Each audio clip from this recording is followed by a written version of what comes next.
Welcome to the British Hillclimb Championship and Midland Championship from Prescott today. This is 6 rounds to go, including 2 here, 2 at Doon in Scotland and 2 at Loughton Park. It's all very, very closely contested. We have a maximum entry here of 195 cars.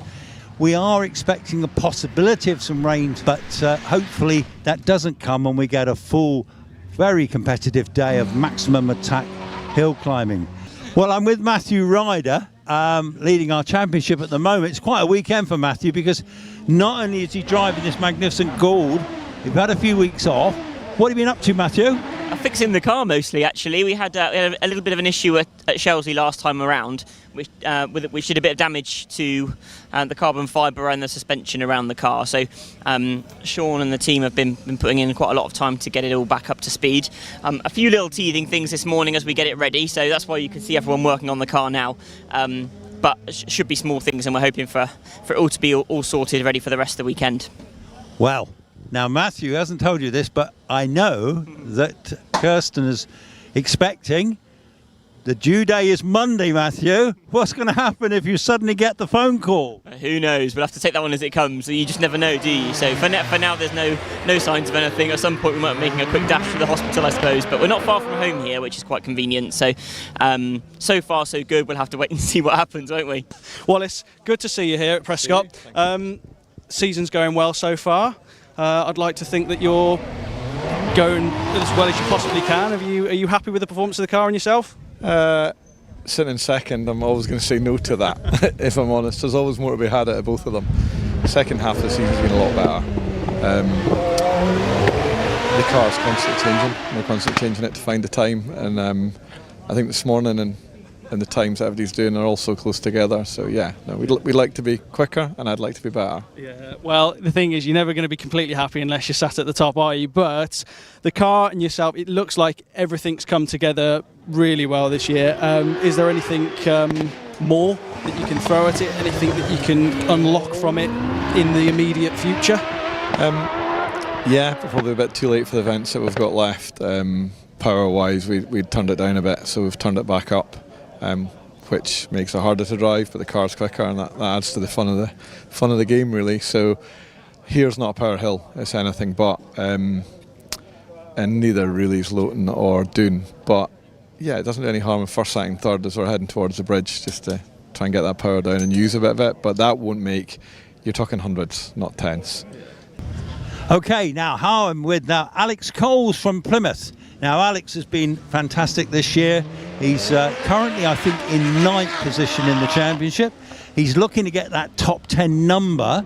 And you're here. You had a bit of bad luck at Shelsley recently, failure on the car. But anyway, the car's all mended. How's it all looking? A lot better than Shelsley for sure. We sorted the problems. We sorted both sides. We thought if we're doing one, may as well do both. So yeah, first practice this morning all went well. So yeah, looking forward to the rest of the weekend. Hopefully it all stays together. So you're driving with Calvin Broad this year in Calvin's car and sharing it, doing a great job. I mean, you two have never gone so quick, I think. And this little car is a little. Well, tell us what engine and why it goes so quick. So we're running the supercharged Hayabusa, obviously a very lightweight, small engine with quite a fair bit of power, and the car's very lightweight as well, all carbon fibre. So yeah, the power to weight ratio really works in our favour, and yeah, powers along quite nicely. Right, so I'm joined here by Damien Bradley. Good to see you, sir. Fresh back from a very busy year. So the last time I saw this car out, you had a reasonable Shelsley Walsh, not perfect but reasonable. What are you hoping for this weekend? How's the car going? You told me off camera a second ago that you've unlocked more power. Yeah, exactly that. So a top line power figure is probably similar to where it has been for a while now. We are on a new AET turbo. We were on that for Shelsley. The car just didn't feel right at Shelsley. I was really struggling with it. I felt like it was really hard work to get like a 29 second out of the car at Shelsley, which is, you know, is a quick time, but just not quite where I would have expected the car to be. So we changed the turbocharger to a different AET turbo. It's a chunk bigger, and it does deliver quite a lot more power than the pipe 6-peak turbo, for example. So that's been an improvement. But there was still something not quite right in terms of its responsiveness. And then we discovered that we've had a variable valve timing issue, as in it's not been working for quite some time now. The logs showed that it was kind of working, but not quite right. And then we delved into it further and found out one of the solenoids had stopped working. That was switched on, and that is now working. So my first run here at Prescott this morning on the lowest boost setting, it was scary. Well, I can imagine. I mean, I've been a big, like many of us have been, we've been long-time followers of Team Legacy UK, of which obviously you're very good on social media. You're pushing this on. It's a fantastic following that you've got, and I've seen this car develop over time. And even when we were in Portugal and Braga, it was just amazing. How far has it come? Is it kind of built to a point where there's not much further to go with it, or is there still, in terms of development of the car, where else is left to go with it? I think there's still a huge amount to come from it. I think that we need to look at the Öhlins suspension again, and that's something I've been focused on this weekend, is going back to my settings of my Öhlins here at Prescott from the spreadsheet from 2 years ago, and working back from that and trying to develop the suspension. The next big chapter, which you may or may not see at the beginning of next season, is going to be aero. Right, I'm with Will Hall here. Good to see you, Will. You all right? Lovely to see you. Stood in front of this beautifully liveried GR59. Will, you've been going really well this year, and let's hope that theme continues. You've already done a bit of happy hunting round at Prescott. How are you feeling? Yeah, feel good. Car feels good. We've done some more tweaks the last 2-3 weeks, so try and find that next 100th of a second. So consistency has been the key. Obviously, you had a bit of a weird one at Shelsley, obviously having that qualification, and then a bit of an issue on the with the timing. How'd you bounce back? You feeling like? Yeah, forgotten about that. Not at the time. I was gutted at the time, but move on. 3 weeks later, and we go try and fight for 2 wins. Yeah. On the subject of that, bit of a question mark about weather. Wet, dry. What do you prefer? I like both, but I'd like it to rain tonight. So it'll be tough because some of the smaller cars will be quick up here, but it'll be good for. Yeah, absolutely. Well, look, Will, he doesn't always love the interviews, but I have to charm him into the interview. Will, because I like you, Lloyd. I'm with Alex Summers, previous winner of the championship and runner-up a few times. But today, the Summers team have got 2 cars out. Alex, which cars you got this weekend? So we've got the usual trusty steed, the Firestorm, which is me and Mum. And then my wife and dad, Debbie and Richard, are in the P40, which is the sort of family project car, if you like. Now, we know about your project car, but there's also project car number 2. How far down the road is project car number 2? I think I'm not as far down as I'd like to be. And everyone's like, "Oh, you're coming out next year, you're getting it next year." And I think, a lot has to go right. Obviously, I'm a dad now, so spare time is a bit of a luxury. But I mean, we've got the tub, we've got all the bodywork, every single piece of bodywork's done. Front suspension's sort of getting there. There's just an unbelievable amount of little things that no one really thinks of, like top hat washers and little brackets and P-clips for wiring looms, and there's just a huge amount of detail that you sort of see. Oh, you've got a tub, you've got an engine, great, you've got a car. Well, no. Yeah, I can't even comprehend, because I know the work you guys put in, and you've built the car yourselves, which is amazing. Done all the carbon fibre work yourselves, incredible, really. And then, so what engine you're going to put in that one? So we're lucky to have a couple of these XD V8s, so that's the plan at the moment. I probably embellished that. That's an IndyCar engine, late 90s, I think 1998, 2.7 litre, naturally aspirated V8, something like 650 brake. So where else would you look? Judd, maybe, but quite. I think that's a sound move.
Good morning, everybody, and a slightly delayed welcome to Prescott.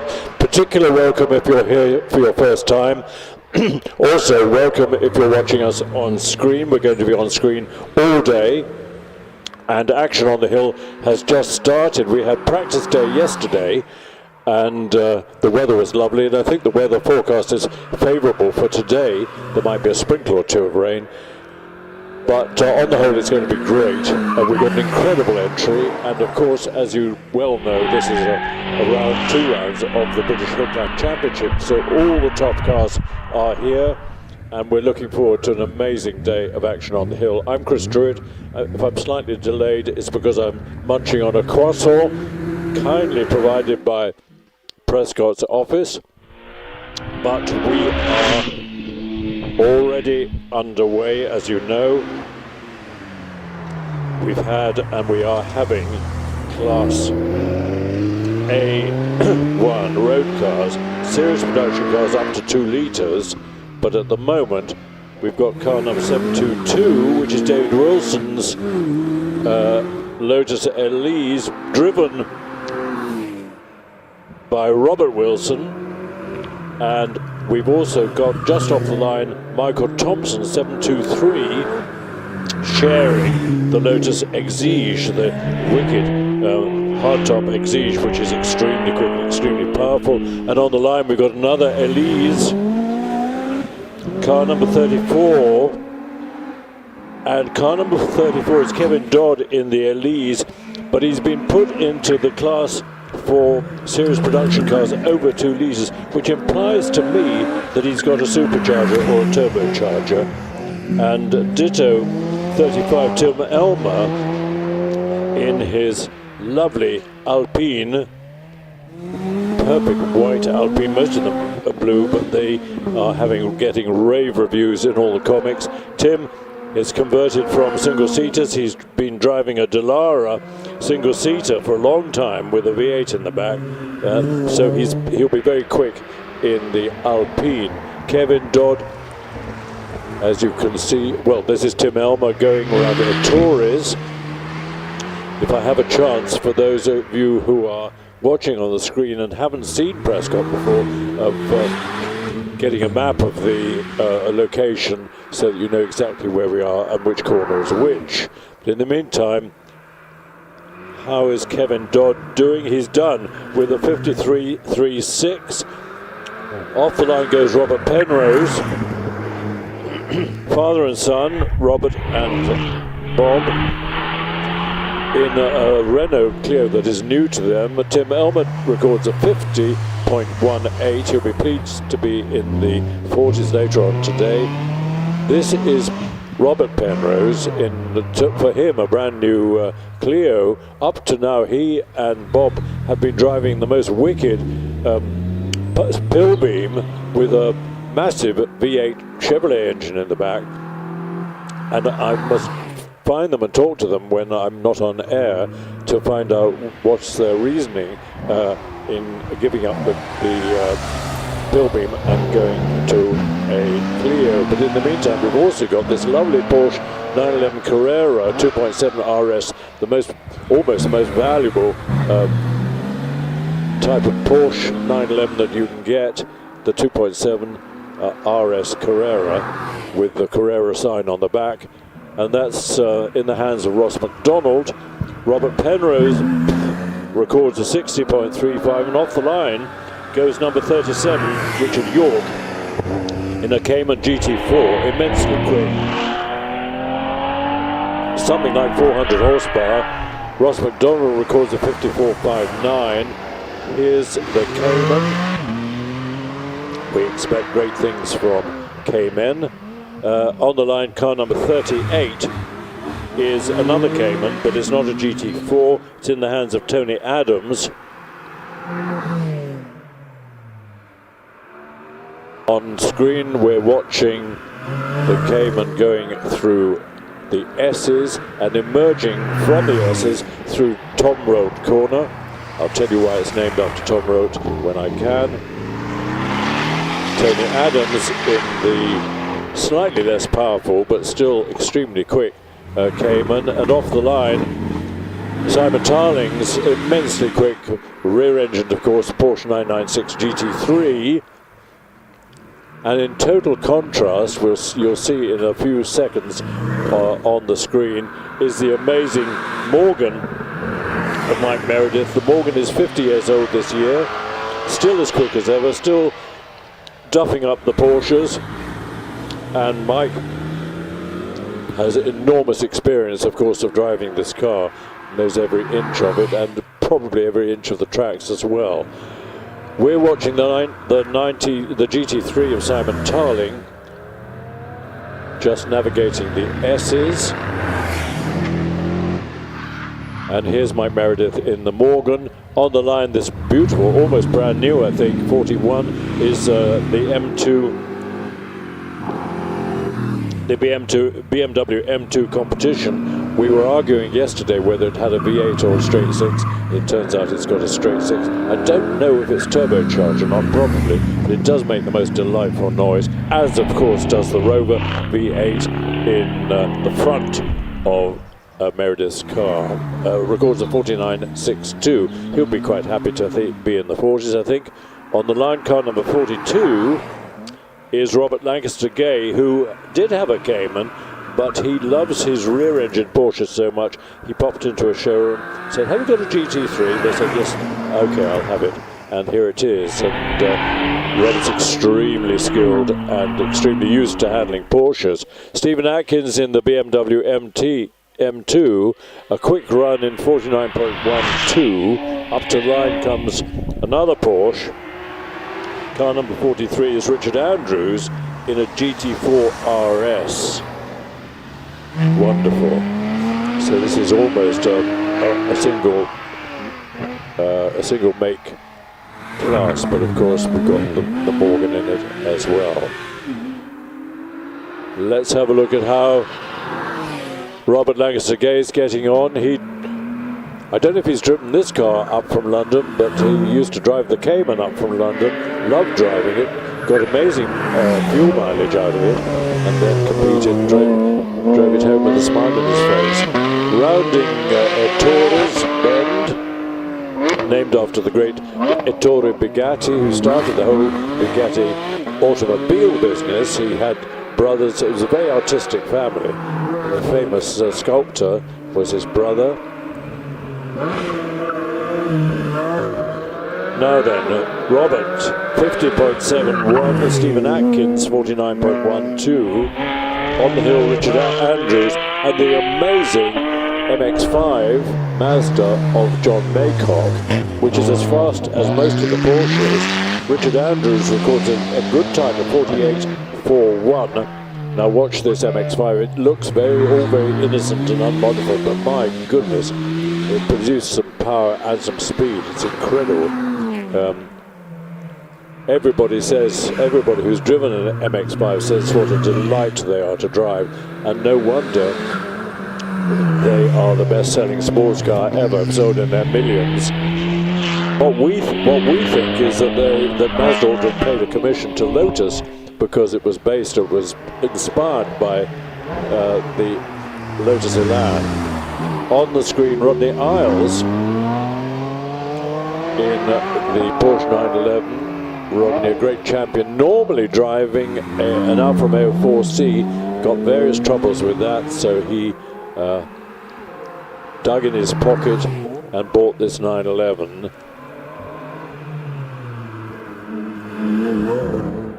In the S's is Richard Snow, emerging from the S's.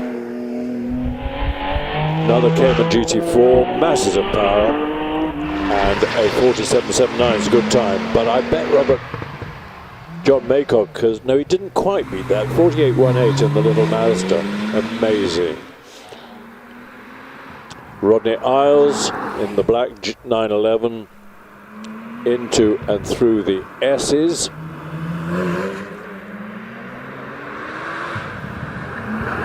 And Alan Mansfield has left the line in the first of a little platoon of Toyota GR Yaris's.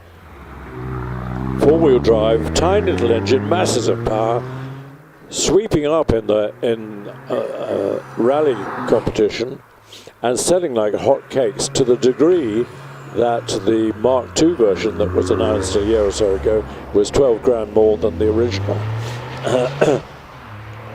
This will be Roger Stocks's version in Brawn tribute colours. Do you remember Brawn F1 when they won the Formula One Championship in the just 1 year only, and then effectively were bought and taken on by Mercedes-Benz. On the line, another one, car number 52, Tony Hawkins. So this is a Class A3 road cars of any capacity, as long as they got four-wheel drive, which of course the Toyotas have. And we got a Golf R coming up next after this final Yaris, and that's got four-wheel drive and lots of power and lots of grunt as well. In Fido, where is he? He's heading for the finish. Long-time hill climber. Ian, the family are very much into hill climbing. 52.2. This is Peter Richings on the line. No, we haven't seen him yet, but I can see him in the four-door, it's a five-door actually, VW Golf R. Very, very modified and extremely quick, but struggles, I think, to match the speed of these little Toyotas. So, Tony Hawkins into semicircle. Will he get under 50? Yes, 49.22. Here goes Peter Richings. Shoots off the line in 2.13. If anybody doesn't know why we've got a speed trap 64 feet after the start, wave your arms around frantically and I'll try and explain. So we're watching Peter Richings concluding Class A3 in the Golf R, which brings us to specialist production cars, road cars, Class B. Mostly, well, no, not mostly Caterhams and Westfields, but we got a Fisher Fury, we got another Morgan Plus 8, and in fact we've got two Fisher Furies, of which one is coming to the line, but on the hill is Ray Law, sharing with Joy Hoyle, as always, and going quick as always. On the line, Jonathan Toon in a very quick Fisher Fury. They're very light, of course, and more aerodynamic than the Caterhams and the Westfields. So let's see how Ray gets on. He records. It's still clicking. So this is Jonathan Toon. Suffers a bit of understeer around Orchard, but controls it nicely. Through Torres and up to Pardon. Ray Law records a 49.35, so he'll be quite happy to be in the 40s. In the meantime, Robert Toon, not quite completing the family in this Morgan Plus 8. it's very difficult to remember that the Plus 8 has been manufactured since 1979 and was only superseded a couple of years ago by the much more modern Morgans, the modern ones, with their much more sophisticated chassis. 49.06 for the Fisher Fury. Here comes the Morgan in the hands of Robert Toone. It's not as wild as the one we saw in the previous class, the red one, Mike Meredith's car, but it's still pretty modified, and it's got the Rover V8 bored out to 3.9 litres and records a time of 51.15. Who's this? It's Malcolm Hickey in a very nicely painted Caterham 7. He's car number 59. 1800cc engine. Could well be a K-Series Rover engine.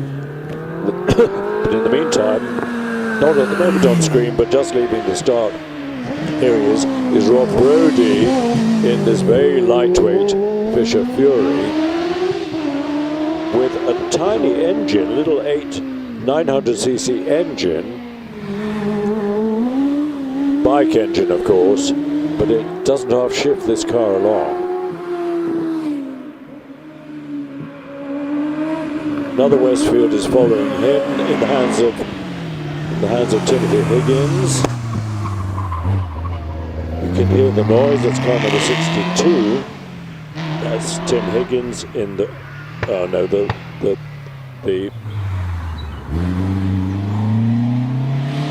program is slightly adrift in numbers.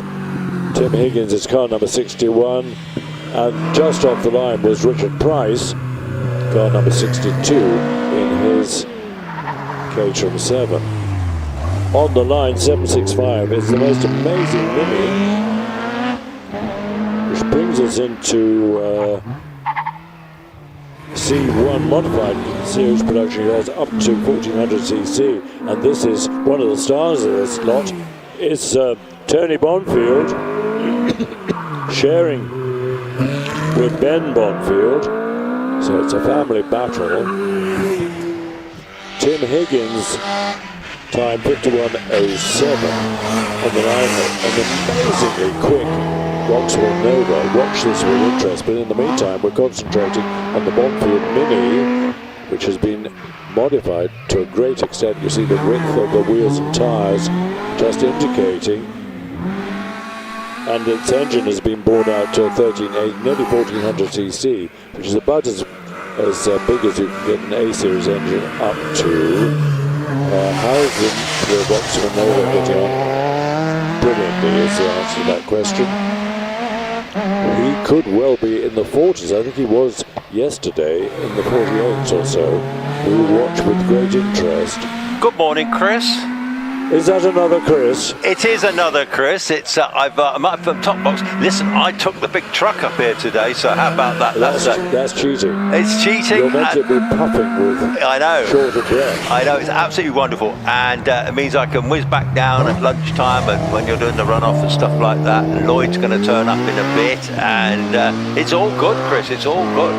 And what is good amongst everything is that this Ginetta of Andrew Russell has been bombing up Prescott for about 20 years, I think. It's one of the longest partnerships, the Russell and the Ginetta G15, with this little imp engine, much modified, always beautifully prepared. And in front of him, we've got Phil Tucker, who records a 49.46. This little Renault 5 GT Turbo, this is a very well developed car. This has got well in excess of 200 horsepower, which is remarkable out of that little tiny engine and the turbo. It's fabulous. But yeah, he comes all the way from Essex, and it's great to see him here. Been coming here for a couple of years now. So yeah, nice to see. I see you've got Mr. Hayden Spedding. Yes, and I must mention again that the Vauxhall Nova did get in the 40s. We'll give you his time just a second, but my screen is being covered by a notice. This is Hayden Spedding, who's had this E-Type for a long, long time. It's modified, it's got a wider track. the engine bored out to 4.2 litres or a 4.2 litre Jaguar engine. Hayden, I think, wrote a definitive book on hill climbing, and following him would be Nigel Elliott in the much modified and much repaired Triumph TR7 V8. Yes, piece of kit that one, twin turbocharged as well. Nigel Elliott, he's had this car a while. He had this has been reshelled because he had a big accident at Lowton a few years back. But anyway, he's it's a big rumbling, burbling thing, isn't it? Must be quite something to drive, Chris. Yeah, talking of which, Hayden Spedding records a 50.77. Nigel Elliott nearing the finish, and this lovely Porsche number 76 of Paul Howells is it's a Porsche 911 RSR. So in its period, in its day, it was probably the quickest road version you could get. Off the line is Joy Hoyle. We mentioned her in connection with Ray Law. They share the car, and it's a quite a battle. They're pretty closely matched. Yeah, Joy Hoyle actually and Ray Law, they do share this. She, as you mentioned yesterday, had that pink Caterham, didn't she? Which I think might have been the ex-Scott Moran Caterham, I think. Really? I think so, yeah. Yes, it was vivid pink with blue wings. 79 on the line brings us into Class C, modified series production cars, four-wheel drive of any capacity, and 79 is the amazing Subaru Impreza Type RA with its carbon fiber bodywork. This is in the hands of Nick Powell, and he's taking it pretty gently. I don't know if it's first time it's attacked Prescott, but potentially it's amazingly quick, as you'll see from the Stephen Darley version, which is coming along in a minute or two. This actually, in the modified production cars four-wheel drive, this is a seriously great class actually. We've got now Stephen Darley, I see he's down, but I don't think he's here in his car this weekend. Here comes, this is Richard Hampstead. Again, this one's got about 400 brake horsepower, not as much horsepower as some of the later ones, but very well sorted car. Nice to see that one here. And number 82, car 82, is a Mitsubishi Lancer, I think, in the hands of Donald McCaskill. They can produce about 700 horsepower if you're prepared for the thing to blow up, but this one much modified. They are very quick, the Evo series. We're watching Richard Hampstead going around and up to the finish with a 49.6. Here's Donald McCaskill's Mitsubishi Lancia Evo 5. Damien Bradley's coming along very soon, just back from Pikes Peak. Did his usual brilliant performance there. Here comes Donald McCaskill. He's travelled down from Scotland, and this car, Chris, actually is capable of 1,000 horsepower. Gee whiz. I know, he's got it dialed back. He's built the car himself, done a fantastic job on it, and he's a very regular competitor on the Scottish scene, where he does very well indeed. Can you take the lead, Chris, because I've got a croissant to finish. Yeah, no problem. Just as Damien, I'll stop when Damien Bradley leaves the line. Sure. Watch how quickly he does the first 2.12 for 64 feet is pretty quick. I'll talk to you in a second or two with a full stomach. No problem at all. Okay, here comes Damien Bradley. Now this is a fantastic car. He built this car from a 500 quid shopping car he bought from an old lady in Croydon. He's now turned it into an absolute hill climb monster. The thing is in excess of 700 horsepower. He regularly shares the driving with Stephen Darley, who is not here this weekend, who actually drives his own Red Baron, but last season they were sharing this car. Damon, it's always a real handful to get up the hill. It's a big car, but he drives it so well. As you say, he did come back from Pikes Peak. He's heading to the line now. Stephen Moore on the hill at the moment. That's a 45.11 for Damien Bradley. Stephen Moore, our farmer, from near Salisbury. He's got 1,000 acres of arable farm. He's got all the crop in, so here he is, but he says he's very busy drilling at the moment. There you go. So this one is one of 3 he owns. This one is his Vindaloo car, we call this one, so it's his quickest version. It's again over 700 horsepower on its best day. Permanent four-wheel drive, of course. Drives it extremely well. He's heading up to the line. He does an excellent 46.07. Ben Bonfield, here he is in this spectacular little black Mini. As Chris so expertly described it earlier, highly modified car. The main thing that it's got on it is it's got a BMW cylinder head, so it gives it a 16-valve head. It's somewhere north of 170, 180 brake horsepower going through those front wheels through a limited slip diff. And Ben, lovely chap, they've got a single-seater Jedi as well, which he campaigns regularly. And anyway, he's already gone through the S's through roll as Graham Manson leaves the line in the Westfield. So Ben's off to the line now. He's going to clock maybe just over 50 seconds. 50.38 for Ben. Here comes Graham Manson in his Westfield. Now he's sharing this car with his daughter Becky. And Graham is an estate manager up in Shropshire. He's got about 9,000 acres under his tutelage. So it's a pretty serious estate. Anyway, but at the weekends they bring this little car out and go very well. This one runs a conventional car engine, so I think it's got a Vauxhall red top in it, and that gives him well north of 200 brake horsepower. And here he comes. Now he's followed by Stephen Garner in his Westfield coming round in Torres. Stephen Garner comes all the way from Essex. He's got 2 of these. One of them got stolen, was in a garage for about six years. It was then refound, but in the meantime he'd built a replica car of the one he had before. This one runs with the Rover K Series engine, and he's a regular class winner in this car, so can he do that again? Now, I missed the time, unfortunately, but we are in practice for the previous runner. But Stephen Garner heads towards the finish, and he does a 46.26. I'm back with you. Hi, Chris. I've had my breakfast. That was quick. Feeling much better. Yes, this is Rob Lloyd, not in a Caterham or Westfield, but in the MK Cup, which is built up from a kit. And there are a number of makers of these kits, and the cars tend to end up lighter than the standard Caterham or Westfield, and that's where they get competitive. He's just entering the S's. We only had one whoopsie in the S's yesterday. Sadly,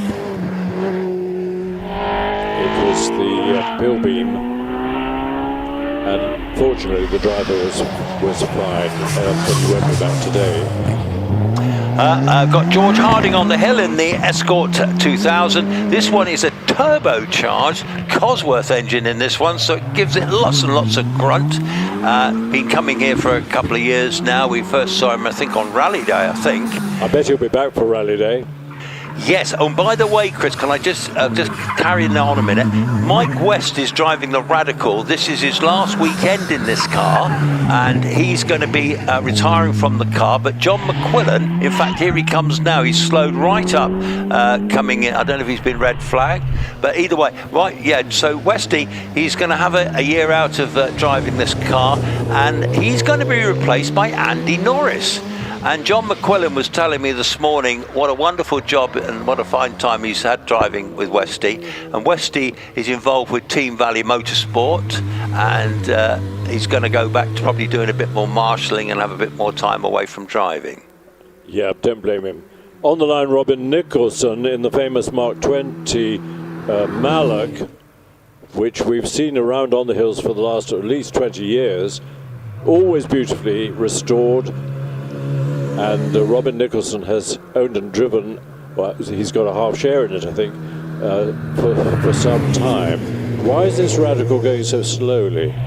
Yeah, I think he may have a problem, but I'm not seeing anything I can't see any flags waving, but he came very slowly out of Orchard, but the engine's running, so maybe he's got a problem. We will find out. Let's hope he restores it for the afternoon. Off the line goes Robin Nicholson. And it's great to see the blue Scottish Mini, car number 96, which failed yesterday. Had a few the fuel pump fuse kept fusing, and Chris McDade, who brought it all the way down from Scotland, sweated blood to find the source of the problem, thinks he's got it right, and hopefully he will. It's an incredibly quick and much modified Hillman Imp.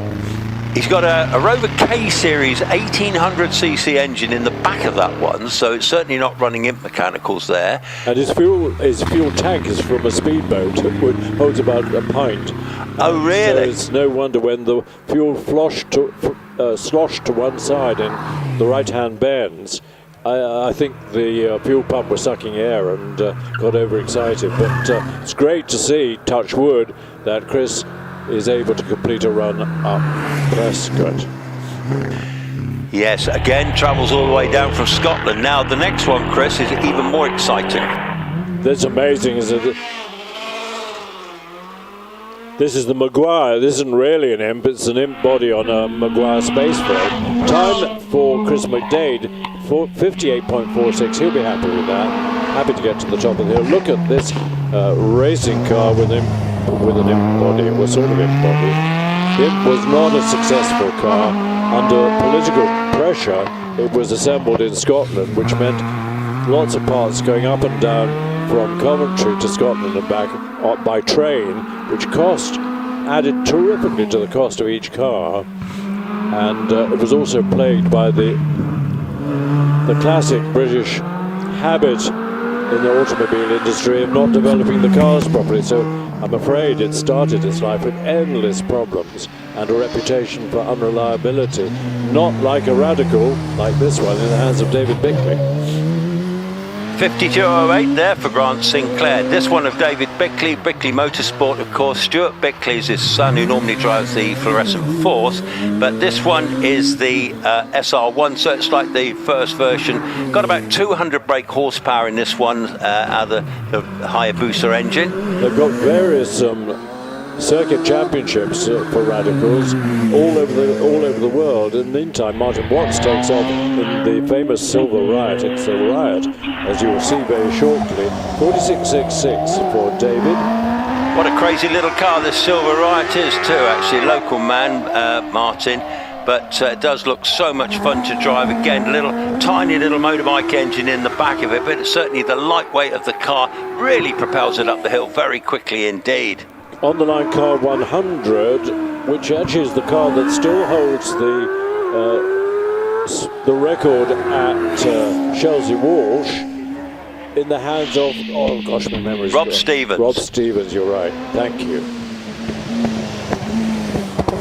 Yes, Alan McDonald, of course, travels all the way from Scotland. He deals in motorbikes and bikes, but he's an ex-TT racer as well. Long travelling competitor, comes down with his wife Grace, and here he comes, as you say, this ex-Rob Stevens car, super rapid car. Now the next one, Chris, is super rapid too. Matthew Price's car. Yeah. 101, the Radical SR3, with a tribute to Braun Formula One in one of the back wheels. Has got the famous Braun pale green colour.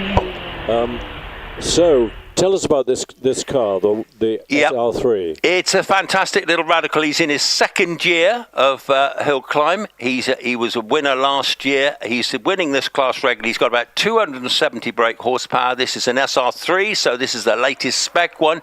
Matthew had a big accident in this car recently. He's had to totally rebuild the bodywork.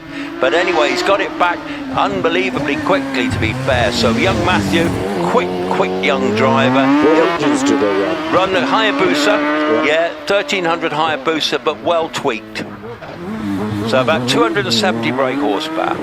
On the line, car number 102, which I can't see in the program, but looks like pretty much the last iteration of the Malak, but it's Mike Luck. Do you know? Yes. It's a Dart 1800. Yes, this is totally self-built, Chris. It runs a Rover K Series engine in the front of it. He designed it himself. It's totally unique. You'll not see another one like this. Very clever engineer. And very pretty bodywork. Good aerodynamics for a a sort of Malak replica, well, not replica, but you know what I mean. Yeah, absolutely. No, I think he's done a fabulous job with this car. Now here we are, this is Becky Manton driving the Westfield. Mike Luck is going through the S's heading up towards semi. Becky Manton, she works as an engineer at ProDrive at Banbury, and she's here with her father. Very competitive between those two. 46.77 for Mike Luck, Becky Manton on the hill, and it'll be Nigel Hinton next in the NG Roadster. Yeah, we have to be careful how we say that. It's N for November G, not MG. Yeah. And she's, Nigel's just off the line in the Roadster. On to the line comes a well-known car. Car number 105 is what was originally a Lola Sports 2000 car, but for many years it's sported a 3.2 litre flat six Porsche. Oh, don't let the back wheels go over the line. No, Graham Lokesman luckily managed to stop it before they did, so he's permitted another run. Had those back wheels gone over the line, sorry mate, that's a fail. Nigel Hinton heading for the finish in the ND with a 51.75. Becky did a 49.1, and Graham Lokes gets off the line smartly in a 2.32 seconds. What's his speed at the speed trap? 76. Not bad at all. Up to the line comes an amazing machine. Car number 106. Another self-built, but wow, SBR Krona built by Simon Bainbridge. 4.2 litres. Is it a space frame or a carbon fibre chassis? It's probably both of those. I don't know. Certainly carbon fibre. It is a unique car, and he's a farmer from the northeast, and he's already won the Tin Top Challenge this year. This thing sports 4.2 litres twin turbocharged Audi RS6 engine. Got huge amounts of horsepower. All the power is through the rear wheels. And it's so deceptively quick, this car, and the power out of the engine absolutely shifts it quick. There is live screen on the turn screen, live screen, Chris, isn't it? On the car. Yeah, we're on board. It's got a huge amount of downforce as well. So through the finishing line to record a 44.22. Samuel Nicholson sharing the Malak. Yep, Sam's his son, and this is a real history car. This one runs a 1700 Ford Crossflow, which was the standard engine for most clubmen's cars. And I'll leave you with Archie Kerr.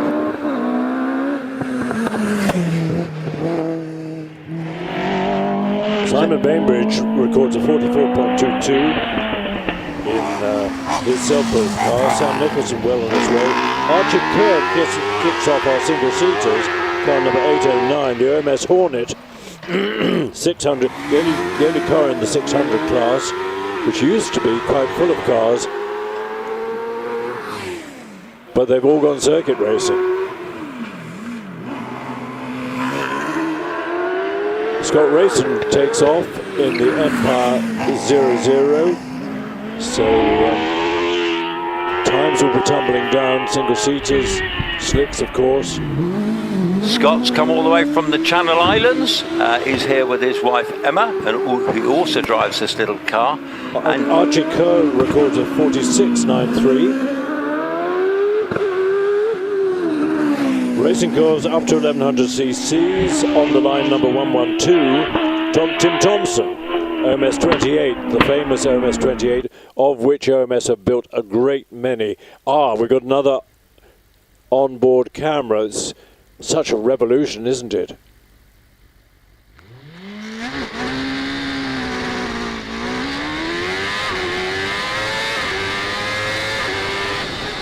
Three or four gear changes before Orchard, and now very quickly round Orchard and into Ettores, taking the correct late entry into Ettores, downhill for a minute or a second or two, and then up to Pardon.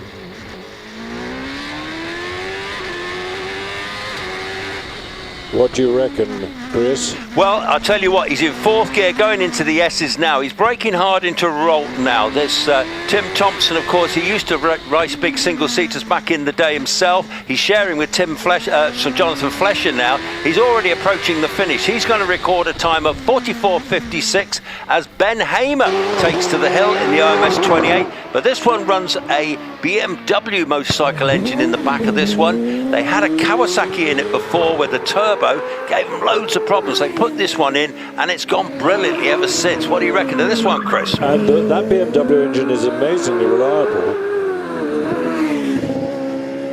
Having said which, it'll probably blow up now, but he's heading, it's going to be just over 40 seconds, 41.29 for Ben. Who we got on the line? We've got 114, and it's Graham Williams in another OMS, an earlier one, the 2000M. Yes, interesting car this one, Chris. This is the early one built in 2000. It's got the high engine cover on the back, but it still runs the little 1 litre motorbike engine in it, the Suzuki. And Richard Walker's sharing this one later on. Richard was in the Pilbeam that Gavin McLaren had his incident with yesterday. That one's out for the day, but he's going to have a go in this one in a bit. It's an amazing indication of the friendliness of the hill climbing gang. If your car breaks, someone's sure to come out and say, well, have a go in mine. The great example was Graham Wynn's offer of a drive to, oh, my brain always goes. Terry Graves. Terry Graves, whose car sprang a bit of a leak. And so he's sharing the amazing... in the Gould, yeah. In the Gould 29. On the line is an amazing car, 116, Richard Matosian in the GWR Raptor, built by Graham Wright Jr. right up in the top of Scotland. Again with a BMW engine, producing massive power. Yes, the BMW engine. Richard comes from Scotland. Of course, he has to follow in Robert Kenrick's footsteps, who set the class record in this little car back in the day. Robert is currently retired. He lives in Llangollen and may well come back at some stage. But Richard's starting to get very good in this car. And, he found it difficult to begin with, but now he's going quicker and quicker. It's an amazing packaging exercise. Get the little BMW engine in the back. Car is tiny. Do have a look at it in the paddock. Richard, I'm sure, will be very pleased to show it to you. 41.43 is a brilliant time. Dave Tatham, this will be quick. Yeah, David Tatham, farmer from Moulton, and he's always rapid. He's the Tatham brothers, I call them a pair of gunslingers. This one is the latest spec DJ Firehawk. There's only one other I know of, which is Lindsay Summers has got a Firehawk as well. But again, the little 1 litre motorbike engine in the back, and in his hands it goes extremely well. What time can he record? This will, oh look, we're online with Lizzie on the cockpit with Lizzie Weaver, the latest member of the Weaver family to take up the sport after father and son have had a great success. So she's driving a Van Diemen Formula Ford from 1991, taking the wide version of the line through Pardon, which Roy Lane used to recommend, being about a yard out from the left-hand bank, but there are lots of different opinions on it. But Lizzie's taking a nice neat line through the S's, semicircle. You always driving around the semicircle, you always think, oh my goodness, it's like falling off a cliff if I go off, but it isn't really. She records a 54.95. Excellent. Now, Rebecca Crocombe, she's a regular marshal at Gurston and Wiscombe, but she's taking the opportunity to drive Lawrence Marks's Formula Ford. She comes from farming family herself as well, and that's her main day job. But at the weekend, she jumps into this little Formula Ford and has a bit of fun. If you're watching at home and you haven't got a program, of course, we're into Class J, Formula Ford racing cars up to 1600cc. Nice entry, actually. Mostly Van Diemen. Extraordinary how they've outlasted the rest. Carol Nichols, 124, in the Nike, built by her dad. And Carol bought this about 7 years ago as a tribute to her father, who was a brilliant engineer, particularly at making space frames. And lots of people who bent their Lotus with a space frame, they would take it to Nike down in the West Country for Ken to have a go at, and he always did a great job. And he was working, he was actually welding, I think, when he died. So he had a great long career, and it's great that Carol is competing in this car all over the country. Now who are we watching? We're watching Carol on the screen, and then she's followed by Morgan Hamer in the second of the two Hornets. Shared drive, Chris, shared drive. Yes, of course. Yeah, so Morgan, yeah, another young driver. He's the two Hamers have both got one of each son, and the two sons are driving this little mess. This car is actually for sale at the moment. I think they want to move up the class, and he'll be followed by Les Buck in the Pringett Mistral. This is a lovely thing. I think about 19 of these were built. Always reminds me of Dan Gurney's old F1 Eagles, a smaller version in that lovely blue and white colour scheme. They look quite similar in a way. Yeah, they built about, I'm told they built about 14 of these. Most of them ended up at race driving schools, so probably got written off. But there's this one in this country. I believe there's one in Germany as well. Yes, so Les, perennial competitor, and to be fair, young Max Hawks is waiting on the line. He's just awake. Les heads for the finish with a 50.97. He's followed by Max Hawks just off the line in yet another Van Diemen. They look so funny with their wide track and narrow body, don't they? They absolutely do. Well, young Max is often here. Well, he'll have his camera with him today as well. He's from a racing family. His mum Tina, obviously. They've got another single-seater, bigger, more powerful version than this. But this little Max Hawks, he was winning the class yesterday on practice.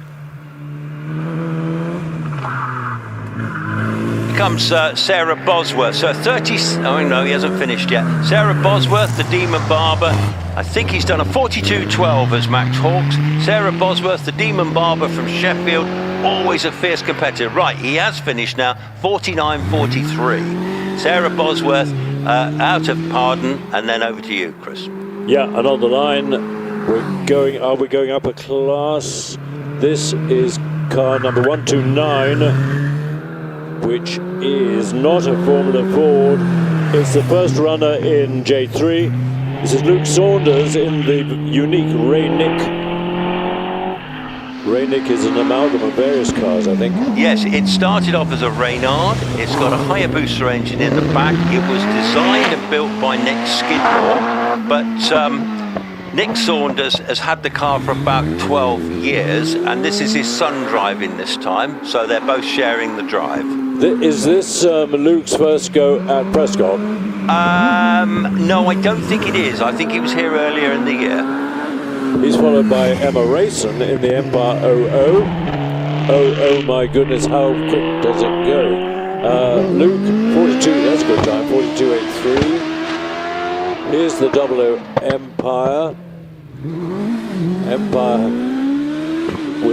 Will we see an Empire Wraith with its amazing aerodynamics? I think we will later on. No, sadly not, Chris. That's Zach Zamet's car, and he's not here for this round. But nevertheless, we've got plenty of other Empires, including Andrew Greenan on the line now. In fact, here comes Andrew Greenan in his 1600 Empire. This is a Hayabusa. The two Greenan brothers, always quick. We love watching them too. Sparks, it always gone onto the gravel there at Pardon. He kept it out of the Armco. That was brilliant. It's very easy to bend your offside front suspension. It'll take a bit of time to get him out of the litter and do some sweeping, but it's great that the driver is of course fine and the car appears to be undamaged. First of our notices, it's great to have notices from all around the world. Thank you for the, oops, this is gone. Thank you for the 50 quid super chat WPVW Australia. We will put it towards improving our coverage and we'll respond to it shortly. Thank you. I'm not sure that I understand what that's all about. Yes, I do. That's Wayne Penrose, who came over last year in that Beetle. He brought the car over last year. He competed at he competed here. He competed at Shelsley Walsh at Gurston. And Wayne Penrose, here, Wayne Penrose, he's a lovely, lovely guy as well. And he's coming over next year to do some more drives. The car is going to be shipped over here and staying over here. It's an incredible Beetle, isn't it? It's an amazing bit of kit. The engine came out of a combi van. This is his job, Wayne Penrose, VW Australia. He builds air-cooled VWs. That's his name of the game. Nothing he doesn't know about those. And wonderful to see. So, yes, so the Greenland car is being dealt with at the moment. It was such a spectacular thing. As he went into Pardon there, all the sparks were flying off the back. It was smoking on the front wheels as the tyres were locked up because it was frantically braking. We've got a message from Z-Tech Inside Motorsport. Morning all. What's the weather forecast for Prescott today?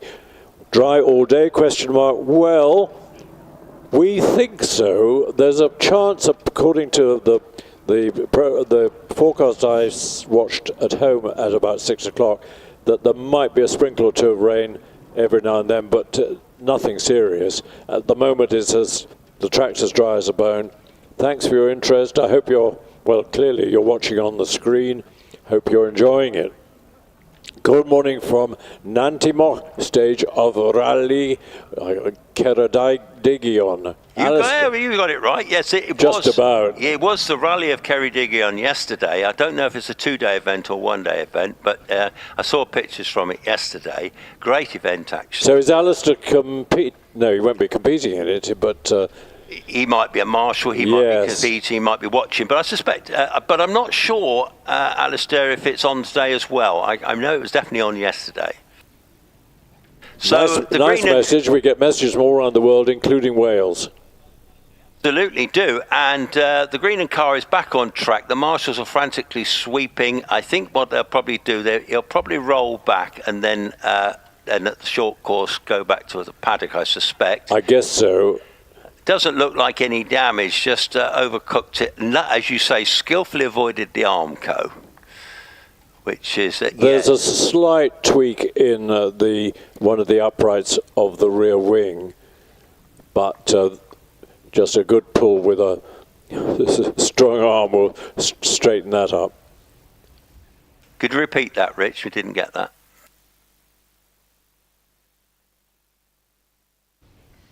So we have... No problem. We're just talking to Rich Danby, who's putting on this fantastic live stream. HillClimb.TV, folks. So if you're watching on screen and you've never seen Prescott before, this is where we are, sort of middle of England, slightly to the left of the map, in a beautiful area, hilly area called the Cotswolds.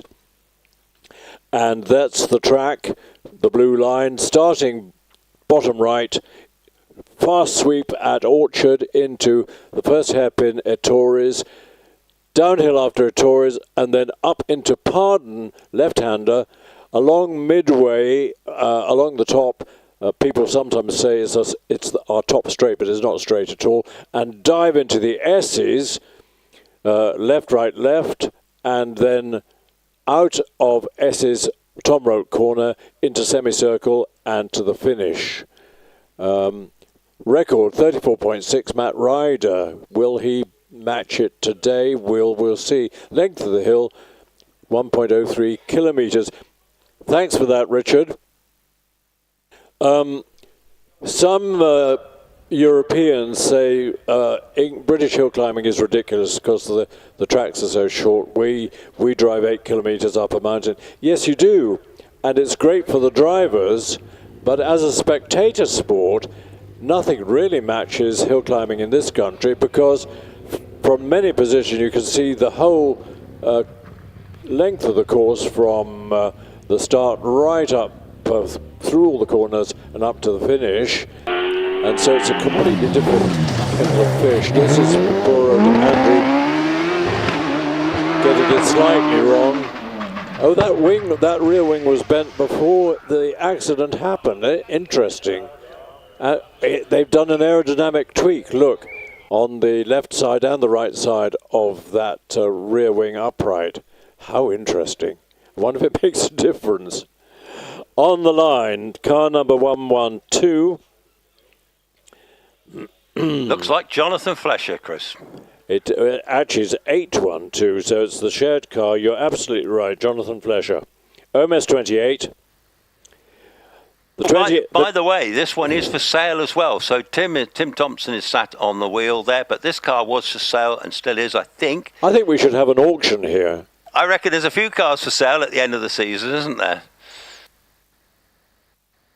Including Jeremy Rivers Fletcher's amazing little device, that's for sale. So, young Tim there, he's resplendently sat on the front wheel there, I see. He's grown himself a little moustache this year, so interesting. But Jonathan... He's shaved it off. It's not there anymore. Oh, no. I think it's there. But Jonathan Flesher is a retired dental technician from Harrogate. And do you remember, Chris, that... at Shelsley a couple of years ago, his son was driving the car and he had quite a big accident at Kennel. But his son has now moved to Australia, and Jonathan has really got into the driving now. And sorry, Chris, I was just talking to Lloyd, who is about to take over this onerous task, and I will join you again at about 10:30. Excellent. Talk to you Chris, later. talk to you in a bit. Yeah.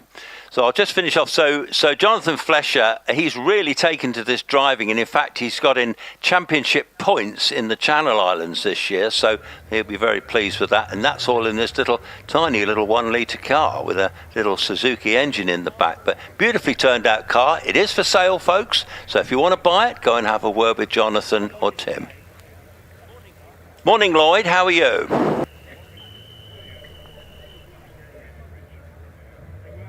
So Lloyd is just putting on the headphones now. Lloyd Hackett, of course. Well, good morning, Chris. Yes, hello, indeed. hello. How are you, sir? I'm very well, thank you. Very well indeed. Taking over the reins from our valuable asset in Chris Druitt. So, and speaking of valuable assets, Jonathan Flesher away from the line already. Flat out, we've got an onboard video, haven't we? Have you got these pictures in your... I have, absolutely. Yes, thank you. He's in fourth gear, approaching Ittori's now. Down into second now. Bit of crosses a little bit up there, but exit nice and neatly. So anyways, approaching Pardon, this sharp hairpin bend. Down into second gear, keeps the power on, close to the barrier. And approaching the S's now. This is midway, as we call it. Into the S's, he gets it all wrong and he spins it. And unfortunately, he's come to an abrupt halt, as we say. He's okay. He'll be very angry with himself in there. And unfortunately, we've got another red flag, folks. Yeah, it looks like he just got a... Did he touch the grass at all that I could see? It looks like front wing has come off it. It looks like the wheels are all pointing in the right direction.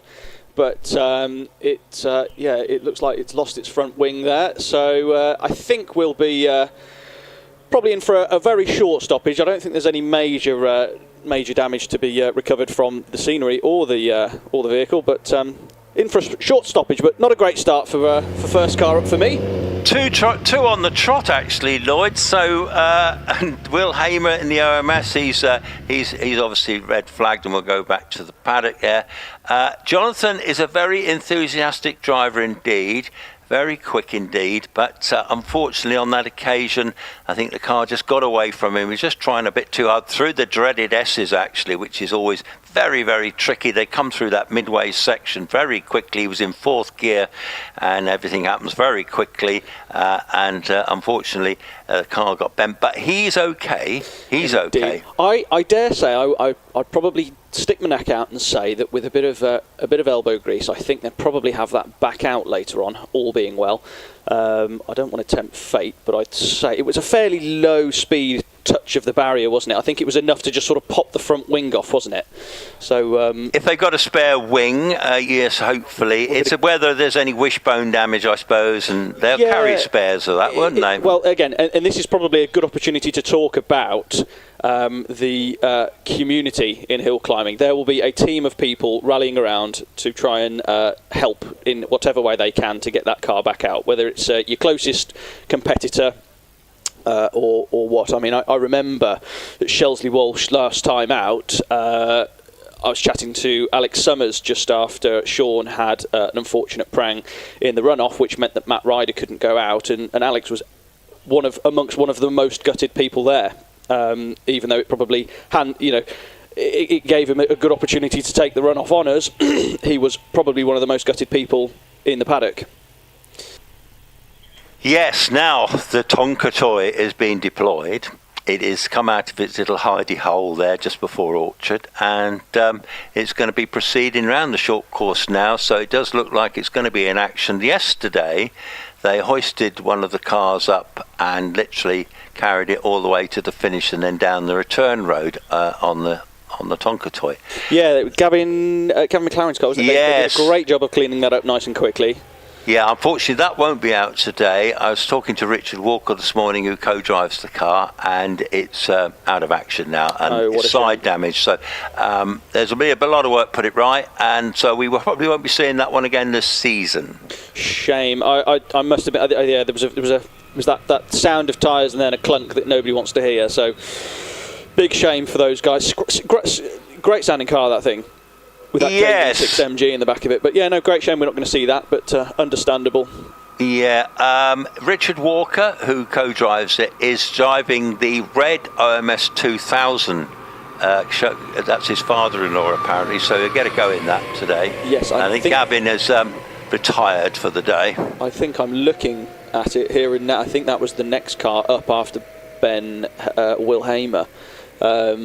So, yeah, that's going to be coming up very shortly. Now, we're in for an interesting day today, aren't we, Chris? Because there is a potential talk of championship honours. There's potential threat of showers. This could be an interesting day ahead, couldn't it? Oh, super interesting. Made it all the more interesting that Matthew Ryder, who's currently leading, his wife is expecting their little one, in fact, tomorrow.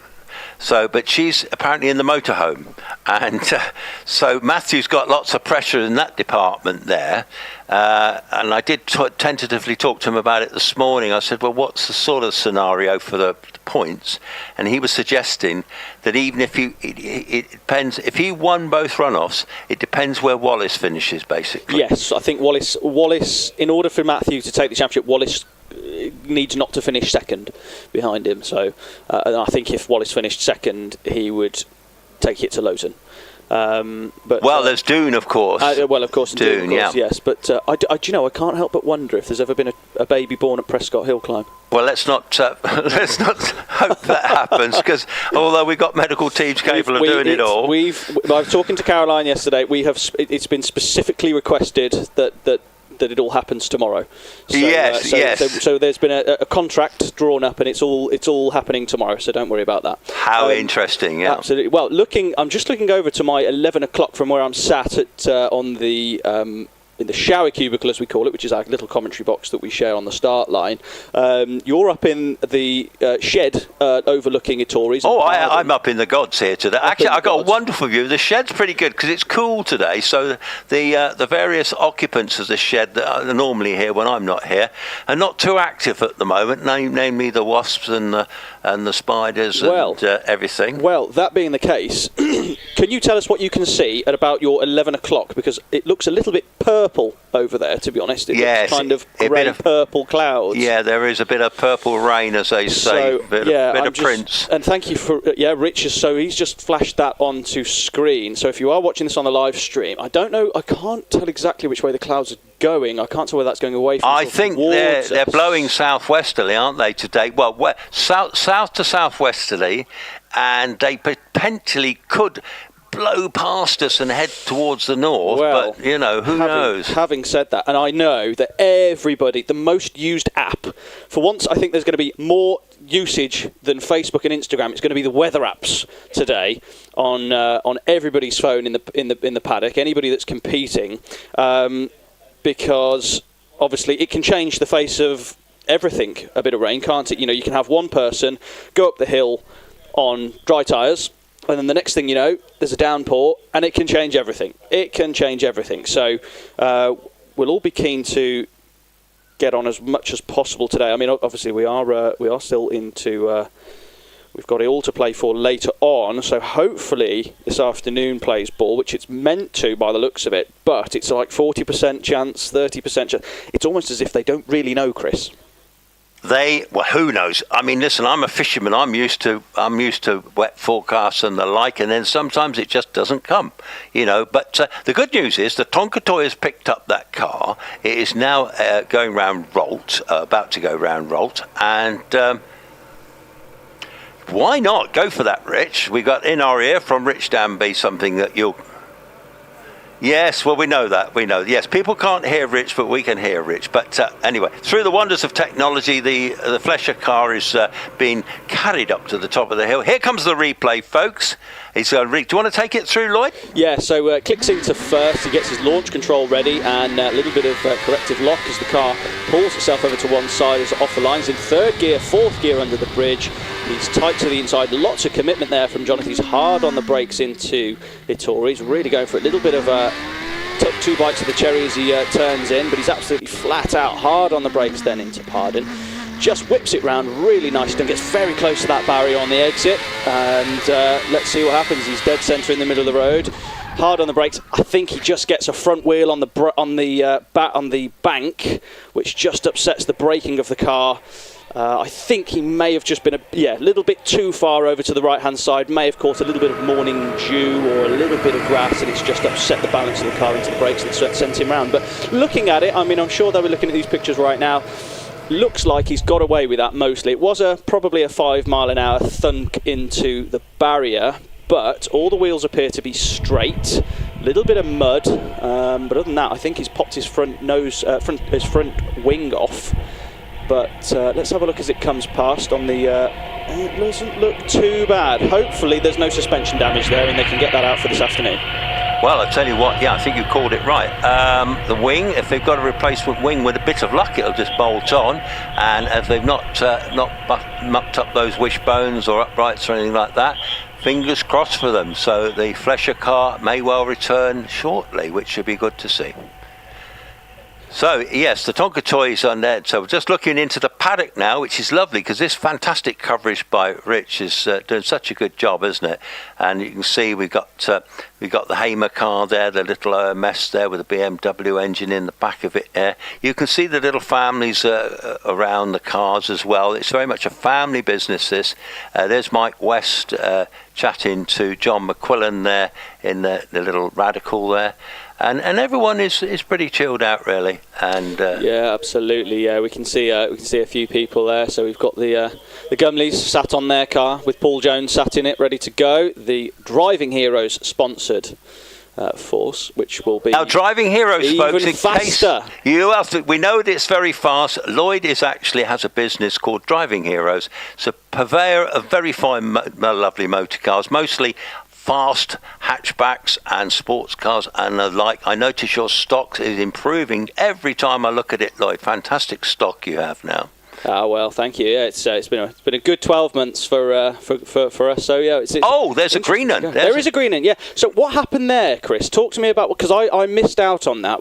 I saw a flag and I heard green. You know what happened there? Well, basically, as the usual stuff, the green one's going always going quick. Come out of Ettores, down into the dip, but then going up to Pardon. Here comes the replay, Lloyd. Well, there you go.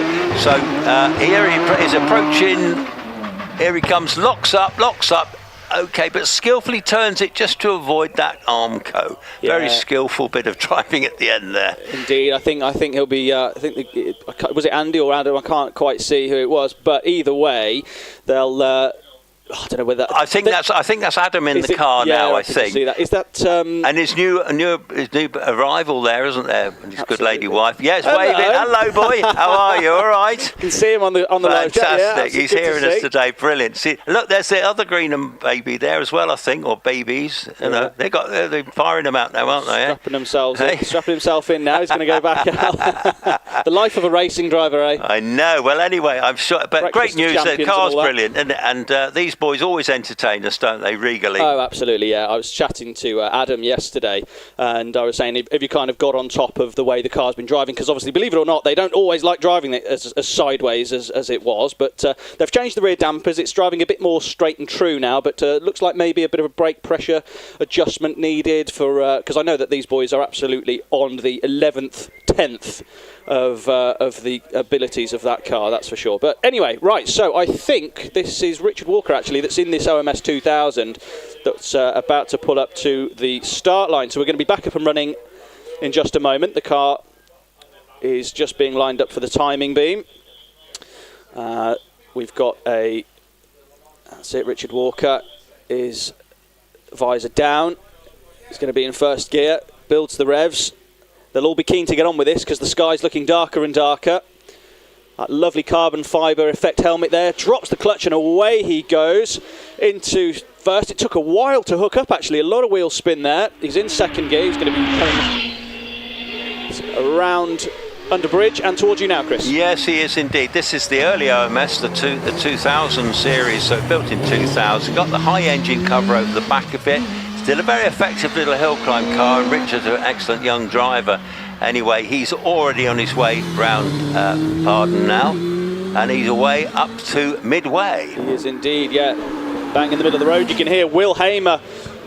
Launch control popping and banging off the line. Very aggressive start. Bounces it off the limiter second and third. He's going to be with you now. So we've got Richard Walker around the exit of S's. Now, here we go. Will Hamer flashing into your side, Chris. Wow, what a quick little car too, with a BMW engine in the back. So this is extremely rapid. These Hamer brothers are super quick too. And their two sons are racing in the little old Hornet as well. So already to midway. Absolutely beautiful line there around Pardon. Really chucked it round and balanced the angle of the car on the throttle. So he's already through the S. Really quick run this from Will. He's really up for it today by the looks of it. Hard on the brakes, takes a nice line, late apex into semicircle. You've got to be so brave around there. He crosses for a 39.91. Good little benchmark there. We've got John McQuillan on the line now. He's about to drop the clutch and heads away off the line. Nice steady start there. No wheel spin really. Very nice off the line there. Already around with you. Yes, he is. Now, John normally shares with Mike West. He is today. This is Westy's last weekend in the car, actually. And Andy Norris, who normally drives that lovely white Porsche that got accident at Doon last year, will be joining him next year in this car. Brilliant, absolutely great to hear. We've got Paul Jones on the line now. Now, I think we've got an onboard shot for Paul Jones's car, if I'm not mistaken. I can see the camera, but he leaves the line now. Right, let's talk you through it. So, Paul, second, third gear, fourth gear. Already by the time he's up to the bridge, he's going to turn in middle of the road. Nice apex there, nice and tight to the inside. He's hard on the brakes. He's going to turn into Tories using the apex there really nicely. Gets on the outside of the apex there. Hard little flash of flames. He's down through the gears. Turns it through Pardon nicely. Slap bang in the middle of the road. He's going to be second, third gear, fourth gear. Is he going to hit fifth? No, he's not. He's down into third. Takes a nice apex there, a little bit of curve. Gives the other curve on the other side of the S's a nice wide berth. Nice apex into the exit of S's. Hard in the middle of the road. Takes a good, really brave there. Lots of speed through the semicircle there. Across the line for Paul Jones, 41.33. 41.33, excellent. Okay, Alan Warburton in the Gould GR59. Anyway, he's rebuilt this car after the car had an accident at Shelsley. He got all the parts from Gould, put it all back together himself. What a clever chap, because that's not an easy job. Absolutely. I was talking to David this morning. The car's had a bit of work, but yeah, testimony to the safety of the GR59 tub and course improvements as well. But Alan's through the S's, slap bang in the middle of the road. He is nice tight line through the exit of S's and gets the car across the finish line with a 41.27. Now Andy Greenan on the line. Let's have a look and see. Is this car still like a bucking Bronco, or is it going to be driven a little bit more conservatively? Goodness only knows. So Andy Greenan, he's in first. He's waiting for a green light, I can imagine. Marshall's just having a quick word with him. Just going to say, what's Marshall having a word with Andy? Just checking the car number, make sure it's been correctly swapped over. Car 130.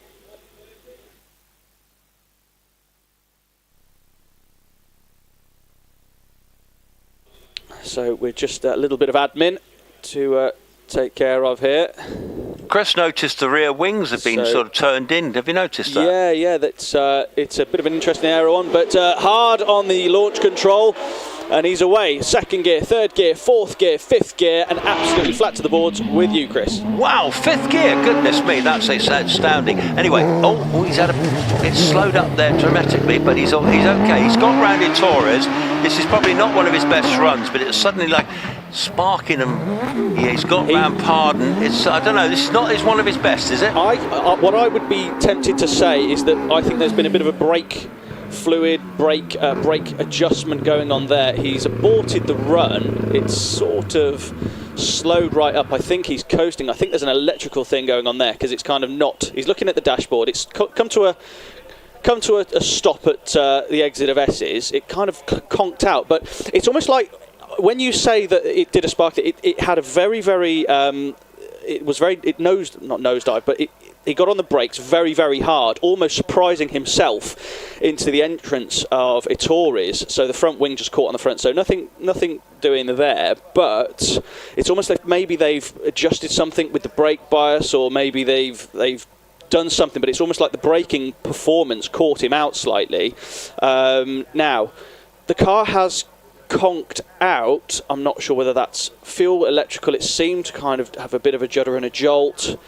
Yeah, you're right about that, because all the way up here it was juddering and jolting his way around. Did it sound healthy? Well, I've got earphones on, so truthfully I couldn't say, but yeah. I am curious about this rear wing. I've not seen any other car with a turned-in wing like that at the back there on both sides. Have you? No, I was looking at it yesterday. So it is a bit of a work of art, actually, but I can imagine it's all part of an effort to keep the rear end of that car in control. As I say, I was talking to Adam yesterday, and he was saying that they've changed the rear dampers. I think it was quite firm before, so the rear end wasn't quite settled enough. Now, however, I think they've made some adjustments. To be honest with you, these boys are driving this car to be honest, up to its limits and what it can actually do. So now their driving performance is now at such a level where the car does need these finely tuned adjustments, and it does make a difference to the way the car behaves, because these cars are so highly strung on the limit that you do have to dial them in the way you like them.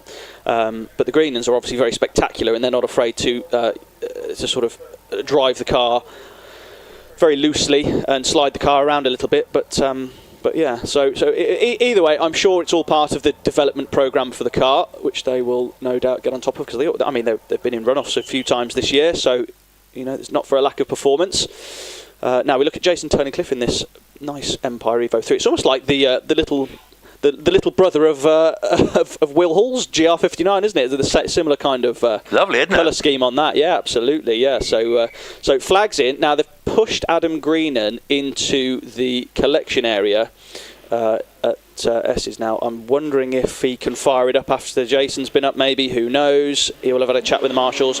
Who knows? Either way, right, we look at Jason Turnicliffe. Lots of revs and probably a bit more wheel spin than he would have liked off the line, but he's already in fourth gear and with you, Chris. Yes, he is. Garage proprietor from Wells in Somerset. This one's interesting. It's got a 1 litre engine but a turbo on it, so it gives it a lot of grunt, and so that meant effectively moving him up a class in the 1100 to 1600 class. He's usually very competitive, so let's see how he gets on. Absolutely, yeah. Well, he's already going to thread this car through the S's, and he tips it through the exit. He's absolutely beautiful, neutral behaviour there for the car. Nicely round semicircle. He's going to cross the line and record a time just a shade under 40 seconds, 39.30. Now let's watch on board with Tom Weaver. He has a little bit of wiggle.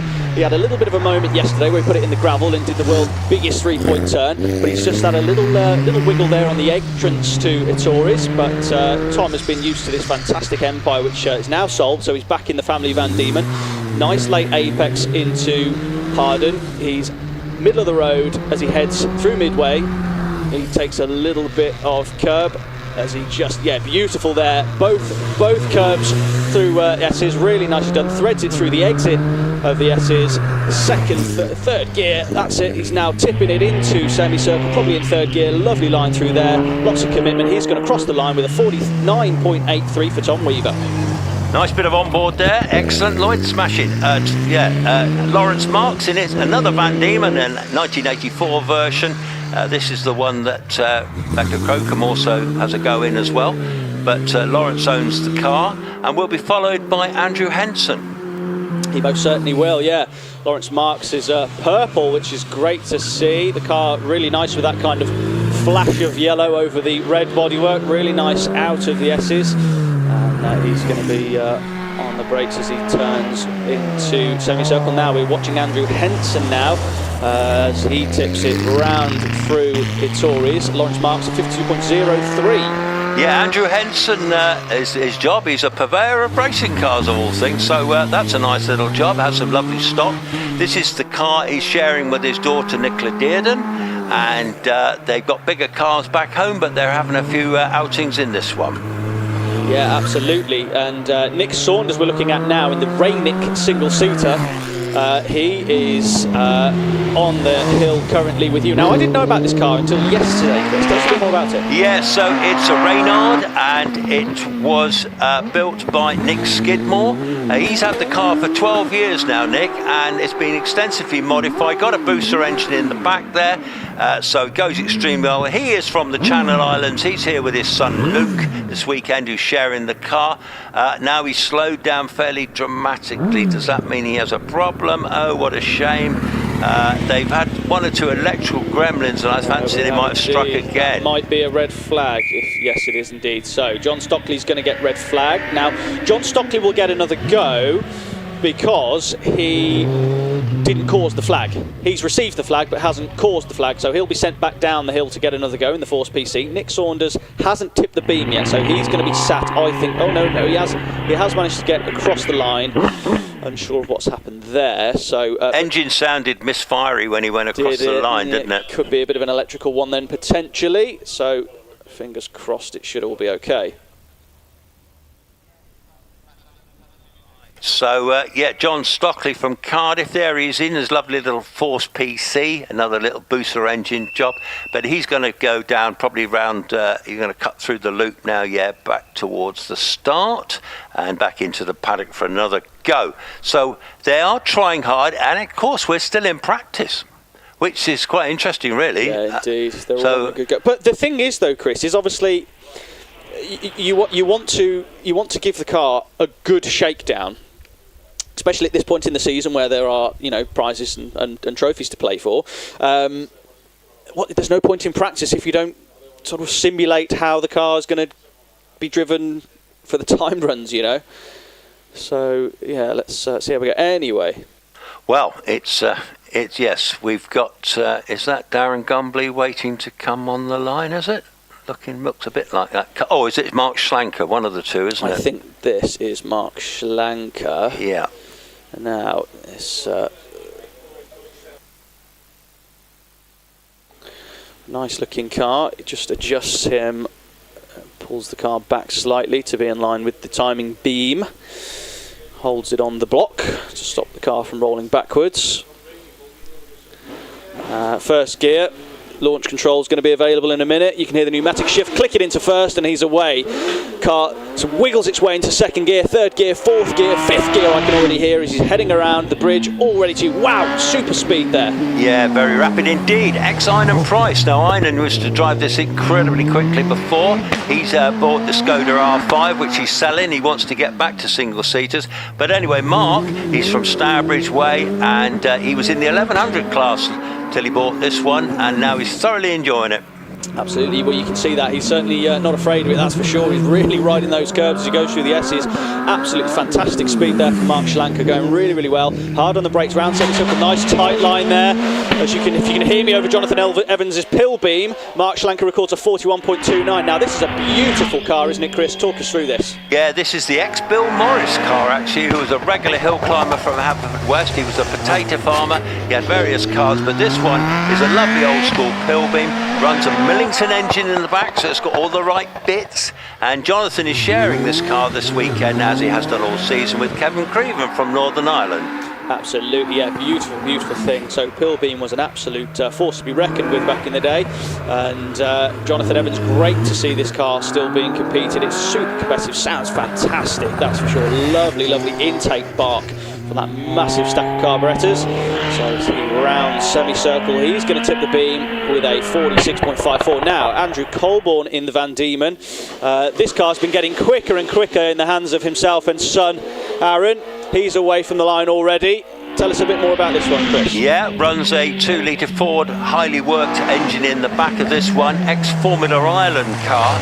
So there was a series for Formula Ireland. So this little Van Diemen is one of my favourite looking cars. I think it's a stunning little thing, isn't it, really? Yeah, absolutely, and it's certainly being driven to the maximum of its ability as Andrew just tries to hook up a bit of exit on the apex of Pardon. He's already through midway and through the S's, turns it one way, turns it the other through the S's. Nice, controlled, smooth driving style from Andrew, and he's going to head himself around semicircle and return that car to Aaron. Now we're looking at John Stockley. He just got red flagged a moment ago. This is a super, super quick car. He's already around Pardon and with you. Yeah, Force PC of course, and Hayabusa engine in the back. John is from Cardiff, he's a regular competitor. Not always on the pace of some of the rest of them, but nevertheless a good driver in for all that. But the car looks stunning, doesn't it? It is, absolutely. Lots of power in the back of that one. He's already on the exit of S's. He's going to round semicircle nice and safely. He's going to pull that one across the finish line. He's going to record a time of 41.68 as Trishy Davis leaves the line in this delicious Force TA with the specialist V8 in the back of this one. Absolutely fantastic. One of my favourite cars in the paddock. Sounds great, looks great. Yes, we're now in the bigger category up to 2 litres, and this one is built, well, the car's the Force, but the Terry Davis engine, which is her husband, built the engine, put it in the back, and he's got the same engine in the John Varley's Predator. Absolutely, yeah. So beautiful looking thing that from Tricia. So it's through the S's as we're going to look at Darren Gumley leave the line. Now we've got an onboard. Let me talk you through it. So second, third, fourth, and he's not going to quite hit fifth, but he's carrying lots of entrance. 94 miles an hour. Hard on the brakes into Pardon. Takes a nice tight line, really close to the apex through Ettores. Really quick, takes it nice and late on the brakes through Pardon. Very nice apex there, nice and tight to the inside of Pardon. He's already out through midway. He's going really quick through the S's. Takes a nice little bit of curve on the inside and exit of S's. Slap bang in the middle of the road. This is going really well for Darren. This is really, really hard on the brakes. Semicircle, really, really quick. He's going to cross the line with a 39.48. Good little marker that for Darren. Certainly is a good little marker. David Warburton in the GR59 Gould. He's sharing with his father. Now this was the one that got binned at Shelsley, but it's all rebuilt, looking great. David, serious competitor too. Number 8 on the back means he finished 8th in the championship last year in this little 1600. So fair dues to him. Little normal aspirated car as well, on methanol but normally aspirated. Absolutely. Well, it's interesting. I spoke to David and said, how do you sort of shake yourself back down again after such an impact? He would have been over 20 G impact at Shelsley Walsh. Goes to show the testimony of the strength of these cars. He said, oh, first run back out, I took Orchard nearly flat. So that goes to show you what kind of person David is. Not scared to get involved, that's for sure.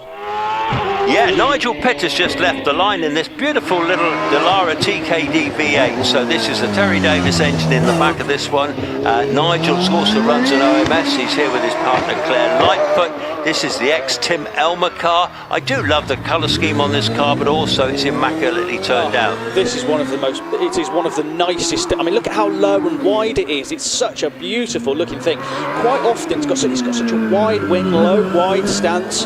Normally they're a little bit narrower and taller than that, aren't they? But that Dallara is just stunning as Nigel makes his way around semicircle and a little wiggle on exit, but he's going to cross the line with a 42.83 as we look at Tony Cotton in the Dallara F300, Chris.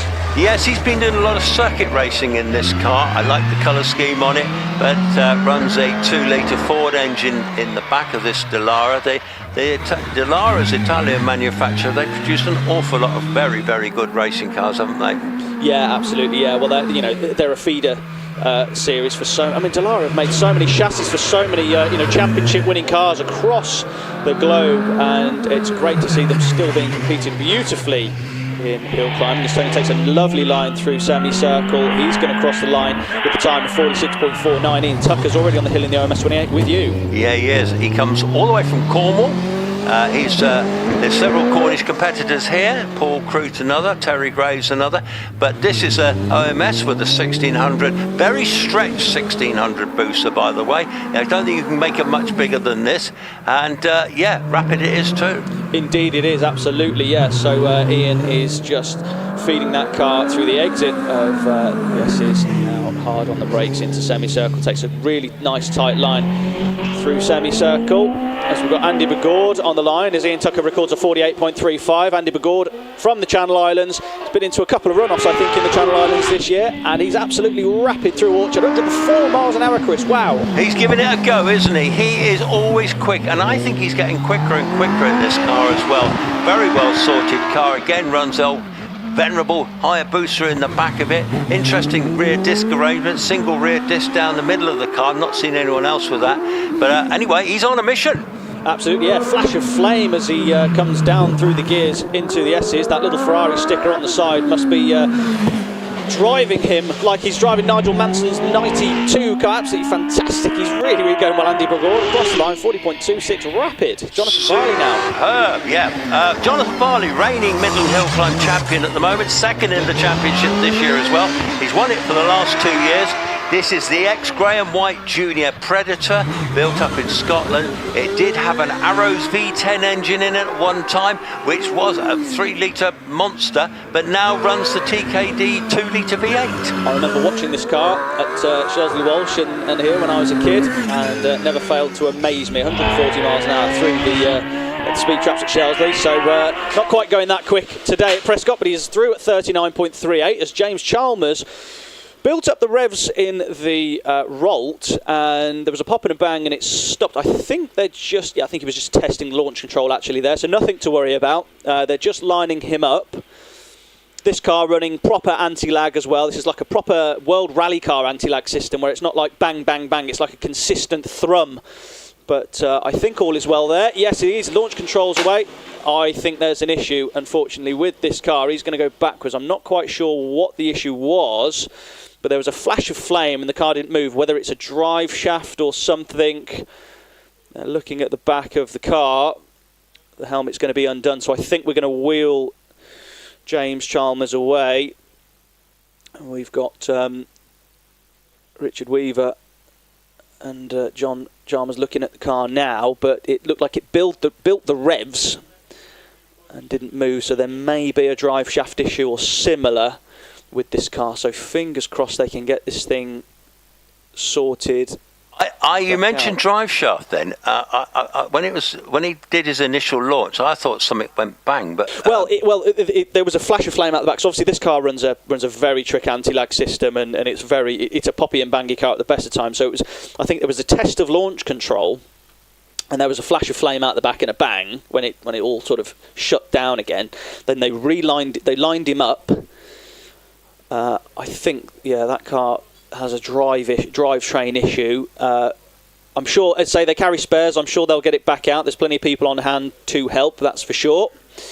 So they'll wheel that one back into the paddock.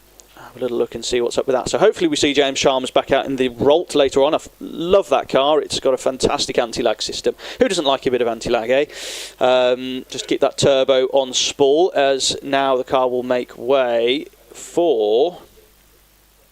I think, is this Calvin Broad that I can see? Yeah, Calvin was waiting behind him, wasn't it? Yeah. Yeah, so Calvin's going to come up now. As, he's going to feed the power into the tyre warming zone. So we get one wheel spin, two wheel spin, one protracted one at the end. So hopefully the tyre's switched on slightly. It is looking a little dark around here. There's lights on in the timing control that I'm sat next to. It feels a little bit kind of autumnal, shall we say. But anyway, this rapid machine here of Calvin Broad and Alex Coles. A real giant killer, this car. As he's lined up, ready to go. He's in neutral at the moment. Any time now, I'm going to hear a clunk into first. Or more of an air-shifted into first. There we go. So, right, hands on the steering wheel there, into first gear. Builds the revs, builds the revs, builds the revs. Off the line already, absolutely flies off the line. Couple of bites to get it hooked up, and he's away already with you. Flashes through those gears. Yeah, Calvin Broad from Exeter. He's had this car a while, and Alex Coles has joined him in the car now, which has made them both quicker, I'd say. The car is very well sorted. It went away for assortment earlier in the year for the engine. That's all sorted now. I think it was maybe Mistral. Anyway, Calvin Broad already into the S's. Absolutely, yeah, and fingers crossed they have a good outing on this occasion. Don't think it was the best weekend for Alex at Shelsley Walsh. A couple of car issues, but fingers crossed all is okay on this one. Calvin Broad crosses the line, 41.79. We've got Pete Tatham on the line now with this air filter stuck out proud just in front of the rear wheel. And he is absolutely flying off the line, pops and bangs, traction control, doing everything it can to try and control that power. Already with you. Yes, he is. Pete Tatham, a heck of a driver too. He's here with his brother Dave, who's driving his Firehawk. But this one is a supercharged little version here, immaculately turned out actually. And Pete is a fearsome competitor, always trying. Got points at Shelsley last time, Lloyd. Do you remember? I do, absolutely. Yeah, it was a funny old runoff, wasn't it? At Shelsley, there were a lot of incidents and breakdowns. So yeah, Pete got himself a runoff, which is absolutely great, well deserved. So he's sideways on the exit of S's. He's already around semicircle now. Paul Hames is on the line currently in this Gould GR59. Now I think it's been a bit of an up and down season for Paul. Normally Mr. Consistent, but I think he's been battling a bit of car trouble, clutch issues. I know that he's not been 100% with the Hoosiers. He's just getting to know those a little bit more. The car's sporting Avons today in this practice run. He just had a go at getting it off the line and didn't want to know. It's happy on the second occasion. So he's absolutely third, fourth, fifth, sixth. He's absolutely rapid through Orchard, 111 miles an hour. Always quick. This is this is a turbocharged Hayabusa, not a supercharged one like Calvin's one. But Paul, as I say, he's a regular top 10 runner. He's got 10th position on the car from last year. He certainly is capable of, well, it's a very close battle, isn't there, for that 10th position this year, the 9th and the 10th. Absolutely. Well, Paul is a masterful driver. He is always Mr. Consistent. The car is on rails. I mean, look at it now. Looks like he's really hooking it up now. So he looks happy on this run. 38.40 for Paul. Fantastic. Good to see. Kevin Creven, again, probably one of the most angriest, loudest launch control systems we'll see here today in this mighty Pilbeam MP88, 84 miles an hour through Orchard. Yes, from Northern Ireland. Kevin's family actually all hillclimb. His wife hillclimbs, and I think he's got at least 3 daughters that do as well. Which we saw, the whole family came to Loughton last year, I think it was, and great to see them in various capacity cars. Anyway, Kevin, this is the one he shares with Jonathan Evans. That Pilbeam engine, the Millington in the back of it is one heck of a unit, isn't it? Oh, it is. I mean, it's a properly built thing, probably the best part of 270 brake horsepower. As Aaron Colborne leaves the line. Now, this car is going to be driven absolutely to its limits with Aaron behind the wheel. Kevin Creven completes on a 44.77. Let's have a little look at what Aaron's doing. Bit of a lock up there into it's always with you, Chris. Yes, okay. He is a tryer, this young man too. A bit of opposite lock coming out of Vittoria's there. Brakes hard into Pardon. Such a tricky corner, really. But anyway, the power goes down out of that 2-litre Ford engine, highly developed engine as well, that him and his father have built. Absolutely, yeah. He's all arms and in the cockpit trying to correct the oversteer with that fantastic driving control there from Aaron. He is tight on the inside to semicircle, a little bit of corrective opposite lock, but he flashes across the finish in a 43.08. Terry Davis now leaves the line in the fourth, 87 for Orchard. Terry can really drive this car too. He's the man that builds this engine. He basically makes this engine out of 2 motorbike engines with a common crank.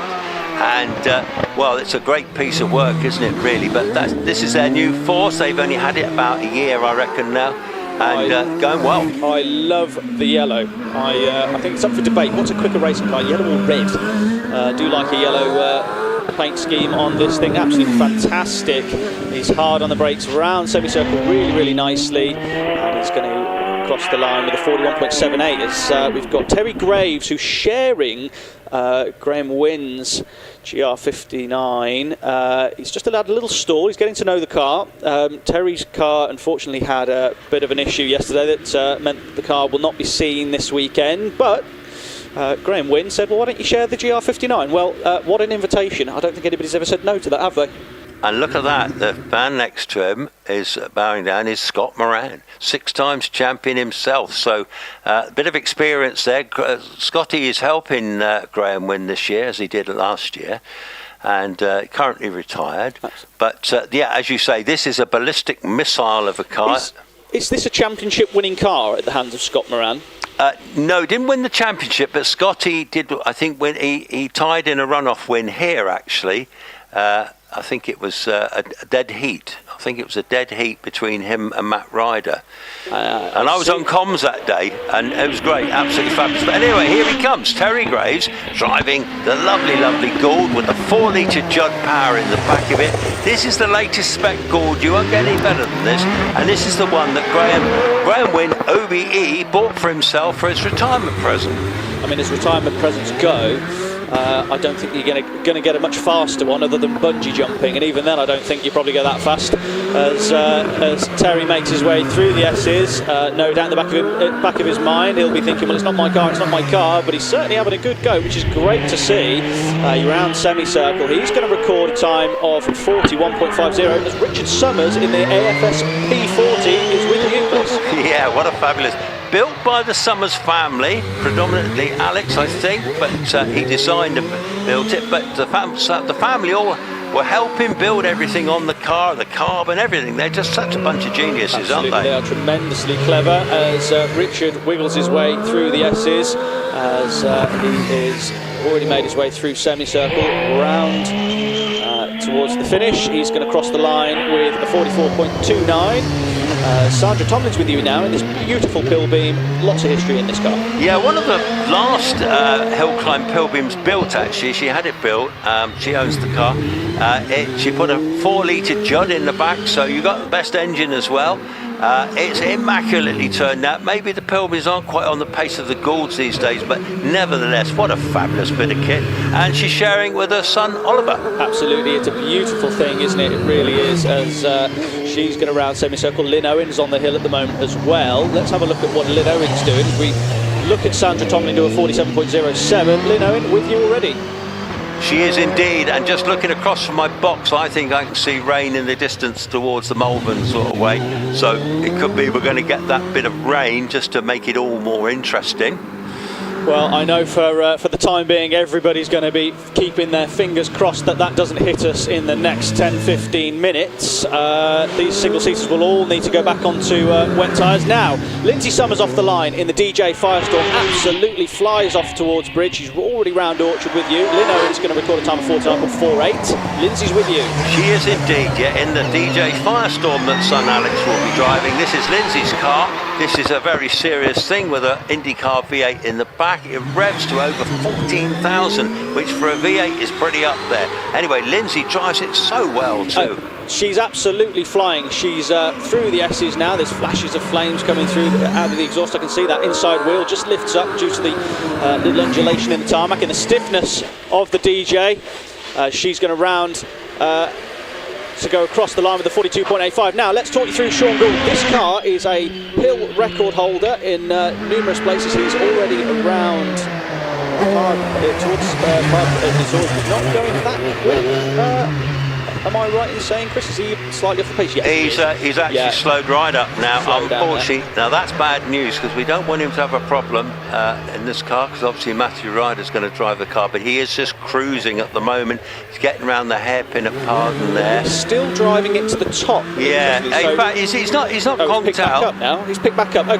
It's kind of coming and going. It's almost like it wanted to shoot off then. And so maybe there's a little bit of an electrical gremlin or a fueling issue here. We'll watch Sean to the top before they let Simon Jenks go, but it seemed to just sort of conk out, didn't it? It got off the line fairly happily, but I don't know if it's made it round to the finish. I wonder if we can see that now. Is he rounding semicircles? Has he already gone through? So he's already gone through. Do you know what? I think Sean has maybe had an issue, but I think I saw spots of rain there throughout towards the exit of semicircle. So let's see.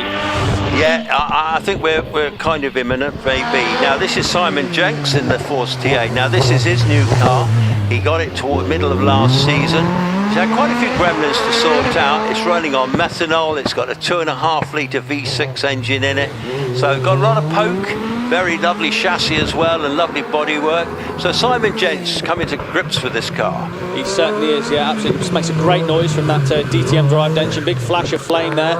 As he's massively sideways on the exit of S's. I think it's starting to rain now. Now, I don't quite think the course is wet enough to really notice much yet. I think it is still slick condition, but it is going to get trickier with the more cars that come up. So if you are looking at these pictures, you can see these little drops of rain across the circuit now. So there might be a slight intervention of which there'll be a crossover, to which things have to switch towards wets. The brollies are up. The hardy spectators have put their coats on now. It was predicted, so let's hope it's quite heavy too actually at the moment. So Harry Pick unfortunately has clocked that one. He's on slicks, so as you say, it'll take a little while. Properly rain, yeah. I think there's going to be a couple of people now that are just going to be getting it to the top. Yeah, Ed Burgess is almost stood still as he's trying to get it off the line, so hopefully Ed just drives that to the top. Yeah, you can see there's already rooster tails coming off the car there. He's on slicks. He's just going to drive that to the top. Yeah, it is fully raining. It's fully raining. I've got spectators running for the hills here, all getting under the trees behind me, quite rightly so, don't blame them. It is chucking it down now, Lloyd. Ed, unfortunately, in that powerful Gould, is going to try and just get it to the top, and then preserve. Oh yes, the rooster tail's already coming off the car as he goes towards S's. I mean, fair play. They would have red flagged this in Formula 1 by now, to be honest, with the slightest bit of rain, but fair play to Ed for actually even getting it to the top. Jack Cottrell's going to have a go. You are joking me.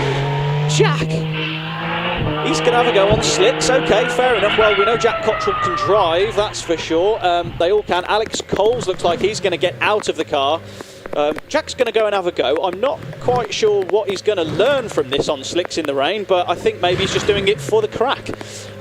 So let's see. All right, fair enough, Jack. Well, launch controls it away. So he takes 1, 2, 3, 4, 5, about a working day to leave the line. Well, there's a great big rooster tail coming off these slicks. It'd be fantastic for you photographers out in this. Now, this is your opportunity, photographers out there. Take some great pictures. Rooster tails, Jack Cottrell in the wet. Not brave man, brakes hard. Oh, he's pretty skillful, actually. He's not a man of many words, but he is an absolute lunatic behind a wheel, as it turns out, because that Judd's probably got, what, 600 brake horsepower in the back of it? No, he's not got a Judd, he's got an IndyCar. Sorry, the XD, he's got an XD in the back of that. He's got an XD in the back of that, and he's whittling on the exit of S's. Jack, you are an absolute animal. I think he's a star. I think he's a star. Getting the car up on slicks. Sideways, I just get so nervous. Well, what's his time? 49.50. Right, for context, 49.5 on slicks. Well, what can we say? That was he didn't need to do it. I think that's my driver of the day. That's my driver of the season. I think that's fantastic. Good on you. Yeah, but already the rain is eased off a bit, so it could be one of those horrible showery things. But Rich is just putting a camera around the place, and you can see the certain areas are getting a lot more. Well, we knew it was coming. I think it's hopefully not going to last for too long, and we'll be back in action. And then if the wind gets up, it'll blow it all away. I think at lunchtime we're going to have to go and talk to Jack, because that was really funny. You know, because to do what he's just done, he didn't need to do it. But well, fair enough. Jack Cottrell, he's gone up in a 49.5 on slicks in the rain. That's mightily impressive. So I think that's wicked. That's absolutely wicked. And what would he have done on wets? You know, that's very impressive, isn't it? He is a gutsy young driver, isn't he? Legend, but he's a man of very few words. He's a bit of a Colin McRae, isn't he? He lets his driving do the talking, which is great. But what can I tell you guys? I can tell you that Alex Coles has got his spanners out. The car's jacked up. He's got putting wet tyres on the back of that car. Now. There was a question I was hoping to ask a few people, and one of the questions I was going to ask Alex Coles is, will you be doing a rain dance? Because can Alex Coles, in wet conditions, get himself into a runoff, do you think? Well, more than that, yes, Alex Coles would not just get into a runoff, he would get very seriously up the points as well, because he is praying for the rain. I tell you now. He got a second. Where did he qualify, Chris, recently? Forgive me, my brain's a bit mushy this morning, but where did he... I think he qualified first, didn't he, because of some adverse weather yes, at a recent yes, I think he was... so just think back was it to... Wiscombe? Now, so Wiscombe, yeah, always super quick at Wiscombe. And he was... Before that, I think the previous rounds were the Channel Islands, weren't they? And then before that, I think it was Harewood. Absolutely. So, yeah... He is praying for the rain because he hasn't got the power those big Goulds have got. But what he does have is a super small car, very, very rapid indeed. And given the wet conditions, which Einan Price always used to absolutely love because he was a rally driver. And so Mark Slanker's driving his car. But Einan, I always used to remember, if it rained, well, top 5 was on the cards. That's the giant killers. Now, what I'd like to... Can you believe Adam Greenan is still sat up there? I'm sure he's desperate to come back down to the paddock. Hopefully they let him go. I can see the nose of the car on the tarmac, so he's going to come back down now. But while we're looking at these pictures, let's try and have a bit of a shout out for HillClimb.TV. Let's try and get ourselves to 23,000 subscribers by the end of the day. We want 25 by the end of the season. If you're watching this, welcome. We've had people watching us from all over the globe. We've had people on oil rigs. We've had people in Malaysia, Hong Kong, all over the place. So welcome, wherever you're watching. But it'd be great, rather than just watching the stream, please subscribe to it.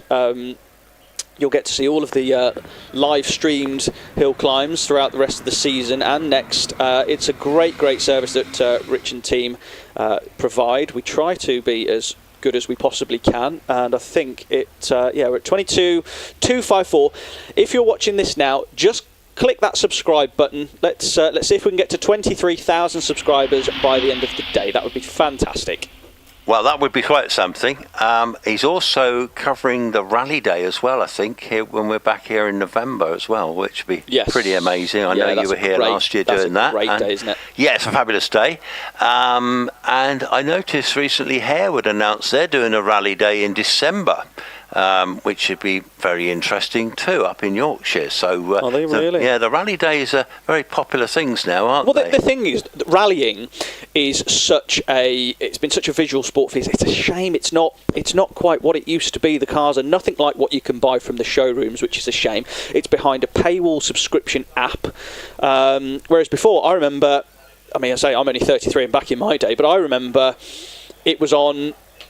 It was on BBC, and you would see 4 days of network queue, and it would be Toyota, Subaru, Mitsubishi, Ford, Skoda, Seat, all having a proper go with cars that looked like the ones that you could go and pick up from the showroom. It was the old buy on Sunday, sell on Monday, wasn't it?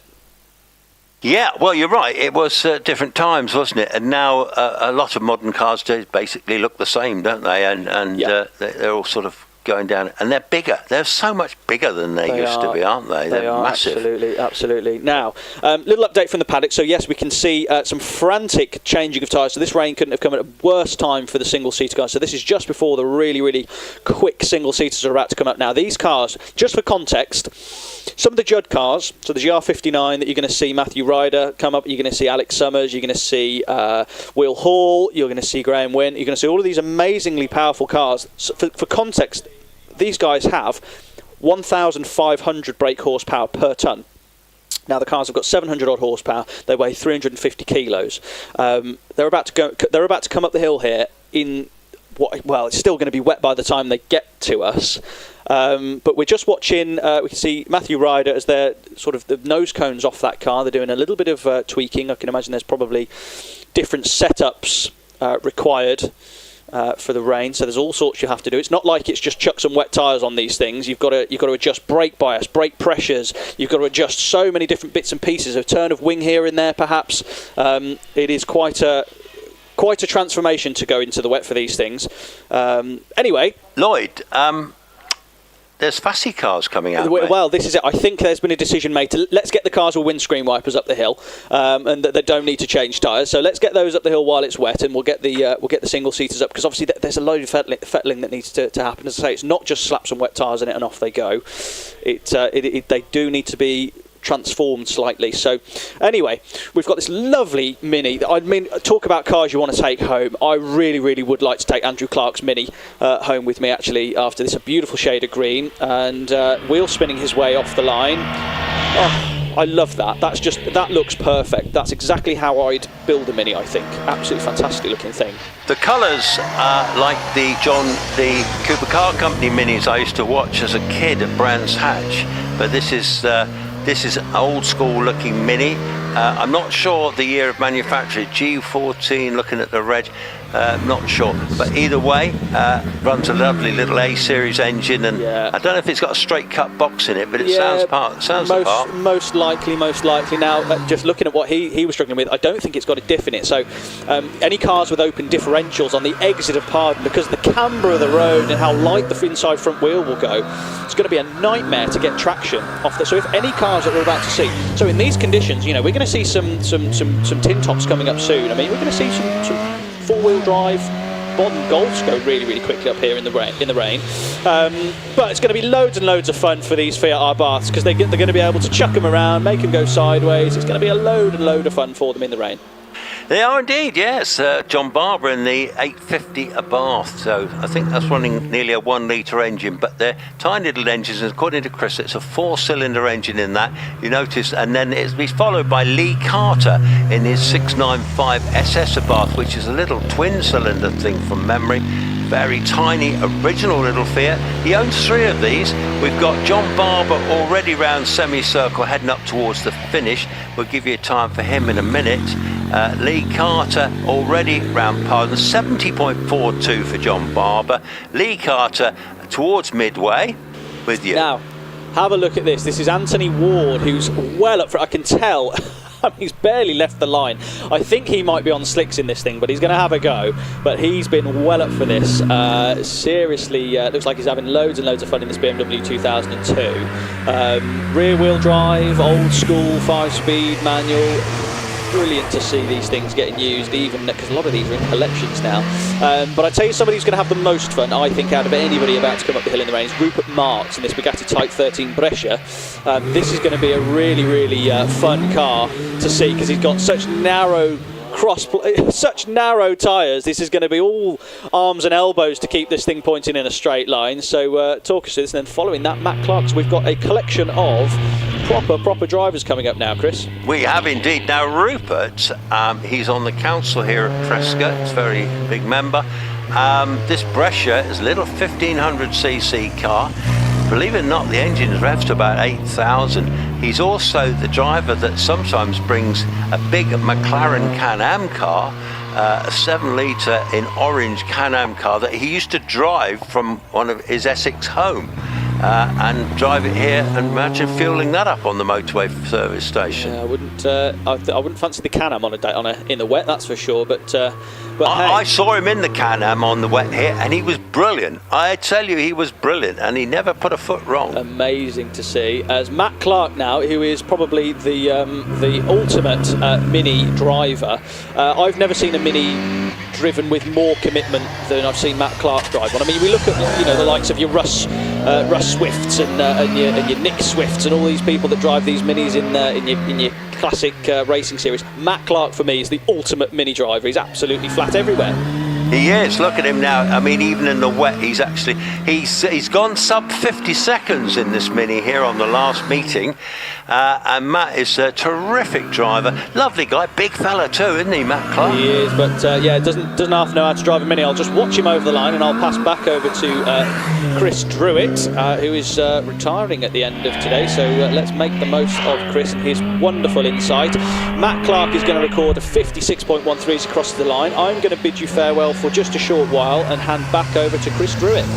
Okay, excellent, Lloyd. Thank you very much. Ben Cross, of course, is in his MG Midget, and this is a very, very well sorted midget, to be fair. Deceptively quick, always go well.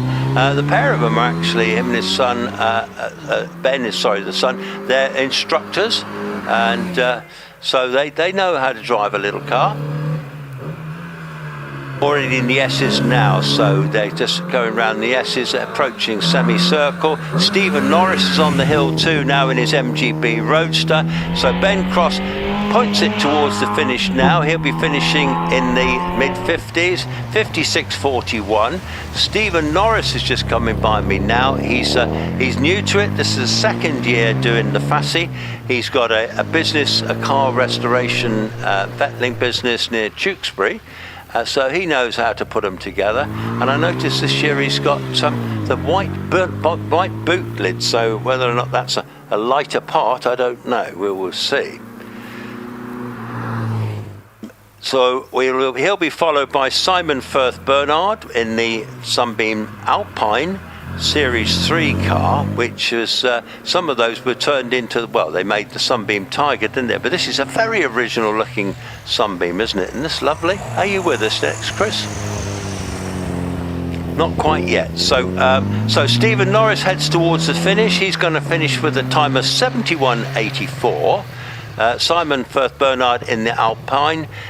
He'll be followed by Martin Rawson in the MG Midget. So the times are obviously notably slower. The track is very damp at the moment. It's going to take a bit of drying out, but it does look brighter in the distance. So hopefully the shower has showered by, and we will dry out a bit now. So anyway, we're in what we call the Fassi Championship, which are Fassi being an Italian manufacturer of cranes, and very generously sponsoring this championship.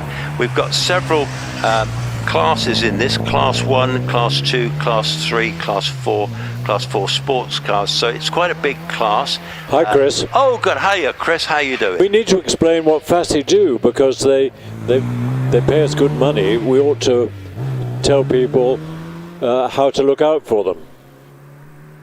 The floor is yours, Chris. Well, it doesn't take very much. If you follow a big truck with a crane on board that it uses to lift the load on and off, that crane is more than likely a Fassi. There are two main manufacturers, but Fassi of Italy have really taken this market seriously, and it's great that they are making a contribution to running Prescott, so we're very grateful to them for that.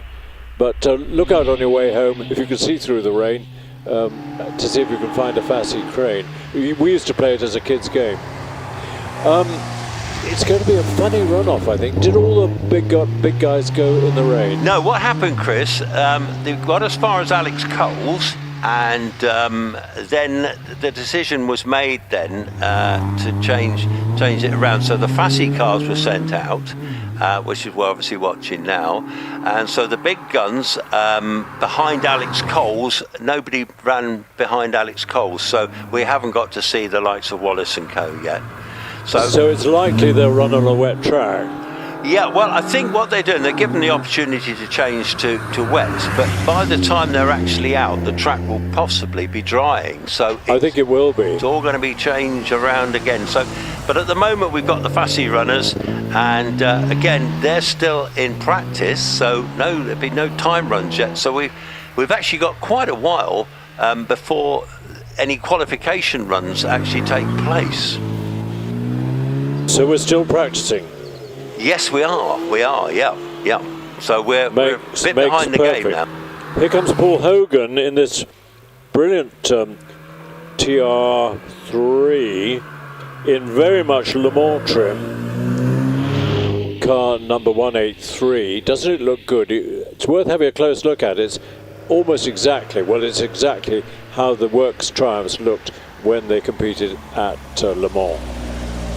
Isn't that fabulous? I do love that, actually. Yeah, that's been beautifully put together. I don't know. I think this is a fairly original car too, actually, and I think there's a fair bit of history behind this car. But either way, lovely to see it, isn't it?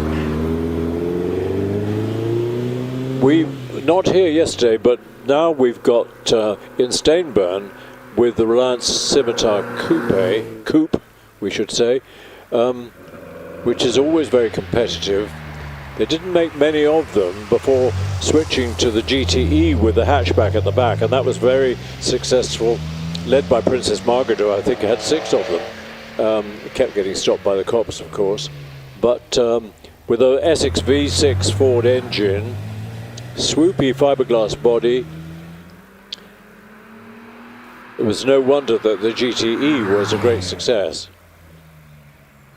Wow, yes. On the line, even more successful from an investment point of view, the amazing 4-cylinder BMW M3, the first of the M on the basic small saloon shape of the BMW, and it was a huge success. They could have made many more, and if you've got one, as Toby Moody has, hang on to it because they're worth a fortune. They are indeed. Well, Simon, of course, used to work at Aston Martin and now works for Jaguar Land Rover, and he is also owns that beautiful Mark 1 Escort VDG, which is currently retired, but he tells me that one's going to come out to play again next year. So good to see. Yeah, that's really good. I'm told the original M3 has wonderful road holding. Well, you can see the evidence is in front of you. We've got another single-seater on the line. Who is this? It's car number 850. Alex Gould. Now, Alex is quick. Now, just quickly, we've got James Stott in the MGB Roadster. This is his 2nd season now, and good to see. A very standard MGB, this one. It used to have a rubber, it was a rubber bumper one. Ah, that's correct. They were dreadful and couldn't pull the skin off a rice pud. Well, this one can. They've obviously removed the rubber bumper on this one, and they're both, him and his friend, they're both helicopter engineers from Westlands back in the day. All right. So I've got Alex Coles now, folks. This one is Alex is a very serious contender. If it's wet in the runoff, he will be super serious. But he's sliding the car around at the moment. It's obviously still very tricky out there, sparking his way down there into Pardon there now. But he gets it round. He gets the power down. That methanol fueled car with a supercharger on it, probably got about 300 odd horsepower. Very keen young driver from Plymouth. Brilliant young driver, isn't he? He really is, and he doesn't hang around. He has fitted wets to it, I think. So it pays off. 46.1 is a good time on a wet track. He's followed by Debbie Summers driving the family-built and brilliant FS4 P4T. We'll call it the P4T. And the good news, the amazing news, is that the family is building another one, an 8T, which will be designed to compete in the big class. That'll be fantastic. Debbie comes to a stop out of Pardon. Has she been flagged? Well, I think no. She had a problem going into Pardon there, and it just didn't get round. Although they're now raised a red flag, I think there's a mechanical malady or fuel or electrical. Debbie, of course, a recent mum. It's our fault for putting the commentator's curse on it. Yeah, as ever. Yeah, absolutely. So, but yeah, that's a shame. While it's quiet, Chris, there's a public service notice that needs to be spoken, just to warn people that at 3 o'clock, everybody's phone is going to start ringing. And you'll think, what on earth is going on? Well, it's a national alarm test. So they're developing an alarm if something horrible happens, they can set the alarm for everybody as long as it works. So they're finding out today whether it works. So don't be surprised if your phone starts ringing at 3 o'clock. Yes, I'm told we will carry on as normal, but even if your phone is switched off, apparently it will still ring as long as you've got reception. So if we don't have reception, and I don't know what reception's like here, it's not always great, is it? So it's not sure. Better here than the other place. Is it? Yeah. We love the other place, don't we, Chris? That's funny. That is funny. Now, folks, if you don't know this, young Chris, he's retiring at the end of today. You mean shy and retiring? Well, you've never been shy and retiring. retiring, but you're telling us retire. But we're told you're retiring, but also you are available for emergency cover next year should the need arise, and I'm sure we'll be seeing you again. But nevertheless, this is going to be your last day of commentary, if that is the case. And so how many years have you been doing this here or elsewhere? And where else? Goodwood? When you say this, do you mean commentating or competing? No, I mean commentating specifically. I think I started competing at Shelsley in 2001, something like that. And then Prescott came along the following year, and then Lowton Park. And so it spread. And then, to my delight and surprise, Goodwood phoned and said, come and talk to us about commentating. So I hopped in my car and whizzed down there. And the story was, well, my brother, as you probably know, was a great TV producer and helped Lord March at the time set up the TV for Goodwood. And I think he was having lunch or something with one of the commentating team who was bemoaning about the unreliability of his commentators. He said, they're driving me mad. And Richard said, well, my brother commentates, and he commentates at Prescott and Chelsea. So I got the telephone call, and that was the start of a real treat for 20 years.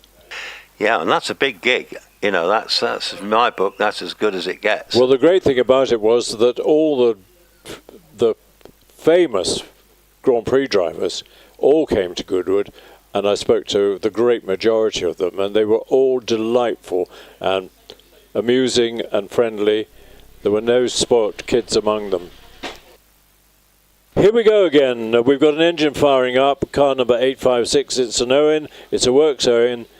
Now, is it Lynn or Steve driving it? 856, it'll be Lynn, I think. No, it's Stephen. Oh, is it? Yeah, sorry, Chris. Yeah. No wonder I'm retiring. No, I didn't want to interrupt you. But yes, Lynn's had a go. So, Stephen, he's on the wets as well, isn't he? He is, and they give him a reasonable degree of grip off the line. 2.98 is great start on a wet track. It's astonishing how much grip you can get. Yep, he is. He's the man that builds OMS cars, Stephen Owen, and OMS cars is his business. He's now into the hundreds in cars produced. He works from his factory in York, up in Yorkshire. And if anyone knows how to build and drive these cars, it's Steve. And Lynn, of course, is the boss. She keeps him under control. I'm not sure how many people they employ building these cars, but they have built a great many of them and will continue to do so. Let's see how Stephen's getting on, heading for the finish. It's a 47.19. Well, great to be in the 40s on a wet track. On the line, who have we got? We've got car number 6. David Uren. David Uren in the very famous Gould GR55 that in its time has won just about everything. He's on wets. I was told, I think Roy Lane told me, don't bother putting on wets until there are puddles on the track. If it's just a wet track, you're just as good on slicks, but I'm not sure I trusted his word. Well, here it is, David Uren. Yeah, the ex-Martin Groves car. It used to be yellow. It held the British Hillclimb record various places. It held the championship. Oh, he nearly goes off at Pardon, but he just keeps it in on the tarmac now. He's already big rooster tails going through the midway into the S's, Chris. Yes, neatly through the S's. David always quick. It's a pretty elderly car now, very famous, but very quick, of course, but not up with the GR59s. But 47.04 is a respectable time. Graham Wynne, who is well into his 70s, gave himself this car as a retirement present. Wish someone had given me a GR59 as a retirement present. So perhaps they have and they're keeping it secret. Well, yes, it is. Graham Wynne, of course, he actually got a lovely collection of cars, but what a lovely retirement present to have. Very successful driver over the years too, in lots of classes, held class records, of course. But anyway, this is a fearsomely quick car, very well driven. Yes, and Graham was shared this car with Scott Moran for a couple of seasons, I think. It was a very good relationship. But now Graham is going solo, and it's a 47.81. So it seems that bogey time is in the 47s. So we're following Trevor Willis, 3 times champion, great driver. Yes, the most successful of the OMS drivers, actually, Trevor. And he won the championship in this car, but also in another OMS. And, well, he's such a consistent driver. He slides it out of pardon there. He certainly knows his way up the hill. And he's on his way to you. Yeah, he's suffering a bit from lack of power. He's only got, I think he's only got 3.2 litres, and probably in the 400s compared with the 6 and 700s of the really big cars. So anyway, nevertheless, 46.38 is the quickest of this class so far. Alex Coles did a 46.1. So. Is this still practice? Yes, it is, Chris. We are just towards the end of the first practice, so we're sort of dragging our heels a bit, I think. Well, we've had 1 or 2 offs, haven't we? Lotus 51A of Colin Richards. Very much an old school car, isn't it, this one? Did you ever drive anything like this, Chris? No, well, I started with the Formula Junior Lotus and then went straight to a Formula Atlantic March later on. Now on the hill at the moment we've got Phil Fisher in his Mallet Mark 11. This is an old school Mallet, obviously 1 being the first, so 11 still, I think they ended up in the 30s, the Mallets. So we had all the Mallets here earlier in the year at the historic meet. We had a meeting of about 20 Mallets, which was fantastic. Phil Fisher, of course, he's driving this one, and Colin Richards finishes with a 68.66. So Phil Fisher. I don't know why he's mixing in with the big class, but we're not complaining, and he's not complaining. On the line comes Will Hall, who is really getting to grips with his GR59 Gould. Long time, very competitive driver. Brilliant start. Look at that, 2.57 on a wet track. It's just amazing. Well, I tell you what, Will is having a season and a half, and although it's wet, you wouldn't think so the way he's driving.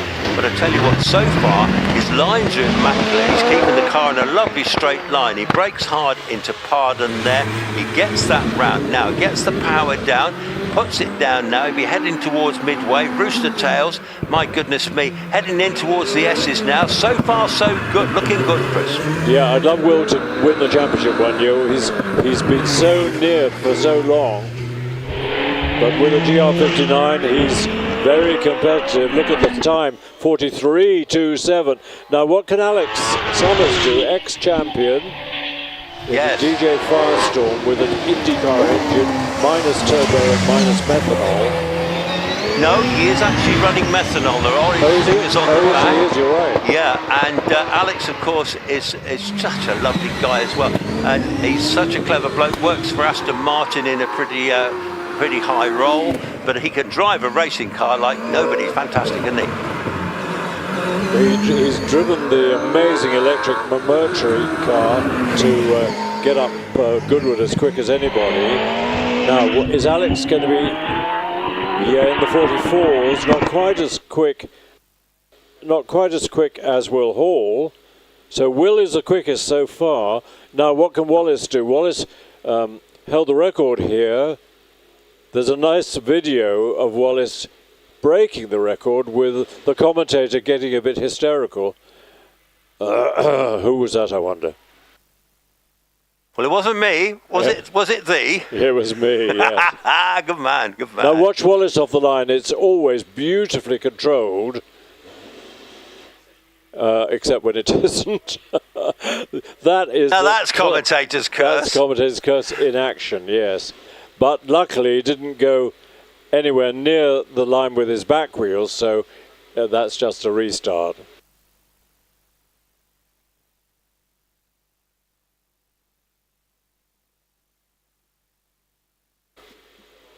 They've spent a lot of time and money developing the launch control on this car. Why is Wallace gesticulating wildly? Is he pointing at... He's not pointing at me. He's pointing at course control because the red light won't go out. I think it still hasn't gone green, so he's being told to switch off.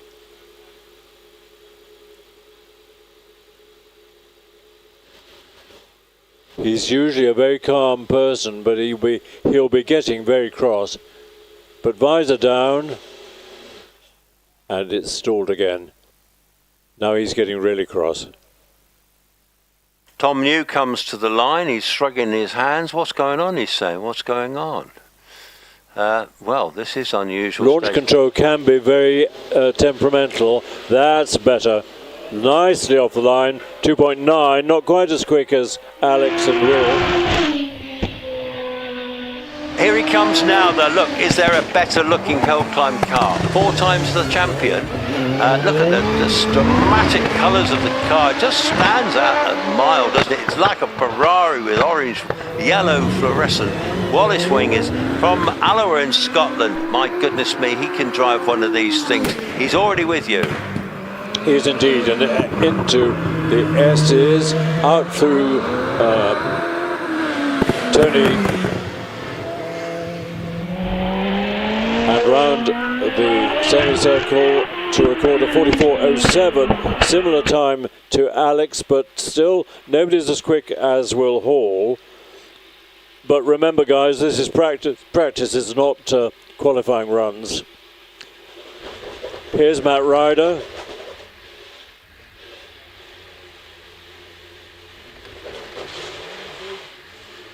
He was finding it, he was going to find it quite tricky to get off the line, but he managed to. 2.97, pretty good. Speed through the trap, 82. Now here he comes now. This is our current champion, folks. He's leading the championship at the moment. He's certainly in pole position, as they say. He certainly knows how to drive this fantastically successful Gould. This one has held hill records all over the place in his hands and in Sean's hands. Over to you, Chris. And we're privileged to have an on board with Matthew. He really is, well, he was always a brilliant driver, but he's developing as a very mature, sensible driver and quick, and 45 seconds dead. Well, that's okay. We're not qualifying yet. On the line we got this lovely scruffy MGB. We started life with rubber bumpers, and unfortunately they've been chucked away. The car is pretty much as standard, but they're having a lot of fun with this car. Meanwhile, the MG midget of Tim Cross is heading for the S's. Daniel Carroll takes off in the MGB. He does indeed, yes. So Daniel Carroll and James Stott, they're the two buddies that run this car. They're the ex-helicopter engineers from Westland. But anyway, see, this is a totally standard MGB. Nothing fancy on this car whatsoever. They're just doing it for the hell of it because they love it. And that's great to see. So it should be. Now on the line is a car that you can buy. It's for sale. It's unique. It's such fun. It's Jeremy Rivers Fletcher's little midget car built by his dad, Rivers Fletcher, and Jeremy's competed in it for 3 or 4 years, having sorted the steering out, so the handling at last is okay. And as you can see, you can have a lot of fun in this little thing. It's got a Triumph twin engine. It's got terminal understeer, but he kept it out of the kitty litter. So if this appeals to you, it certainly appeals to me, talk nicely to Jeremy, and you never know, there may be a deal to be done. Well, Chris, this is the most terrifying little car, I would imagine. But tell us about the next one. You've got Yushan NG. Yes, Yushan has bought, a couple of years ago, bought this lovely Type 35 Bugatti, absolutely original, unblown, on the original narrow wheels and tyres. He had a bit of difficulty when he first had it, getting the engine to run, but it's perfect now. It used to belong to a lovely gentleman, Chris Jakes, whose family for centuries have been making kits for the game of croquet. Very distinguished family. And Chris Jakes had some really interesting cars, which of course were sold when he died, which he did 2 years ago, sadly. And Yushan, fortunately, picked up this car. It didn't go off to Japan or foreign parts, so we're thrilled to have it in front of us. For some reason, Yushan didn't take a second run yesterday, so he may have had problems, but now it's going fine.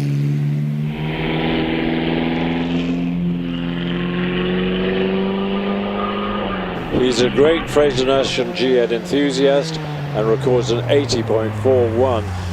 Now the Lotus in the hands of Richard Morris. Yeah, I do love these old school Lotuses, to be fair. Should I tell my Derek Jenkinson story? Go for it. I did, yes. Christmas Day 40, 50 years ago, whenever these cars were new, famous journalist Dennis Jenkinson borrowed one from Lotus. He had them fit mudguards and lights front and back, and on Christmas Day he set off. He thought all the cops would be indoors swigging their Christmas drinks, and he did a road test all around the lanes of Surrey on a Lotus 51, and it was published, I think, in Motorsport. But he was a lovely rule-breaking character. He didn't believe in rules. I love it. I love it. But he was very brave. He was Eric Oliver's sidecar champion when they won the sidecar championship, and then of course he was sitting by the side of Sterling Moss in their amazing 1955 Mille Miglia, which they won with the 300 SLR Mercedes. Ben Fisher finishes with the 59.24. It's all gone quiet on the hill. I think that's the end of practice. Yes, I think you're right. I think that is the end of practice. The course car or course controller just going up the hill in the Isuzu. The British Hillclimb Championship and Midland Championship from Prescott today. This is 6 rounds to go, including 2 here, 2 at Doon in Scotland and 2 at Loughton Park.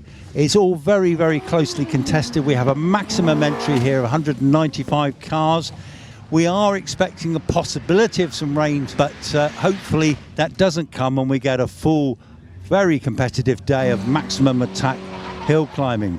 Well, I'm with Matthew Ryder, leading our championship at the moment. It's quite a weekend for Matthew because not only is he driving this magnificent Gould, we've had a few weeks off.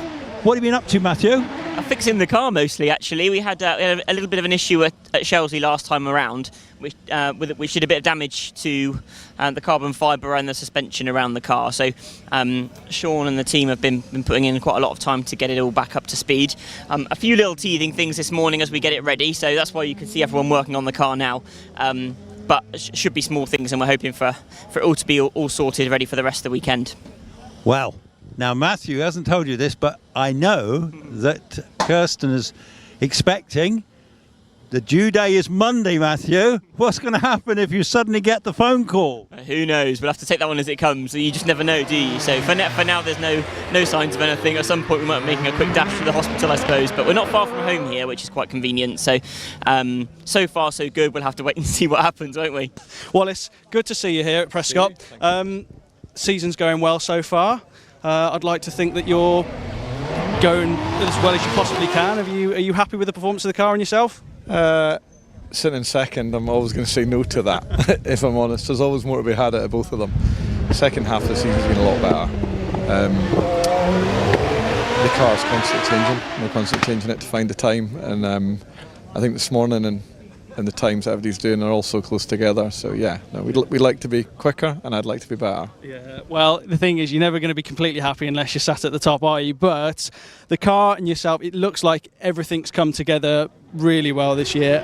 Is there anything more that you can throw at it? Anything that you can unlock from it in the immediate future? Yeah, probably a bit too late for the events that we've got left. Power-wise, we turned it down a bit, so we've turned it back up. Which makes it harder to drive, but the car's quicker, and that adds to the fun of the game, really. So here's not a power hill; it's anything but, and neither really is Loughton or Doon. But yeah, it doesn't do any harm in first, second, third as we're heading towards the bridge, just to try and get that power down and use a bit of it, but that won't make, you're talking hundreds, not tenths. Okay, now how I'm with Alex Coles from Plymouth. Now Alex has been fantastic this year. He's currently, I think, in 9th position in the championship.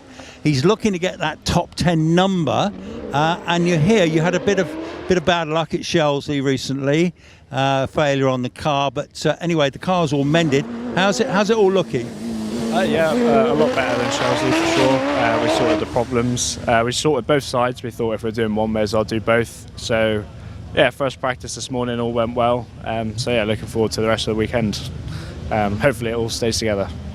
So you're driving with Calvin Broad this year in Calvin's car and sharing it, doing a great job. I mean, you two have never gone so quick, I think, and this little car is a little... Well, tell us what engine and why it goes so quick. So we're running the supercharged Hayabusa, obviously a very lightweight, small engine with quite a fair bit of power, and the car's very lightweight as well, all carbon fibre. So yeah, the power to weight ratio really works in our favour, and yeah, powers along quite nicely. Right, so I'm joined here by Damien Bradley. Good to see you, sir. Fresh back from a very busy year. So the last time I saw this car out, you had a reasonable Shelsley Walsh, not perfect but reasonable. What are you hoping for this weekend? How's the car going? You told me off camera a second ago that you've unlocked more power. Yeah, exactly that. So a top line power figure is probably similar to where it has been for a while now. We are on a new AET turbo. We were on that for Shelsley. The car just didn't feel right at Shelsley. I was really struggling with it. I felt like it was really hard work to get like a 29 second out of the car at Shelsley, which is, you know, is a quick time, but just not quite where I would have expected the car to be. So we changed the turbocharger to a different AET turbo. It's a chunk bigger, and it does deliver quite a lot more power than the Pikes Peak turbo, for example. So that's been an improvement, but there was still something not quite right in terms of its responsiveness. And then we discovered that we've had a variable valve timing issue, as in it's not been working for quite some time now. The logs showed that it was kind of working, but not quite right. And then we delved into it further and found out one of the solenoids had stopped working. That was switched on, and that is now working. So my first run here at Prescott this morning on the lowest boost setting, it was scary. Well, I can imagine. I mean, I've been a big, like many of us have been, we've been long-time followers of Team Legacy UK, of which obviously you're very good on social media. You're pushing this on. It's a fantastic following that you've got, and I've seen this car develop over time. And you know, even when we were in Portugal and Braga, you know, it was just amazing. How far has it come? Is it kind of built to a point where there's not much further to go with it, or is there still, in terms of development of the car, where else is left to go with it? I think there's still a huge amount to come from it. I think that we need to look at the Öhlins suspension again, and that's something I've been focused on this weekend, is going back to my settings of my Öhlins here at Prescott from the spreadsheet from 2 years ago, and working back from that and trying to develop the suspension. The next big chapter, which you may or may not see at the beginning of next season, is going to be aero. Right, I'm with Will Hall here. Good to see you, Will. You all right? Lovely to see you. Stood in front of this beautifully liveried GR59. Will, you've been going really well this year, and let's hope that theme continues. You've already done a bit of a happy hunting ground at Prescott. How are you feeling? Yeah, feel good. Car feels good. We've done some more tweaks the last 2-3 weeks, so try and find that next 100th of a second. So consistency has been the key. Obviously, you had a bit of a weird one at Shelsley, obviously having that qualification, and then a bit of an issue on the with the timing. How'd you bounce back? You feeling like? Yeah, forgotten about that. Not at the time. I was gutted at the time, but move on. 3 weeks later, and we go try and fight for 2 wins. Yeah. On the subject of that, bit of a question mark about weather. Wet, dry. What do you prefer? I like both, but I'd like it to rain tonight. So it'll be tough because some of the smaller cars will be quick up here, but yeah, it'll be good for. Yeah, absolutely. Well, look, Will, he doesn't always love the interviews, but I have to charm him into the interview. Will, I'm with Alex Summers, previous winner of the championship and runner-up a few times. But today, the Summers team have got 2 cars out. Alex, which cars you got this weekend? So we've got the usual trusty steed, the Firestorm, which is me and Mum. And then my wife and dad, Debbie and Richard, are in the P40, which is the sort of family project car, if you like. Now, we know about your project car, but there's also project car number 2. How far down the road is project car number 2? I think I'm not as far down as I'd like to be. And everyone's like, oh, you're coming out next year, you're getting it next year. And I think, oh, a lot has to go right. Obviously, I'm a dad now, so spare time is a bit of a luxury. But yeah, I mean, we've got the tub, we've got all the bodywork, every single piece of bodywork's done. Front suspension's sort of getting there.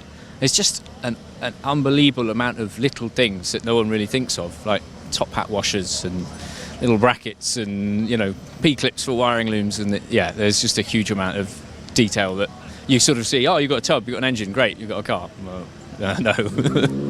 Yeah, I can't even comprehend, because I know the work you guys put in, and you've built the car yourselves, which is amazing. Done all the carbon fibre work yourselves, incredible, really. And then, so what engine you're going to put in that one? So we're lucky to have a couple of these XD V8s, so that's the plan at the moment. I probably embellished that. That's an IndyCar engine, late 90s, I think 1998, 2.7 litre, naturally aspirated V8, something like 650 brake. So where else would you look? Judd, maybe, but quite. I think that's a sound move.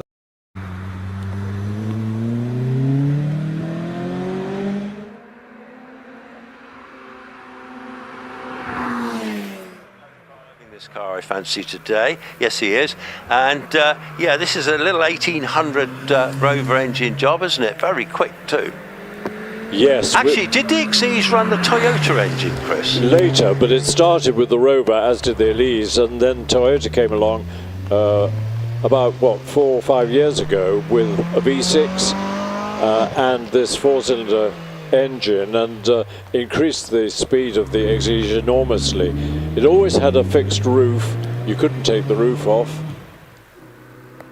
Now we have rain, but I do have a live screen now that's giving me all the times, which it wasn't earlier, so that's fantastic. So obviously David Wilson has done a 53.99, Zoe did a 59.47, Maggie Richards a 63.08, and Dylan Booth at 63.60, as I'm looking at Seb Cartwright in the supercharged Austin Mini. Yeah, looking military in its matte green paint. It's not as old as you might think. It's a V register, so it's quite a late of the Mini production. But this one's very quick. Another car that's for sale, Chris, by the way. Yeah, and Bob Penrose has finished. Bob did a 71.76, and the Penrose father and son were until earlier this year, I think, driving the amazing Pilbeam, the Le Mans version of the Pilbeam, but with a carbon fibre tub with a 7-litre or so Chevy engine in the back. And for some reason they've given that up and taken up clear racing. I think the Pilbeam might have scared them a bit, would have certainly scared me. Yeah, absolutely. I think it was quite a handful, and obviously Dad wasn't getting any younger, so the decision was taken to maybe retire it. I wonder if it's been bought by somebody. Yeah, I hope so. But either way, it's a fabulous car, isn't it? And we'd love to see it again. I've got Richard Pates has just finished with a 69.40. David Garnett from Cheltenham in the Fiat Abarth 595. He's currently on the hill. And Robin Holden has just left the line in the very rapid Mazda Roadster. Yes. Has the Fiat got its Bonito at the back? No, it's the modern version, so yeah, the old, I think they're 1300 turbocharged, aren't they? Is this the MX-5 that John Maycock drives? No, this is totally nothing to but it's do with John. Much modified. It is, yeah, it looks similar, doesn't it? But we are in the standard production cars up to 2 litres, whereas John's is highly modified with that turbo. David Garnett, car number 27, 63.08. Robin Holden has, as you can see if you're watching the screen, nearly finished his rounded semicircle. Raindrops are falling, luckily not on my head, yes. But records a 59.63. Daniel Friel is well on his way. Jonathan Langby takes off. Car number 31 in the Elise 135R that looks like an Exige but isn't. Here's the Honda Civic Type R. If you can find a good one, they're a super car. and a supercar to start hill climbing. Now 57.09 for Daniel Frill. Now this is Jonathan Langmead, class record holder of course at the moment. He's a golf pro from South Devon. His club is Dawlish, so but he loves driving this little car. Always rapid, always entertaining, very well sorted elites. Great hill climb car these. Peter Booth takes off and at the start almost stalled the car by not having quite enough revs, but caught it in time, and here he is going really well. Yes, he is. Another Clio 182. Jonathan Langmead heading up towards the finish, does a 55.58, takes him second in the class to David Wilson in a similar Elise. So Peter Booth heading into Pardon, and Ian Richards has just gone off the line in the car he shares with his wife Maggie in the Clio RS200. So here he comes now as Peter Booth approaches the S's.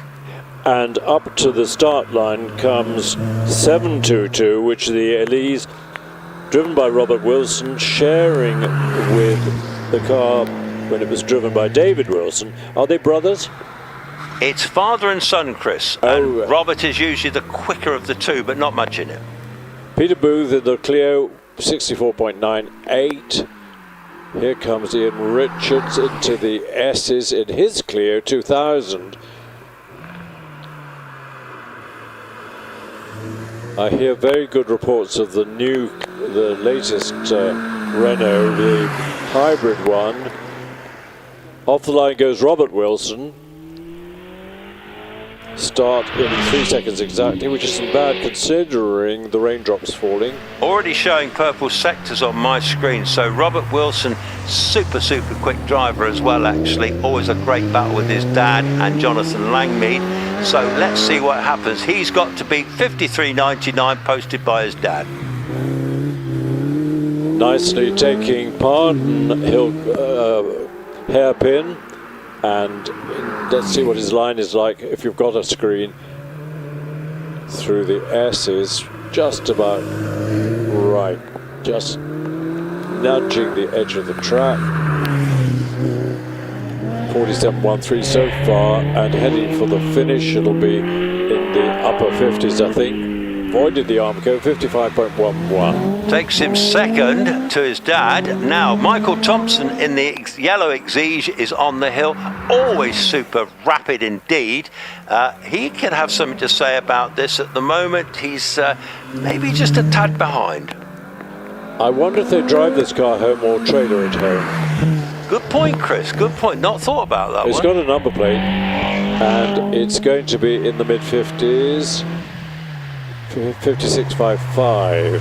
Here's the other Penrose in the 2-litre Clio. As the rain continues to fall heavier, Chris. I know. I'm glad I'm indoors. I haven't brought a Mac. yeah, certainly. Well, I have a roof over my head. Our hardy spectators in front of me, obviously the brollies are up, but they're sticking it out. Fair dues. So Robert Penrose, I can't tell you what time the other Penrose. This is dad or this is son? Right, so I'll come to me in a minute. Kevin Dodd, this is Kirsten Dodd's father, Kirsten being married to Matthew Ryder, and Kevin comes down from the north. This is a supercharged version, this one, so it's in fact, no, it's a turbo, I think. So either way, very rapid indeed. According to my screen, it's breaking the record on every bit of the hill, but I don't think those purple sectors actually mean anything.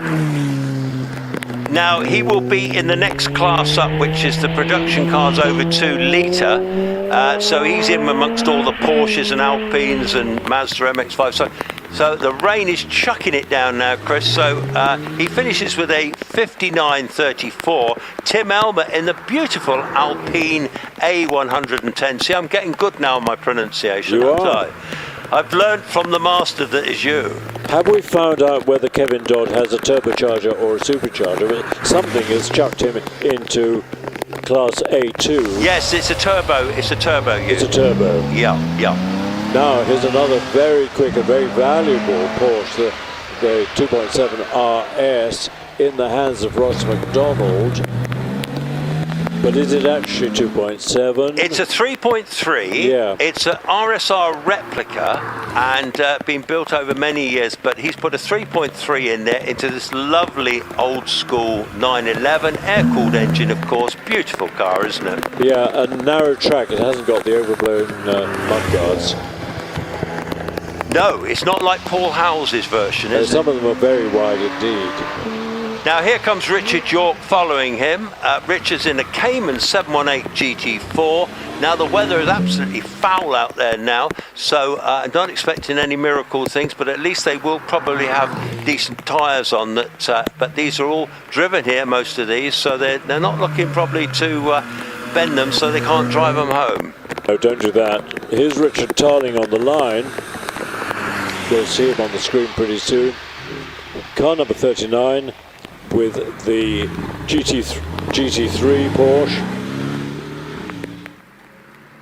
Witnessing the advantage of a flat six engine behind the rear wheels when you see these 911s taking off the start line with no wheel spin at all. Now Tony Adams is well up the hill at the moment. Simon Tarling in the 996 is with me now. This is a beautifully turned out car, local man actually, and always seems to go very well in the wet, and he's going to be followed by the brute of the car that is the Morgan Plus 8 of Mike Meredith. Which is 50 years old this week. Wow, you must have seen this car a few times then. I think about 50 times, I think. And on the line, the amazing new M2 competition, BMW, with its beautiful straight six engine. We are debating whether it's turbocharged or supercharged. We don't think it is.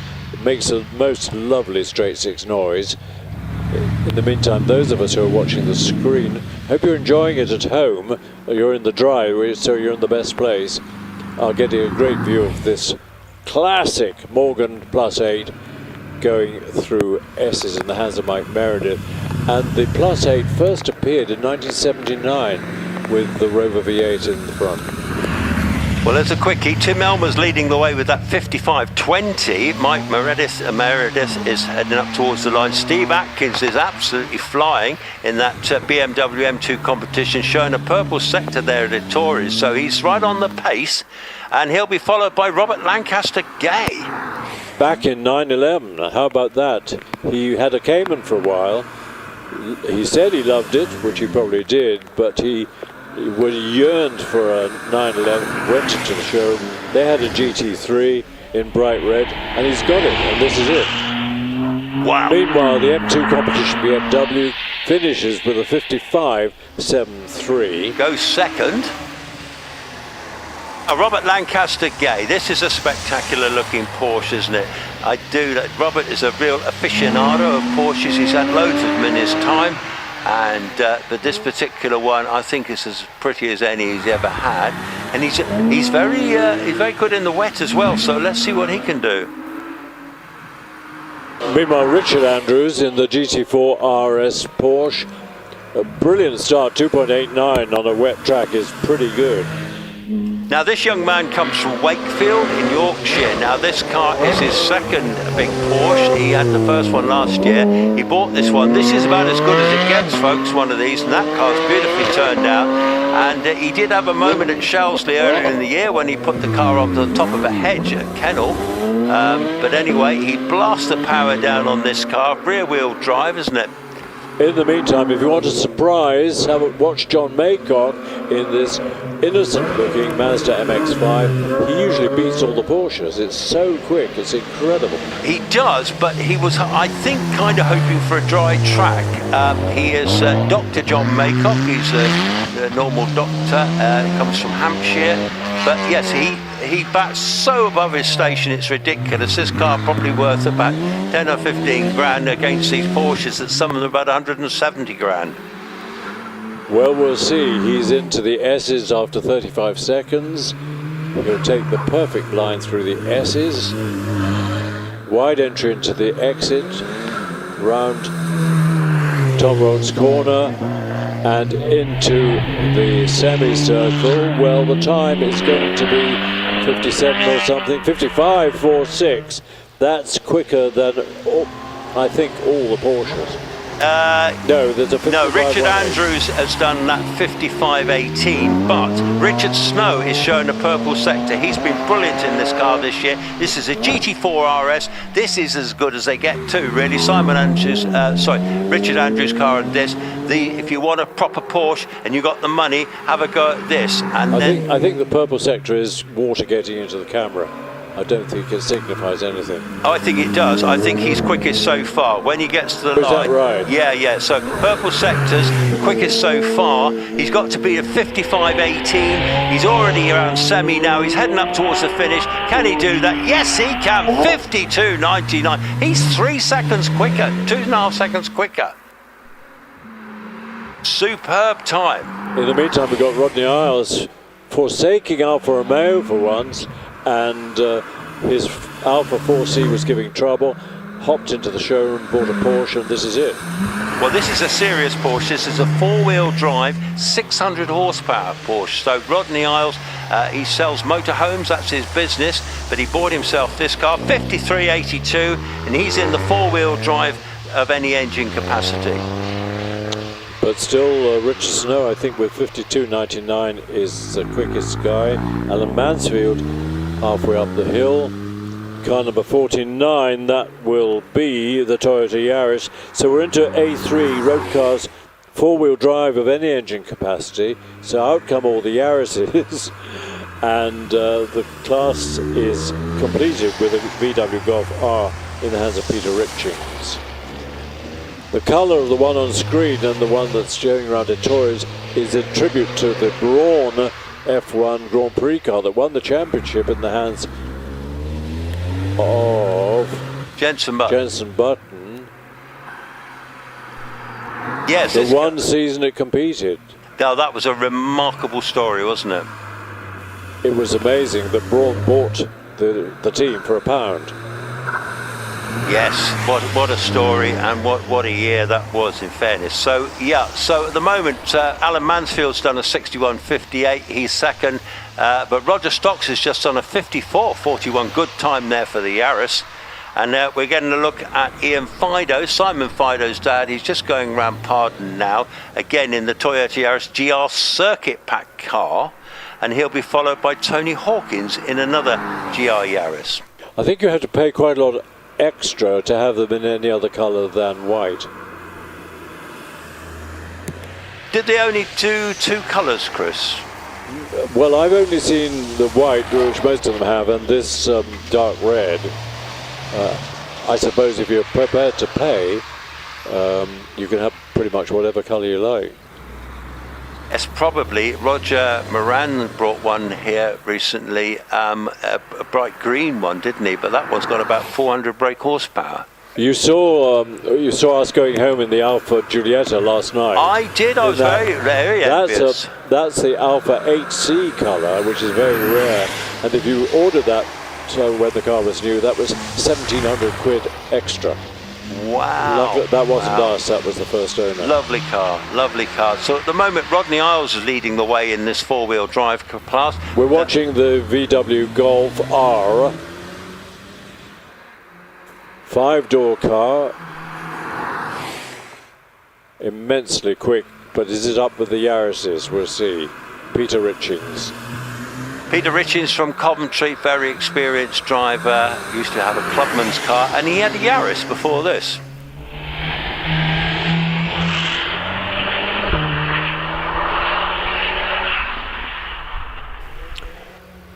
Time for Peter Richings in the Golf 55.03. Now we move up a class to Class B, which is specialist production cars, virtually all Westfields and Caterhams, but with a couple of Fisher Furies in the mix and an MK Cup, looking for all the world like a Westfield, but lots of interest in this class, particularly these Fisher Furies, one of which is on the line, and Ray Law, of course, is halfway up the hill. Jonathan Toon, though, in the Fisher Fury is very quick.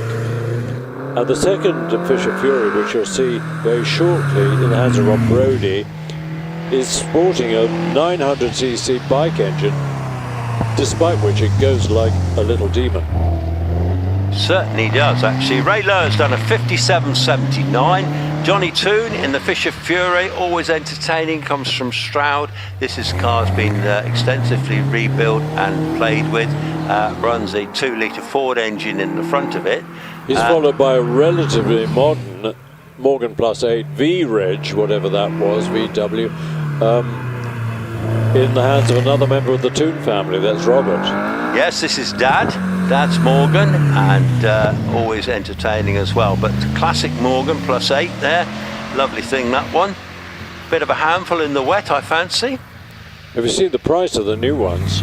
No, how much are they? A lot. 100 grand or so. Are they? Are they? Wow. Because Morgan was bought by an Italian company, and they're doing great things in bringing it up to date, and particularly their production systems and the design of the chassis and suspension. They used to have the sliding pillar suspension on the front, and the ride was terrible, the handling was even more terrible, but now the new ones are amazing. I'm going to hand over to Lloyd, who is much wiser than me, and I'll rejoin you, I think, about 12:30. Excellent, Chris. Look forward to it. So while Lloyd's getting ready, Malcolm Hickey's on the hill at the moment. Ray Lewis leading the way with a 57.79. Johnny Toon 58.44, and Robbie Toon 62.67. Malcolm Hickey, Rob Brody in the other Fisher Fury, the 1-litre motorbike engine one now. You can hear that screaming away as it goes up towards Pardon. Actually showing purple sectors, so going very quickly indeed. So he could take the lead in this class. So that's some great driving in the wet at the moment. So far so good. And Timmy Higgins has just left the line in the Westfield. So Rob Brody, I'm just going to take this to the finish, Lloyd, because he's going extremely well. 47.65 coming into semi, slides it round there, gets that power down. He's going to have to beat 54, 55, 56, 89, goes into the lead in the class. Well done to him. Looks like Timothy Higgins here of red, he's just grinding to a halt down here below me, down approaching Pardon. Now, yeah. We're back on, Chris. What are we looking at here? We're looking at a slow-moving Westfield. We are. It's Timmy Higgins. Is Westfield. It's just ground to a halt, but the marshals are with him. He's perfectly okay. But I think there's some sort of gremlin. Unfortunately, I didn't see what happened if he had a spin or anything, but I was commentating on the very rapid little Fisher Fury. So was Timothy flagged, or was he the flag? I'm going to have to pass on that one. Okay. I don't know. Well, I've got a bit of insight. I've done some investigative journalism, if you'd like to, because we're a bit unsure about our... we're hoping to have a lunchtime paddock walk if we can, but I found a couple of bits and pieces. So the Greenans, their car had a little bit of a lack of fuel issue, so that's why that one conked, unfortunately. Sean Gould had a little issue with a bit of wiring, so that's all been taken care of, as you've seen from Matthew Ryder's drive earlier. And Jack Cottrell went out in the rain on slicks because he felt like it. So I thought I would enlighten you slightly to a couple of things I found out since. What a hero! And he is a hero. And you're a hero getting around that paddock, getting the updates for us. And we don't mind. Yeah, so it's all been. Well, we're probably a little bit behind schedule. I think we've had one or two stoppages, haven't we? I think we're about 5 minutes behind, but we're not too bad. We do, the organisers here do a great job. Gemma and Dom and the team, Lynn, they all do a great job of running these events at Prescott. They always run like clockwork, and you can only do so much now. Richard Price away in this beautiful Caterham, fantastic car, a massively spec'd car. This car in terms of performance, got a massive, great big set of carburetors on this one. Yeah, well, Richard's a regular class winner.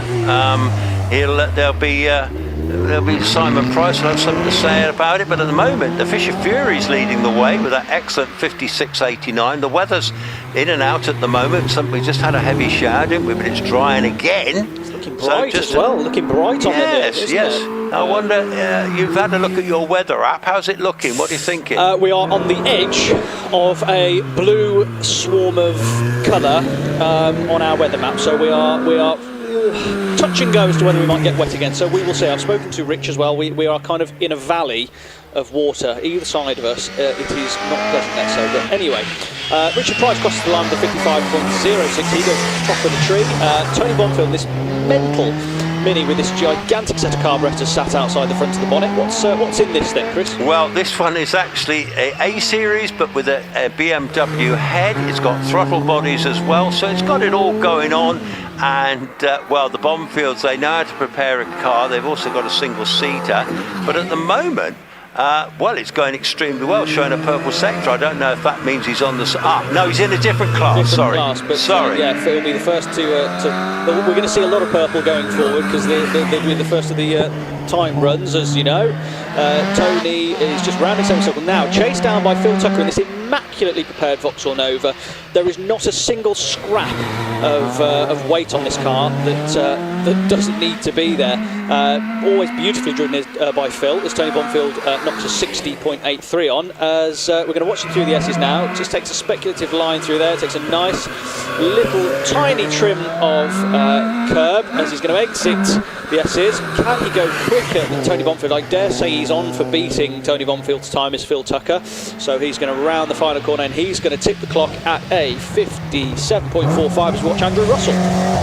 Andrew Russell, well, he's had this car over 20 years. It's a Ginetta. It's got a little Hillman imp engine in the back. It's a fiberglass body. It's a tiny little thing. Always super quick. It's very light. So even though it's only got that little small engine in it, very well driven car by Andrew Russell, regular class winner, but he might struggle to keep up with that Nova today. That is a bit of a little beastie boy, isn't it? Yeah, it'd be interesting to see, because he's got a bit of weight. I mean, there's no weight or mass in that car, which isn't always helpful in the wet. You'd like a bit of mass, but he has got the engine over the rear wheel, so he probably does have a nice bit of traction. Can he beat the time of Phil Tucker? We will soon find out. He's not quite going to beat that. He does a 58.96, so he's middle of the road. Joy Hoyle with you now. Yes, Joy Hoyle. Yes, he's a quick driver from Ledbury Way and Bromyard Way, Bromyard. And she's sharing with Professor Ray Lower. This is Ray's car. And previously, Joy campaigned, I think it was Scott Moran's old Caterham. So she certainly knows all about these cars and always on the pace. Indeed, she is. Yeah, it's a beautifully prepared car. Again, fantastic intake bar. One of the best intake noises from that gigantic set of carburetors poking out the side of the bonnet of this Caterham. Sporting a slightly different front end to what it was last year, with a bit of yellow, which is very reminiscent of the Lotus days. As we look at Hayden Spedding, who seems to be going well in this E-Type. Yeah, what's not to like about a big modified E-Type? Now, this is in the modified series production cars over 2 litres, so there's only a class of 3 of them here, and then Nigel Elliott will follow in the massive TR7 V8. Well, looking at Nigel Elliott off the line, he almost had no chance of putting the power down. This is a big, rudimental, twin-turbo V8 in that car. He's going to have a proper job of putting the power down in that thing. We've got a really exciting group of cars coming up now for you, ladies and gentlemen. So we've got some of our tin top runners. We've got Paul Howells in a personal favourite of mine, this beautiful 911 RSR, really short ratio gearbox in this thing, left-hand drive. Is a proper car as he roars it off the line as Hayden Spedding records a 62.13. Talk us through this run for Paul Howells here, Chris. It's an absolutely fantastic thing. I love this because this is an old school 911, so this is air-cooled, it's got a blimmin' great big 3.3 litre engine in it. Loads and loads of power. One of the quickest cars in the drive you'll see off the line with the power over the rear wheels. Amazing with that engine. So this one's got a wrap on it. He comes from the Forest of Dean, and very quick he is too. Yeah, absolutely. Now we've got a few four-wheel drive monsters coming up the hill next. As you can probably hear if you're on the hill, you'll hear these from where you're sat. Nigel Elliott records a 64.88. Absolutely no chance of getting any power down there, so not a fault of the driver, just purely unlucky. I don't think it's the easiest thing to drive in the wet. As Paul Howells rounds the final corner, he's going to record a time of 55.15. Richard Hampstead in the first of our four-wheel drive rally monsters. Well, I tell you what, Paul Howells has just blitzed that class, hasn't he? So Richard Hampstead, again, very quick Subaru, not the quickest one here, but my goodness me, gives it a go. Donald McCaskill has left the line. Here he comes now. He's travelled all the way from Scotland. This is 1,000 horsepower if he dials it all in. He's dialed it back out because he doesn't want that. He can't get the power down. 4-wheel drive, done all the work himself on this car as well. So yeah, we're into the monster category. He's not going to need all that power, that's for sure, is he, Donald McCaskill? He's going quickest so far, 54.99. It's a really beautifully prepared car, lots of carbon fibre on that as Damien Bradley leaves the line in a flurry of wheel spin. I think he set the wheel, the power to the back of the Legacy on this run. It looks like it's squirreling off the line, but he is always super on it. Donald McCaskill's going to cross the line. He's going to do a 52.47. Damien Bradley on the hill now. Yeah, Damien, very famous, this car now. This Legacy, bought from an old lady for 500 quid, developed into a hill climb monster. My goodness me, he can drive it. He also went to Pikes Peak this year over in America. Massive journey for him. Came third in his class. Incredible stuff. Over to you, Lloyd, for the finish. Yes, he did. Sign up to Team Legacy UK on Instagram and Facebook. Follow them with the AET Turbos car. Absolutely fantastic thing. Damien is a fantastic advocate for the sport as well, as he rounds semicircle and unleashes 800 horsepower across the line in the wet to record 49.59. Fantastic. Stephen Moore on the hill now. Can Stephen Moore do anything about it? Our farmer from Salisbury. This is his Vindaloo car, we call it, Lloyd, don't we? Yes, we do. He's got 3 of them. They're 3 different chili ratings, aren't they? Yeah, anyway, but always a very smooth driver indeed. 4-wheel drive, obviously got to be helpful in this, but at the moment I think he's a little bit down on Damien. Yeah, absolutely. Well, understandably, you know, these cars, they come with the presumption that it's all going to be in the dry, so it's always difficult to transfer these cars over to wet condition spec. But Stephen Moore, nevertheless, records a time of 52.83 as Ben Bonfield now takes control of this mental Mini with a BMW head, you said. Yeah, we love this little Mini, don't we? Because this is going back to the previous class, the modified production cars up to 1400. Phil Tucker's currently leading the way in this class with a 57.45, but at the moment Ben is probably not quite there. Absolutely right, yes. So Ben Bonfield takes a nice line through the S's, takes a bit of curb, takes a nice line through the exit of S's, bang in the middle of the road, puts its power down really well actually. It's sprouted a couple of air filters over its throttle bodies from yesterday. Really nice control. It'd be very easy to understeer around semicircle, but it's across the line with a 57.15. That's a great time as Graham Manton on the hill at the moment in the Westfield. Did I say he wasn't there? He's just gone and beat Phil Tucker. Good on you, Ben. Lovely time. Okay, so here comes Graham Manton, father of Becky Manton, who's driving later. Graham's our estate manager from Shropshire, but here he comes driving this little family Westfield with the, I think it's a 2-litre red top, I think, something quick. Absolutely, yeah. Well, already Graham is heading towards semicircle as we're looking at Stephen Garner in this fantastic pneumatic gear change, traction controlled Westfield, proper bit of kit as Rob Lloyd leaves the line as well in his MK Cup 2. So they're coming thick and fast. Graham Manton is 61.78 over the line.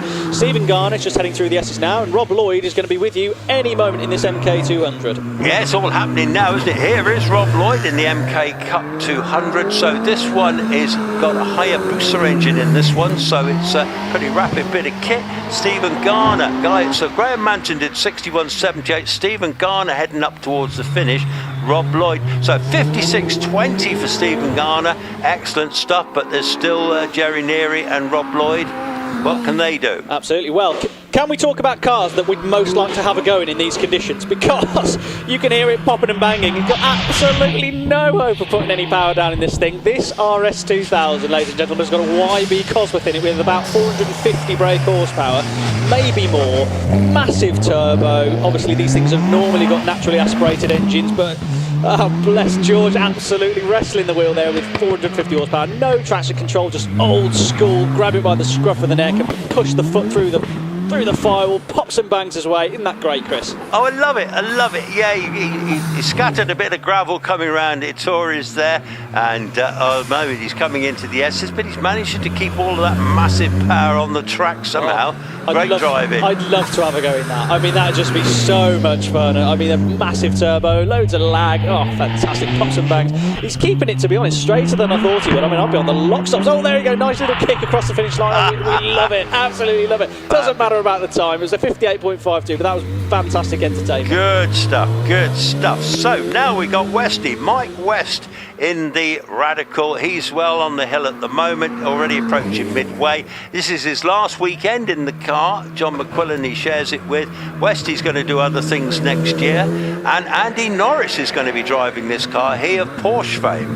Absolutely, yeah. Mike makes his way towards semicircle. He's going to round that. It's always a really daunting corner, semicircle, because it just drops away from you. And in these conditions, if you fall off semicircle, I think you'll probably be travelling all the way back down to the paddock, to be honest. As Robin Nicholson rounds Pardon to head towards midway in this Mallock. Lovely things. Christopher McDade leaving in a pair. Next coming is a pair of very, very specialist Hillman Imps. Talk us through them, Chris. Well, indeed. So Robin Nicholson in the Mallock, he's already in the S's approaching semi. But Chris McDade, this one here, it's unusual. He had it for 7 years in the workshop, not doing anything. He thought, okay, I better get this going. He's come all the way from Scotland. He put a Rover K-Series 1800cc engine in the back of it. Mad thing to do, but it seems to work, doesn't it? And yeah, he's doing all right, isn't he? He certainly is, absolutely. It's a hell of a thing as he takes a nice line through Pardon, just turns the car around nicely. Obviously there's absolutely no mass to this thing, loads of power. That's going to be the big thing for today. It's going to be the biggest. Who can modulate their power the best? Because the thing is, lightness isn't always the best in wet conditions, because there's no mass, because they sort of float on top of the surface. So it's always really difficult to get any traction in some of these lightweight cars. But Chris McDade doing his absolute best as he's going around semicircle. As we've got Grant Sinclair in the next car coming up the hill. Now you're going to need to tell me a bit about this. This is the Maguire Space Frame Imp. Chris, talk us through the run. Super special car. Grant Sinclair comes from Scotland. Yes, this car, there's the Maguire Mini, which Derek Kessel drives, and then the Maguire Imps, which were incredibly successful on the circuits. They're so low to the track. If you look at that, there's hardly any body roll at all on that. It's a space frame. It's like a star-shaped chassis underneath him. It's got a little Hillman Imp engine in the back of that one, which is only 1100cc, but little flying 4-cylinder, high revving little unit, great little unit, but it's just planted. And well, Grant drives it so well. I love seeing these little Hillman Imps and these Maguires. They are special cars, aren't they? They absolutely are. They really are. As Grant makes his way through the S's, David Bickley has left the line. He's going to be heading towards the Tories by now. But let's watch Grant Sinclair over the line as he feeds the car round in the middle of the road semicircle, and he's going to apply the power. That gigantic wide track on that in crosses line 60.34. Now David Bickley's going well. He's set purple sectors through Tories and Pardon. Let's keep an eye on this time because he's going really well actually in this radical. It seems to suit the conditions quite well. David certainly seems confident in the wet, so he takes a nice line through the S's. He's going to exit the final S's. What's he going to do? He's got 58.28 to beat. I think he could be on for this, you know, so let's see what he can do. Middle of the road as he enters semicircle. Nice through the exit semicircle, get the power on. He's going to do a 53.57. Martin Watts on the hill now in this Sylvia. Smashes the time there, David. Brilliant. He's nearly 4 seconds quicker than anybody else in that class. Now here comes Martin Watts, the little Silver Riot. Now this car basically has a motorbike engine in the back. It's the maddest of mad things, really. And I remember when they first came out as road cars, they were extremely quick. Now I'm going to let you talk through Alan McDonald now on the live stream. Absolutely, yeah. So Alan's doing his absolute best to get the thing off the line. I mean, there's no traction whatsoever. You can see him going through the gears. It really was fighting the rear wheels. Lots of power in this car on methanol. As he tips it round, or she's going to be on the brakes now. Careful not to lock up. Just kind of feeds the car round. Obviously, it's a bit of an on-off, like a switch. The car with the throttle. It's absolutely all or nothing. So he's gone through the gears. He's going to be hard on the brakes now as he tips it into Pardon. There's no diff in this car, so he's going to be doing his best to hook it up. There we go. Traction. We're off midway now towards the S's. He's under the trees. It gets super slippy through here. You've got to be so careful. Remember what I was saying about lack of mass. It's going to be so hard to keep that car pointing in a straight line, but he's done a great job of it, has Alan.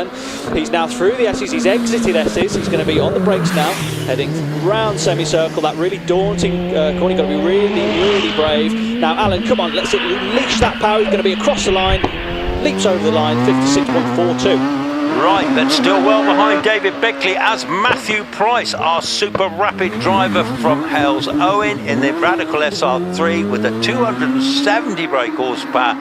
Hayabusa in the back of that one. This is young man, very keen indeed. Rebuilt the car after a big accident. I'll talk it through to the finish if you like, Lloyd. He's showing purple sectors at the moment, so he's got to beat a 53.57 by David Beckley. I think he's going to comfortably do that now. Off up to the finish now. Going through the finish does a 50.70. Wow. Fantastic from Matthew there, as we've got Mike Luck on the hill in the dark 1800, designed and built himself. It's a beautiful piece of construction. Go and see it. It's on the front lawn. You'll see it opposite our commentary area. It's a fantastic thing to see. Go and have a look. It is a K-Series engine in this one, and Mike, he's been a fantastic advocate for the sport. He's got this car up and running again recently, driving it really, really well. Beautiful line out of semicircle, just correcting a little bit of oversteer, heads off towards the left-hand side of the course, across the line at 55.95, very respectable indeed. Excellent, excellent. So Matthew Price leads the way thus far, but here comes Becky Manson now in the Westfield. Okay, so Becky's in a different class, but anyway, she's the Pro Drive engineer from Banbury. Very competitive driver indeed, very good, always has a good battle with her dad. And this little Westfield, it looks quite understated, but it's got a 2-litre Vauxhall powered unit under the bonnet there. With her driving it, she'll be right on the pace. Well, I was just about to say, look, she was quickest off the line for the class. Let's just see, actually, if it can beat a 55.84. I don't think there's a fat lot in it. It's a nice lines through the S's, nice and calm and steady. Let's get on the power, Rebecca. Let's get out of the S's, and she's going to be on the brakes now. She's doing just that. We could be close to the 55 second, and not quite going to do it, unfortunately, but very respectable run from Rebecca. We've got Nigel Hinton, who seems to be lighting up the splits, actually. Yes, now Nigel Hinton in the NGTD Roadster. Well, that's got to be an absolute handful to drive. Now, we have Simon Bainbridge on the live stream now. He's driving the massive Chrono. Here he comes now, 4.2 twin turbocharged Audi, driving it through the rear wheels. Farmer from Middlesbrough. Now, Simon, you can hear that engine. Doesn't it sound magnificent? Gets it round Pardon, big car to get round there. Now the power goes down. Now, this is the scary bit now, up through midway, approaching the S's, brakes slightly now, and he gets it through there. So far so good, very good line, round Rolt there now heads it up towards semi, fresh air corner this one, gets it round, keeps it on there, that's good line, brilliant, to the finish, 47, 48, 46, brilliant. Outrageous, that's amazing from Simon Bainbridge there. As Archie Kerr looks like he was squiggling on the exit, he's all locked up there as he just got off the brakes just in time. Wow, what an amazingly acrobatic run from Archie Kerr here. He was locked up on the entrance of Pardon, sideways on the exit, and he's already through midway, sideways through the S's. This is wild from Archie, absolutely wild. He's managing a little bit of oversteer on the exit of the Tories, but no problem at all. And that little 600 screaming away. He's going to round semicircle, and he's going to cross the line to do a time of 50.98. Really good time there. Excellent wet time there, excellent.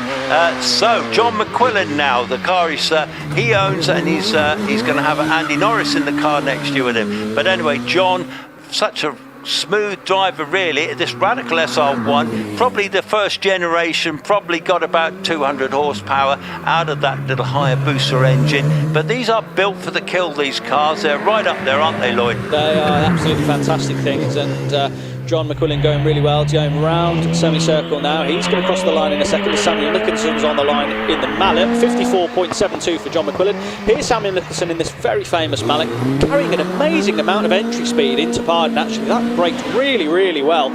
Scott Rayson leaves the line now, but this Mallet is really going well in the hands of Samuel Nicholson. Let's keep an eye on this. I don't think he's going to be quite threatening the Matthew Price time, but I think he's going to be with a shout of a very, very strong finish here in this class for Samuel. Let's keep an eye on this time. Round semicircle, a little bit of understeer, but managing that nicely. He's going to cross the line in a 52.27. That puts him second, Chris. A really good time. Fabulous time. Yeah, well done, Sam. Yeah. Now we're into the single seaters. We've got Scott Rayson from the Channel Islands in his Empire 00. This is a pretty new car actually, and sharing with his wife Emma. Always a good battle, and well, at the moment obviously he's the first of our 1100 runners. What a great thing to do as husband and wife, just get your Empire out and go hill climbing together. What a fantastic thing to do. as Scott crosses in a 49.14. Ben Hamer with you now, Chris. Yeah, quick thing this one. This is another one of those BMW engined cars. This is a full BMW motorbike engine in the back of this one. They come from up Yorkshire way, and this is a shared car with his brother. And of course the two sons for the two brothers are the ones driving the OMS Hornet. Absolutely, yes, as Ben makes his way through the S's, and he is flat to the boards now, as he's hard on the brakes now. Lots of commitment from Ben, that's for sure. He really is going for it in these tricky conditions, and that's the thing with these drivers. The thing at the minute is we're probably not going to be too long if we don't get any more rain between mixed conditions, because as a driver, what you want is either wet or dry. You do not want mixed conditions, but it looks very greasy at the moment. It looks very slippy on a drying surface, slowly drying surface that's not been very wet this year, as we all know, because of our brown lawns. But this is going to be really tricky for the drivers as it gets a bit drier, Chris. What do you think? Yeah, I totally agree. Yeah, no, the fact that, yeah, they've told me exactly the same in the paddock first thing. You know, dry or wet, great, in between, not so nice. So this is Graham Williams. He's heading up towards the finish. There's Gregory Barton in another Empire 00, another modern Empire, built by Bill Chaplin down at Empire Cars near Taunton. Yeah, nice 59.70. So Scott Rayson leading the way with 49.14. Good time, wasn't it? It was a really good time. Not short of commitment, that's for sure. But there is a man on the start line at the moment that probably have something to say about that, as Dave Tatham leaves the line now in the DJ Firehawk. Let's see what he can do. He's quickest off the line at the 64 feet. Gregory Barton's going to do a 57.04. But Chris, no shortage of commitment here in the wet from Dave. No shortage of talent. Oh, commentator's curse. Okay, now he's unfortunately he's gone over the grass. He's gone into the gravel here at Torres. He's sat in the car. Okay, he's just putting his visor up. He's obviously pretty fed up. He's putting his thumbs up. He's saying he's okay. The marshal's with him now, very quickly, obviously.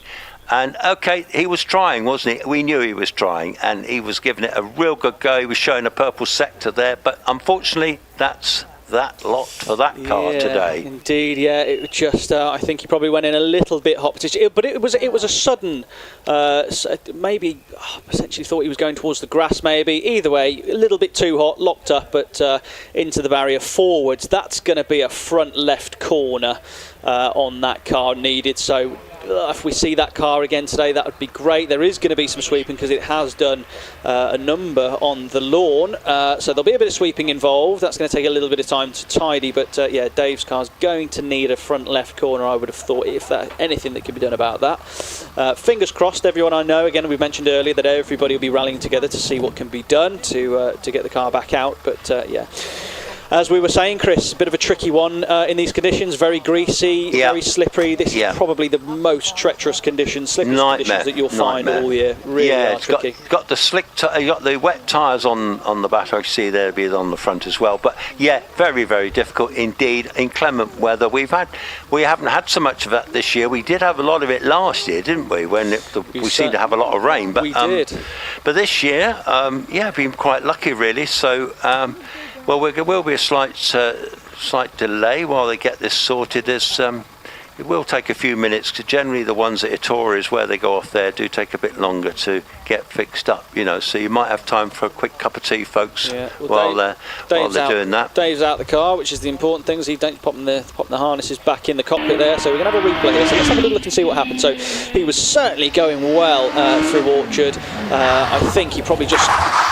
that's a really strange one, to be honest. He got on the brakes and the car pulled heavily to the right, so I'm less convinced that was driver error and maybe something happened, but it just pulled suddenly to the right-hand side. So we're going to have another little look slow-mo at this. Thank you, Rich, for our images. So he gets on the brakes hard with the steering wheel straight, and then all of a sudden the lock goes all the way over to the right. Whether that was just a sudden realisation he was a bit too quick, too late, but it was either an instinctive... crank it over to the right hand side, see if we can minimise the impact, or whether it was a brake failure issue or something like that. But hey ho, it happens. Yeah, I think looking at that, I just think he was just never going to get round there at that speed. Do you? Hard to say, because he knows to brake in. It looked like he braked in a straight line, but it's like in a split second he hit the brakes and then turned the steering wheel right. So it's like the car perhaps even pulled itself to the right-hand side. Amazingly, the car is being pulled backwards, and that front left wheel is still on it, and the suspension is still there. I mean, I dare say it probably isn't tracking straight, but it actually may be. I think that's not a bad result. It certainly wants a good. It certainly wants a good valet. It might be even. He might start it up in a minute and just even drive it back. You know, because he's certainly got steering still. Both front wheels are pointing in a similar direction. So I think he'll think that's quite a result. I say that's a good result there. But what about the wing? I can't see that one yet. I would say that's probably been. That's probably a bit second hand, but it's certainly going to want to get his pressure washer out. That's for sure. He's gone into the rector cell, which is hasn't been there that long actually, and of course we know how effective rector cell is stopping you, because not only stop the cars, but it means the drivers don't get such an impact, do they? You know. So. No, quite right. Well, either way, I've been handed a piece of paper if people would like to have a little listen. So we've got AET Turbos Tin Top Challenge Runoff 1 Runners and Riders. Would you like me to talk you through them?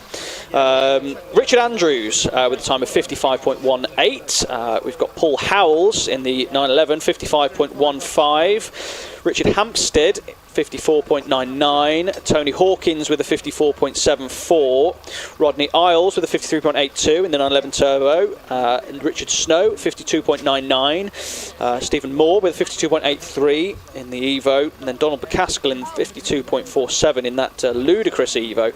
Damien Bradley, 49.54. And then rounding it off, Simon Bainbridge, 48.46 in that amazing SBR chrono, which really does highlight and underline the time that he set down there in that amazing piece of kit. Bear in mind, Damien Bradley's got four-wheel drive, so Simon Bainbridge, amazing time there in that SBR chrono. So those are our runners and riders for the first Tin Top runoff, which will be coming probably in the next hour or so, I would have thought, depending on how we get on with retrieving Dave Tatham's car. Now, yeah, look at that. It's going to want a bit of cleaning. So if there is any danger of getting it out again. Certainly going to want a front wing, because I have seen a couple of pieces of that in various marshals' hands. So that's going to want sorting out. But actually, Chris, I think he's probably had a half-decent result there. I think it's I think he's had quite well, hasn't it? Yeah, I'm just waiting to see when they push it out a bit more. But this car has been newly rebuilt, actually, because Dave is a trier, and he did have a bender not so long ago. But the car has been rebuilt. It's the DJ Firehawk. There's only one other of these. This is Lindsay Summers has got one. And the DJ is built by Andy Smith at DJ Race Cars. Andy Smith obviously built the Firestorm as well, and great to see. So Dave, he's got his new overalls on at the moment. He's a Yorkshire farmer, and he's always very competitive, and he comes from a Hillclimb family, because his dad, George Tatham, had the big McLaren Can-Am car that was built for the hills, and he sometimes brings that out, but he's jumping back into the car. You know what? They're going to push him back down, aren't they? I think he's going to start it up in a minute. You wait and see. He's putting seatbelts on. Look. I think he'll probably. I think he's got to be on the hill, but I think he'll probably just. They might well coast him back down. Who knows? I mean, he'll have enough fuel to get back. Here we go, Lloyd. So, I tell you what, he's lost one of the wings, hasn't he? So the front wing bracket's broken. Yeah. The front nose cone, tis but a scratch. That's okay, but he's certainly bent a front wing bracket. So, if he can find a front wing assembly from somewhere, I think he'll be doing quite well. I'm not sure that is going to be repairable today, unless they can get an end plate on it, because it does seem to be that the wing blade itself is actually not cracked. It's like it's knocked the end plate off it. So perhaps we might actually. Do you know what? I might wonder, because they might straighten that bracket out. I think we might well see Dave Tatham again today. Well, yeah, it'd be nice to see, wouldn't it? And I'm sure he'll give it a go. And he's always super competitive. Of course, he's here with his brother Pete, who's driving the other OMS rather. And so, no doubt, brother and brother will be frantically spannering. He's going to want a good clean, that's for sure. Yeah, and there's going to be plenty of serious sweeping going on the track here. Much sweeping going on, yeah. It's a lot of sweeping. So obviously I can see Lizzie Weaver with Dad Richard about to come to the warm-up area. So I don't think we'll be too much longer with the clean-up operation. But it's that horrible having to sweep wet grass off concrete. We all know the feeling. It's like sweeping water uphill. It's just a really frustrating thing to sweep. There might still be a little slippy around a Tories. For sure, because there's going to be that grass is going to be mulched together. It's going to be squashed into the surface. There's going to be a bit of mud dragged on. So certainly for Lizzie, it's going to be interesting when she gets there. I'm sure she'll manage absolutely fine, but it will be a little slippy, I think. When I'm involved here on a Thursday, and I had a big backpack leaf blower here this Thursday, and I was clearing areas of the track with that, and I can tell you.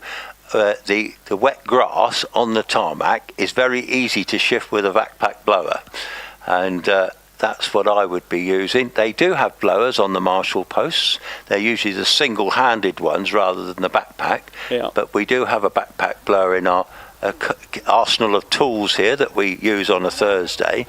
And it's a personal project of mine, backpack blowers. I love using them. They're very satisfying things to use, I think, and I have some fishing lakes, so they're regularly used up there for tidying things up. Now he's actually putting the car onto the grass so that the gravel doesn't fall onto the track, but now he's going to get a ruck of tyres with grass on it. So because the grass was cut this week, but he is going back down the grass. He's going to follow it down the grass there. He'll end up down by Orchard Bridge in a minute and then put it back onto the tarmac. I think he's just running the car not started at the moment, but as you can see now, the marshals have got their brushes out. Fine job they do, and thank you to all our marshals. Brilliant job. If you ever fancy becoming a marshal, we're always looking for volunteers to join the men and women and boys and girls in orange. Doing an amazing job. It's the best way of getting really close to the action, isn't it, really? Have you ever been a marshal, Lloyd? I never have, no. Never been a marshal. I think that, it's a great job, but not marshalled myself. No, well, I've done a bit of it. Good fun. It's very intensive because you have to concentrate jolly hard, because on certain places I've been to, like Lowton Park, when you've got a red flag in your hand, that's an extremely responsible job, because you've got to try and stop cars super quickly so that following cars don't go and piling into the back. So, but full training is given, and I think it's just the best way. Did you get your own broom? Yes, you get brooms supplied on all the posts, as you can see. A ceremony where you get handed your broom, and you might get that when you leave or when you retire, the golden broom. The golden broom. That's a good thought, actually. You want the golden broom. Well, here comes David, isn't it? You can see him now. He's now going back onto the tarmac now, making his way back down to the paddock, and he's trying not to put too much grass onto the track. Yeah, absolutely. What I would say, just for young Lizzie coming up next, does look like there's a little bit of wet grass deposit on the inside edge of Orchard. She'll see it anyway. She'll be looking. But again, these are such tricky conditions, because they say it's not fully wet and it's not dry. It's just greasy. This is typical old school greasy conditions on a surface that's had oil and coolant, everything soaked into it and dropped all year. And then there's it's all been brought to the surface with this moisture. So. But anyway, we've got the Formula Ford, I think, coming up next, and I know that the Weaver family have used and campaigned this car for a while. They're all sharing it this weekend. Well, I don't think Richard's out this weekend, actually. I think it's just Tom and Lizzie that are out this weekend in the Van Diemen as the Tom's new toy comes up. Now, we're going to get a replay again of Dave Tate. Now, I just want to have another look at this. Now, he's on the brake. That's just, I think, something's happened there, personally. I think he was on the brakes in a straight line and then he's turned the wheel. Something's happened there. Yeah, hard to say, isn't it? He certainly was tramping on. So the thing is, I don't see what difference it would make to just chuck the wheel so violently to the right hand side. I feel like that's pulled pulled him right rather than him chuck it right. I could be wrong. We'll find out at lunchtime, shall we? Yes, indeed. I think you're right. It's a very interesting one, that, because if he'd gone on the brakes and then suddenly understeered off, really, you kind of could understand that. But it did just throw him right, and woof, he was always a passenger after that, wasn't he? Yeah, he was, absolutely. But course car has made its way back down to the start line. I think we're going to be up and running again very shortly. So don't go anywhere just yet. So young Lizzie Weaver coming up next. We've got the onboard pictures as well that we've been supplied here. So yeah, there's a little bit of grass still around Ittori's, but it'll just get mulched into the surface. But the marshals have done a great job of dealing with all of the gravel that was dragged on when they retrieved Dave's car. What else can I see? I can see more Formula Fords in the paddock warming up now. I'd be very interested to see, if we don't get any more rain, what the road's going to look like when we get to our big bad boy single seaters. Very interesting to see. But anyway, right, Lizzie Weaver's car's fired up. Onboard shots. I'll talk you through it as we make our way to the warm-up area. So not a lot of point in warming up the tyres for Lizzie, to be fair, because it's not really going to be much difference, to be honest, in these conditions. So Lizzie checks the gloves. She is so we get side-by-side shots. It's good, this, isn't it? So right, she's going to be dip clutch, first gear, visor down. She's going to wait for the green light. So let's see what Lizzie does. She's got the green light, builds the revs. No differential in these cars, so a little bit of a one tyre fire away from the line, but beautifully modulated there, power-wise, from Lizzie. So she's second gear, third gear. She makes her way to Pardon, where Dave had his little moment. She's going to be looking at what's the surface like. So she brakes nicely, really smooth. Jensen Button-esque, absolutely fantastic through Pardon. Torres, as she makes her way towards Pardon. Now this is where it gets tricky as well, because it's quite easy to lock the brakes here. She doesn't. She rolls it nicely through Pardon. She's going to be back on the brakes. You can see the revs building as she goes through the gears. You can see that rev counter through the top of her steering wheel. She then, this is going to be really slippy through here as well. She gives the curbs a wide berth as not to upset the car. So she's now central through S's. She's going to be feeding the gears again.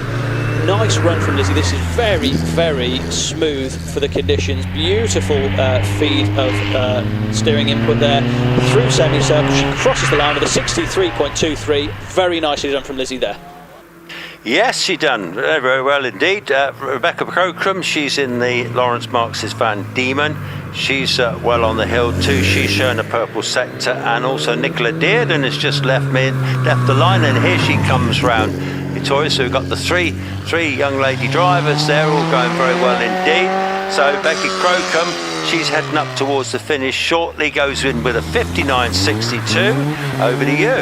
Absolutely, yes. That's the problem with these Formula Fords, is they've got no differential, so that, and because they're so wide and so stiff, it's very difficult to get the power down because there's such little contact patch on the road. So the exit of Pardon, they're all spinning the inside wheels up, but Nicola just feeds the car through the S's. She's already through there. Carol Nichols on the hill now, who we all see in this fantastic Nike. I think her father designed and built this car, and she's a fantastic advocate for the sport. And there she is now, this distinctive driver position, both hands at 10-2 on the wheel. She feeds the steering wheel out, always very smooth and controlled. You can see this car always in the hands of Carol very frequently on our hills. It's always great to see. What a lovely story.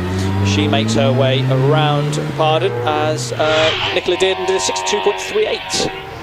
Yeah, Carol absolutely hates the wet, so she's going to take her time going up there. But now we've got young Morgan Hamer in the little OMS Hornet.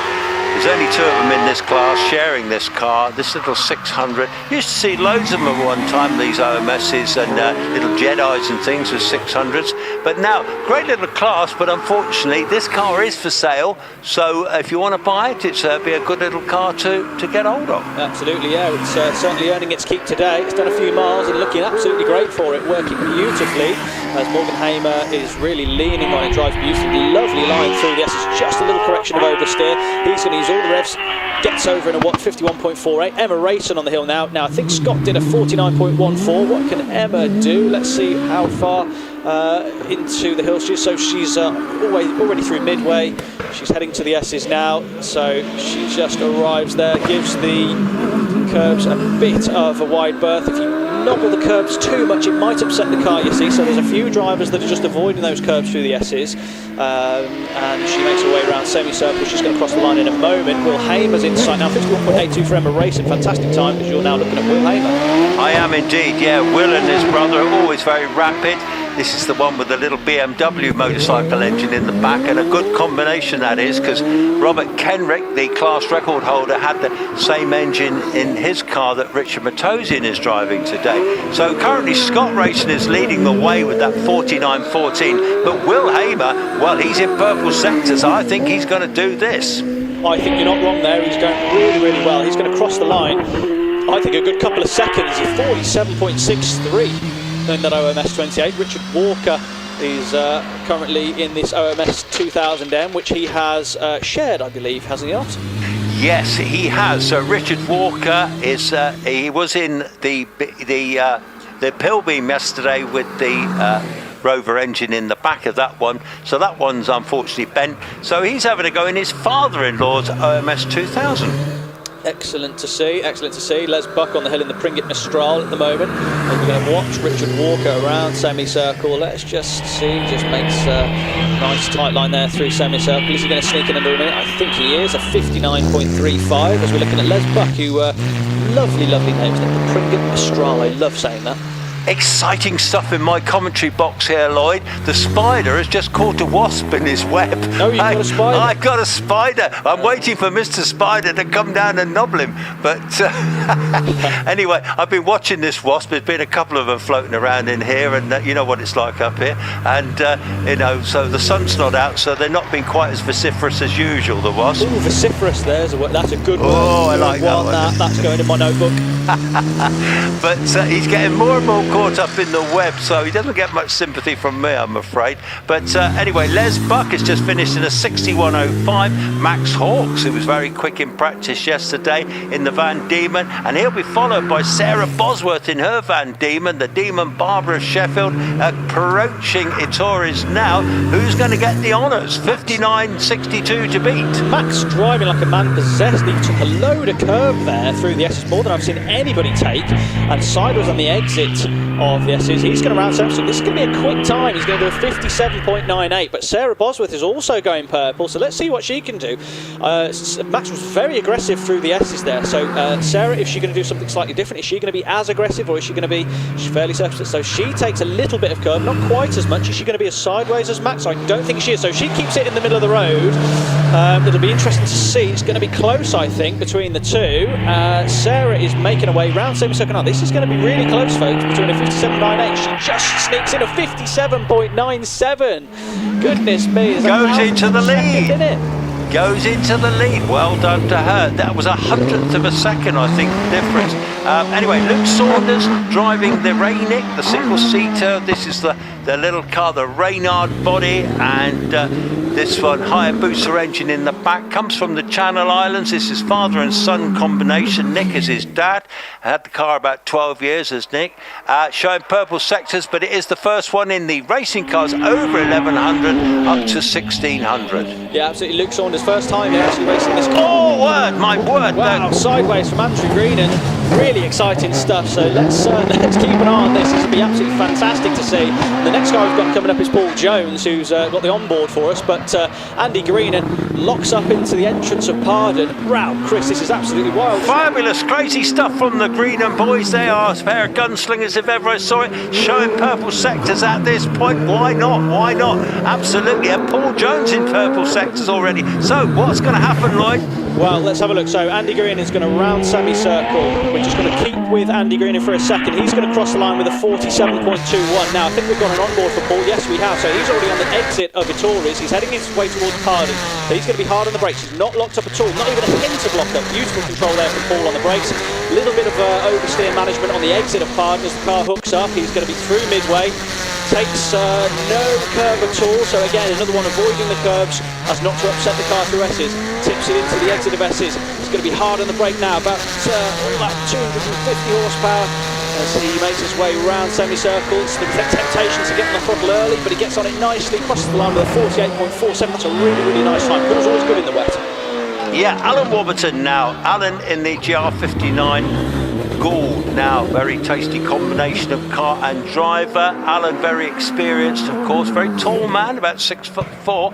So anyway, his son David will be driving the car later. Alan will be getting up the hill. He's just really rebuilt the car after Shelsley, and it's certainly looking very good so far. Heading up towards the finish. I'll just say with it there, 49.41 for Alan Warburton. Brilliant time from so Jason Tunnicliffe now we're looking at now. Looks like the little brother, doesn't it, of Will Hall's car. Fantastic colour scheme on this, really like this. Flicks it nicely into Pardon. That was a really nice line, carried lots of speed through Pardon. I think he's will have made a bit of time there. So let's see, has it got the horsepower to get through Midway and S and see if we can get on top of that time for Andrew Green. It's going to be tough to beat that time, but this is looking nice and steady for Jason in terms of nice straight line driving. So he's going to go round semicircle. This is going to be close. It's going to be a 47.75, not quite in front of Andy Green, but jumps in front of Paul Jones. What a great time there from Jason. Fabulous. John Stockley from Cardiff now in the Force PC.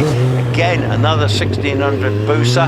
Rapid car indeed. Looks great too, doesn't it? Ooh, a big snap there of oversteer. He had to get out the throttle there at the Sartoris.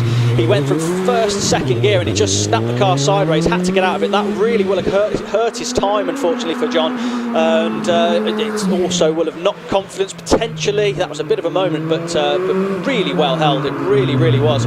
Mark Schlanker's away from the line now. He's going to be really hot on the times. Let's see what he can do. See if he can get in front of the Green car. Yeah, this one's on methanol, and Mark is moved up to the 1600 class now. And this is the ex-Einan Price car. Einan used to love the rain because he was a rally driver. Now, what can Mark do at the moment? He's looking good, but I don't think he's quite on the pace of the Andrew Greener. Let's see what he can do. John Stockley did 54.78. His moment no doubt cost him time, but very well saved. Mark Schlanker's got to be brave through the S's. Has he got the horsepower of the Green car to get himself in front of that 47.21? He's looking not too bad. He's not purple at this point, so it's intimate that he's going to be quicker, but it looks visibly quicker around semicircle. He's going to do it. No, not quite. 47.75. Now, talk us through Tom Weaver's on board, Chris. Thank you. Okay, he's in the Van Diemen in the Formula Ford now. He has been driving an Empire, so he's gone back to the family Formula Ford because they've just sold it. He's having a little go though. Now, he could. He's got the talent. He's got the potential to beat Max Hawkes, who showed a fantastic spell of form. At the moment, no aero on these cars, of course. It's the seat of the pants driver. They've all got little 1600cc Ford engines in the back of it. Come on, young Tom, very slim young man. Again, charming young man round the paddock, isn't he? Lovely chap. He's going really well, absolutely. Takes a lot of curve. I'll be interested to see if he takes as much curve as Max. He doesn't, but he's really controlling the oversteer nice and neutral on the exit of the S's. It's purple, so he's going to go quite well. Let's see what time he's got to beat for the Max. For Max Hawkes, he's going to go around semicircle. Lots of oversteer on the exit, actually, but hasn't cost him any time. Across the line of 56.89. So takes him first. Yeah, beautiful. That's great stuff, isn't it? So so Sarah Bosworth, of course, was second, and Max Hawkes was third. So that's great stuff. So Lawrence Marks on the hill now. He owns this little Formula Ford that Becky Crocombe was driving earlier as well, and he'll be followed by Andrew Henson, our racing car dealer from up the north. Indeed, yeah. Lawrence Marks makes his way out of the S's, and Andrew Henson in hot pursuit. Not going to trouble Tom Weaver's time, but he is going to set a time of 62.96. Andrew Henson following on through Pardon. As now, I'll let you take over, Chris, because quite frequently, as soon as this MP88 turns up, it's got the loudest launch control system of any car. I think in the paddock is Jonathan Evans' car. Yeah, fantastic. Okay, well, Andrew Henson at the moment in the Van Diemen. He's just come out of Rolt. He's on his way to semicircle. He's at the moment, he's got to beat Tom Weaver's 56.89. That's not going to happen, but he records a time of 59.02. So now we're going to be looking for Jonathan Evans. Here he is now. He leaves the line in this lovely old Pilbeam with the 2-litre Millington engine, and at the moment it's looking good for him. So, okay, Jonathan Evans, what can you do? There's still rooster tails coming off the back of the tyres there, so there's still lots of water on the track.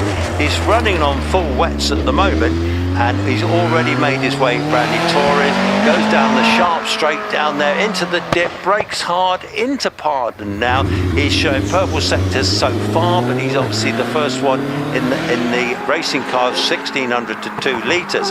This old school car, what can he do? Andrew Colborne has just left the line in his Van Diemen. He'll be with us very shortly. Here comes Andrew Colborne as Jonathan Evans approaches semi. So Andrew Colborne, father and son combination. Aaron is his son, who'll be driving the car in a bit. This little Van Diemen ex-Formula Ireland car runs a 2-litre engine in this one. Nicely turned out car. We've got a time for Jonathan Evans of 53.82 as Andrew Colborne, he's already through midway. Absolutely. And Trish Davis leaves the line now in the 4CA, this lovely home-built V8 in the back of this one. Andrew Colborne rolls the car through S's, nice and central in the middle of the road. You watch out for this car next time out in the hands of Aaron Colborne in these conditions, and it's going to be very exciting because Aaron, son of Andrew, loves to drive this thing with all arms and elbows, so you'll see that in a moment. Trish Davis beautifully out of S's, hard on the brakes, very slight lockup, but gets it turned into Pardon. Lovely controlled oversteer on the exit of Pardon, really nicely done there from Tricia.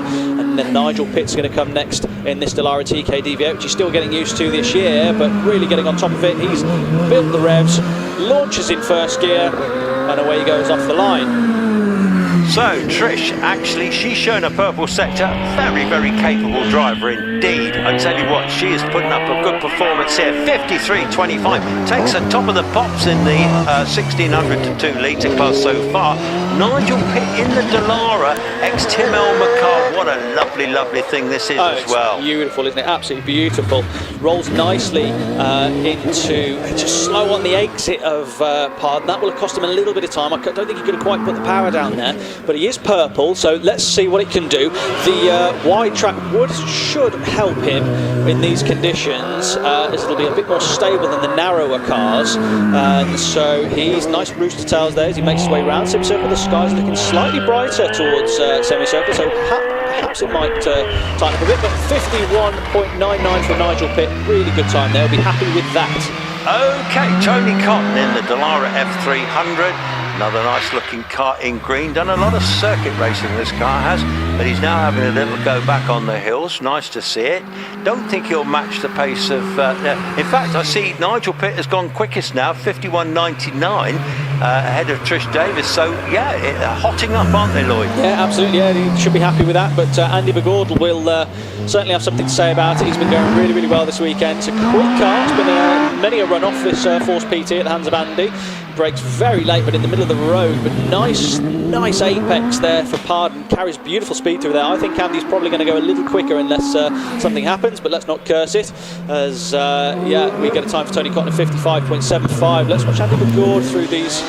I think that was lightning. That was lightning, wasn't it? That was lightning, yeah. Flash of lightning there, interesting. So let's see what happens. Not loving that, not loving the thunder. No, we don't love that, do we? Andy Gould is going to cross the line with the 49.43, fantastic. But now, Jonathan Varley on the hill in this amazing GWR Predator. Yes, it is. Jonathan Varley, twice times on the exit of the toys, though. Sorry, no worries. Jonathan Varley, twice times Midland Hillclimb champion. He's second in the championship this year at the moment. This is the ex-Graham White Predator that had a Formula 1 engine at one time. Now got the Terry Davis 2-litre V8. Going brilliantly too. He's in purple sectors, Lloyd. Absolutely, yeah. It'd be interesting to see. He had a little snap of oversteer there on the exit of Torres, but it hasn't cost him a lot of time by the looks of it. A 45.96. That is an outrageous time. Bear in mind the big cars were doing in and around the 42s to 40, well, the 43s to 45 seconds. That is a potential for runoff, that Jonathan Varley time, almost certainly. 100% if it stays wet. At the moment the weather is a bit manky, isn't it, frankly? So manky weather. So we got Nick Saunders in the Rainick again. from the Channel Islands. Now, what's he going to do? 33 seconds approaching the S's now into roll as Andy Greenan leaves the line. Yeah, absolutely, yeah. So Adam Greenan in the car this time. You just saw brother Adam, Andy. So Adam's at the wheel at the moment, so he tips it into a Tories. Car's looking a bit straighter than it has been, a bit of snap of oversteer. Fantastic reflex save there from Adam. I'm not even surprised when they have these moments. And they save them absolutely wild on the edge. Darren Gumley on the line at the moment. We'll have got an on board for him, which we'll talk you through in a moment. But let's just watch Adam Greenan over the line. Takes a nice line through S. Is he going to trouble the time of his brother at 47.21? Not looking like it at the moment. So let's see. Round semicircle, he's going to cross the line with the 47.64. Now let's switch to Darren Gumley, and I'll talk you through through his run. On board with Darren, should be able to trouble the top spot here. So let's see what he can do. He's hard on the brakes as he gets into hard. He's purple at the moment, so he's up on the splits. He's going quicker than the Greenan car. So Darren, this is looking great. So beautiful line through S's, just scrubs the speed off there. He takes a little bit of curb, nice tight line through S's, really beautiful driving from Darren, really smooth, no kind of arms and elbows to correct it, just one input and one input out. This is going to be quicker. He's going to do a 46.27. He'll be absolutely thrilled with that in these conditions. That is also potentially a runoff time. Well done, Darren. Terrific bit of driving. And I'll tell you what, I was watching you there, and it's so smooth, wasn't he? Fantastic. Here's David Warburton. Now, this boy can really drive this car, I'm telling you. This boy will be looking to get in the runoff and get points. So, what's David doing? I'll carry on if I can. It's showing purple sectors at the moment. David Warburton, 33 seconds there, going up to through roll there, up to semi, coming round semi now. He's got to go. Yeah, I think he's going to be mighty close. Come on, David. 46.05 takes him top of the pops in the up to 1600 class. And it's raining again as well. I can see it's raining at the top of the hill on our screen. And we've got pros up in the paddock. What an amazing, amazing thing it would be if Dave Warburton can get some runoff points after Shelsley Walsh. So we'd be absolutely well up for that. It is going to get wet again. James Chalmers has a massive moment, very nearly by the skin of his teeth, keeps it out of the kitty litter at Pardon. Has a massive lock-up, but he got away with it. He's still up, but obviously there's no time laid down for him yet. That was super close to a visit to the kitty litter, that was. Yes, indeed. So we got Jamie Chalmers, as you say, but he's in a different class now. The racing cars. Oh, big crack of lightning. Yeah, crack, snackle and pop and all that stuff. So 1600 to 2 litre class. Jamie Chalmers does a 50.41, big crack of thunder now, so it's all getting a bit unpleasant here as Kelvin Broad takes his fourth, approaching Pardon now, out of Pardon now, and he'll be followed by Pete Tatham. There are potentially some of the best photos that you'll ever see being taken at this meeting, hopefully. So Kelvin Broad in this is another car that could potentially be a runoff contender. It loves the wet conditions, and so does Alex Coles. Kelvin Broad is going really well in it. Let's see what he can do. He's certainly up on James Chalmers. Round semicircle, he's going to cross the line very shortly as Pete Tatham is on his way. 49.37 for Kelvin Broad.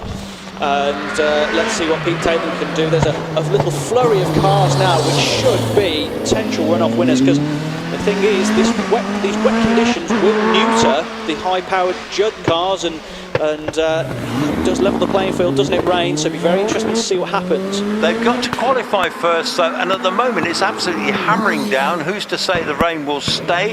Who can say I'm chucking it down? So anyone running in this now, even on full wets, is going to have a game on. But Pete Tatham is showing purple sectors at the moment. Huge rooster tails, but he's already up to semi.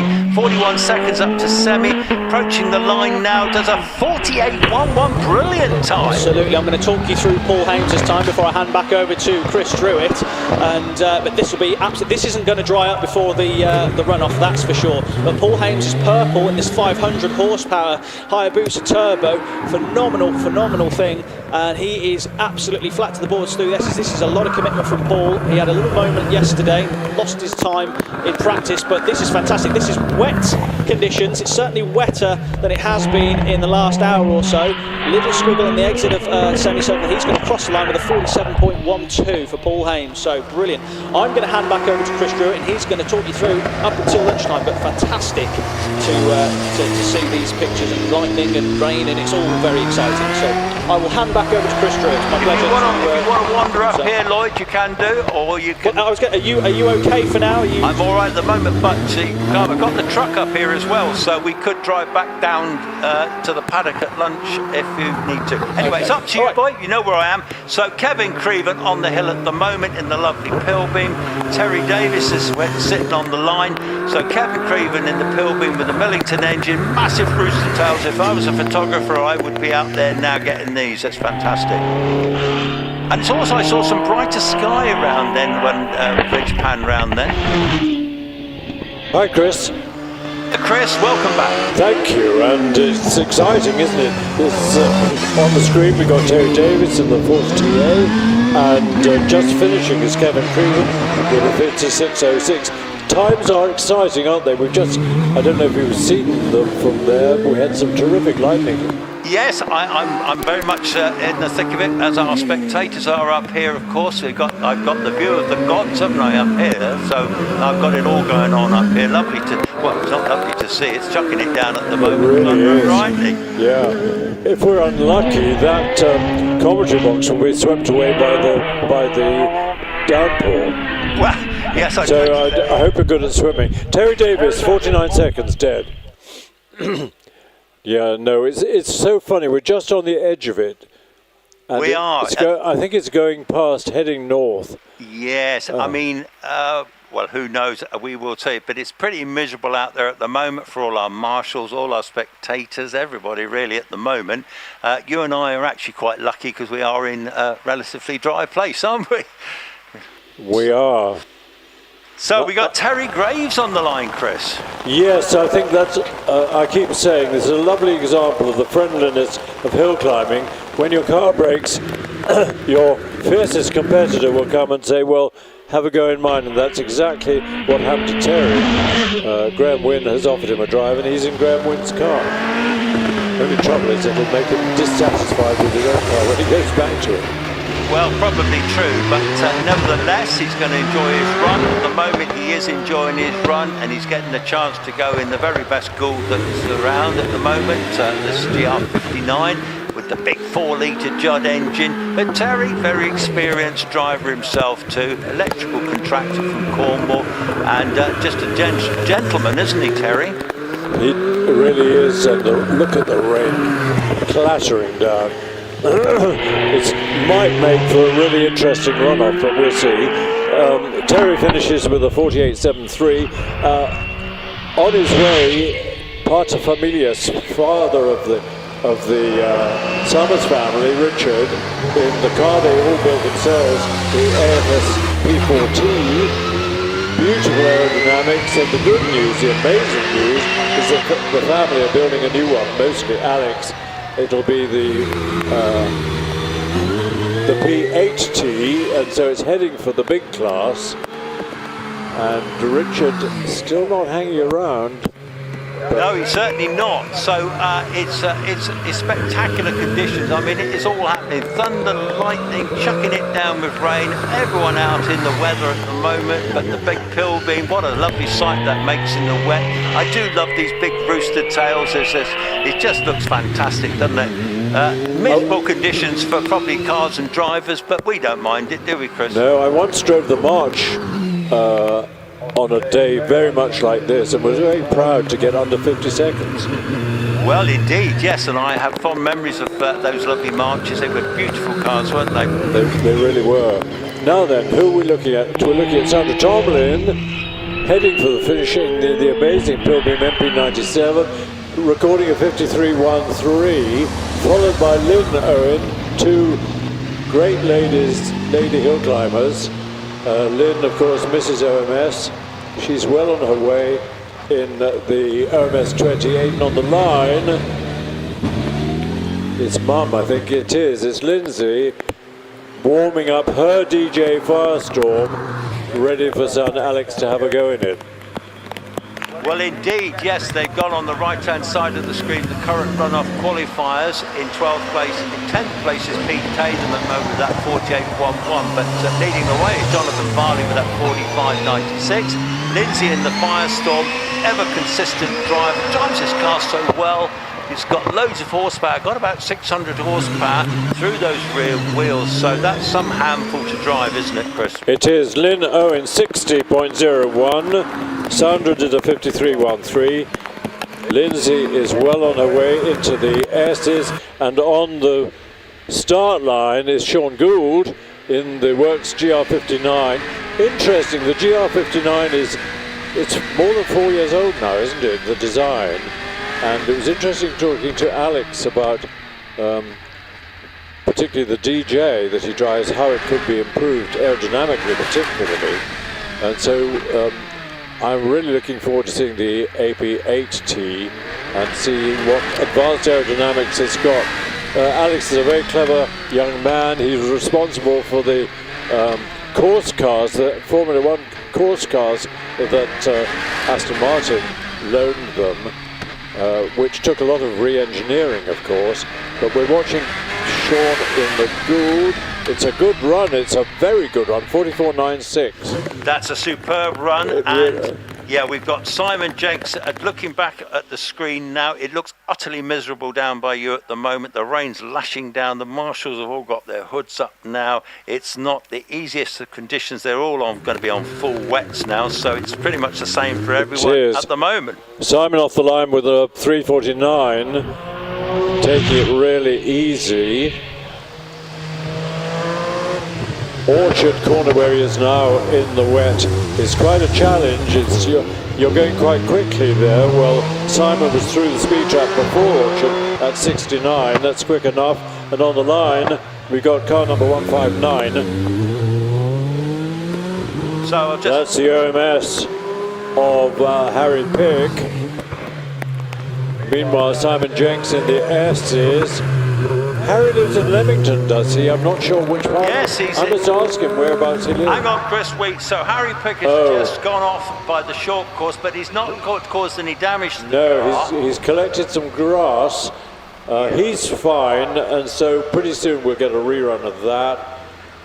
Normally, if somebody goes off, and we wait to make sure the driver's okay before seeing a rerun of the... Where is he? He's at the... Yeah, no, he's literally just before he gets to Ettores. He's just turning round now. He's going to be coming back down. I guess he overcooked it at Orchard, I'm guessing. Let's have a look at a replay. Oh, yeah. We'll see him off the line. Oh, no, we don't actually see what happened. No, because they were still on Simon Jenks at the time, weren't they? But, they were, yes. But he's okay, the car's okay, just unfortunately the conditions are so extreme now that even with full wets on, it's always going to be a problem, isn't it? Oh my goodness, that was a high-speed spin in the middle of Orchard, or just at the entrance to Orchard, so he was very lucky or skillful that he didn't collect the Armco or worse. So the car is fine, he's fine. Yeah, well, there's going to try another replay now, so... Watch carefully. Oh my word, that was a collection of It was, speed, it was wasn't going quite a good speed. Well, he was through the speed trap at 76, so that was a 70-mile-an-hour spin. That was skillful driving, young Harry. Well done to you, sir. Keeping it all intact there. So we've got waiting down on the line. The brollies are up at the moment. The weather is at its worst at the moment, isn't it, Chris? It really is. Now, did we get any very quick times from the smaller cars?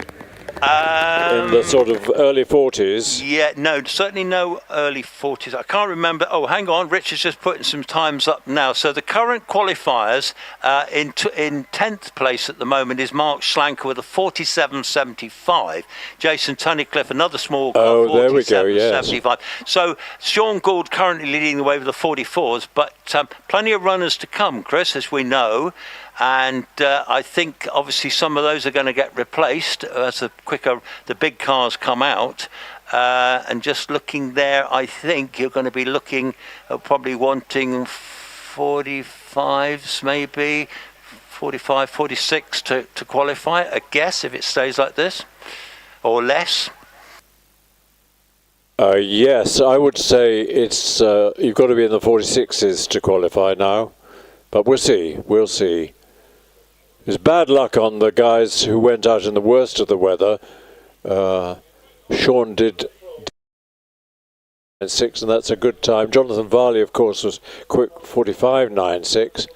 David Warburton kept it on the island and did a 46.05. So that's the sort of times we'll be looking for our qualifiers. In the meantime, I see you've got young Ed Burgess waiting to have a go. I don't suppose he'd be relishing these conditions in that GR55. He really enjoys it. He loves driving it.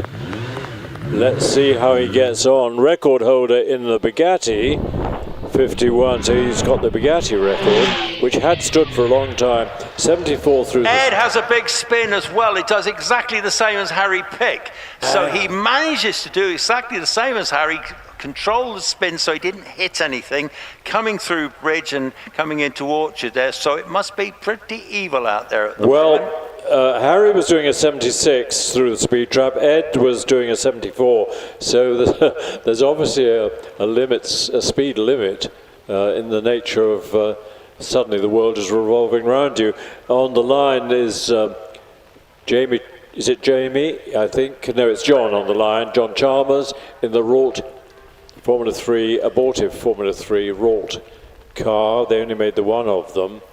And so John is going to brave the wet track. Meantime, an undamaged Gould GR55 in the hands of Ed Burgess. They'll probably do it more damage. Here we go, we're getting a replay of it. So this is, there's standing water there, that's the trouble. If you go too near the edge, you're going through a deep puddle, and no wonder the thing starts revolving. So by the grace of goodness, neither Harry nor Ed have suffered any damage to themselves, and Ed hasn't even collected much in the way of grass. Well, I tell you what, Ed, that would have been a moment and a half for both of those drivers. As you say, the standing water, because he was looking fine. He came through the bridge, no problem, and he was heading towards Orchard. Then all of a sudden he hit that standing water, and he was a passenger, wasn't he? I don't know if we can see, if they've got a camera that can see the water running down, sort of the 6 inches inside the track. Not quite. It's really a bit further down, a little bit earlier than this, but you can see through the gully on the right-hand side there is water running down. And what slicks don't like is standing water. Well, we've got everyone is remarkably staying in position here up on the spectator bank. Actually, it's the rain has eased a little bit now, considerably on what it was. I can actually see clouds and normal clouds and no rain, so it's starting to look a bit better, Chris. So it's going to dry for the later runners in this potential. There's a degree of unfairness, isn't there, about the approach to the runoff, because possibly later runners might have an almost dry track. Well, we'll see. It's in the lap of the gods, and you just take your chances. You do indeed. Well, it certainly brings a lot of excitement to it. The weather always plays a part in runoffs. We've seen it happen where it's come midway through a runoff, and even when it dries up, the S's is always the last area of the track to dry, and it's very easy for people to dive into the S's thinking the track's dry, and all of a sudden clonk against the Armco. Yes, it is. Well, the marshals are doing a super busy job down there. Thank you to all our marshals, doing a great job as ever. Very busy today with lots of little incidents to deal with, and we're probably running a little bit behind schedule now, I fancy, but hopefully we'll still get the runoffs before lunch, Chris. Indeed. Now, if somebody, I hope it doesn't happen, but if somebody goes past that speed trap at 85, there's the running water down the gully on the for the driver's side, the right-hand driver side of the track. If you get a slick tyre in that, you've got no control at all. What I was going to say was the rest of the track can stay dry, but S's might well stay wet for much longer, and lots of people have been caught up diving into the S's, and all of a sudden, clonk, the Armco comes out and attacks them. Yes, so excitement. So looking down on the line there, I see that looks like the Chalmers Rolt. Yeah, and John used to be Roy Lane's partner in their car, in their restoration and repair business, and they looked after my first March 77B for a year or two. Oh, I didn't realise that John. They had a restoration business. That was the. Well, yes, they did. Well, building and repairing racing cars was their that was their business. And on Roy's car, he used to have Steel King written on it, didn't he? What was that? Yeah, for a year or two, he was sponsored by Steel King, who make steel-capped boots, industrial boots. And the owner of the business became a good friend of Roy and sponsored him for a number of years, and that was the origin of the Steel King sponsorship. Oh, thank you for that. I didn't know that, and yeah, very good indeed. So yeah, they looked after your March then. They looked after quite a few others, would they? I see we've got the electric course car, the Puma, on the hill where the Clarks are all having a look at this watery area at the moment, and obviously inspecting because they want it to be safe. With two cars going off consecutively, there's obviously a problem, but at least it stopped raining pretty much. There's not much rain out there now, so it might drain off a little bit.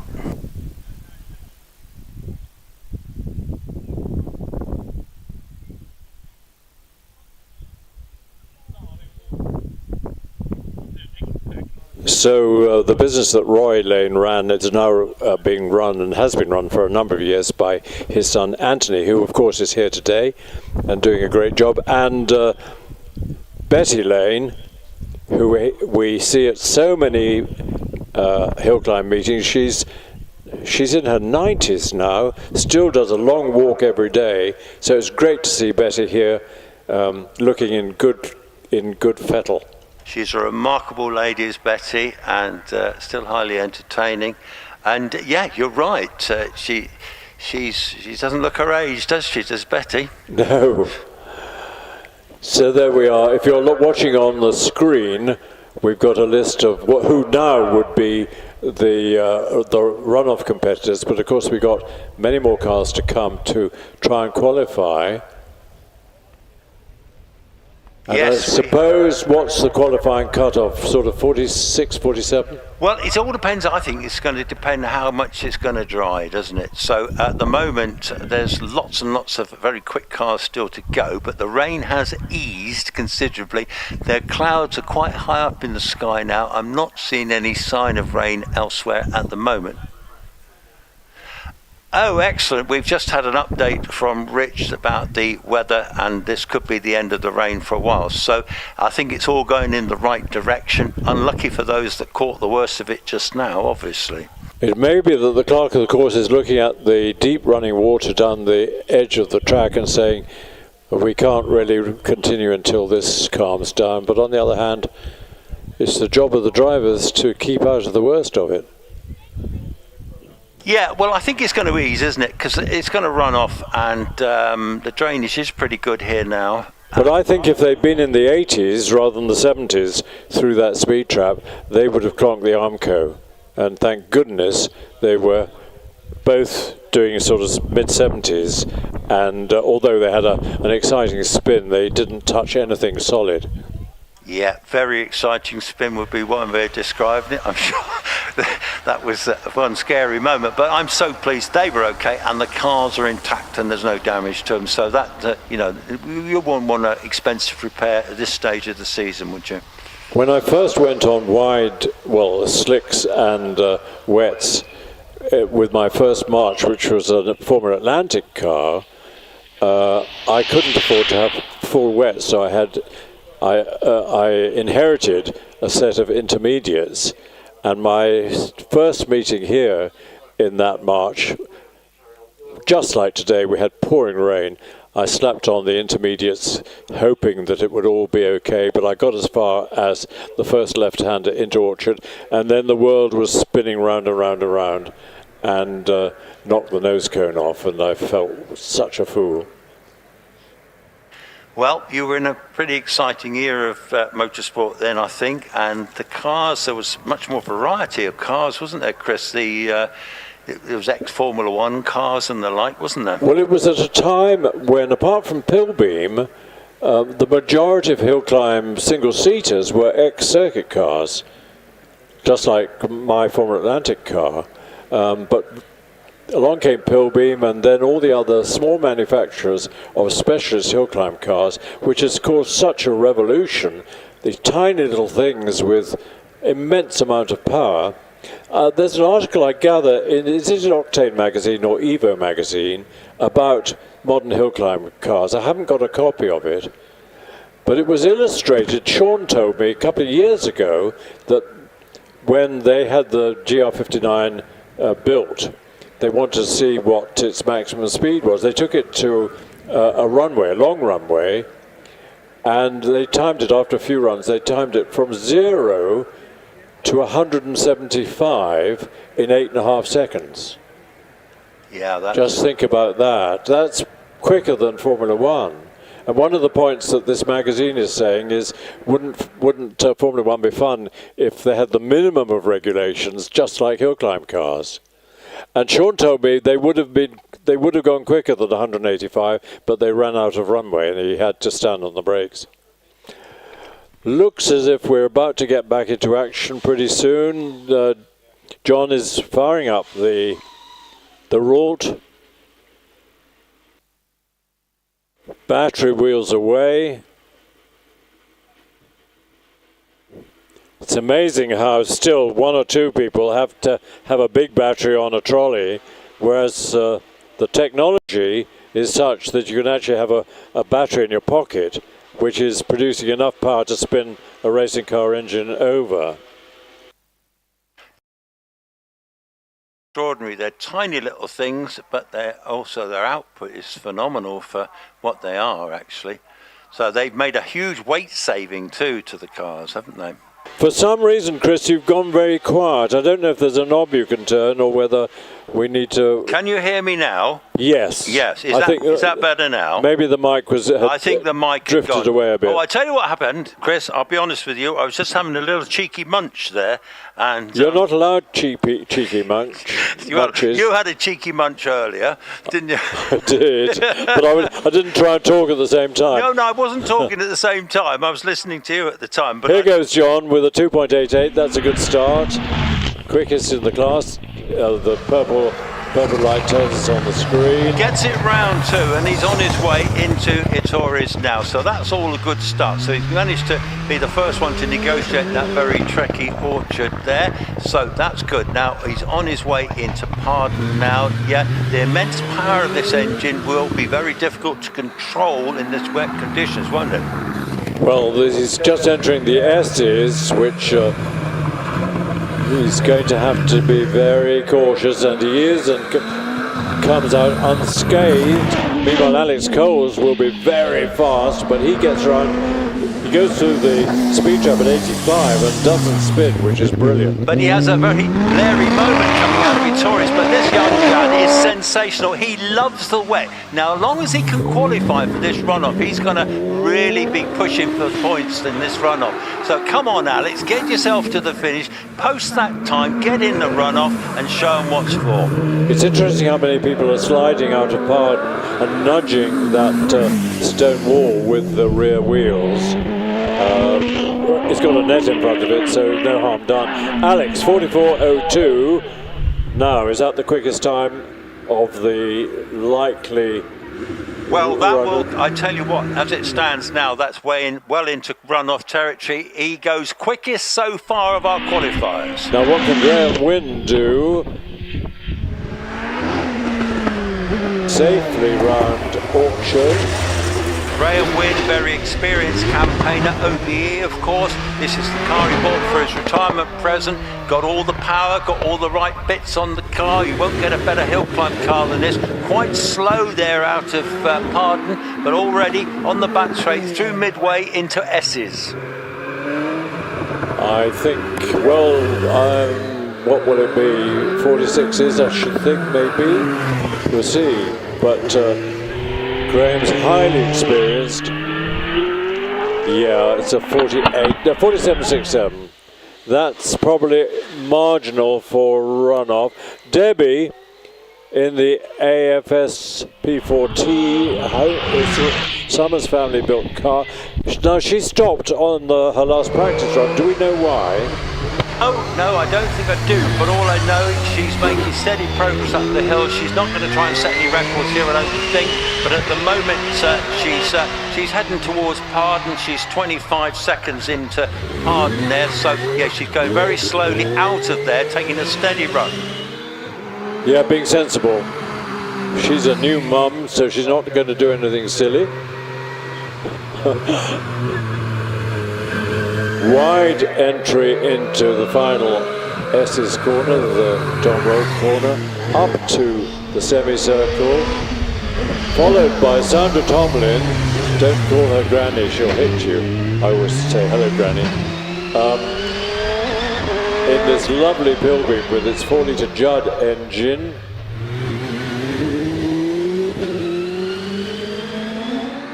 It's not Sandra, it's Oliver. No, it is Oliver, you're quite right, yes, Oliver. It's Sandra's little boy. It is indeed, he's having a good go, isn't he? He really is. And on the line is Steve, is the Owen car. I think it's Lynn. Stalls it, but doesn't move really, so no harm done. 47.64 for Oliver. It's Stephen in the OMS. And he gets it off the line nicely. Minimum wheel spin and no stalling. What can he do? Keep it on the island at Orchard, which he does extremely well. Yeah, he's having a go actually, but it's going to be quite tough now. There's going to be a lot of people vying for these top 12 runoff places, and the conditions are improving all the time at the moment, so that's going to help these later runners. Nice tidy slide through, Pardon, by Steve Owen. Let's see, can he be sort of mid 46s to get into the runoff? It's quite an ask, but nicely round semicircle. Yeah, he'll be in the 46s. This will be better. 45.7. Yeah, puts him sort of 5th or 6th. Yeah, conditions are improving. He's third quickest so far, Chris, now. So this is Jack Cottrell showing purple. Yeah, oh, Jack, no. We saw the understeer and hoped that it would grip, but it didn't, and I'm afraid Jack's in the kitty litter, probably without any damage. Maybe a front wing end plate might have been nudged by the fence, but let's hope not. What a shame for Jack, because he's been doing so well this season. Yeah, he absolutely has. Yeah, he was on a mission there. This drying track, which is probably trickier than a full wet track, probably. So, all on wets, but the marshals are wandering over towards him now. And trying to turn sharp left and with your brakes hard on, it's very difficult to get the car actually to turn, particularly when it's wet. Yes, very disappointing, but the conditions are super difficult, so we've got another delay, which actually will make the track drier, in due course, so it's going to suit our later runners, isn't it?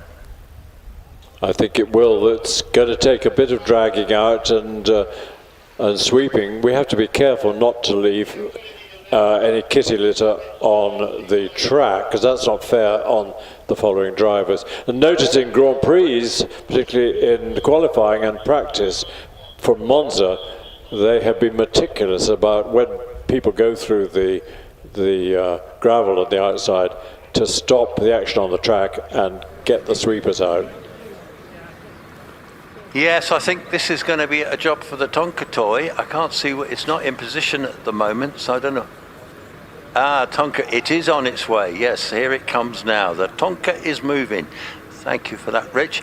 Yes. I think I claim to have christened the Tonka toy because I can't remember anyone doing it before. Anyway, it's stuck, hasn't it? When you say you christened it, you were the first recipient of it? No. I was the first user of that name. Oh, that name, as far as I remember. Well, no, I'm sure you were the first... you coined a lot of phrases. It's probably in about 1947. But you coined a lot of phrases in your time, 25 years here, and so and elsewhere, of course. Yeah, you've seen a lot of things happen, Chris, over the years. You've worked with an awful lot of commentators too. So, if forgetting us pair here today, we're not fishing for compliments. Tell me about some of the commentators you've worked with and who you've enjoyed working with. I'll tell you a story about a famous commentator without revealing his name. So I can reveal that it's a man. We were at the Cholmondeley Pageant of Power. Do you remember that? Up in Cheshire. It ran for about four or 5 years, and it was a great fun event. And there was a prize giving at the end of every year's meeting, where Lord Cholmondeley presented the prizes, but Cholmondeley was a very shy young man. Well, not all that young, but very shy. Hated public speaking, and avoided if he could. But on this particular year, I got there early, and Toby Gunter, who ran the radio studio, said, "Chris, they want you to present the prizes this year." I said, "Okay, but I'm not telling the commentator they've demoted. I can't reveal his name, but it was Neville." and Toby said, "Well, I'm not telling him." So the whole day went by with nobody daring to tell dear old Nev that he was not presenting the prizes. Come the late afternoon, Neville asks Toby Gunter, he said, "Toby, who's presenting the prizes?" And Toby, blushing a bit, said, "Well, they're asking Chris to do it this year." And Neville said, "That's ridiculous. I've done it for the last 4 years, and that's my job, is leading the prize presentation. And I brought my blazer specially."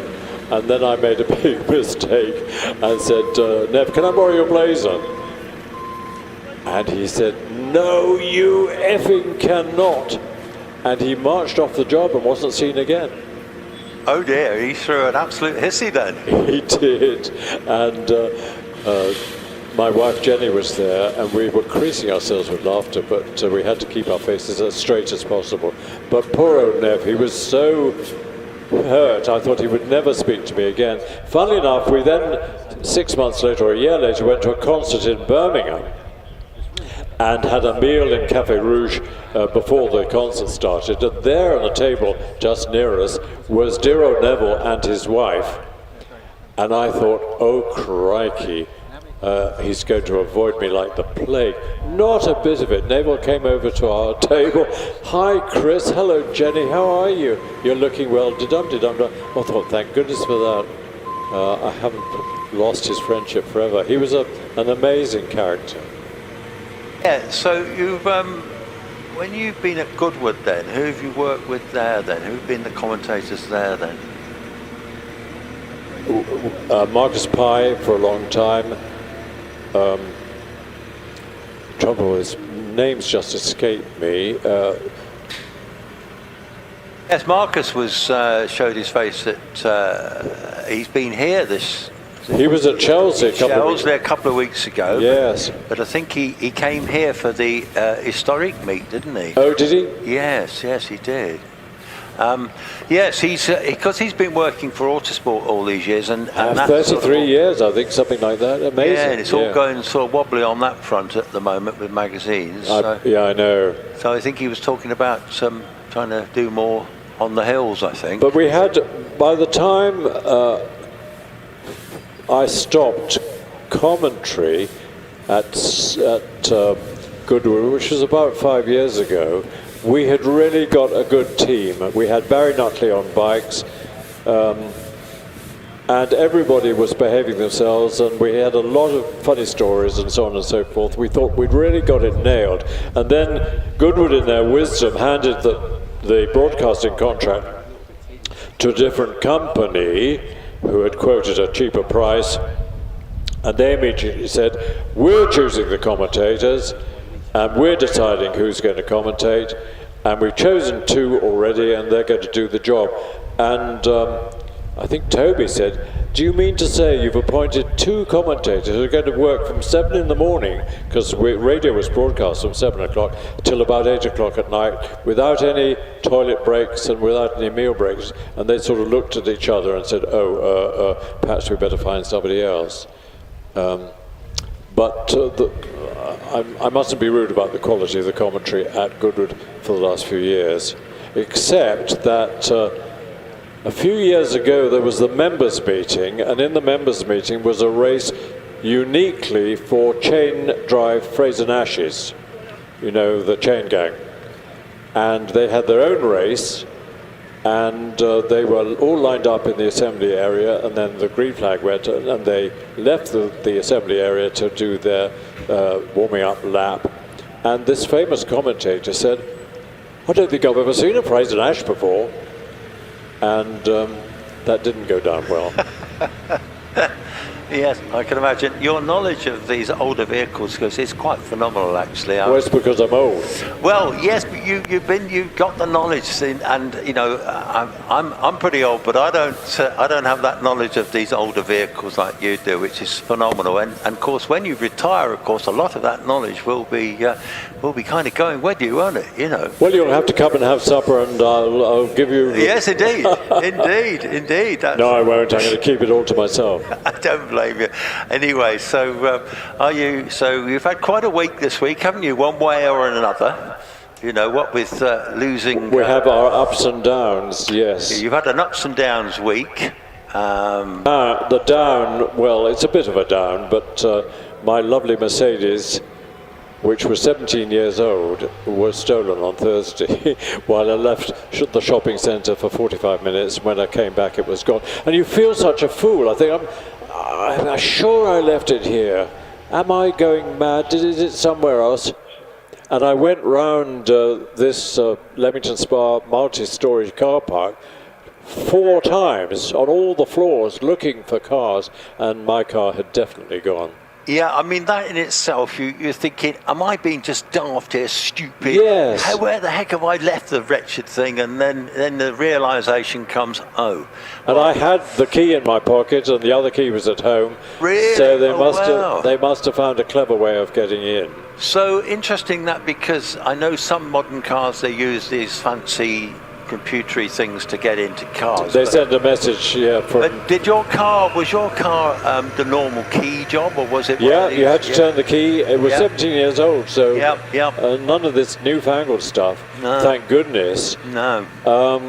And I loved it. It was probably one of the best cars I've ever had. Yeah. And I didn't like more modern cars with their driver aids that some of them you can't turn off, or you've got to tap the knobs on the screen rather than turning a handle.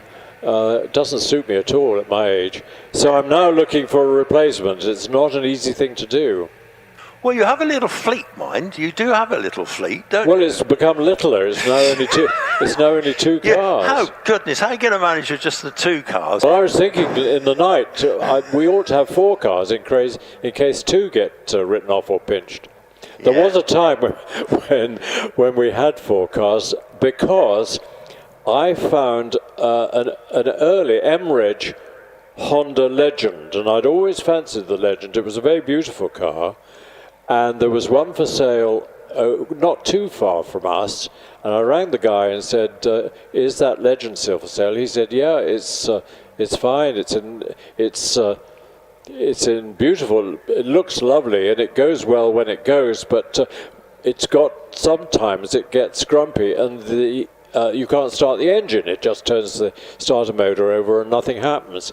And we've had umpteen electricians at the cost of a huge amount of money trying to fix it, but we can't get it to start. But if you're prepared to take the risk, you can have it for a few £100. So I drove over there, and it was just lovely. I said, yeah, I'll have it. He said, well, funny enough, we've got another one identical, which also is not running terribly well, but doesn't fail to start. It's on a trailer over there in the car park. If you want that, you can have that as part of the deal. So I got 2 Honda Legends for the price of one.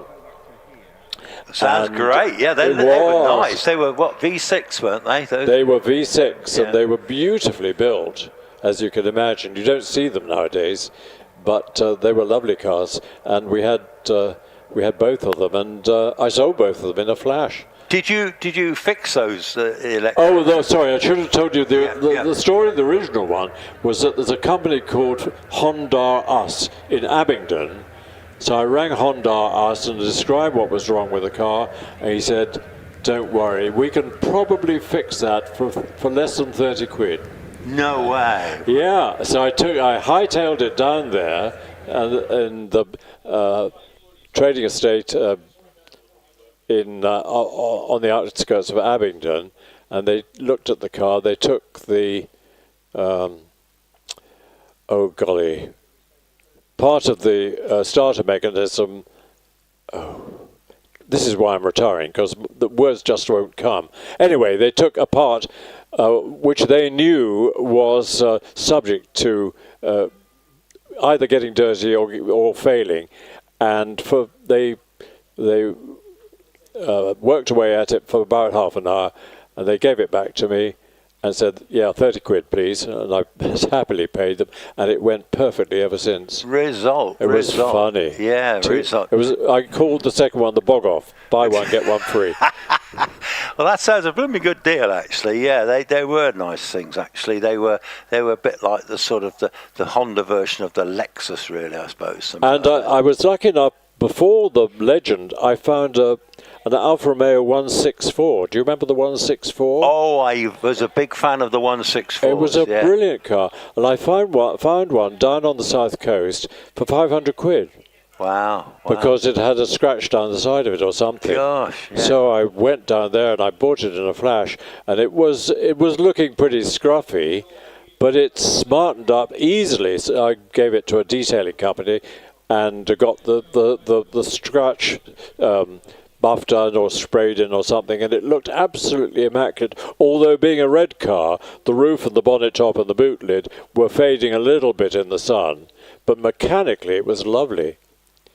Well, I know you've always been a big Italian car fan, haven't you? But I do remember once, not so long ago, you had, what was that? Was it a Subaru of some description? Oh, yeah, it was about the rarest Subaru of all, the SVX. And the Subaru SVX was what Subaru thought was going to be a clever wheeze to change our image, because the image of Subaru, particularly in the States, was that they sold farmers' cars, rather dumpy four-wheel drive cars with a flat 4 engine, and they built the SVX with a flat 6 engine, a beautiful coupe body, sort of jet plane it looked like a fighter jet. Have a look online and you'll see a picture of it. They only made very few of them, and each one cost them $3,000 in lost profit.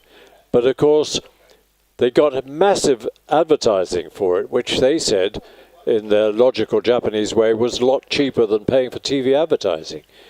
And only 300 came into this country, and mine was in perfect condition. I think I paid $2,500 for it or something. Well, I loved it. I really loved it. Yeah, it was an interesting thing. I've just had a quick look, and with Jack Cottrell, we've got Thierry David Uren next on the line. There should be only 6 more runners of the. And I think the sun is shining. The sun is shining, daft. Yeah, I can hear cars warming up. It looks like David Uren coming to the line. Here's David Uren, yeah, in the GR55, famous one. He's a brilliant driver, but of course, tech technology has overtaken this car. It's how old would it be? 20 years old or so. I'm not sure what engine it's got. Yeah, it's got a 3.3 Cosworth V8. Oh, fine. Yeah, plenty of poke. Nice engine. And he shares this car usually with Nicola Wallace being his wife, but David successfully, still a bit of water lying underground, but nothing like as bad as it was. I think the running water has stopped running. Well, only 6 runners to go now, so that the likes of Alex Coles, who's leading the way in the qualification, will definitely be in. Yeah, these guys ought to all be in, unless, again, they manage to spin the car. But David doing perfect line through the S's in 35 seconds, so he's up to semi-circle. Fastest time so far according to the purple, and it's a 43.24. Trevor Willis hasn't wasted any time with getting off the line, and as usual with Trevor, immaculately well-driven car, the OMS. He'll know his way up the hill too. This drying track still withstanding water, but looking much better already. David Duran, the quickest of the qualifiers so far out of the cars over 2 litre. And we're not getting the purple lights for Trevor, so he's not matching David's times, but needless to say, or nevertheless, he might well qualify. I think he almost certain to qualify with a 44.01. Yeah, second fastest so far. Now, who's on the line? Well, it's Wallace himself. He's spent a lot of time and money developing the traction control, which is why his starts are always, touch wood, commentator's curse, immaculate. Perfect. Absolutely perfect start. 2.67, not quite as quick as Trevor, but he's quick through the speed trap at 87. Here comes Wallace now. He's already the Flying Scotsman himself, 4 times the champ. The car looks fantastic. He'll be looking to get into that runoff and get those serious championship points he needs to overhaul Matthew Ryder. Anyway, already into the S's, Chris. Yes, and through Tom Road corner, slight tail slide under acceleration, but hasn't slowed a bit at all. He'll be in the 42s, I think. Yeah, 42.54. So he's well ahead of David Duran. Quickest qualifier. Now then, what can Will do? Will Hall in the 2-year-old GR59, new to Will a couple of years ago. He's really getting to grips with it. The track will be that little bit drier than it was for Wallace. So can William qualify fastest? Well, we've got a purple light on the screen for him. Here he comes now. He's rounded Tories now. Will Hall. He's had a fantastic season in this car. Very, very quick driver. This is a lovely, lovely package. Very well driven indeed. Now, at the moment, he's got purple sectors, Chris. He has all the way. So looks like Will might well qualify fast as long as he keeps it on the island in the S's without any drama at all. Up to semicircle. Any drama now? No, I think it'll be in the 200s quicker than Wallace. 42.52. What can Alex do? 2.8 off the line. Not quite as quick as either Wallace or Will Hall. 83 through track. Alex is taking it relatively easy. He knows he'll qualify, so there's no point in vying to be the top qualifier. No, quite right. Well, he's such an experienced driver as well. The Firestorm, the only one on the hill, of course. That's the only one we know of at the moment. But Alex Summers, super quick. All he's got to do, he's got to get in the top 10. He's got to beat 46.27 by Darren Gumbley. And he will. 36.19 through semicircle, 42.61. Fine, third fastest qualifier. Alex, no problem at all. Who's coming to the line? Now talk us through, Chris, because it's Matthew Ryder. He's got the camera on board, so you can talk him all the way through the run. Yeah, Matthew, of course, sharing the works Gould with Sean. Sean has put up a... What time did Sean put up? There it is, 44.96. I wouldn't be at all surprised if Matthew is in the low 42s. Beautiful start, 2.51. Second quickest of all the starts. Rounding Orchard, and then you'll see a very late entry, well no, slightly earlier entry into the Tories, which puts him not well placed for acceleration up to park, but he's okay. Understeer, but luckily the car turns in. Now long to midway and then dives into the S's. Got to be really careful, the S's are slow to dry up. You can see the front wheels doing mini understeers, but nevertheless it's a 41.86 is the quickest qualifier, Matthew Ryder. How about that? And it brings us to our classics in the shape of Martin Jones in the Brabham BT21. Yes, so that was exciting stuff. So we have now got the runoff positions, which Rich will no doubt put on the screen shortly. But Martin Jones in the BT21, we've got the classic historic cars now. And then, of course, we'll be, I think, into the tin top runoff and then the main Midland Hill Climb run. Have we got the Formula student cars parading at lunchtime? Don't think we have today. Really?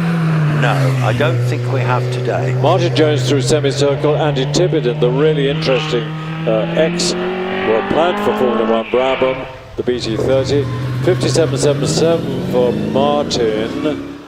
Andy will be pretty similar, and on the line is either Amanda or Richard George in the lovely Chevron. It is Richard, Dad. Here's Andy Tippett. Car designed for Formula 1 when they they had a go at having the wings on the end of long sticks, and it was an abject failure. That didn't last, caused a number of accidents. In the meantime, let's see how Richard gets on in this beautiful ex-Eggenberger, ex-Josephat, Swiss-owned Chevron, which Richard and Amanda have campaigned for 10 years, 12 years, I'm not sure, a long time. And they're, of course, determined never to sell it, and good for them. Tell us about Rupert Mark and his Brescia. Yeah, I made a mistake. Thanks for reminding me. We'll see it when it comes. But in the meantime, let's focus on the Chevron. Thanks. Yeah, here's the Brescia. I made the mistake of saying it had two wheel brakes, but actually Rupert himself fitted those front wheel brakes to give him a bit of confidence. But the handbrake, which is just operated now, operates only on the rear wheels.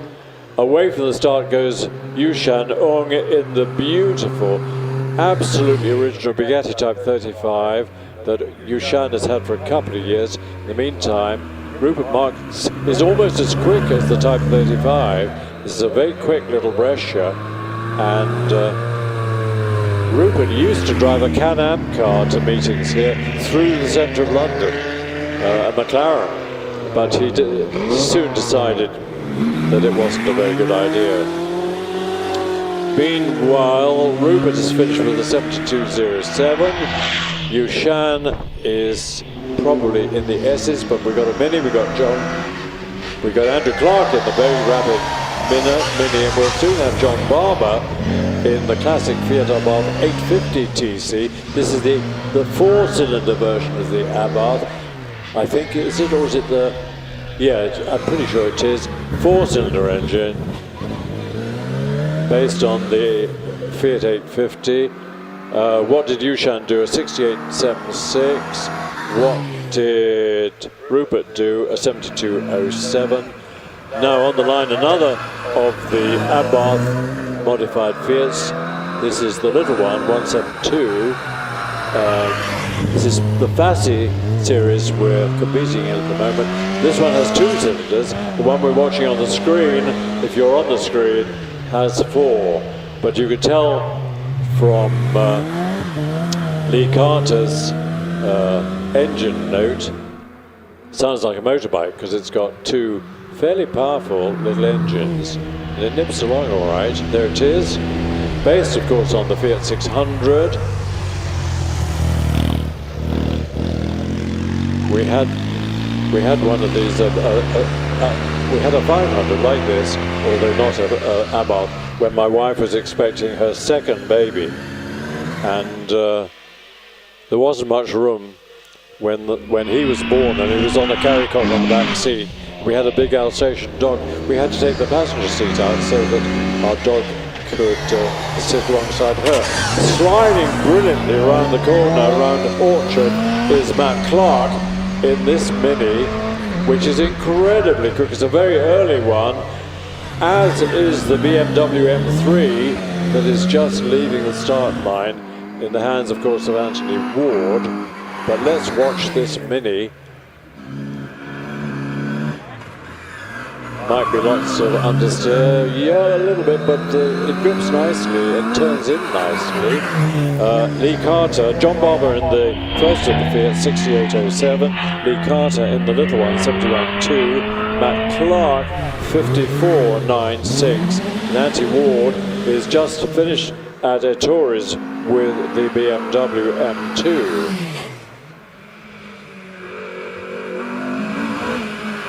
I beg your pardon, this one is the 2002. I was confused, and the obvious sign was a different paint on the front.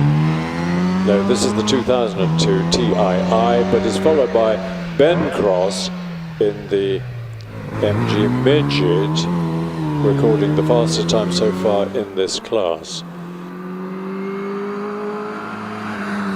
Away from the start line goes Stephen Norris in this very original MGB. But let's watch the Ben Cross in the Midget hammering up to semicircle. It's a very rapid midget and very smart as well, 54.69. I think you said Stephen Norris was an MGB developer. Well, he's got a restoration business near Tewkesbury. This is his second year doing it. This is he's gradually developing this MGB. He's really enjoying it too, actually. Have you been watching the Richard Hammond series of getting his restoration business going? Yes, I've seen some of them. I have. He's not very businesslike, but it's a fun program. Right, gentlemen, can you hear me? Because I'm going to have a little wander around the paddock with my wireless microphone. So I'm going to do a bit of secret squirreling and please do. See what we can find out pre-runoff. So I will be jumping in at certain points when you get a little break, and we can do a bit of filling, and I can fill you in with some intel. Excellent. Okay, in the meantime we're watching Simon Firth Bernard in, I think, probably the only Sunbeam Alpine competing in British hill climbing. It's an early model with the elongated fin tails.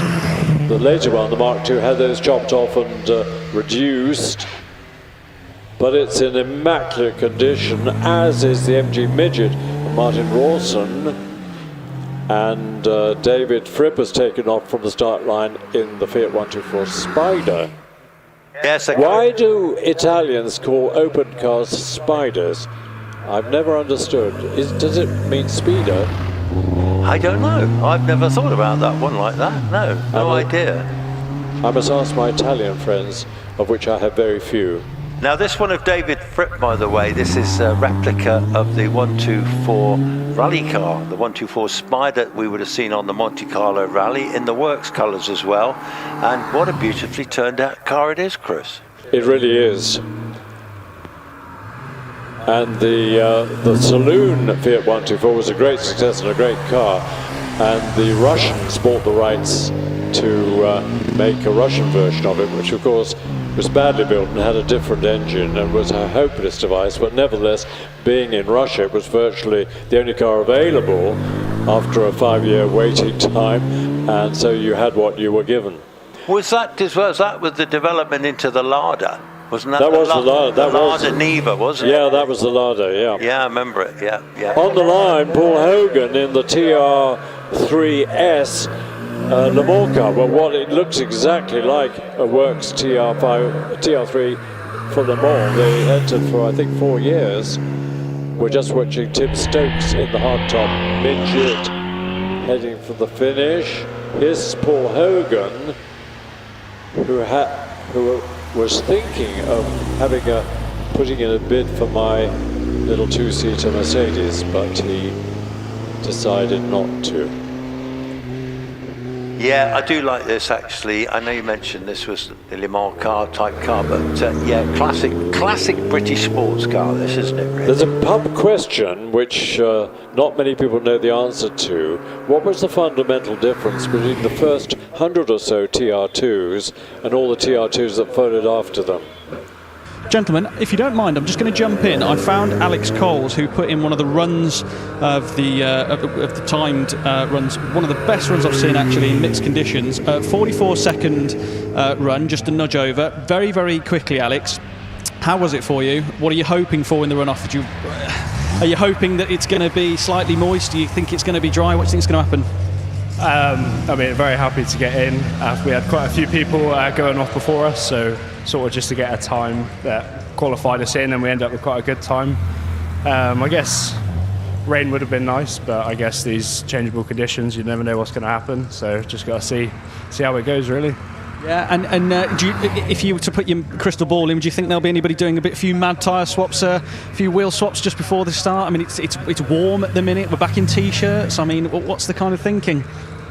Well, I think it's still going to be wet for us. Those S's take a while to dry out, so yeah, I think wet's the way forward. Well, either way, certainly car control is up there. So as you say, it's going to be mixed conditions, going to be tricky, going to be interesting to think about. But I certainly think you've got the pace to get a few points. So fingers crossed for you, Alex. Thank you, mate. Appreciate it. Thank you very much. Cheers, mate. Well done, Lloyd. Thanks. Let me just read out the runners and the order of running for the top 12 runoff. And if you want to make a note of them, page 31 of your program has a form that you can fill in. So I'll pause for a while you look for your program and a pen or a pencil, and then I'll give them to you. So first to run will be Sean Gould. Now he didn't qualify slowest, but of course he's sharing the car with Matthew. Matthew is going to come as last car up. So Sean goes first, brings the car back to the paddock, jumps out, Matthew jumps in, seats are adjusted and so on, so that Matthew is ready to be the top runner in the runoff. But Sean Gould goes up. He's followed by Darren Gumley, who qualified with a 46.27. David Warburton, third runner, with a 46.05. Fourth to run will be Jonathan Varley in the little Predator with a 45.96. 1, 2, 3, 4, 5. Stephen Owen in the OMS, of course, qualified with a 45.70. He's followed by Alex Coles, a mighty qualifying time of 44.02. And then comes the OMS 28 of Trevor Willis with a 44.01. He's followed by David Wren, qualified with a 43.24. And then Alex Summers, who sensibly didn't go crazy on his qualifying run. He knew he'd qualify, so he took it relatively gently, qualified with a 42.61 in the fourth fastest place. He's followed third and 10th to go is Wallace Minges, 42.54. Then Will Hall, 42.52. And our final runner, of course, will be Matthew Ryder, who qualified in the 41s with a 41.86. Hope you got those, but I can read them again just before the runoff starts. It's going to be interesting, a good mixed parade of cars for the runoff. In the meantime, We missed Jeremy Rivers Fletcher, which is a shame because his car's for sale and is bribing me a huge amount of money to advertise it. No, he isn't actually. But we're watching Tim Cross in the MG Midget,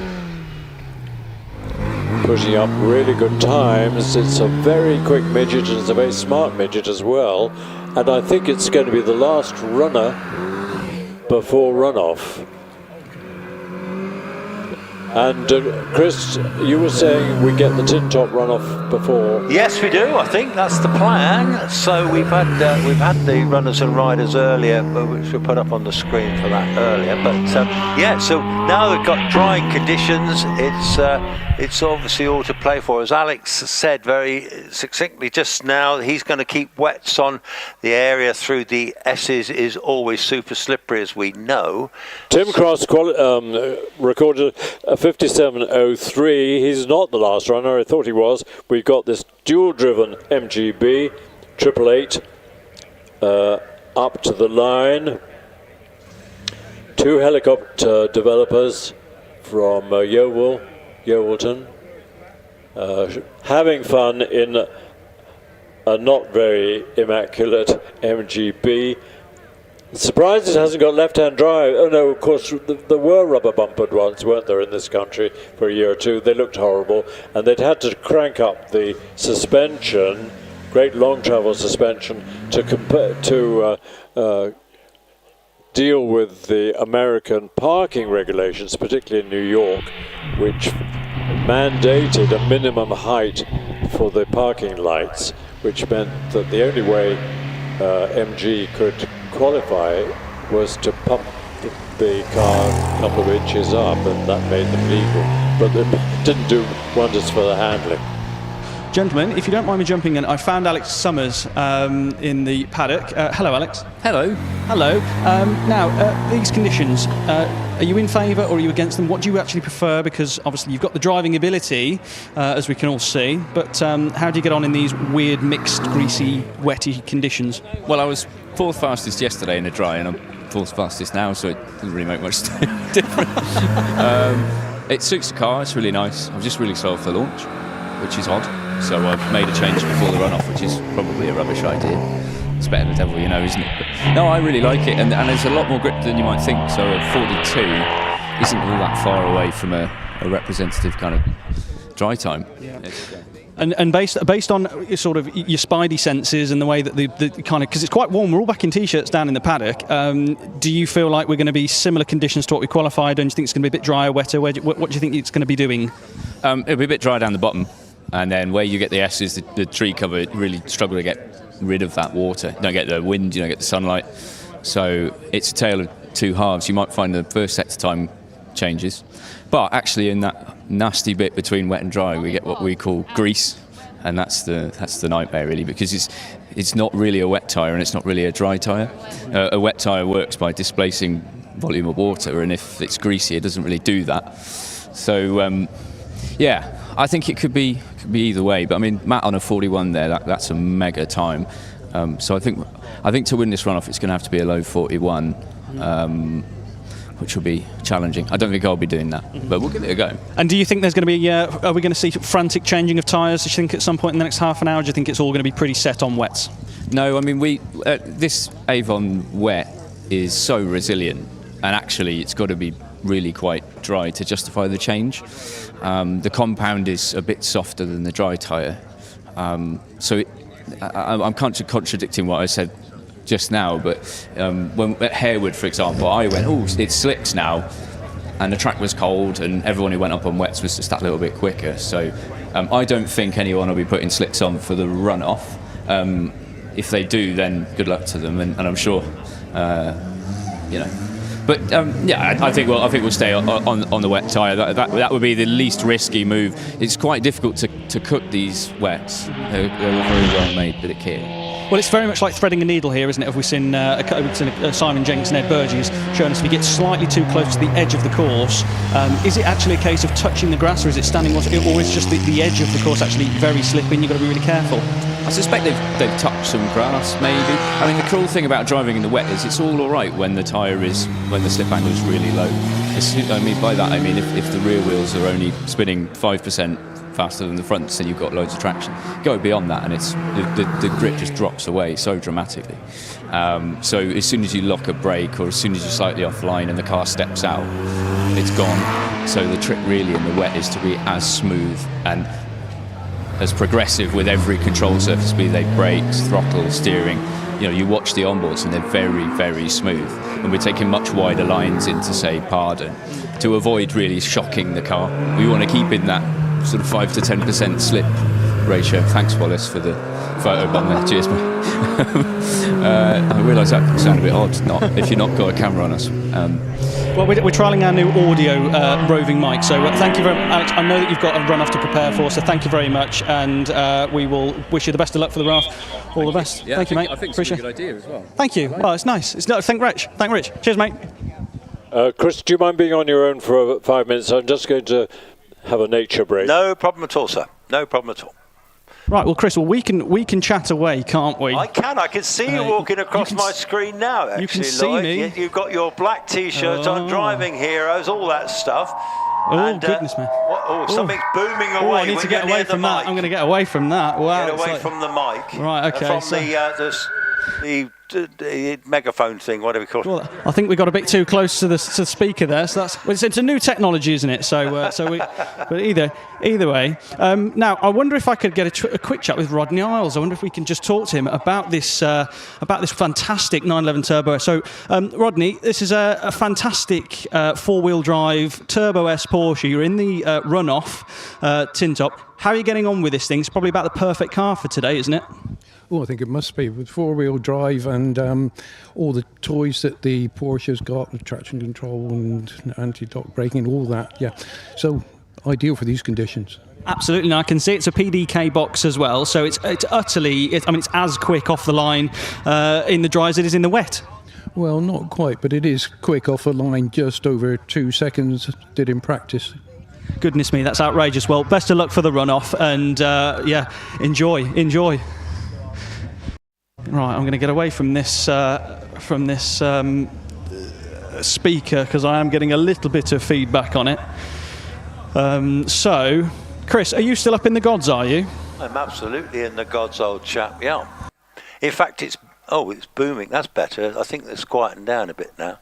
I've turned the microphone off. So this is a new science for us. We're experimenting a new roving mic situation in the paddock. So we're going to do a lunchtime walk with the cameras, but the further away I stand from the commentary box and such like, the less feedback we get. So I'm going to see who we can see. We can see Damien Bradley now just jumping into his car in the Legacy. Simon Bainbridge is just slightly ahead of him in the runoff, qualifying in P1. Damien P2. It'll be interesting to see as he threads himself through his he's drying. So this is an interesting one. So there'll be a lot of people drying their boots off, because the thing is, the last thing you want when you're nursing 800 brake horsepower is to have slippy boots. He's just strapping himself in the car. It's amazing to stand here and look at this thing.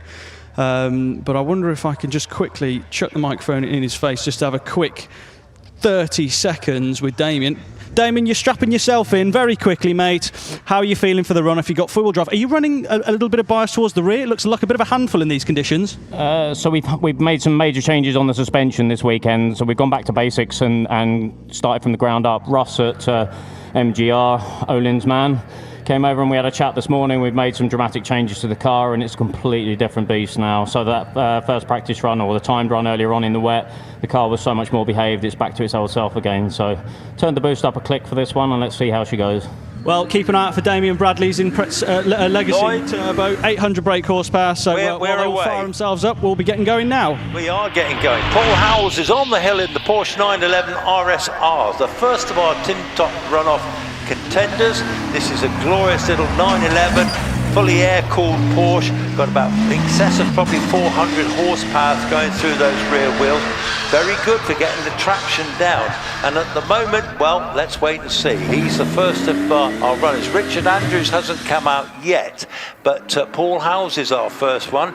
He's 33 seconds now, and he's already through midway, approaching the S's now. Puts it in there. He's certainly put a super run in here. He's very neat ride, very excellent lines going through. So he's approaching semi now. He's the first of our runners. What's he going to do? He's going to put a marker down. His time is 55:30. 55:30. Now it should be Richard Hampstead next in the Subaru. Absolutely, just looking at him off the line now. I'm just going to take over from Chris just while he goes and has a quick comfort break. He's off and away, very, very quick off the line. Lots of popping and banging, and he's already going to be round with you, Chris. Certainly is. Now here comes Richard Hampstead, the four-wheel drive. Should think that's an advantage in these slightly greasy conditions. Experienced driver, nicely put together car as well, isn't it? So, and yes, so he goes down into the dip. He's into Pardon now. At the moment, he's just a fraction down on Paul Howell's time, but nothing in it really at the moment.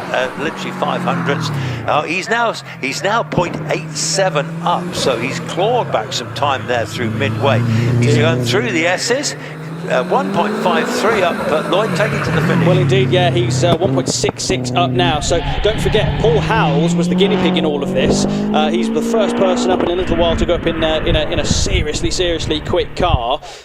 Richard Hampstead has found some traction, so it does look to me like it is starting to dry out a little bit. It is just very, very greasy, but Tony Hawkins is away. This is going to be fantastic to see in this GR Yaris. 3 electronic differentials in this car. This is a road car, so actually all of that road technology is really going to come into play here. It's going to be really interesting to see how Tony Hawkins gets on. The quickest of our Yaris drivers, actually, and at the moment he's 0.21 up, so that's very encouraging for him. These little Yarises, as Lloyd says, they're little pocket rockets. They're 270 brake horsepower, and they've got fancy diffs, haven't they? They are. They've been developed by Toyota GR Gazoo Racing, by Tommy Mäkinen and Jari-Matti Latvala.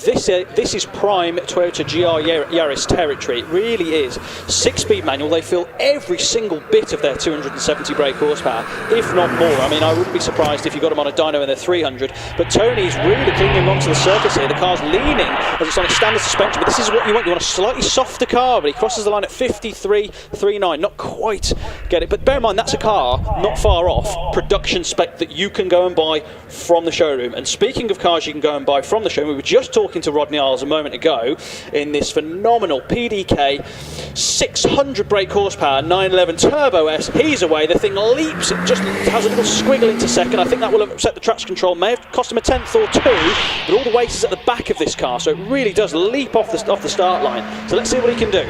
58 miles an hour through the speed trap. Now here comes Rodney. This is a serious contender, this car. He's such an experienced driver too. He used to drive single-seaters as well. He also owns the Alpha 4C as well, but he bought this one. It's an ideal car for these conditions, I fancy. At the moment he's a fraction up, Lloyd. What do you reckon? He is indeed, absolutely. He's a lot of power, say 580 brake horsepower in this 911. It is a heavy thing, don't get me wrong, and it would bludgeon most things on the autobahns, but here at Prescott, where it's tight, it's technical, needs short bursts of power. Say the front end dipping down under the brakes there. He's slightly down on Richard Hampstead. Bravery, Rodney. How can you do? He's not quite going to beat the time. 53.98 for Rodney. But that is a car with number plates, as I say, that you can go and buy from a showroom. So interesting. Right now, proper Evo. This is the Vindaloo Hot of the cars Stephen Moore owns. 700 odd brake horsepower in this thing. Bounces it off the limiter with the traction control, all 4 wheels spinning away from the line, dumps it into second. Traction control electrics, the fancy gearbox flicking through the gears. What can Stephen do? So front right corner pushing down into the surface, lots of grip there, hard on the brakes. With you now, Chris. Yes, he is indeed. Stephen Moore, very experienced driver, isn't he? Farmer from near Salisbury. He's got 3 of these things, but this is his hottest one, as Lloyd says. Now, come on then, young Stephen. He is actually half a second up nearly. So it didn't look that quick, but he's going quick, isn't he? 0.92 up. He's really going well, isn't he, Stephen? He's a second up, so 1.24 up on the splits now through the S. This is fantastic for Stephen Moore. Just a little bit of lag out of the exit of S. So he's hard on the brakes again, 1.45 up. What's he going to do? Quick, Stephen, on the power. That's it. He's hard across the finish line, 51.82, comfortably in the lead. Great run there from Stephen Moore. Now, next on the line is this half carbon fibre Evo, 1,000 brake horsepower this thing's capable of, but it's dialed right the way back because he doesn't need 1,000 horsepower. Power is nothing without control, as we can see all 4 wheels spinning off the line, 3 prods at the throttle to try and get the thing into second gear as well. 0.15 slower to the first 64 feet. This is Brown's Orchard, and he's already with you now, Chris. He certainly is, and he's on a flying mission here now. Can he overhaul Stephen Moore, who was super quick? Didn't look that quick, but this looks quick. But yes, at the moment he's 1.19 seconds up on Stephen Moore. Amazing. So what a driver. Oh my goodness, he's thrashing this at the moment. Goodness me, from Scotland. Come on, Donald, see what you can do. If the Scottish know anything, it's how to drive quickly in the rain. So, Donald, what can you do? The thing's absolutely chucking black smoke out. I think he's got that thing dialed up because I've not seen it run that rich for a while, so it's going to have lots of power. He's going to be flashing across the finish line, 49.43. What a fantastic time there from Donald. Let's see now our next competitor. He went slightly quicker in, but not a lot quicker actually in the qualifiers, is Damien Bradley. Now, just had a quick chat with him. He's dialed this thing up, he's found even more power. He's off the line, it's bogs down slightly. He won't be the happiest with that start, but he's a ways away. Not the best start he's ever had in his life. He won't be too happy, but he's going to be angry now. He's going to be driving with the bit between his teeth. Let's chase down this tip-top runoff win. Come on, Damien, he's with you now. Yes, he certainly is now. Young Damien, he's a superb driver. This unlikely hill climb car, isn't it? What a successful car he's been in this. There's only 2 to go. Him and Simon Bainbridge. Oh, come on, Damien. Only 1.10 up at the moment. He's on his way through midway to you, Lloyd. 1.26 up. Is indeed, yeah. Can he contain this momentum? Now, these are good conditions for the Legacy. The 4-wheel drive pulling itself out of the S's. This is absolutely ideal for Damien. Really nice line through semicircle. He's going to be desperate to get on the power. Gets across the line, 47.47. He'll be happy with that. That's quicker than Simon Bainbridge qualified in. There is a red flag, not sure what for, but that's... I'm not entirely sure why, because Damien's gone across the line. Not sure why we're red flagging. Bit of sweeping up around Pardon, I'm just being informed. So obviously we have to make sure that this course is in as good a condition as possible. We cannot...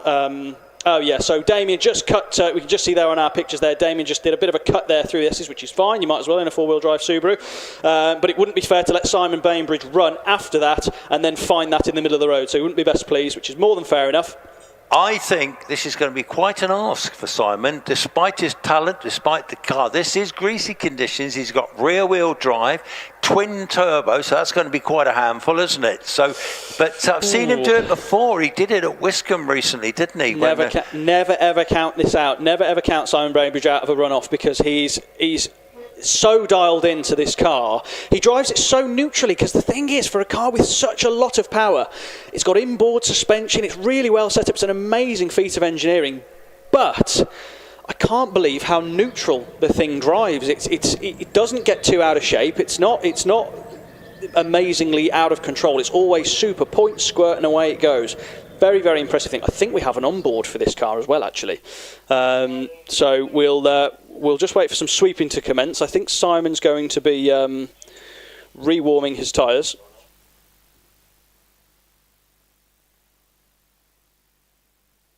Simon Bainbridge is fired back up. Engine running now.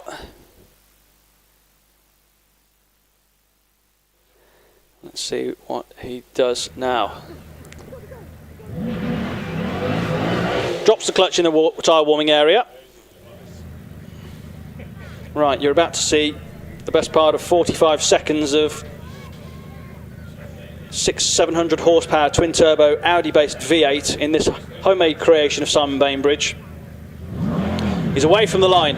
Good start, actually. Really, really nice start. He's away from the line. 2.39 off the line. That's the fastest to 64 feet. Don't count this man out. Let's see what he can do with these harder conditions that we've seen in a while. So, well, I Chris, tell you what, he's remarkable, isn't he? He managed a massively quick start there in such horrible conditions, really. But at the moment, Simon Bainbridge, our farmer from Middlesbrough, has shown them the way. My goodness me, 0.44 up. My goodness me, he's on a mission, isn't he?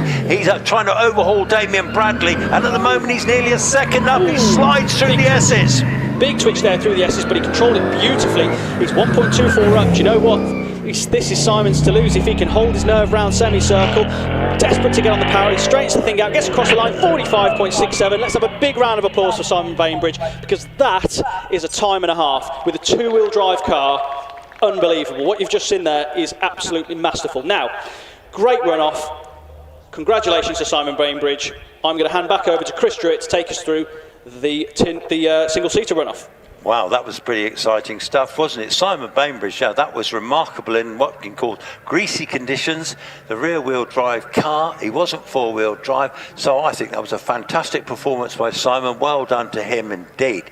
Now we've got the big cars coming out to play. We've got the Midland and British Hillclimb Championship. They're just showing something on this screen. Okay, forget that, but we know the cars are coming out to play. Chris is getting back into position. Yes, I'm back in position. And I've got, if you want to take the note of the runners in the runoff, in the top 12 runoff, I'll quickly go through them. Have I got time? Just about. First runner will be Sean Gould, followed by Darren Gumley. Third runner, David Warburton. Fourth, Jonathan Varley. Fifth, Stephen Owen. Sixth, Alex Coles. Seventh, Trevor Willis. Eighth, David Uren. Ninth, Alex Summers. 10th, Wallace Mingies. 11th, William Hall. And quickest qualifier, Matthew Ryder. So on the line we've got Sean Gould in the works, GR59.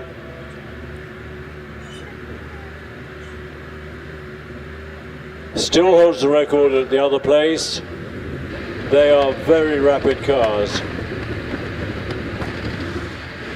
Yeah, clever start, minimum width, 2.38 off the line, that's quick.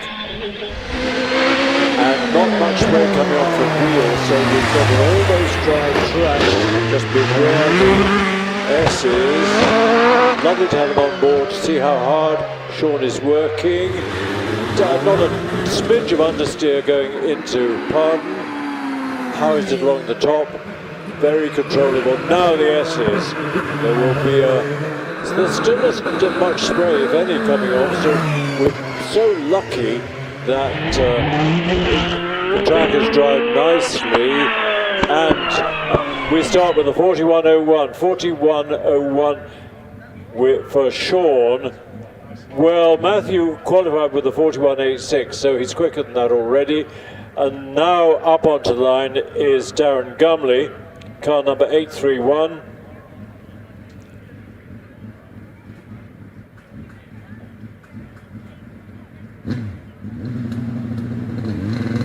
He's off the line in the Force TA, 2.47. Not quite as quick as Sean, but very smartly off the line. A little bit of spray there.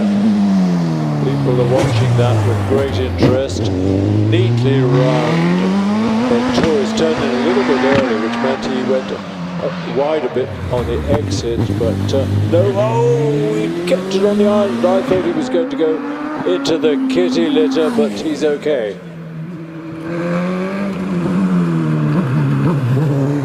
Nicely out of the S's, through Tom Road corner, and into and out of semicircle.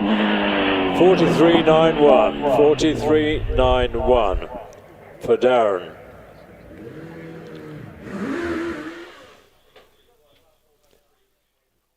Who's next? Well, it's David Warburton. Sharing, of course, with Dad, but youth must prevail.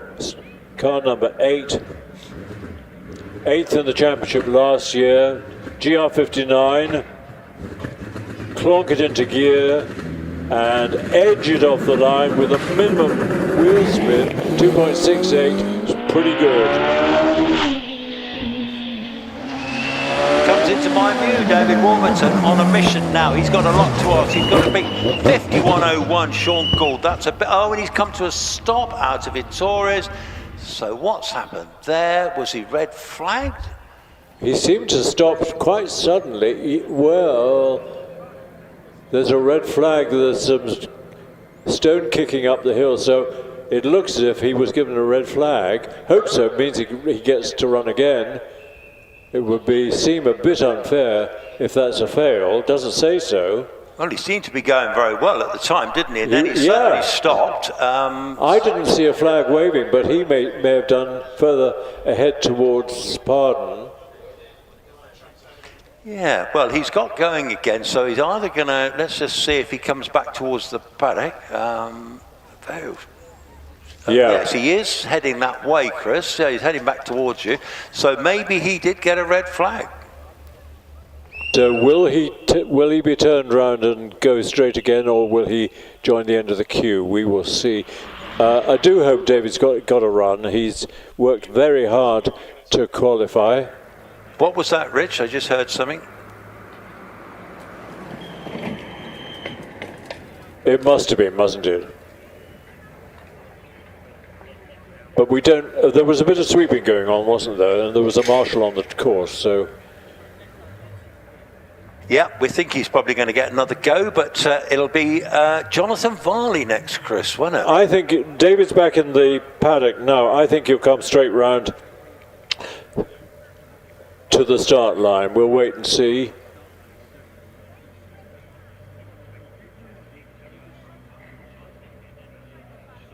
So Sean Gould 41.01, Darren Gumley 43.91.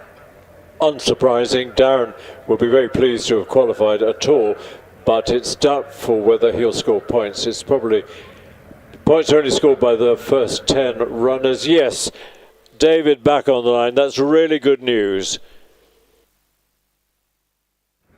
Car nice and warm, I hope there's enough fuel left.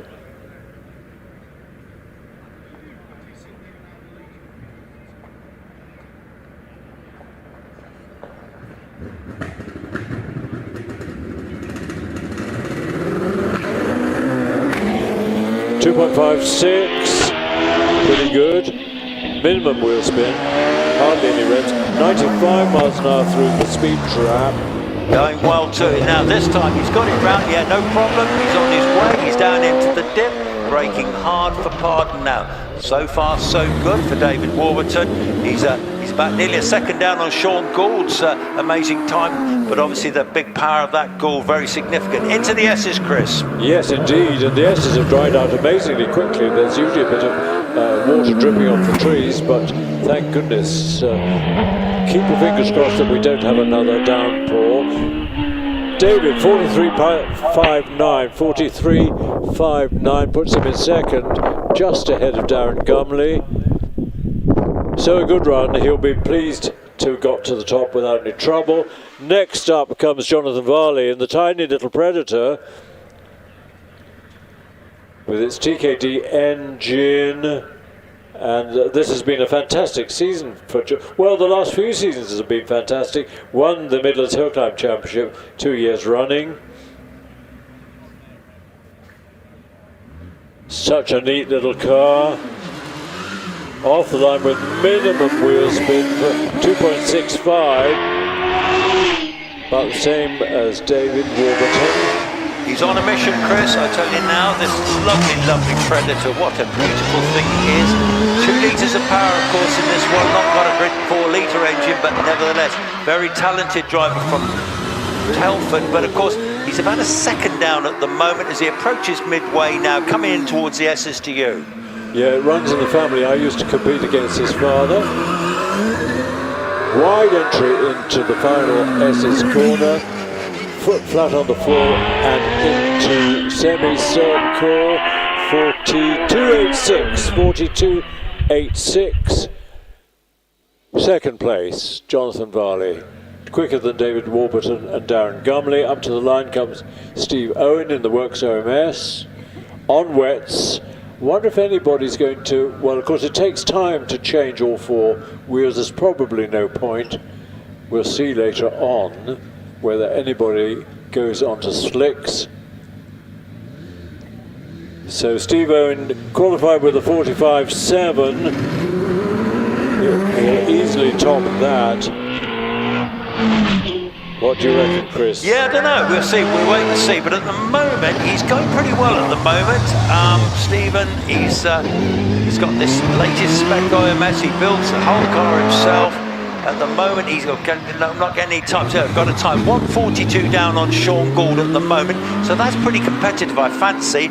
Into midway, and as he approaches the S's, he's coming to your side now. He is nice into the slight slide. The left-hand slight slide coming out again, but no harm done. And hugs the inside curve going into semicircle. It's a 44.13. 44.13. Puts Steve in 5th place.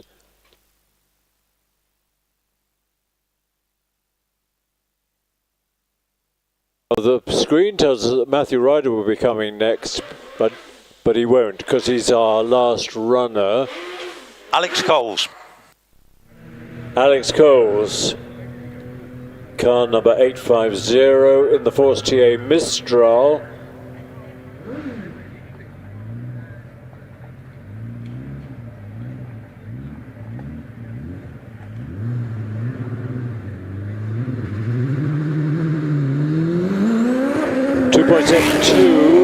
Handicapped by a little bit of wheel spin. Look at Alex Coles. Now this young man from Plymouth, he is an exciting talent. He has got the talent to get serious points in this runoff, in this little 1300 supercharged car, but my goodness me, he can certainly drive it. He's been very smooth this year as well as quick. At the moment, he's only 0.94 down on Sean Gould, so he's not really expected to get in top place with this little car, but what can he do? Can he get in top 5? He's a very tall young man with long legs, so he's probably got foot flat on the throttle all the time. 42.89. 42.89 put Alex in 3rd place. 42.89. Trevor Willis coming next.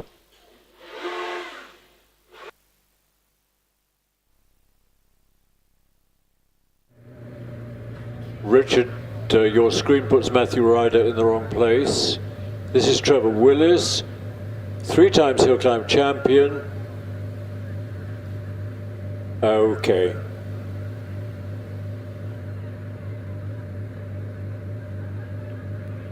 Always drives extremely smoothly, deceptively quick. Would love to have more power. He's only got a 3.2 litre engine in the OMS 28. 2.56 off the line.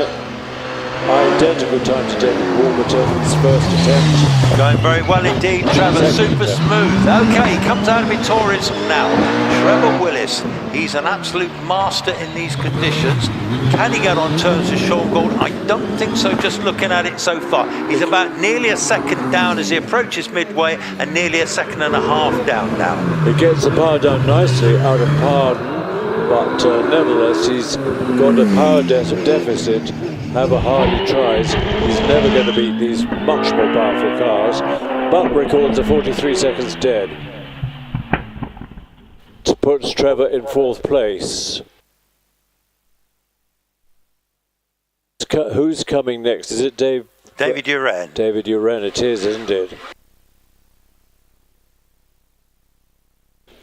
David, lots of wheel spin, lots of revving on the way up to the line. Get those rear tyres as warm as possible, and of course as clean as possible.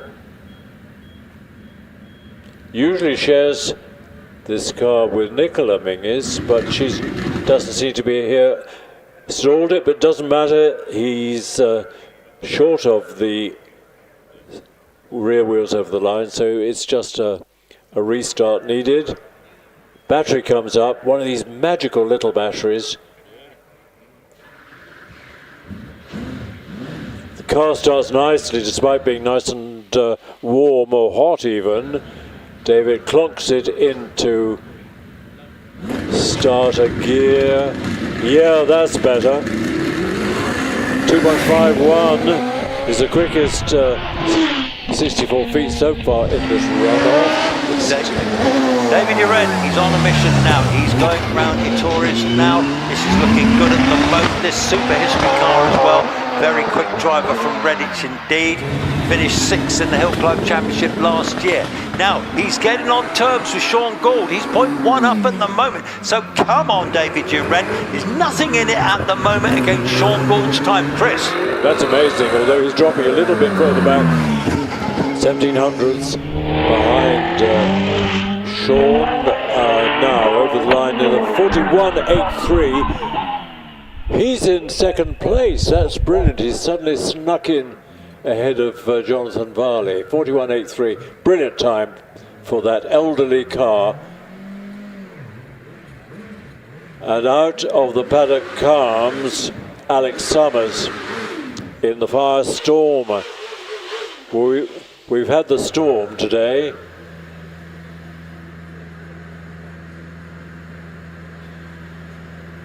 Is Alex on full wets or intermediates? It's quite difficult to tell. They look like intermediates to me. 2.51 is the best of our starts so far. Here he comes, Alex Summers, now winner of a runoff at Chelsea last time we were there. Alex Summers in the Firestorm, the only competitor that drives the Firestorm, belongs to his mum. Super quick car, IndyCar engine in the back, got about 600 horsepower. Exited now, and at the moment he's just a fraction down on Sean Gould, but he's got a little bit to make up. 0.24 down as he comes to you, Chris. Well, he's quick, lifts the wheel a little bit as the exit to S is. 35 seconds at semicircle. I think he will struggle. Second place for Alex with a 41.66.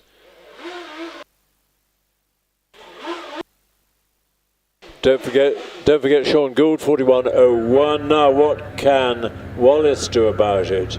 Well, he could do a lot about it. Previous record holder here. Immensely quick car, immensely quick start. 2.47, by far the quickest 64 feet so far. Absolutely top race. Come on, Wallace. Now look at this car go. This one, he's on a mission. He's in second place in the championship.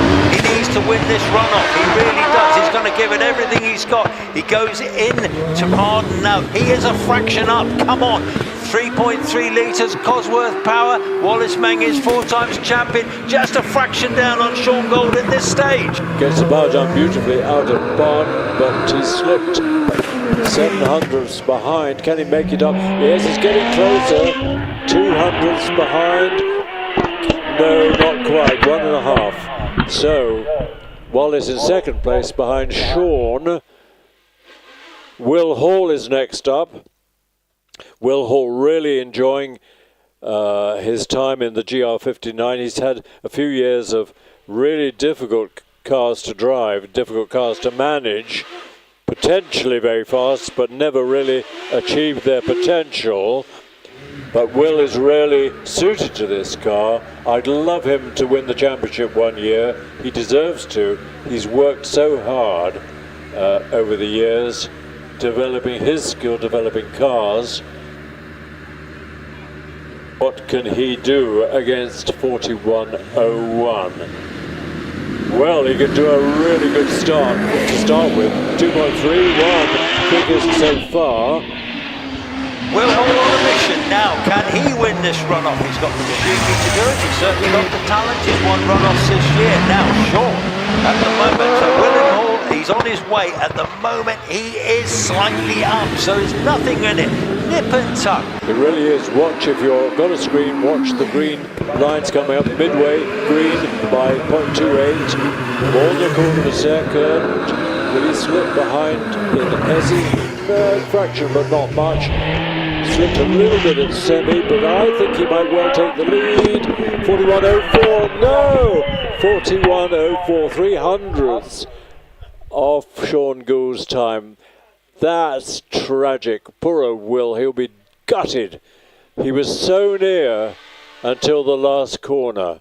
Now then, our champion, young Matthew Ryder.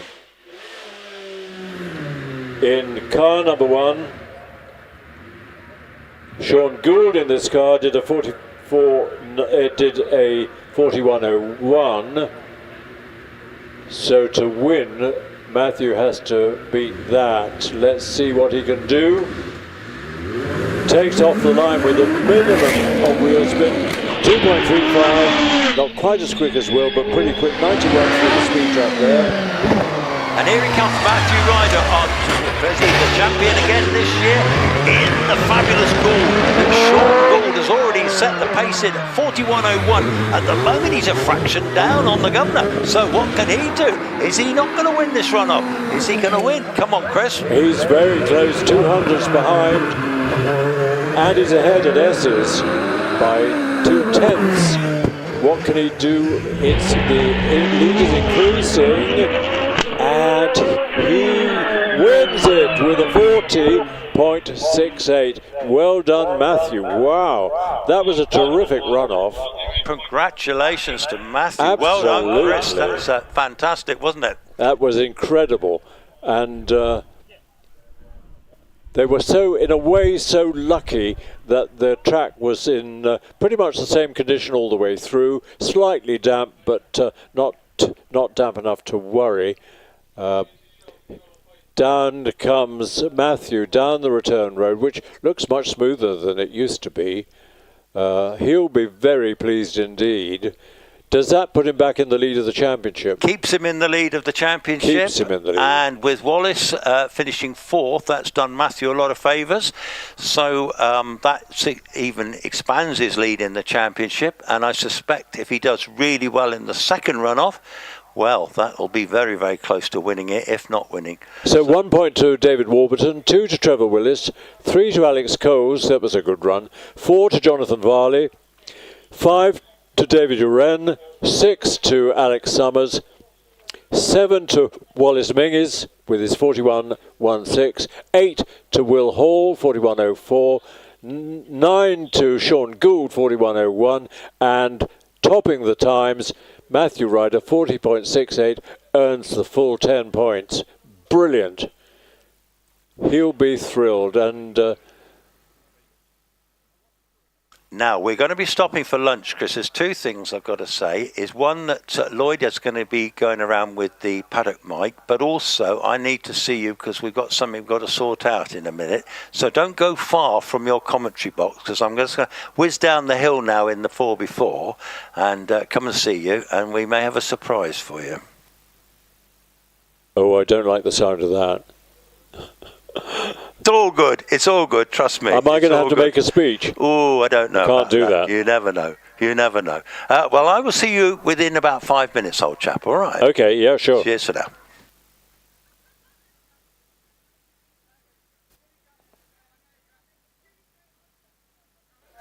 So we thought we were really unlucky this morning. It's turned out that we were pretty lucky. The track dried out amazingly quickly. It's still a warm day despite the thunder and lightning and downpours, and we're treated to a brilliant tin top runoff with some amazing machinery and a very nip and tuck, a close run championship runoff with not many milliseconds between the first winner, Matthew Ryder, and say 7th or 8th, Jonathan Varley and Alex Coles. So good entertainment all round. Standings before dropped scores. Well, yeah, the championship is, you can drop, I think, 6 meetings that haven't been successful. Anyway, Matthew Ryder is in the lead. He might have other drop scores to do, but at the moment he's 9 points ahead of Wallace. Third comes Will Hall with 181. Then Sean Gould in 4th. Trevor Willis in 5th. Davey Wren in 6th with 91 points. Alex Summers, well, he's not taking a serious season this year. He always said so. Got a new baby and just enjoying life. Jack Cottrell, sadly, failed today, but has got 78 points. Alex Coles is 9th with 68. Then Paul Hames didn't get in the runoff, sadly, 52 points. David Warburton's got points, 47. Jonathan Varley, 25. And Nick Saunders with 21. So we have to wait and see who drops what scores. There they are. After standings, after dropped scores, final total, maximum versus maximum possible. Well, Matthew's got 185. Is that notice securing? No. Wallace is second with 172, so it's still relatively close. Third, Will Hall, 161. Fourth, Sean Gould, 120, same as before dropping, or not before not dropping scores. Trevor Willis, 99, dropped a few points. Dave Uren, 91. Alex Summers, 80. He won't mind. Jack Cottrell, 78. He's had an unfortunate morning today. But of course, to remember, there's a second run to come. I don't think Jack's car was damaged, so hopefully he'll be running and able to qualify for the second runoff last thing of the day. Alex Coles in 9th, Paul Hames in 10th, Dave Warburton in 11th, Jonathan Varley in 12th, and Nick Saunders in 13th, much as before. So it's all to fight for in the British Hillclimb Championship.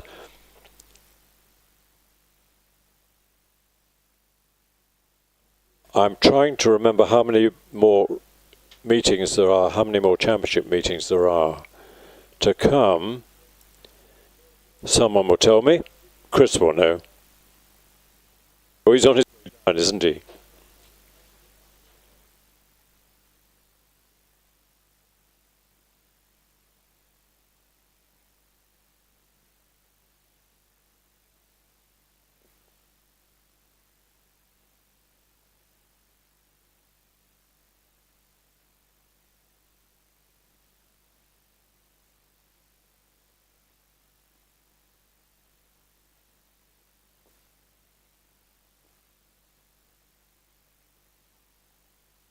So the answer is that we've got Doom, we've got Lowton Park, and one more run this afternoon. So 1, 2, 3, 4, 5 rounds still to go. So it's all to play for, and undoubtedly Wallace would do his damnedest to nudge ahead of Matthew Ryder, but Matthew is determined to repeat last year's win with another one. So it's all gone quiet. It's lunchtime. I'm not sure what time lunch finishes. What time do we start again, folks?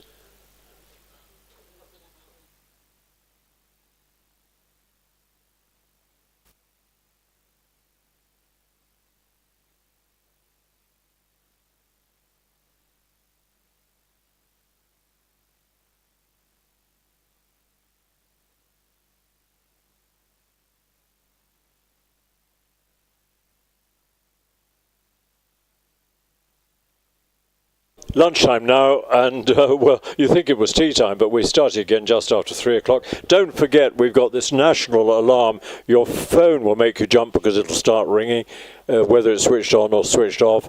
But it's a national alert. The government really testing this system that everybody in the country can be alerted if there's something really serious happening, which of course is extremely unlikely, but it's not a bad idea to have the warning available if necessary.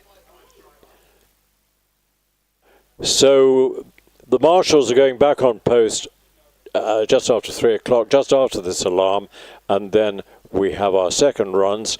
I must find out if oh,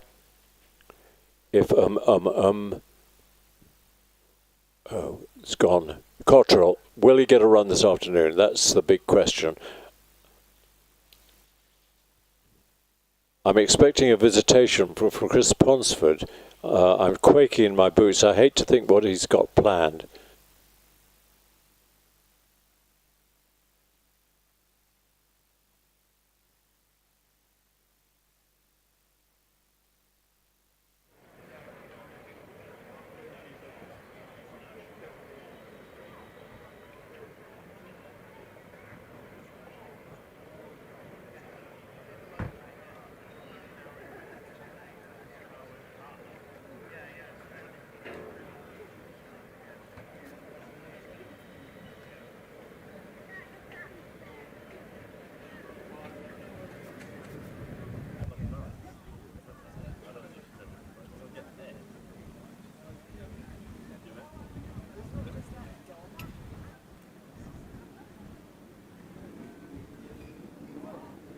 I meant to be standing here watching. Well, what you were saying, you just hang around. Don't talk to it and don't listen to it.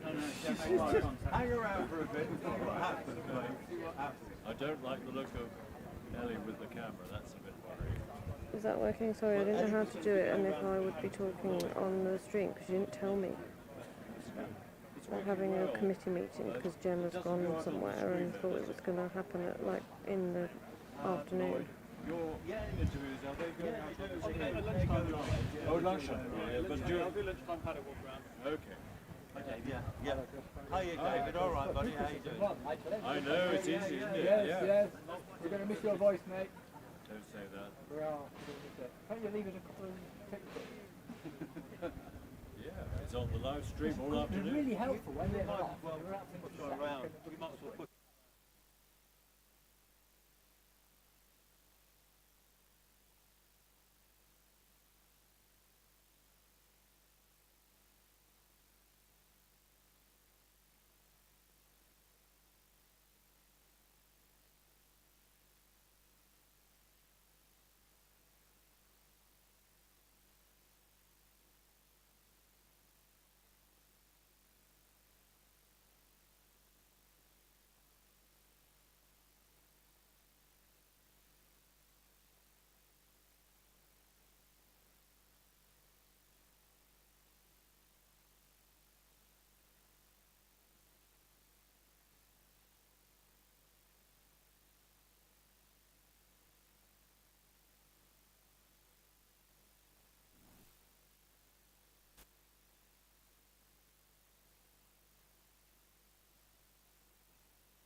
So let's have a look. What a fantastic.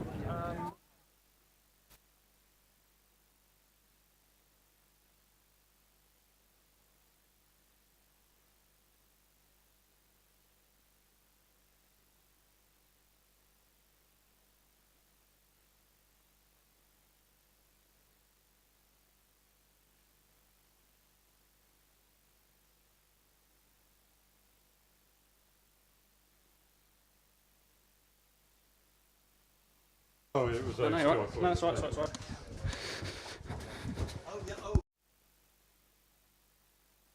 possibly. Right, you can hear me. Right. Okay. Need to get away from here, so we're going to have a bit of a wander away from the speakers. We're going to go a bit further away. Right. Prescott Hillclimb. Isn't it a nice place to come and spend a day in the sun and in the rain, as it turns out? Dave Tatham, I should say, his car's not looking the most brand spank as it's ever looked. Slight moment earlier, locked up on the brakes, turned in, and found itself in the barriers, which is a shame, really, because it was going really quite well. Dave, what happened? Are you trying to use the clutch to brake?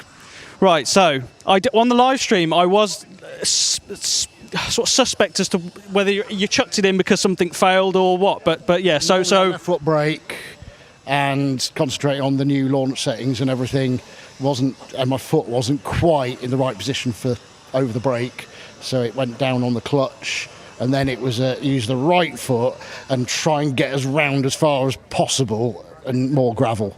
Right. So that's why it looks like it snaps. It was just, it was a planned crash. A planned crash. Well, that's.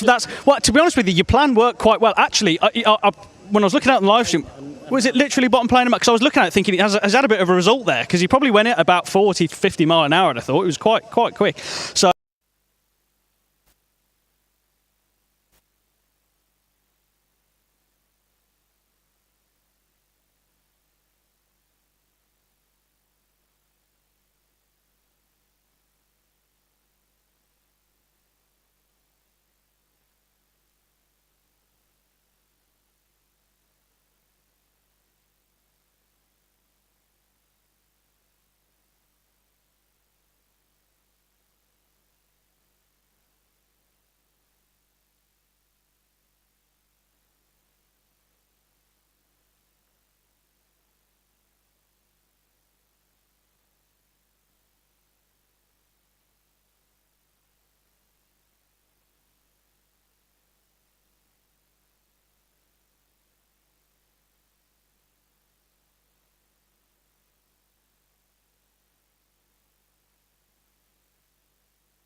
Is it? Does that work? Rich, can you hear us?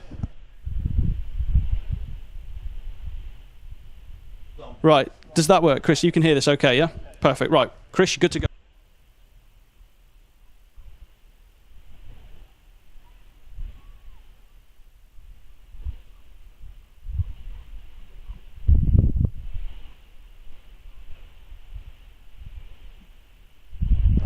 Okay.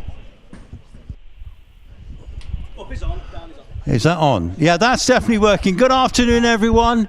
Thank you, everyone coming to the line. We're going to do a little presentation for Mr. Chris Druitt here, who's my fellow commentator, the main commentator for many, many years. He's going to be retiring after this event, he tells us, but I don't think he ever will, actually. I think hopefully we'll see you again next year. But anyway, he's done, what, 25 years, Chris? How many years have you done? Commentating or living? Well, that's a very valid point. Well, you've done plenty of years living, still looking great on it. And how many years commentating? 23, I think. Started in 2002 or 2001. And how did that come about? It came about because I stopped competing at Shelsley, and the famous John Moody came up to me and said, well, now you stopped driving, you better start commentating. I said, you've got to be kidding, I've never done that. He said, give it a go. And that was the start of it. And then I don't know whether John rang Prescott and said, do you need a good commentator? Or whether they rang and said, give Chris a go at Prescott. And then it was Lowton Park. And then out of the blue, amazingly, Goodwood phoned and said, we're having real trouble with our commentators. Chris, come and talk to us about it. And so for the first 5 years with Goodwood, I didn't do commentary. I did interviews of the great and good, and that was wonderful. I've got interviews of famous Formula One drivers from the 50s. And then after that, after about 5 years, I started commentating, and that went on for another 10 years or so. You told me a lovely story that you were with Nick Upton down there, and you'd never done an interview before. Tell us about that. Well, I was suddenly given this job of interviewing interesting people, and I had two big fears. The first was that I wouldn't recognise anybody, and the second one was when I said, "Can I please interview?" they would say "F off," and I never knew what the F stood for, but I knew it could happen. But amazingly, it never happened, and I was in the drivers' club with Nick Upton, and in the table over there was Emerson Fittipaldi munching on his breakfast, and Nick was saying, "Go on, Chris, do Emo," and I said, "No, I can't. He's having his breakfast." He said, "No, go on. You know what Nick's like." So I went up to Emo and said, "Mr. Fittipaldi, do you think you can spare 2 minutes for Goodwood Radio?" "Of course, sit here." And we had 10 minutes of lovely conversation. He was so nice, and that's the amazing thing. Ever since then, everybody has been as nice as pie, and there's a sort of magic about Goodwood that people like here at Prescott are on their best behaviour. They're never complaining about each other. There's a smile on everybody's face, and the only one who rejected me, apart from those 40 women who all rejected me, the only male who rejected me was Secco, who's going to be driving again next year. And I went up to him when he was a McLaren driver and said, "Can you spare me a couple of minutes?" He said, No, Chris, I'm sorry, I'm not allowed to. It's McLaren, they're very strict." And it was only McLaren who insisted on having a bird with a recording machine standing, sort of breathing heavily, while I interviewed her team drivers, but that was okay. It went all right. You've worked all over the place. And when I first started doing it, sort of by accident, really, you were the man. And I remember the first time I ever worked with you at Shelsley in Vox, and I thought, this is a privilege, learning from the master. And the last few years, I've had a wonderful time listening to you. And you were listening to all those mistakes and thought, well, I could do better than this bloke. Absolutely not. No, you've done a magnificent job. You have been the voice of British hill climbing for a long, long time. What a fabulous voice he's got, folks, don't you think? You're too kind. But I must mention that I got best time of day here on 2 occasions. In the March, and I got to drive up the hill waving like royalty. Only because everybody else either resigned or retired, or it was a classic meeting anyway, so it wasn't very important. But my claim to fame is that I got in the runoff. I won the runoff once at Lowton Park in the March because I was 12th qualifier with a reasonable time, and so it meant I went first. And I went bombing up Lowton, doing my best, and it was quite a good time. And then just as I passed the finishing line, boom, down came the rain, and it rained for the rest of the day. So in the newspaper, there I am. Fabulous. Now, listen, folks, he's done a fantastic job all these years. We do have a little something for him. Here we go. Ed Burgess, there you go. Is it ticking? Yeah, it is. Well done, mate. Thank you for all your contributions to British Hillclimb and to the club. Well done, everyone. Thank you very much for coming out too. Don't drop it, mind, Chris. We've got a few snifters to drink there, no doubt. Where's the bottle? Thank you to Mr. Chris Druitt, amazing commentator. Thank you for your time. Well done, Chris. Thanks very much. Can I go home now? Do whatever you want.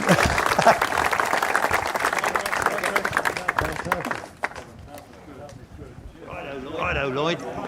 Your time, what?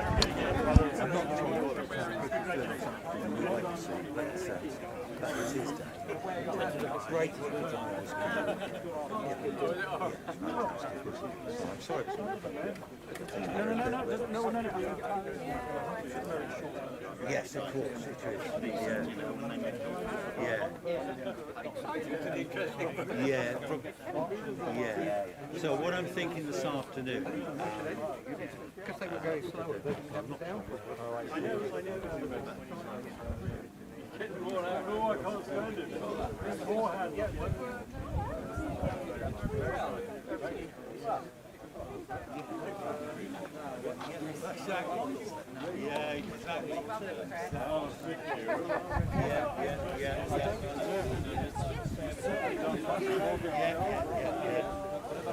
No, well, we're all good, as I say.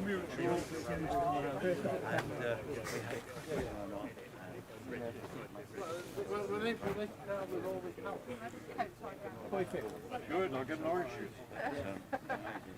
Thanks very much. We'll tell you. One of those things. Well, a lot of people.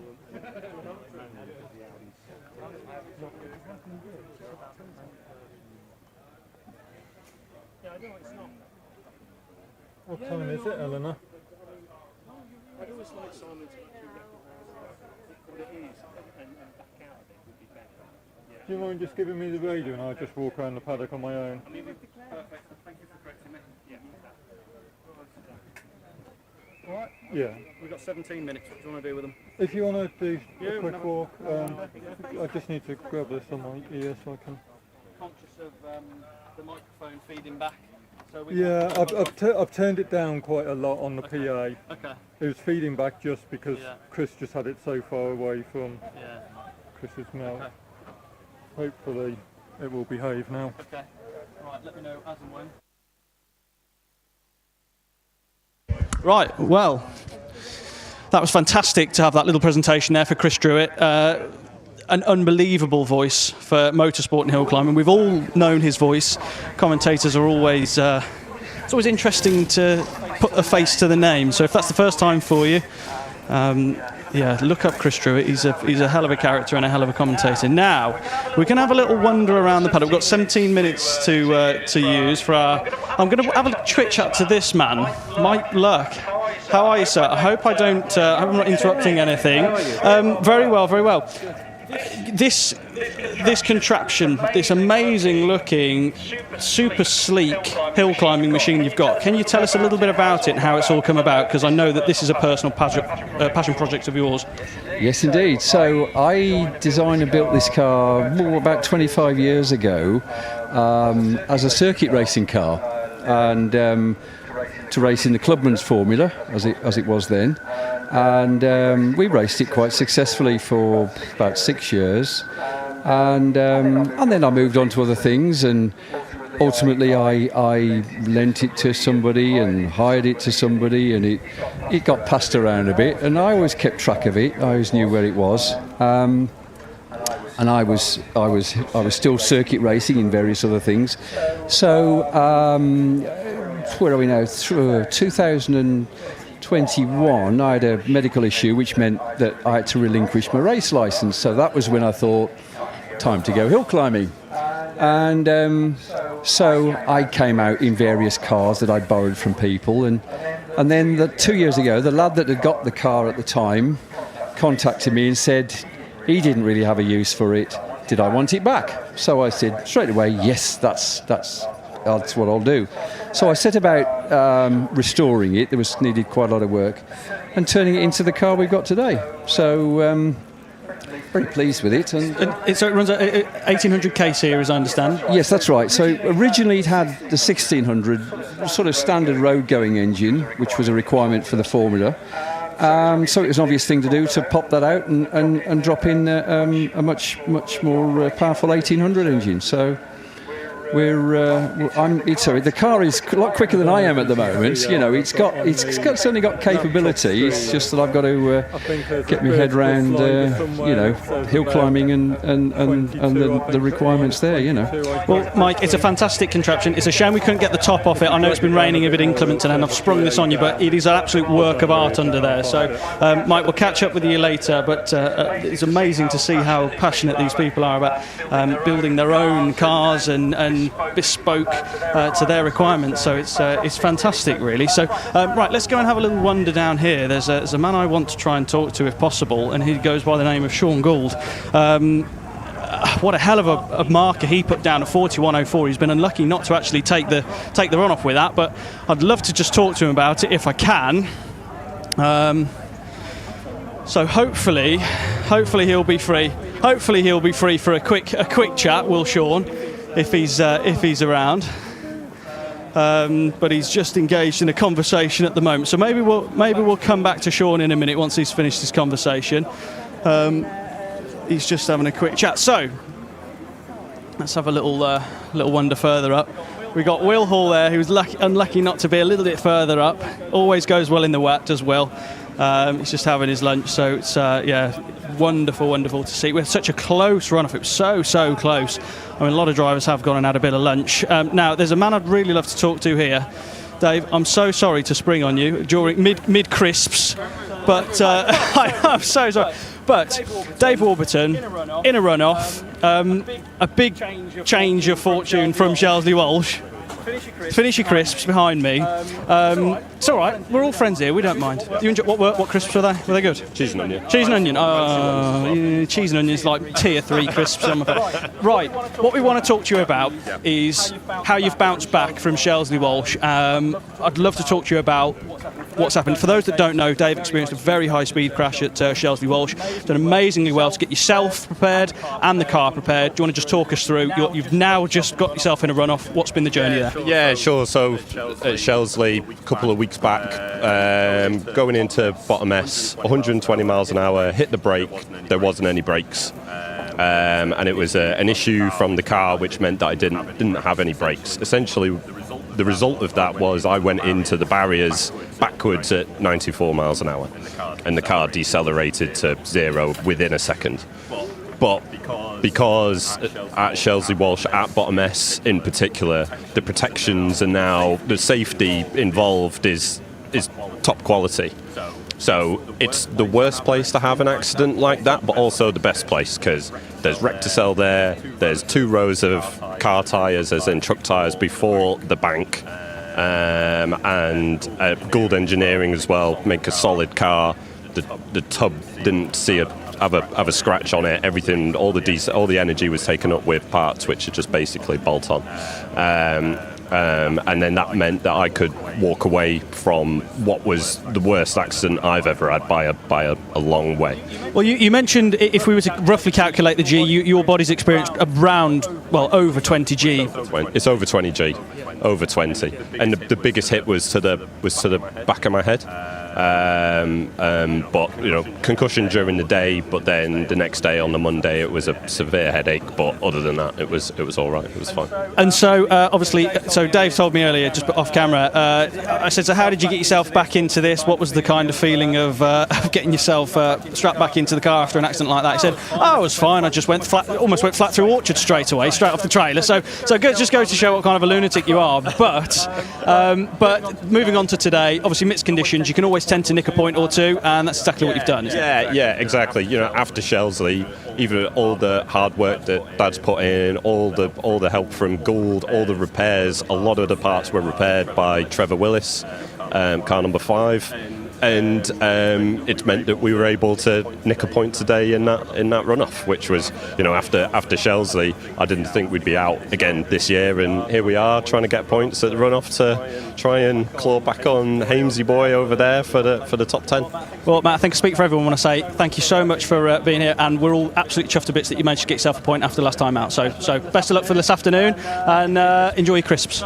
So, right, there's a man I want to go and speak to here. So, with a slightly second-hand cut, Jack, can we have a little chat? So you've had some misfortune, shall we say, this morning. I'm pretty sure that bottom arm's not supposed to look like that. Do you want to talk us through quite what happened there in your qualifying run? Yeah, it was just a bit of too much speed, basically, going into Pardon. After the practice in the morning, in the wet, on the slicks, maybe got a bit big-headed, I think, maybe, and got a bit too heavy-handed with it, but it's one of those things. It happens, isn't it? So if you're trying, so it's all fixable. I haven't got spares for the front. It's just the wing, which is I haven't got a spare wing. So is that you done for the day? Yeah. Right. Okay. Well, look, you've been going really, really well this season. Obviously, really consistent haul of points. I don't think you can be too hard on yourself. You've had a really good, consistent season. You've probably dropped that score, won't you? I would imagine. And then, but we'll see you back out now. Now that you're no longer in the contestant, what's your kind of thinking for this afternoon's runoff? Do you think you got your money on anyone in particular? I would say Matt. I would say probably he's been on good form all year. I don't actually know the result for that runoff. You did win, didn't he? Yeah. It's going to be between Matt and Wallace, isn't it, really? But it'd be nice if they took it to the next event, maybe, and carried it on a bit. But yeah, I think Matt probably wrap it up. Definitely. Well, Jack, hard luck, and we'll see you at the next one. All the best. Right, yeah, so Jack Cottrell's been going absolutely great this year, but unfortunately he's had a couple of issues with the car today. Well, I'll say a couple of issues. He had one issue, he outbraked himself. But it is what it is. It's unlucky, and he just said there, he's going to be back out stronger than ever. Paul Hames is scraping tyres. First time I said hello to Paul this weekend. How are you? You all right? Very well, thank you, very well. How are you getting on? Are you happy, unhappy? What's the kind of feeling? Mixed morning. I was one of the unlucky ones where I sort of got to the line and it had rained, but at least it was dry. It wasn't raining at the time. Got there and there was a monsoon, and then there was a bit of thunder, and then there was a few lightning claps, and it kind of gets in your head a little bit. And so yes, I went when the car was just splashing through the puddles, and 13th qualifier. But as I say, sometimes the dice rolls for you, sometimes it rolls against, and that was one where it rolled against for me. But other than that, car's good, everything's okay. Absolutely. Now, have you preferred, because I know it's a bit of an experimental year, obviously with Hoosiers, which we're on wets this year, but in terms of setup and things, are you kind of more happy in the dry or the wet with this car at the moment? I think that's a great question. In theory, the wet weather tyre, because everybody's pretty much on an Avon wet, that's the sort of levelling that everybody's on the same type of tyre. In the dry, I mean, it's very much a mixed bag then, because you've got some tyres that were available new this year when they were using old stock. Other tyres, like mine, for example, there was no stock, and so we're running. This is this tyre that I'm cleaning here. This is a 2024 tyre, quite an old one, but it's the best I've got. So we're just nursing that through to the end of the season, and then hopefully next year we'll have supply from Hoosier, we'll have supply from Nova, and things can get back to normal again. Well, we're looking like at this rate we'll be dry this afternoon. Might still be a little bit slippery around S's this afternoon, but we are, what are we, 3 o'clock now. It's going to be a good few hours, I think, 2.5 hours or so before we're there again. I imagine we're probably going to be dry. So just to wrap things up, would you say you're going to be happier maybe this afternoon? You think you probably... Hope so. A bit of consistency, some consistent conditions, and then have a go, and yeah, hopefully then we'll be okay. We'll be in the runoff with it. I dare say you'll nick some points. Paul, thanks for your time, appreciate it. I'll let you get back to your tyre cleaning. Right, wicked. Right, let's go and have a little wonder watch your head there. Rich, Mr. Cameraman, following me down. Now, I just want to have a little walk over here. There's a man I want to talk to who always manages to punch above his weight. And he's going to see him, and he's going to, you watch his eyes, going to go, oh, don't talk to me. Right, I'm just going to jump in. I'm sorry to interrupt. Darren, Mr. Runner, got himself a runoff, which is absolutely great. I still think the Driving Hero stickers, personally. It's caught me luck. Talk us through your morning. You've had a nice, although I say that morning we're on 3 o'clock now, but talk us through your day. How have you got on? And it seems like you always like to nick a point in these conditions, don't you? Car's been very good to me. It's faultless, and it's very good in the wet. And got good tyres, got good Avon wets. Put the right setting on, traction control, and it goes. Well, it feels like your run this morning to get you in the qualifiers so get you in the runoff was a perfect advertisement for smooth driving. Now, I know that the greenies like to be sort of arms and elbows, and that works for them, but you were very smooth this morning. Does that translate into the dry as well? Is it smooth car driving the dry as well as the wet? It's smooth, but it's good in the wet. Yeah, it's good in the wet. More confidence in the wet, driving it. Just right setting, right gear. I've never been sideways in the wet. Really? Okay. If I am, I'm in the wall. Wow. You can't drive that sideways. Wow, amazing. But I don't try either. Yeah, well, you got to be done. Well, Darren, I'm 2 tenths behind Dave Warburton, which very pleased with, and I made a big mistake leaving the line. I lost 7 tenths to him in the qualifier. And just talk me through that. So finally on that runoff run, there was a part of me that thought you were inches away from not getting round Pardon. Did you just get a bit late on the brakes or what? I'm blaming my co-pilot. I've been used to following him with warm brakes, and I went into Pardon trying to push on, and I just hard on the brakes and I locked up. And how I got round without going in the gravel, I don't know, but I got away with it, and I was quite quick getting out of there. So it wasn't a bad line. Well, as it turned out, it all worked out in the end, mate. I'll leave you to it. Thank you very much. Appreciate it. Wicked. Right, yeah, cool. So, yeah, no, Paul Jones in the Force, Sherry and Gumley, both of those guys are going in this car this year. They're really getting more and more. I think we'll probably try and find a go and chat. Have a little wander back over. We might be that way.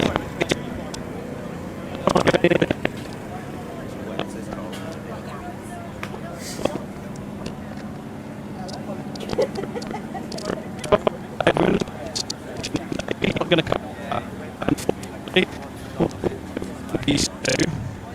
see before we get going again. We've got 5 minutes, so it would be great if we could try and see Simon Bainbridge. Where is he? Where's Simon Bainbridge? I wouldn't mind chatting to him as our tin top champion.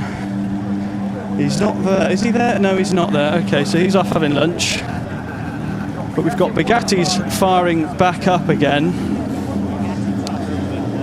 And I wanted to try and find Simon Bainbridge if I could, but I can't. So, either way, yeah, I think this is probably a good time to kind of things up for the grid walk, because I think we're going to be getting back up and running in about 3 minutes. So, yeah, back to the studio.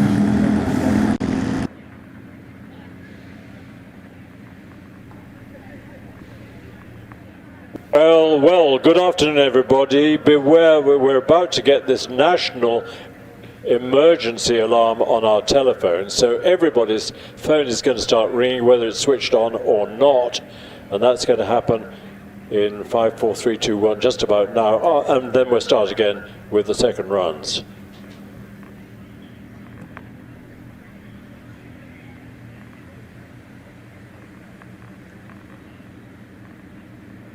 It'll be really funny if it doesn't work. My phone hasn't rung yet, and it's now half a minute after 3.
Well, there you go. That's the new national alarm.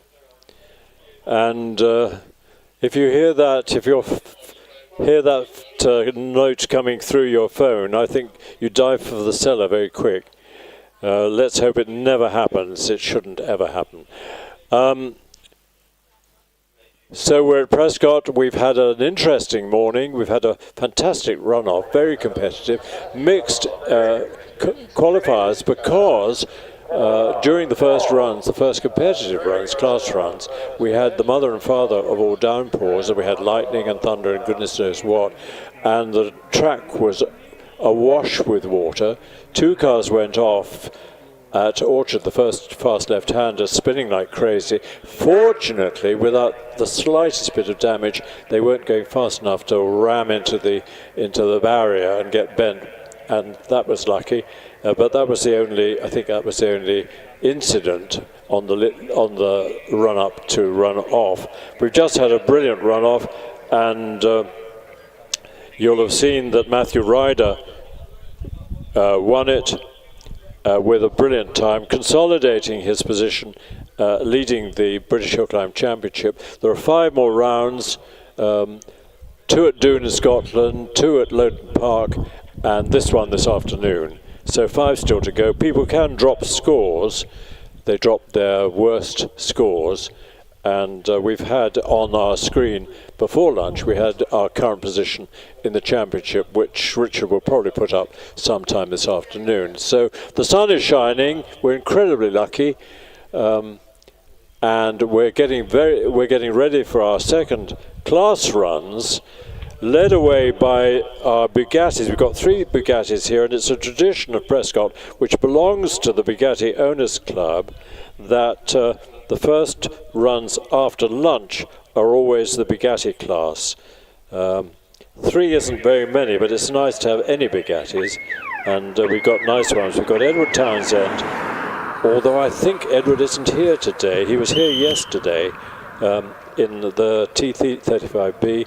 But here are Rupert Marks in the Type 13 Brescia, 1500cc from the 1920s, and Yushan Ong in an absolutely standard, basic Bugatti Type 35 GP, an early one from I think 1924-25.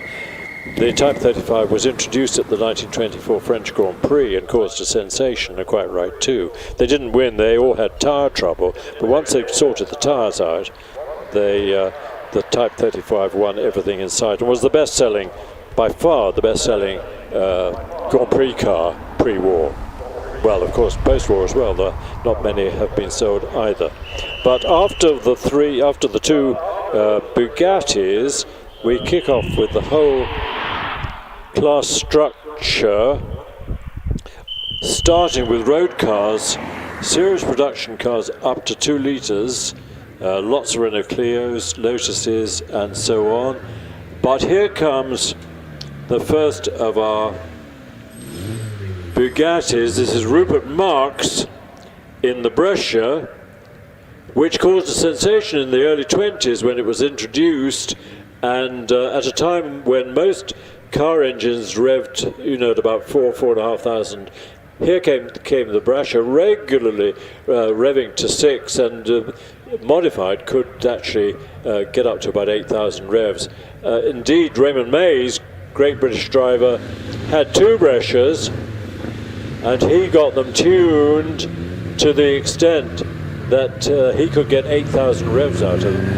And the Bugatti factory actually wrote to him and said, "Can you bring us your car for us to have a look at? Because we can't believe the performance you're getting out of the engine." So Rupert on his way round Orchard Corner and up to Ettores, named after famous Ettore Bugatti, of course. And on the line, Yushan Ung in the perfectly standard and beautiful early Type 35, unsupercharged, 2-litre engine, straight 8 engine, 8 cylinders, fore and aft, making that lovely noise that used to be described as tearing calico, but nobody knew what calico was, so we stopped using that. Here's Rupert in the Russia, in the S's.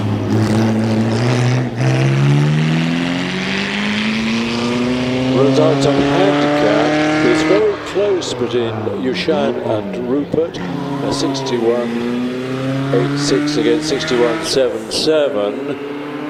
But let's keep an eye. If you're watching on the screen, if you're not in Great Britain, if you're somewhere, please send us a message, let us know. We love having messages from far away. We've had them from Indonesia, from Jakarta, from all over the place. And it's a delight to realise that these words are going around the world and people are enjoying, whether it's the middle of the night or early in the morning, are enjoying watching Sunday from Prescott. On the hill at the moment, we've got Dylan Booth in the Renault Clio, car number 20. He's followed by Maggie Richards in a similar car.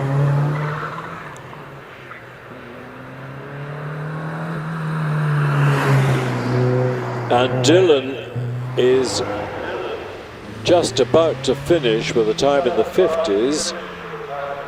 60 seconds exactly, 1 minute up the hill. Maggie is half a minute behind him, and going round, Maggie's going round Pardon hairpin bend, left-hand hairpin, and on the line, David Wilson in an early-ish Lotus Elise. The Elise has been a terrific success for Lotus, but since Lotus was taken over by the Geely Corporation, it's all gone horribly wrong, and Geely clearly had no idea what Lotus really represents. Maggie completes her run with a 59.06. Offline goes Zoe Shearman in the much modified and much faster special version of the Elise called an Exige, with a fixed hard top and a very powerful engine. And Zoe's sharing this car, but coming towards the finish is David Wilson in an early Mark 1 Elise. Finishes with a 49.58. Just off the line is Bob Penrose, who, for sensible reasons, being in his 80s now, has given up competing in the giant Pilbeam with its 7-litre V8 engine, which was a real beast to handle. And both father and son, Bob and Robert Penrose, opted for the Clio. And there he is going round Pardon hairpin. Just off the start line is Sebastian Cartwright in a very rapid Austin Mini. And on the line now is an unusual car for hill climbing. This is the Rover. Where's he gone? Car number 26, Richard Pates, in the Rover ZR160, which was marketed as the Rover 25. But the ZR160 was a hotted up version, and a jolly good car it was, very much unappreciated and cheap as chips. You can go hill climbing for a couple of grand and have a lot of fun. In the meantime, we've got the Mini of Sebastian Cartwright in its matte green colour, looking like a mini army truck. but it's a quick run. And he's heading for the finish. The Rover is heading for Pardon Hairpin, which he navigates successfully. On the line, car number 27 is one of these amazing Abarth Fiats. This is a Fiat Abarth 595 in the hands of David Garnett. Modified, much modified version of the Fiat Cinquecento 500, and selling, I don't know if they're still making them. They're probably making an electric version, but in the past they've been selling like hot cakes. Richard Pates in the Rover finishes, in the MG finishes with a 60.33. We've got David Garnett, you can see if you're watching the screen, going into the S's. And next up will be Robin Holden in a Mazda MX-5. He calls it a Mazda Roadster. Of course, the MX-5 has been sold in this country for a long time, and maybe the early ones weren't called MX-5s, they were called Roadsters. In America, the MX-5 was called a Unos, but deservedly, it's the best-selling sports car ever, because everybody who drives an MX-5 says what a delightful car they are to drive. Off the line, Daniel Friel in another very effective Japanese car, the Honda Civic Type R. If you find, a lot of them have been beaten up because they're very tempting for the young tearaway to drive too fast. The Mazda is just about to finish. The Honda Civic Type R is in Pardon and successfully navigates Pardon.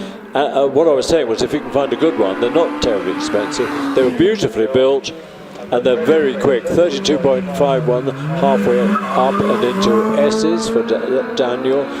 Jonathan Langmead is taking off in a much modified Lotus with his hardtop up and engine putting out about 135 bhp. And it's a quick car, and Jonathan drives it extremely effectively. On the line, car number 720, a shared car. This is Peter Booth driving the Clio 182, shared with Dylan Booth. I'm not sure what the relationship is between them, but it's a family affair, as the Elise Langmead driving goes through the S's and up to semicircle. So it'll be below, it should be with luck below the 50 mark. Not quite, 50.33 for Jonathan. Rounding it Tories is Ian Richards. No, it's not. It's Peter Booth in the Clio 182. Clios are very popular hill climb cars. As a starter car for starting your hill climbing career, getting used to it. But a lot of people with the Clios just like them so much they are determined to continue Clioing, and there's a great competition between the various drivers of the Clios. Here you can see Peter Booth doing semicircle, be in the 50s. Can he get it under the 60 mark? He certainly can with a 59.22. Another Elise on the line, car number 722. This is the shared car between David Wilson and current driver Robert Wilson. The Wilson, again, when it's similar names, I never know whether it's brothers or dad and son or whatever. If I had time before the meeting started, I would go around and find out. But on the line, we've got the Exige again. We saw Zoe Sherman in it, fixed hardtop, and a very powerful version of the Rover K-Series engine. Later on, both the Elise and the Exige were fitted with Toyota engines. I think the Exige with a V6 Toyota engine, so of course miles faster, but no more fun, actually. And Robert Wilson in his Elise 49.15, it's a good time. Here comes Michael Thompson in the Exige, and Robert Penrose steps off the line in the Clio RS200. What can Michael Thompson do in this car? I haven't got on my screen any more the time that Zoe did. but Michael does a 50.17. Penrose's father and son have given up on their big Pilbeam and are enjoying life with the Renault Clio, quite right too. And on the line, another Elise, another much modified one. This is Kevin Dodd in his Lotus Elise. On the line, we move on a class. Well, no, Kevin Dodd, we have moved on a class. You see, the former class was for up to 1400. Now we're up to 2000 because Kevin Dodd's Elise has a turbocharger. Tim Elmer is in his new to him lovely white Alpine A110 car that has received rave reviews and is selling like hotcakes. A 1.8 litre car in the hands of Tim Elmer, who is a long-time single-seater driver driving a Dallara. We go up to 36 Ross McDonald in the Porsche 911 Carrera 2.7 RS. So although it's called a 2.7, this one has got a 3.3 litre engine and effectively is a replica of the famous, fabulous 911 RS Carrera. Now we move to the present day from 30 years ago or so to have Richard York on the line in a very hot Porsche Cayman. About 400 horsepower, and lots of people say the Cayman is the prettiest Porsche of all. Mid-engine, of course, still a flat six, but not stuck out the back like the 911 has always had.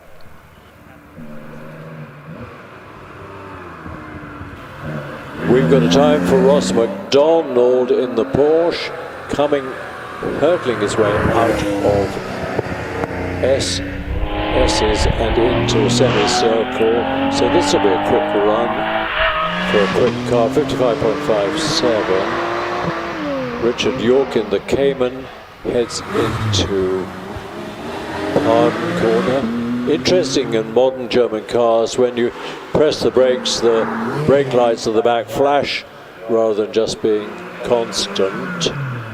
Just off the line, Tony Adams in another Porsche Cayman. This one looks pretty standard, but I guess the engine is producing more power than it should. And replacing him on the line, Simon Tarling, with this amazing Porsche 911. Well, it's called a 996 GT3, which means it's a 911 modified suspension, modified engine, masses of power.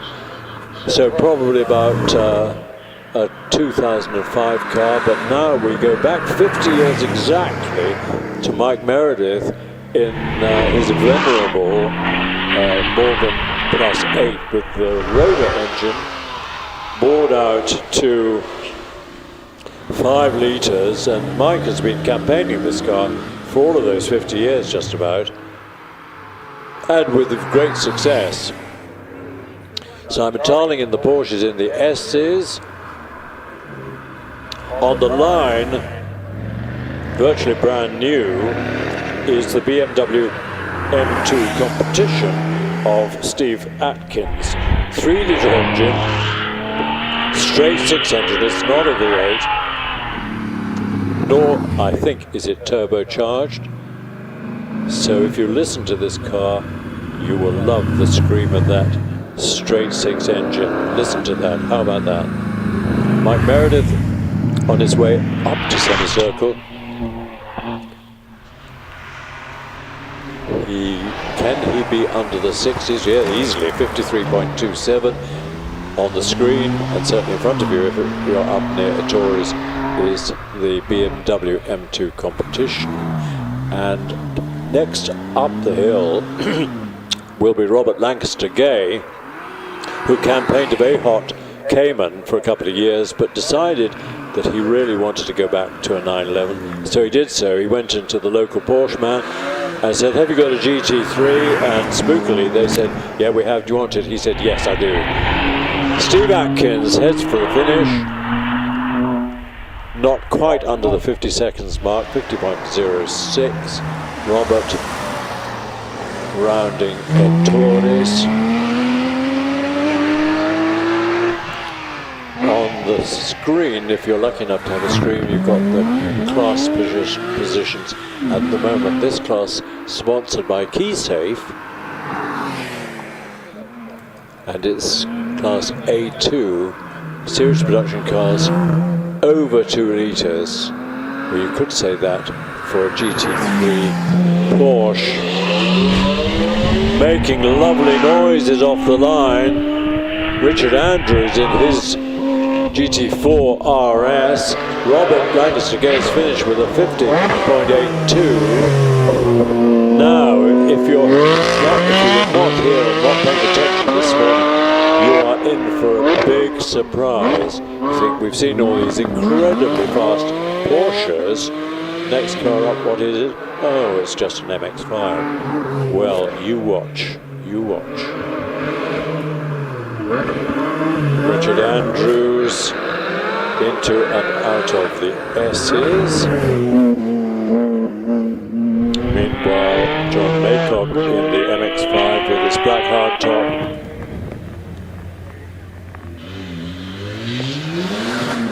See what I mean?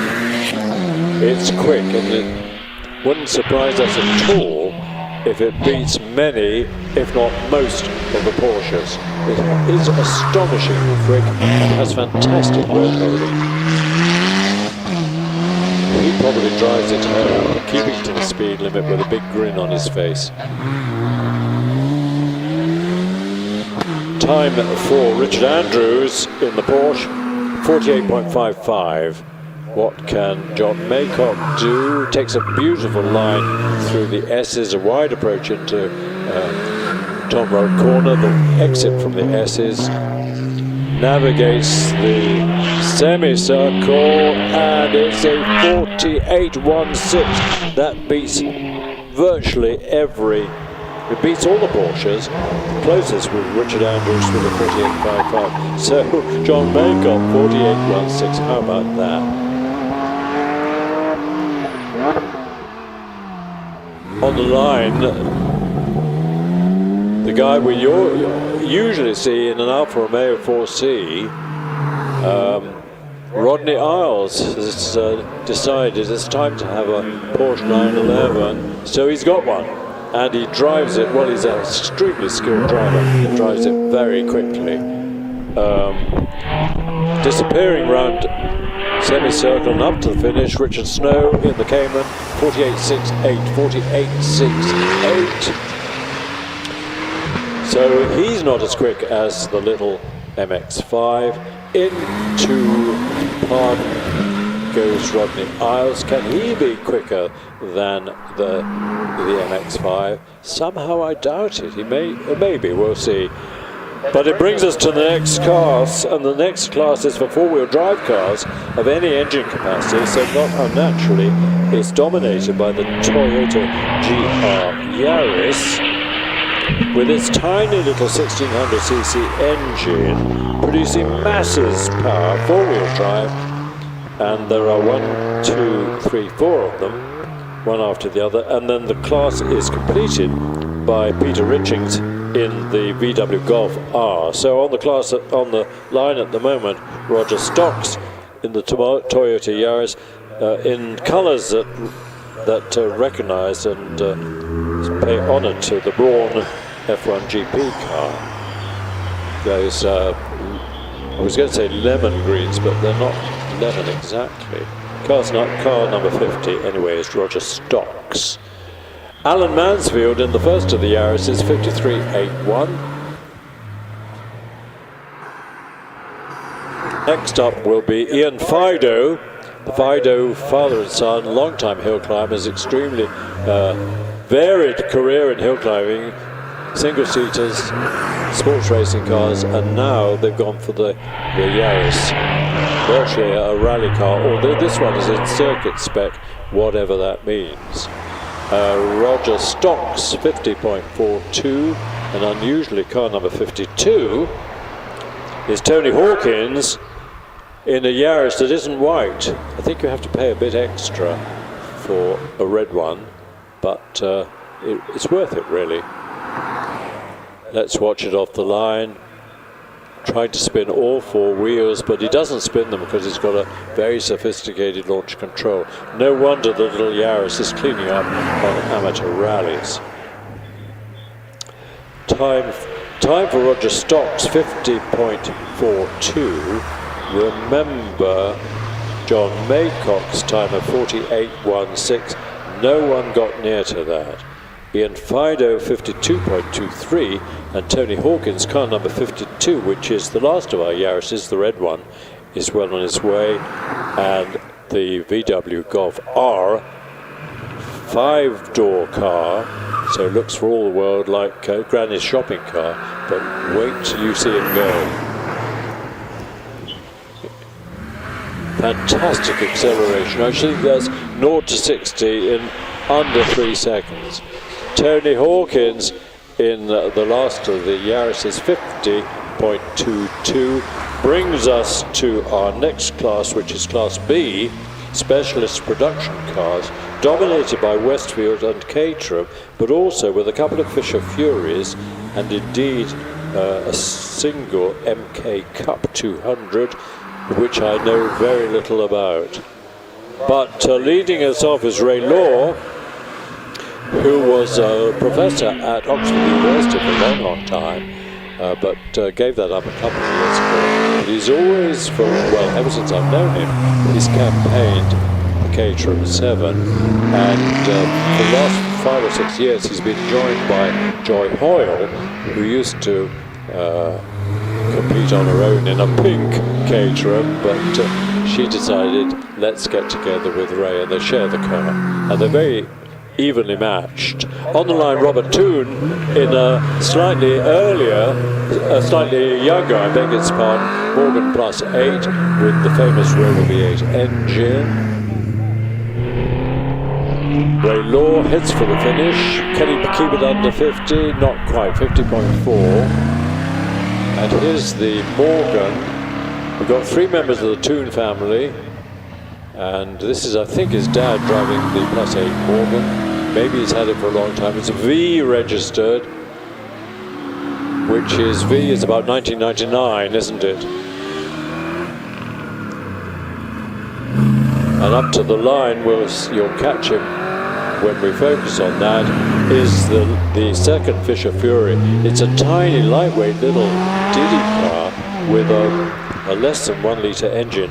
893cc is I think the 3-cylinder engine in this Fisher Fury. Road registered, so it would be great fun on the road, although a bit bumpy probably. Where are we? Malcolm Hickey's Caterham in the S's, and the last time we had was Robert Toone, 51.9 in car number 58. The Morgan Plus 8, 51.9, making a lot of noise and drama coming to the line. This car number 62, Tim Higgins, in a 2-litre Westfield. Looks to me as if it's got a Vauxhall engine. I could be wrong, but the capacity is right. Car number 62, big roll cage, developed for Caterham Racing, which is incredibly popular. But in the meantime, through the S's, here comes Rob Brodie in the lightweight Featherlight, oversteering Fisher Fury with his tiny little bike engine, 49.31. That's quick, that's really good. Richard Price into and through Pardon. And on the line, Tony Bonfield, the second driver of this amazing black Mini, rushes off the line. 2.8 seconds for 64 feet. I'm sure nobody still doesn't know why we've got a speed trap at 64 feet from the start line. But if you don't know what that's for, come around and knock on the commentary box window and I'll explain what it is. Now on the line is an amazing car, and I'll tell you why. It's a Vauxhall Nova. Well, that's a little diddy little thing to go shopping in, but wow, wait till you see how quick this one is. It's incredible. Car number 66 puts us in the next to 1400, and this one's driven by Phil Tucker. Tony Bonfield must be nearing the finish and does with a 55.38. Phil Tucker hasn't started yet. But Tony Bonfield, no, he's still climbing rather slowly. I don't know whether something's gone wrong with the car, but normally it's quicker than that, and Tony certainly normally drives it quicker. So he's determined to get to the top without breaking the car or causing more damage. But it's very sad that it isn't running properly. Now the Vauxhall Nova, in the hands of Phil Tucker, rather like John Maycock in the Mazda, will give you a surprise.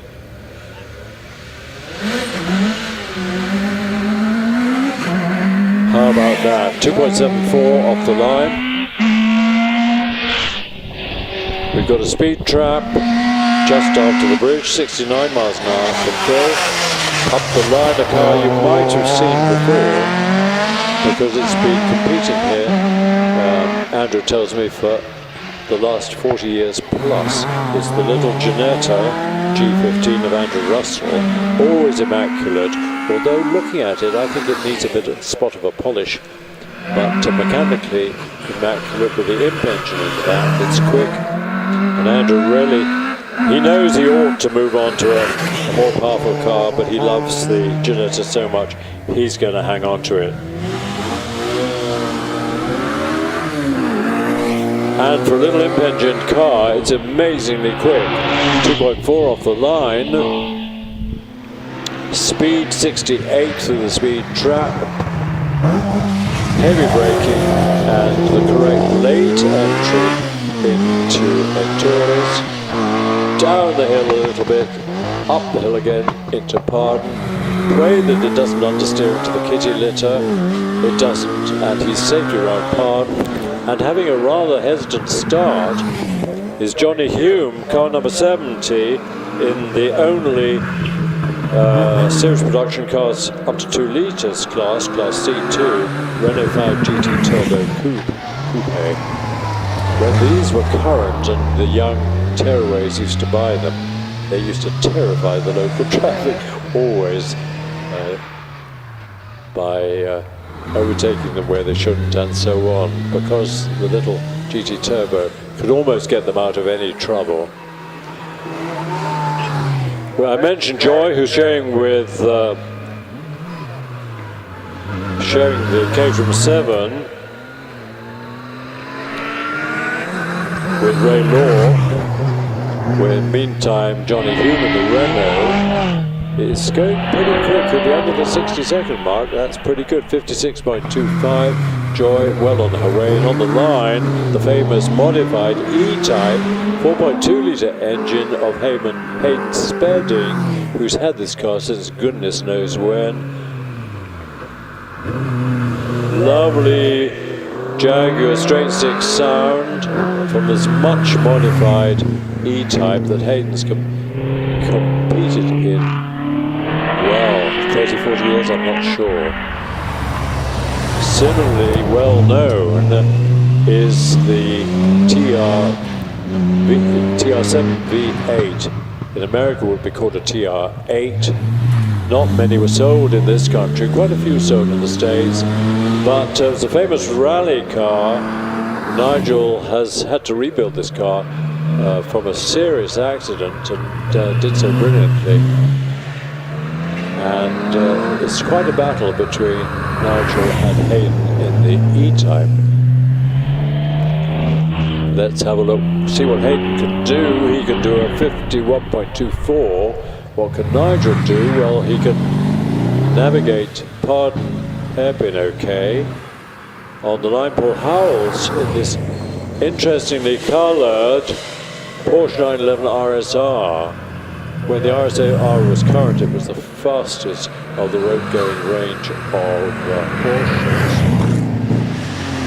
Hayden has finished with a 51.24. Yeah, and he beats Nigel. Nigel at 52.82. On the line, car number 79 is a much modified Subaru Impreza in the hands of Nick Powell, a Subaru Impreza Type A with much of its bodywork in carbon fibre, massive acceleration, turbocharged engine, four-wheel drive, so no rear spin, and Nick Powell, well, and Paul Howells finishes with a 47.86. Nick Powell, this car is reputed to be able to produce massive amounts of power. I won't quote a number because I'd probably get it wrong.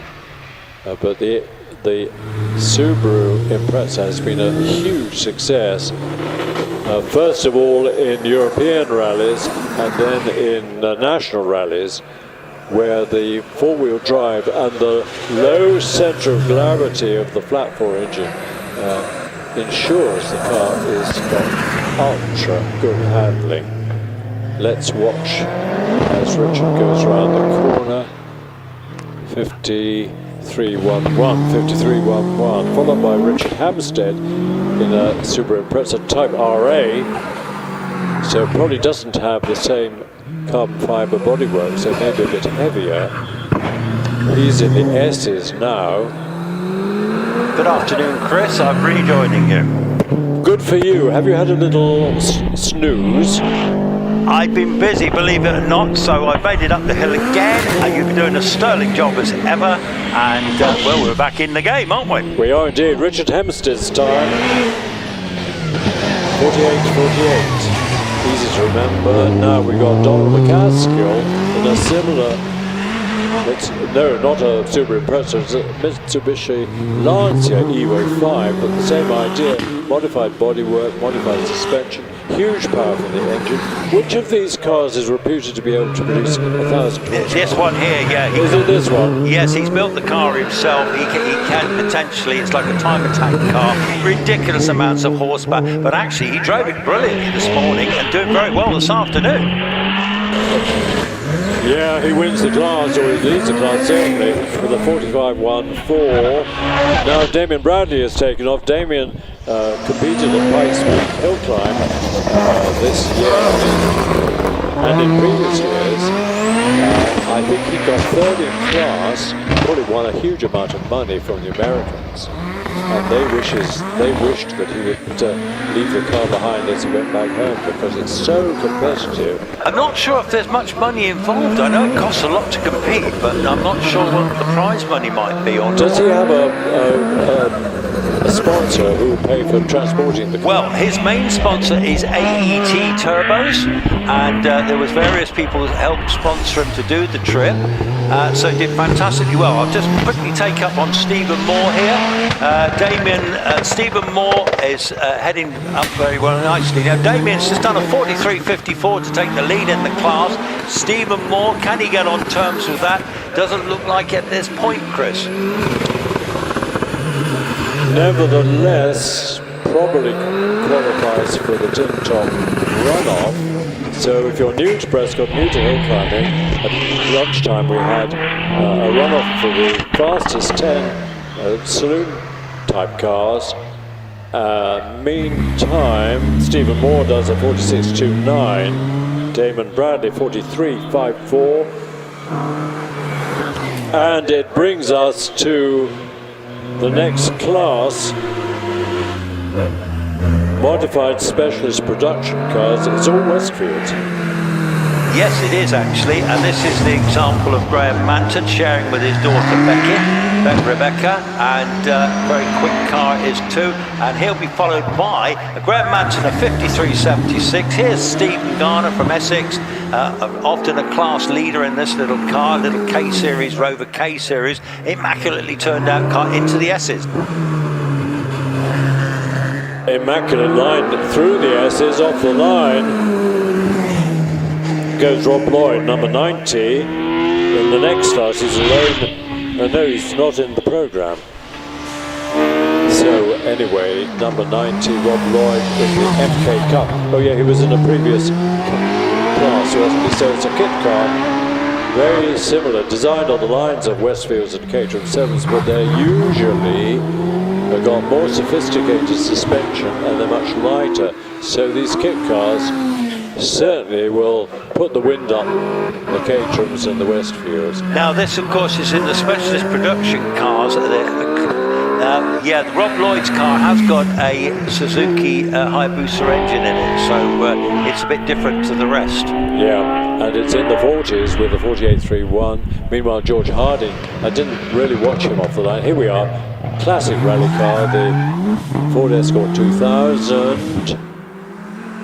Yeah, this one's a bit special. It's got a Cosworth engine in it with a turbo, so if you didn't have enough power with the Cosworth, chuck a turbo, sliding it about. That looks great, doesn't it? So when you say Cosworth, is it a BDG or something like that? Yeah, no, it's just a normal Cosworth engine, the normal engine like in the Cosworth area.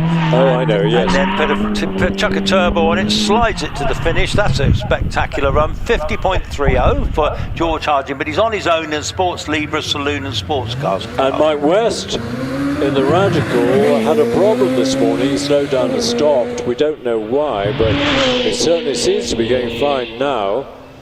And I'll just interrupt you, this is Westie's last run in this particular car. He's retiring from driving this car now, so John McQuillan will miss him. But so he's going to take the engine up to 11,000 revs, is it? Well, he'll probably give it plenty. And then guess what? Andy Norris, who normally drives the Porsche that got smacked up at Doon last year, he's going to be taking over next year. Excellent. I like seeing Radicals on the hill. They're doing so well circuit racing in various countries and various classes. So they're great to see. Robin Nicholson, in the meantime, takes off in the famous Malak Mark 20. Mike West finishes with a 51.26. You'll see the Malak, there it is. Isn't that lovely? I think that's a stunning looking car. It's a real history car as well. And these Clubman's cars all ran with 1700 Ford Crossflow engines, but they're such a great package. They drive so well, don't they? They do, and on the start line there's a car all the way from Scotland looking like a Hillman M. And unfortunately yesterday came to a halt on I think his first run.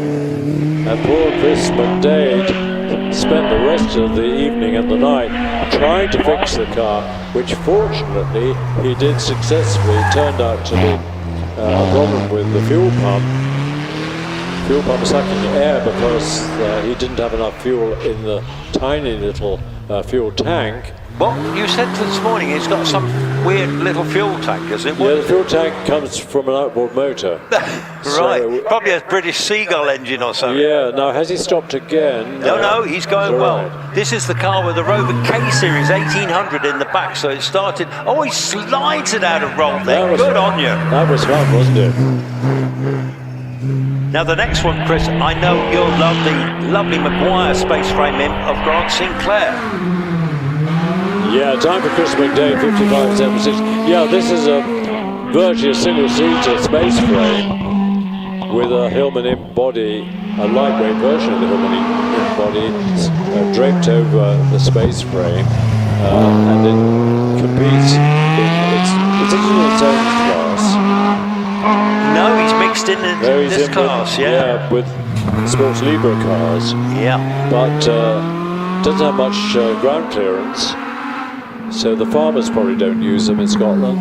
What a thing though, isn't it? Hey, I love this. Have Grant and Chris McDade come down together from Scotland? No, they travelled separately, but they're good friends and they compete on all the Scottish hills normally and some of the sprints up there. I bet. Anyway, he's heading for the finish and records a 53.34, which is quicker than Chris, who did a 55.76. David Bickley takes off in another Radical, an SR1.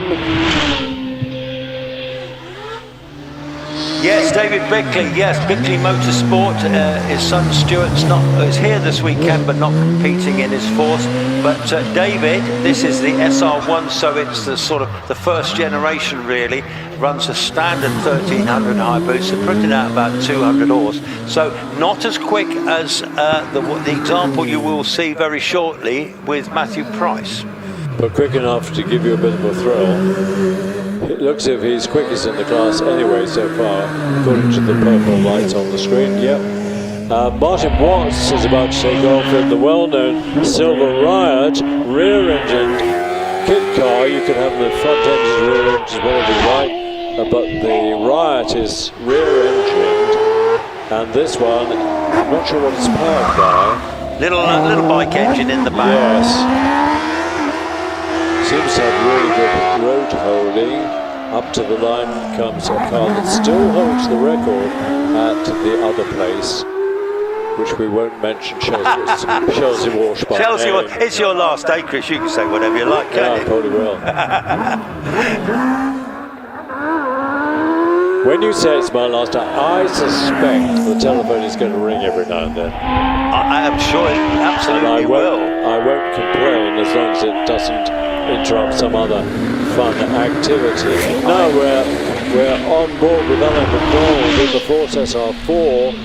I think Ford's only made a couple of these supposed two-seater sports car versions.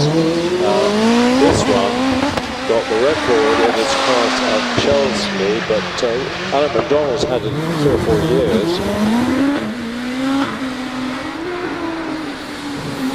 And he heads into the S's. Meanwhile, 101 is Matthew Price, not related to Matthew Ryder, and Matthew Price is in the 101, the Radical SR3. Goes top of the pops, 44.60, but Matthew Price, he will be chasing this down at 50.7 this morning. He is capable of an awful lot more. I can't remember whether it was wet or whether they had problems. Either way, he'll be looking to beat that time of Alan McDonald, and I fancy he's going to do that. He's in purple sectors, Chris.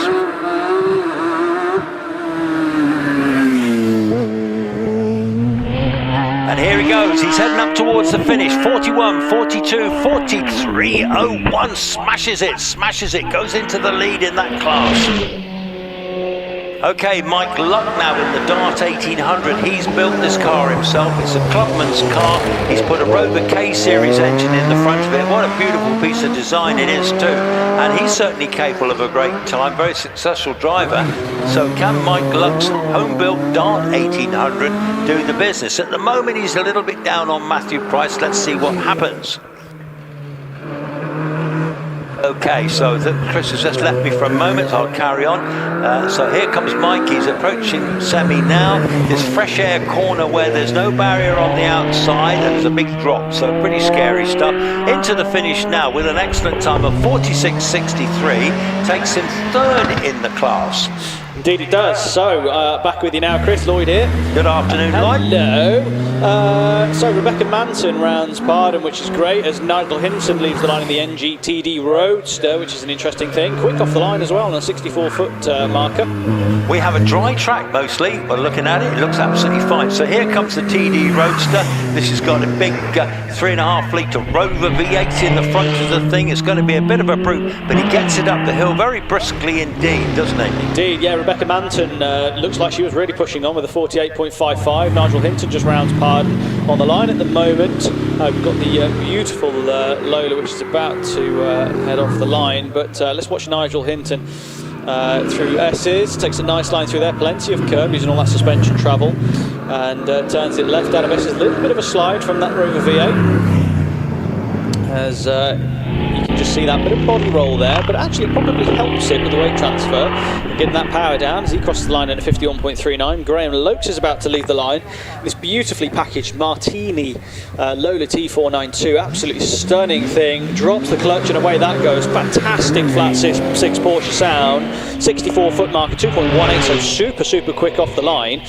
For reference, the thing I learned from Chris Drewitt, it could be a series, the thing I learned from Chris Drewitt, is 0 to 64 foot time. Anything near 2 seconds is the force of gravity. Anything below 2 seconds is faster than the speed of gravity. So chucking yourself into a swimming pool, you wouldn't be going much faster than that. So anyway, yeah, Graham Lokes is setting purple, so going well actually.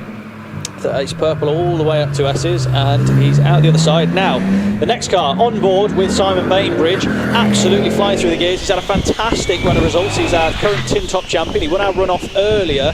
Stunning driving from Simon in mixed conditions in this rear-wheel drive monster twin turbo V8, 600 horsepower, inboard suspension, cracking thing. Struggling with a bit of steer there on the exit of Torres, but absolutely don't think he lost a lot of time at all there. Beautiful in the middle of the road, gets right out to the outside by the barriers on the exit of Pardon. He's absolutely flat to the board through Midway. He's going to be on the brakes slightly, takes a nice line, bit of curb through S's.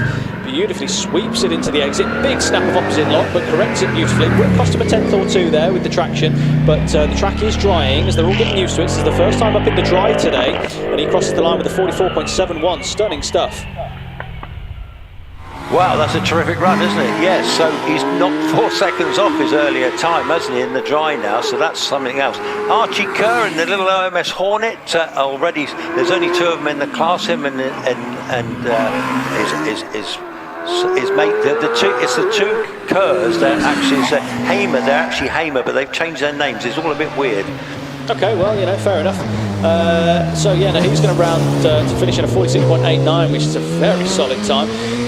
Obviously, it's difficult to kind of get a representation for where the actual pace is today, because obviously this morning was all wet and this afternoon was all dry. So interested to see. So we've got John McQuillan on the hill at the moment in the SR1, going really well. We just saw it in the hands of Mike West a moment ago, which I'm sad to hear is the last time that he's going to be driving it. But hey, we've got to move on. No, yeah, West is this. Sorry, if I wasn't listening properly. Yeah, John McQuillan, and yeah, so he's hard on the brakes now, round semicircle, tight to the inside, nice line through there, feeds the power in, and he's going to cross the line with a 51.70. Now, the Mallock, which was due next, has been rolled backwards for reasons I don't know yet, but he's in the collection zone, so instead we've got, I think this is going to be Scott Rayson, yes, of course, car 811 on the line in this fantastic Empire. Clunks it into first, going to build the revs. Did a sub 50-second run earlier in the rain, the 49-odd second run in the rain earlier, so going well. So let's see how he gets on in the dry. 92 miles an hour into Orchards, not short of any commitment, is it? No, screaming away in that little 1-litre car, comes from the Channel Islands with his wife Emma, and actually he was very rapid this morning, he was indeed, and good to see these little Empires beautifully built by Bill Chaplin down near Taunton. Yeah, absolutely. So he's absolutely setting up the, lighting up the splits at the moment. I think he's gone fastest out of anybody that we've seen so far. So when they're obviously pink, that means he's quicker than anyone. Purple is quickest of the class. He rounds semicircle. This is going to be a quick time, 41.22 as Ben Hamer flies off the line. Let's see what Ben Hamer can do, because he's going to be very, very on it indeed. 90 miles an hour under bridge. He certainly will be on it in this little BMW engine car. Like the matte green paint scheme on this one as well. Very late OMS as well. So proper car. These 2 brothers are driving the car this weekend, and their 2 sons are driving the Hornet. Well, can I just say, I think this is the best I've seen Ben drive this car. It's absolutely flying. This is a beautiful run.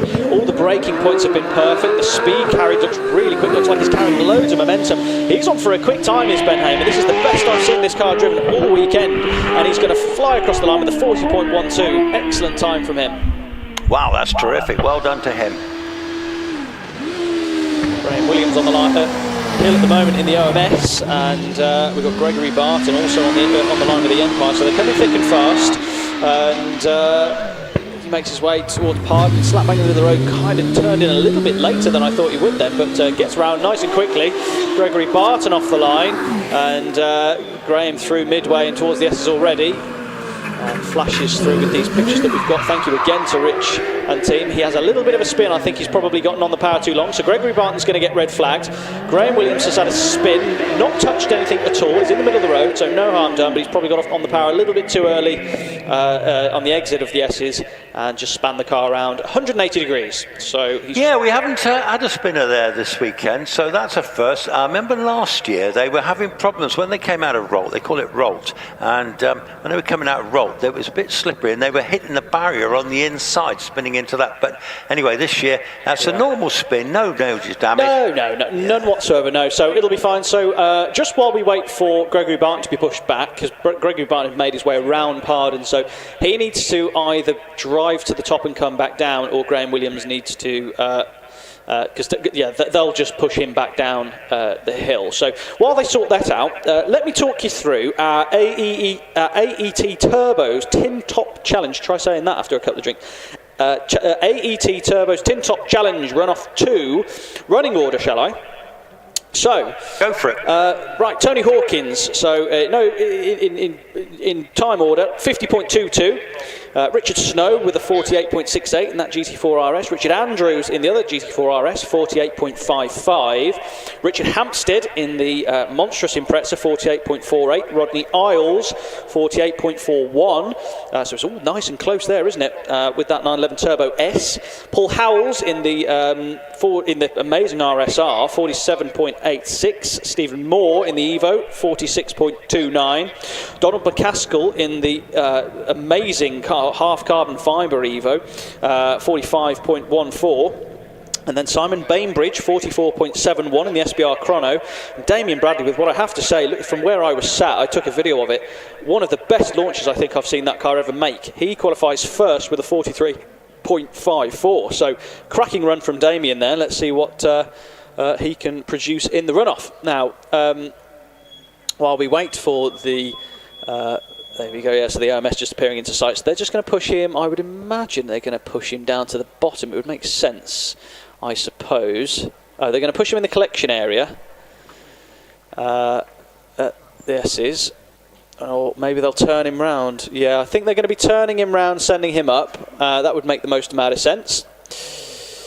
I know that they kept the Greenan car up there for a little while earlier on. So hopefully we shall... Yeah, there you go. So they're going to turn him round, fire the car up, send him to the top. And I would imagine they'll do the same with Gregory Barton. Who, yeah, it's in a bit of an awkward place to reverse that thing. So that's absolutely the right thing to do. So yeah, they'll fire that up soon, send them both to the top, come back down. They'll have another go. Gregory Barton didn't cause the flag, so he will get another go. Graham Williams, unfortunately, will not because he span. Fortunately, no damage though. So, none whatsoever. No, so that's fine. And well, we're rattling through quite well this afternoon. The track is dry, which is making a world of difference now. The times are tumbling, aren't they? Absolutely, yeah. And a few comments from our subscribers now. A little challenge we'd love, if you are watching this, we'd love to get to 25,000 by the end of the season. But by the end of the day, if we can we get 600 people to press the subscribe button and get us to 23,000 subscribers? That would be great. Kiri Kilovolt has said, wow, we have onboards now, this is awesome. Which it is awesome, really, isn't it? Because it's when have we ever had that in live hill climbing before? Which is great to see. So thank you for your feedback. It's great to see. The paddock thing was great too. I think that's another big factor that Rich has done this weekend. Yes. You did the paddock walk at lunchtime, and you've also done your reports from the paddock, and it's come through loud and clear, Lloyd. And I think that's brilliant, mate. No, well, it's great. Well, they say thank the team. We're all very thankful of each other, aren't we? So. Isn't it nice? Isn't it nice? Oh, aren't we? We're all big lovey. We're big lovies, really, aren't we? Lovely, isn't it? Yeah, lovely? I know. But no, it is great, and I think it's great for the visibility of the sport. And I think more and more people are starting to understand now what we're in possession of here at the British Hillclimb Championship. I think less and less people actually consider the fact that we have 700 horsepower single seaters that weigh 350 kilos. So I think it's great for the visibility of the sport, and the sheer adrenaline rush of a runoff is palpable because all of the competitors mix in with the spectators and sit in the paddock and watch a runoff. It's great. It's fabulous. It's fabulous. What a great runoff, by the way. I've got to say a particular shout out to Sean Gould. That run that he did, 41.01. Wow, I wasn't sure anyone was going to actually beat that, but it was a stunning run. Sean has still got a lot of pace left in him, hasn't he? And he certainly has a go. He's not a hill record holder for nothing, is he? Not here, but at Chelsea, he still holds that outright record at 22.37, which is staggering up that steep hill, isn't it? Yeah, he just went for it that day, didn't he? It was an unbelievable day where I think it was broken 3 times, wasn't it? I was, and I also watched him break a hill record at Loughton Park on a 4 o'clock in the afternoon, damp and cold, right? And somehow he went and broke the hill record, and we were just gobsmacked. Absolutely amazing, isn't it? It's a hell of a car, that GR59. It really is. I mean, Matt Ryder holds the record here. If you were wondering, the record is 34.60 here. I don't think we'll be troubling that today because the course is probably not in optimum condition. But you never know. But I would doubt it. But yeah, I mean, didn't he take something like a second and a half off the Wiscombe time? Yes, that was last season. He was just ridiculous. He was just, I don't know what it is. There's some places they go. Harewood's another place Matt goes that he's unbelievably quick at. And somehow they just dial in there and they just got it sussed, you know. Yeah, absolutely. Well, you know, different folks enjoy different courses. And I know Wallace is very good in the Channel Islands. Yeah, true. Very good in the Channel Islands. So they all have their strengths and weaknesses. And to be honest with you, Alex is always up there at Shelsley Walsh in the DJ. And also, when Alex goes to Doon, he's phenomenally quick, as is Will Hall, because Doon's one of the scariest places I think you could go to. That section through the tunnel, through the Armco and the trees, whoa! Yeah, it is absolutely amazing. But the thing is, obviously, you know, all of our competitors are phenomenal drivers in their own right. But you know, in their professional, I mean, for example, Alex, he's got a fantastically interesting Instagram. He's obviously in cahoots with McMurtry, and he's a development driver for them. He's famous that fantastic run in the March. No, it was a Shadow Can-Am car at Goodwood. So they're all doing bits and bobs, but yeah, I think our British Hillclimb drivers are more than exceptional. I think it'd be absolutely amazing to see what they could do if you chuck one of them in like a British touring car race or something like that, and just sort of see where they were all at, really. Yeah, no, I totally agree. I think they are tremendously skilled, and as you say, when Alex goes to Goodwood, they didn't want him to beat the other guy and the other touring car driver who was driving that McMurtry. But when he did those runs, I don't know, I watched those, I thought, this car is like it's glued to the track. Yeah, it looks like a very narrow track on it, but it's just that Hoover thing just sucks it down. Yeah. And Alex, it must be a blur driving it for him. It's unbelievable. It's unbelievable. I've asked him before. I said what would be quicker, that or the DJ, and I think there's very little in it, but we'll sadly never find out. As Richard Matosian leaves the line in the GWR Raptor 2, he's quickest to the 64 feet mark so far. Really, really fast. 96 miles an hour under the bridge, Chris. Yes. Now he's been having a few misfire problems, and he decided to change all the injectors, and he did that, and suddenly the engine ran smooth. So it's given him a lot of confidence. He's driving really, really quickly now in this.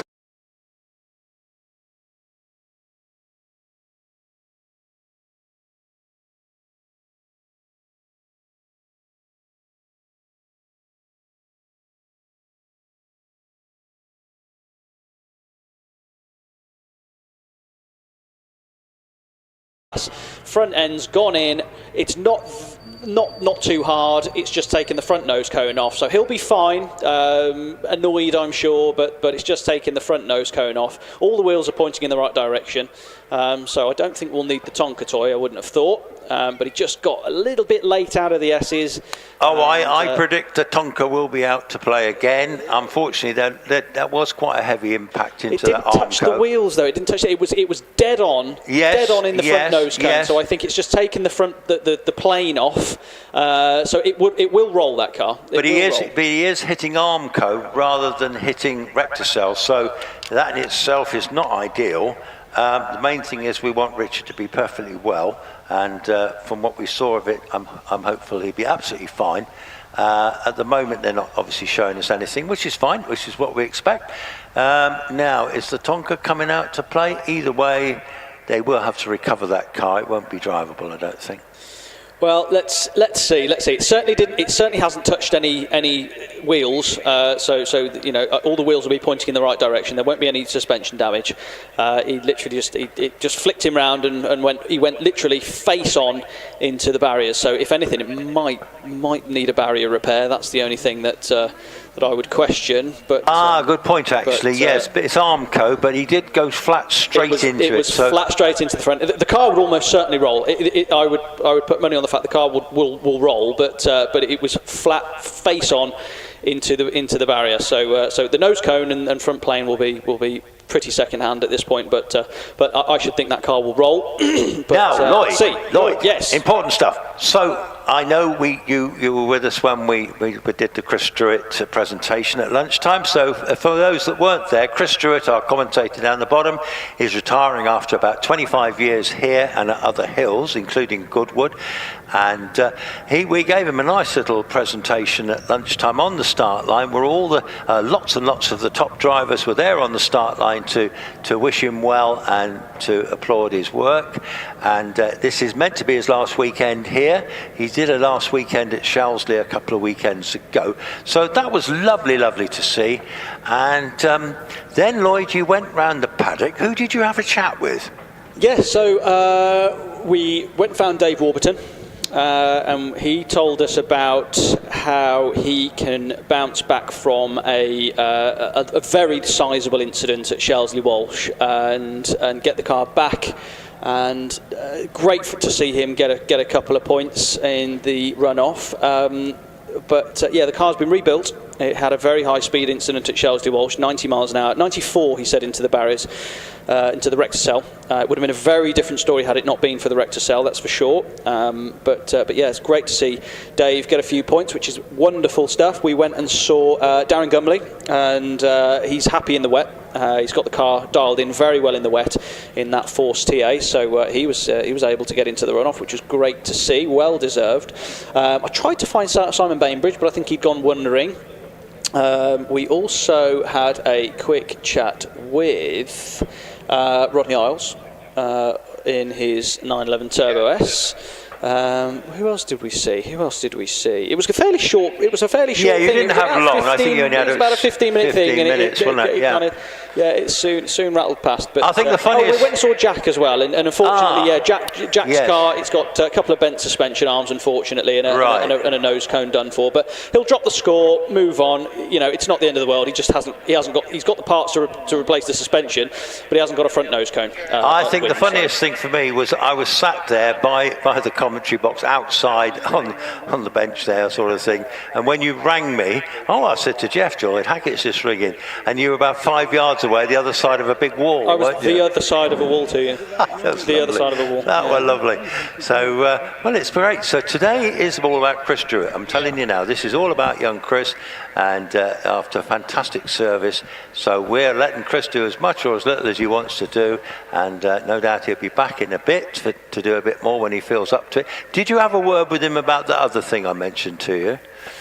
Not yet. Not yet. No, fair enough. Not yet. Normally he doesn't stay. But you know, never know. You never know. No, but we will. So the Weavers have been quite unlucky today with red flags before then.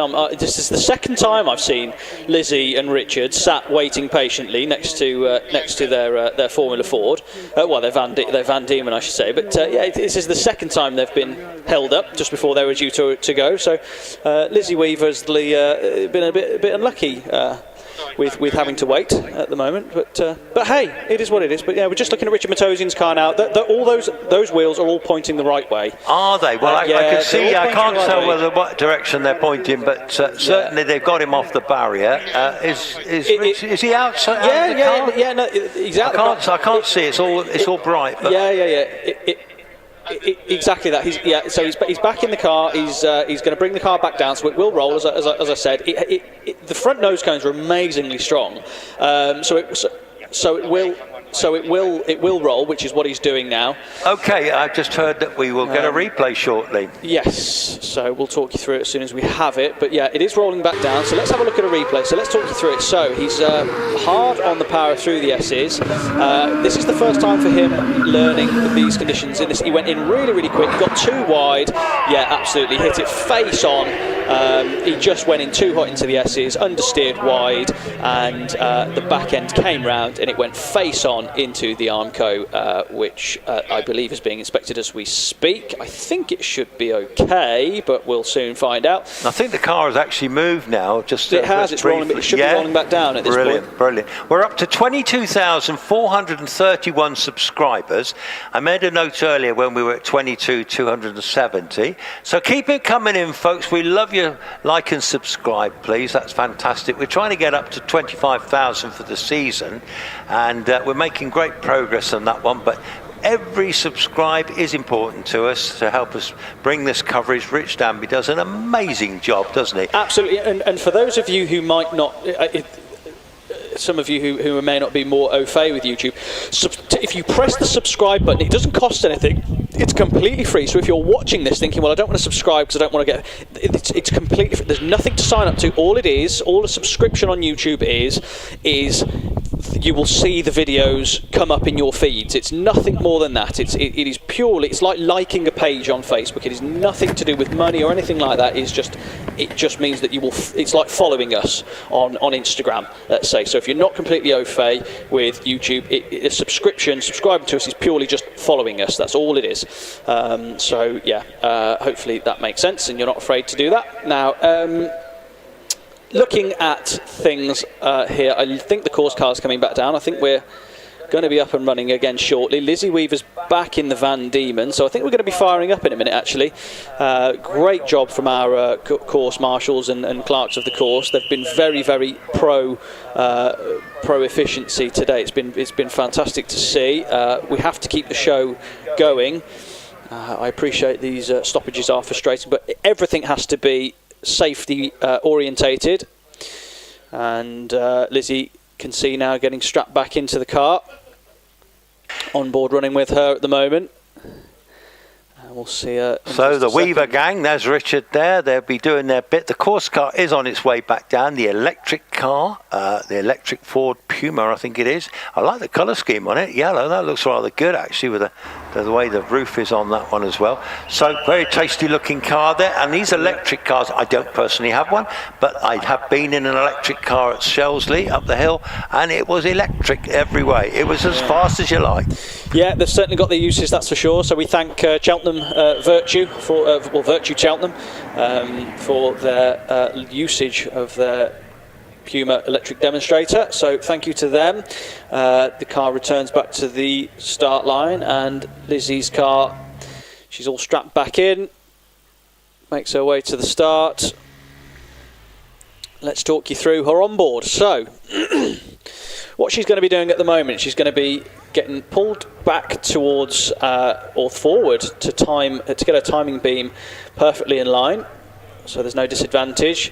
She'll be thinking, right, what's the best way of getting up this hill as quickly and efficiently as possible? This is a very, very smooth driver. I commented earlier, she very Jensen Button-esque with her driving inputs in the rain. Super, super smooth, so not to upset the car at all.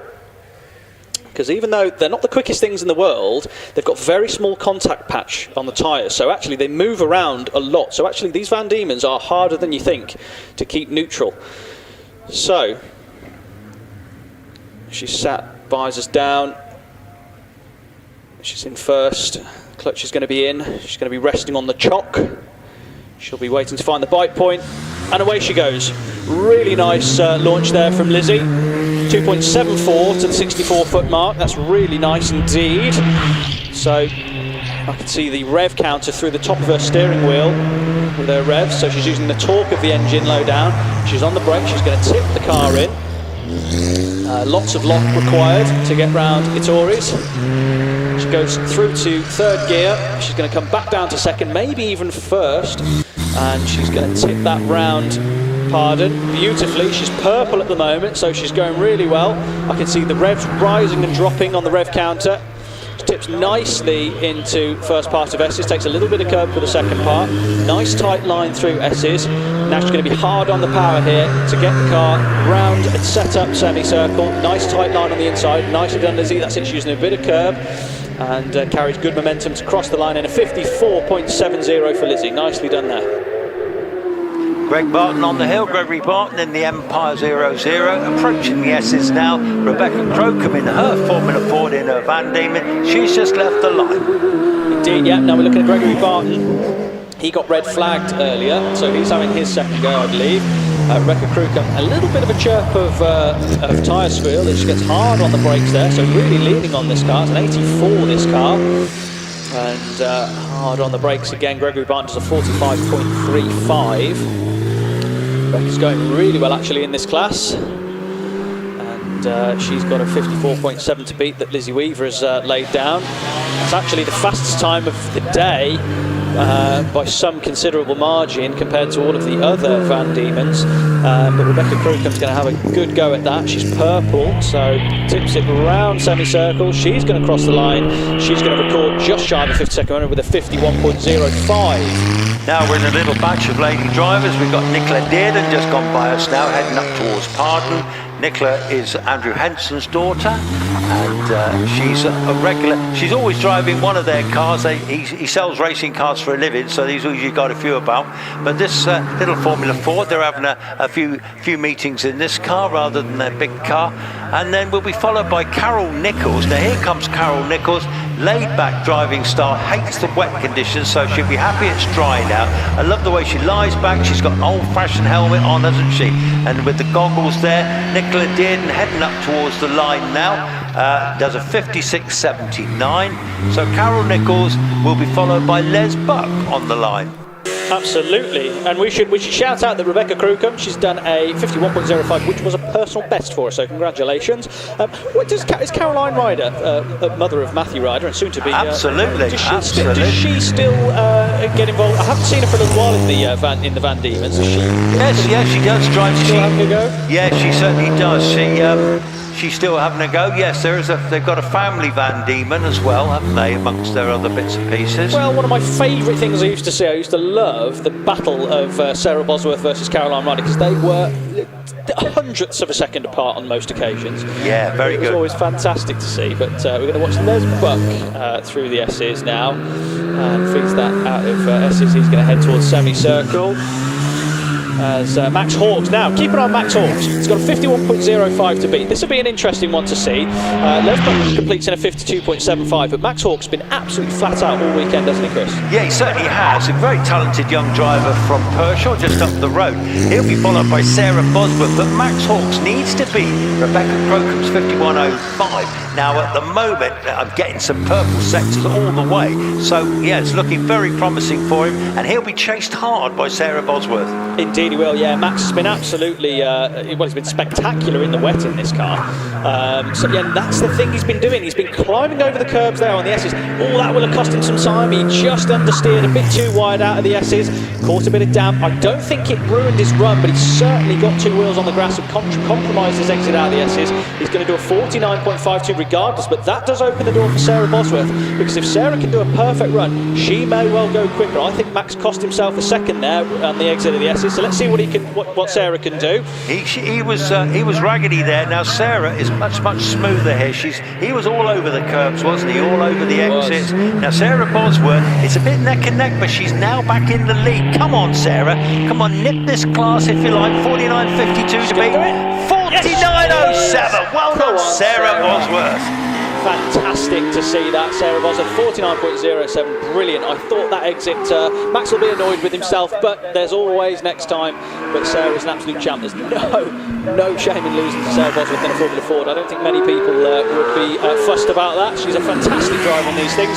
Morgan Hamer we're looking at as he goes round semicircle. Absolutely flat to the boards, across the line, 46.66. Emma racing with you now. Yes, she is. Well, this is very close. That last two lads, Morgan Hamer and Archie Kern, only a couple of tenths in that. But anyway, here comes Emma racing from the Channel Islands. Now, she has got to beat her husband on this one, Scott racing.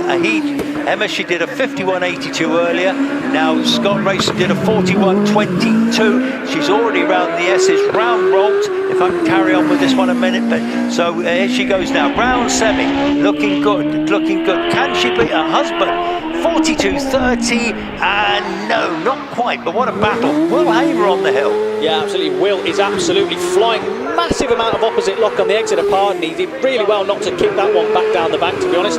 He's absolutely ragged, Will is. He needs to be careful to keep it all in a straight line, but he has done. He's not made the same mistake that Richard Matosian has made. He's absolutely flying. This is going to be a super quick run. This is going to be a 39.02 from Will Hamer. Absolutely rapid. So the two Hamers, Ben and Will, they're top of the pops at the moment in the up to 1100 class. Here comes Richard Walker driving the OMS 2000M. He was yesterday driving the Pilbeam, which unfortunately came to grief at the S's. How can he do now? Let's have a look. He has been really very smooth indeed in these conditions today. And Luke Saunders, he leaves the line in the Rainick as Richard Walker makes his way around semicircle, and he'll record a time shortly that we'll see, which is 48.36. Now Luke Saunders, let's have a look. It's his first time here at Prescott in this car. Flicks it round Little's really well, heads off towards Park. Yes, it's all happening here. Luke Saunders in the Rainick, as it's called. He's the son, actually, of Nick Saunders, and very competitive young driver from the Channel Islands, of course. They've had a few problems with this car this year, one way and another, but when it's on song, it's a very quick combination. It's got top 5 in a runoff in the Channel Islands. Absolutely, yeah. It's got Andrew Greenan on the hill at the moment. Luke Saunders completes the 44.37. Now, look, right, Andy Greenan, what's he going to do? Always spectacular. The car is driving more and more tidy every time I see it, so that's great to see. Hard on the brakes, he's always been braking really, really late. Gets a little bit wider, but he does recover it really nicely. Gets the car tipped back in. He's going to go pink. He's going to go as quick as we've seen a car go all day today with these conditions in the rain. Paul Jones is away from the line now in a nice 2.14 to 64. We're going to just follow Andy Green and around semicircle. Let's see what he keeps a nice tight line. It's going to be flat to the ball. Beautiful through semicircle, 39.97. Now, what can Paul Jones do? Hard on the brakes into Pardon, turns it beautifully, and this will be his first dry run today, I think. Actually, no, they got away with it earlier, so this is his second dry run of the day, so he should be dialed into the dry, actually. Paul's one of the few people that actually got away without driving it in the rain, so let's see how he gets on with this afternoon run. He's slightly down on Andrew Greenan at this point, but flying around semicircle to record a 41.15. Solid run from Paul Jones. Alan Warburton now with you. Yes, Alan Warburton in the GR59 that's been rebuilt. He's actually rebuilt, clever chap, bought the parts from Mr. Gould, Sean Gould, and fitted them all himself, which is no mean feat. And he's now got the car going really well. You had a lovely chat with his son David at lunchtime. Look forward to seeing that when I look it back. Anyway, so what can Alan do? Well, that's absolutely what can Alan do? What can't he do? He's, as you say, super clever to get this car back up and running with help of all the resources around him, which is great. Little wiggle on the exit of S's, so car's certainly not short of producing the power it needs to. And he's absolutely flat out to the finish, 41.10. Jason Tunnicliffe now is on the line in this lovely Empire Evo 3. He is going to leave the line now and gets it away there. 64-foot marker, 2.38, that's quick. He's going to do 98 miles an hour through Orchard, and hard on the brakes with you. Screaming turbo, 1 litre turbo, big sideways moment out of Victorious. He held it together, but that will have cost him time. Big sparking going into Pardon. He's having a right go. Garage proprietor from Wells, he knows how to fix cars, so hopefully he doesn't have to fix this one. He's absolutely ragged, isn't he, Jason? He's having a proper go. It did cost him a bit of time around Victorious, didn't he? But he did well to recover it as he's flying around semicircle, crosses the line with 39.46, so he would have had even more time in that had it not been for his moment, wouldn't he? Oh my goodness me, that's entertaining. Now John Stockley from Cardiff now in the force. John will do well to get on the pace of some of these earlier runners to literally beat that Jason Tunnicliffe time, but who knows? Anyway, he's looking good so far. What can he do? Absolutely, yeah. He's driving this Force PC, and the recognisable, got no rear engine cover, so runs with the engine exposed, which I think is always quite cool. You can see how technical these cars are, but he's going to round semicircle. He's going to feed the power back in. Across the line with a 44.33. Mark Schlanker always goes really well, so just has a little stall off the line, but doesn't cross the beam, so he'll get to have another go. No easy thing to get these cars off the line. The clutches are like on-off switches. They can be temperamental at the best of times. Builds the revs. Drops the clutch, away he goes. Right, nice start from Mark Schlanker. 2.23 to the 64-foot marker.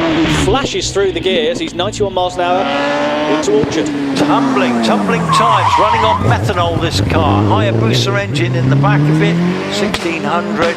come up from the 1100 class last year, and well, I think he's got a real taste for it now. Looking at his times now, he's going very well indeed. Can he get on terms with Jason Tunnicliffe? It's a big ask. He lost himself a lot of time through Ettores because he got a bit too much oversteer and had to get out the throttle, so we'll see if that cost him. I think he's going to struggle to get on terms with Jason Tunnicliffe, but either way, Tom Weaver, let's see what he can do as Mark Schlanker completes with a 41.52. Tom Weaver, absolute driving talent for sure, definitely one for the future to keep your eye on.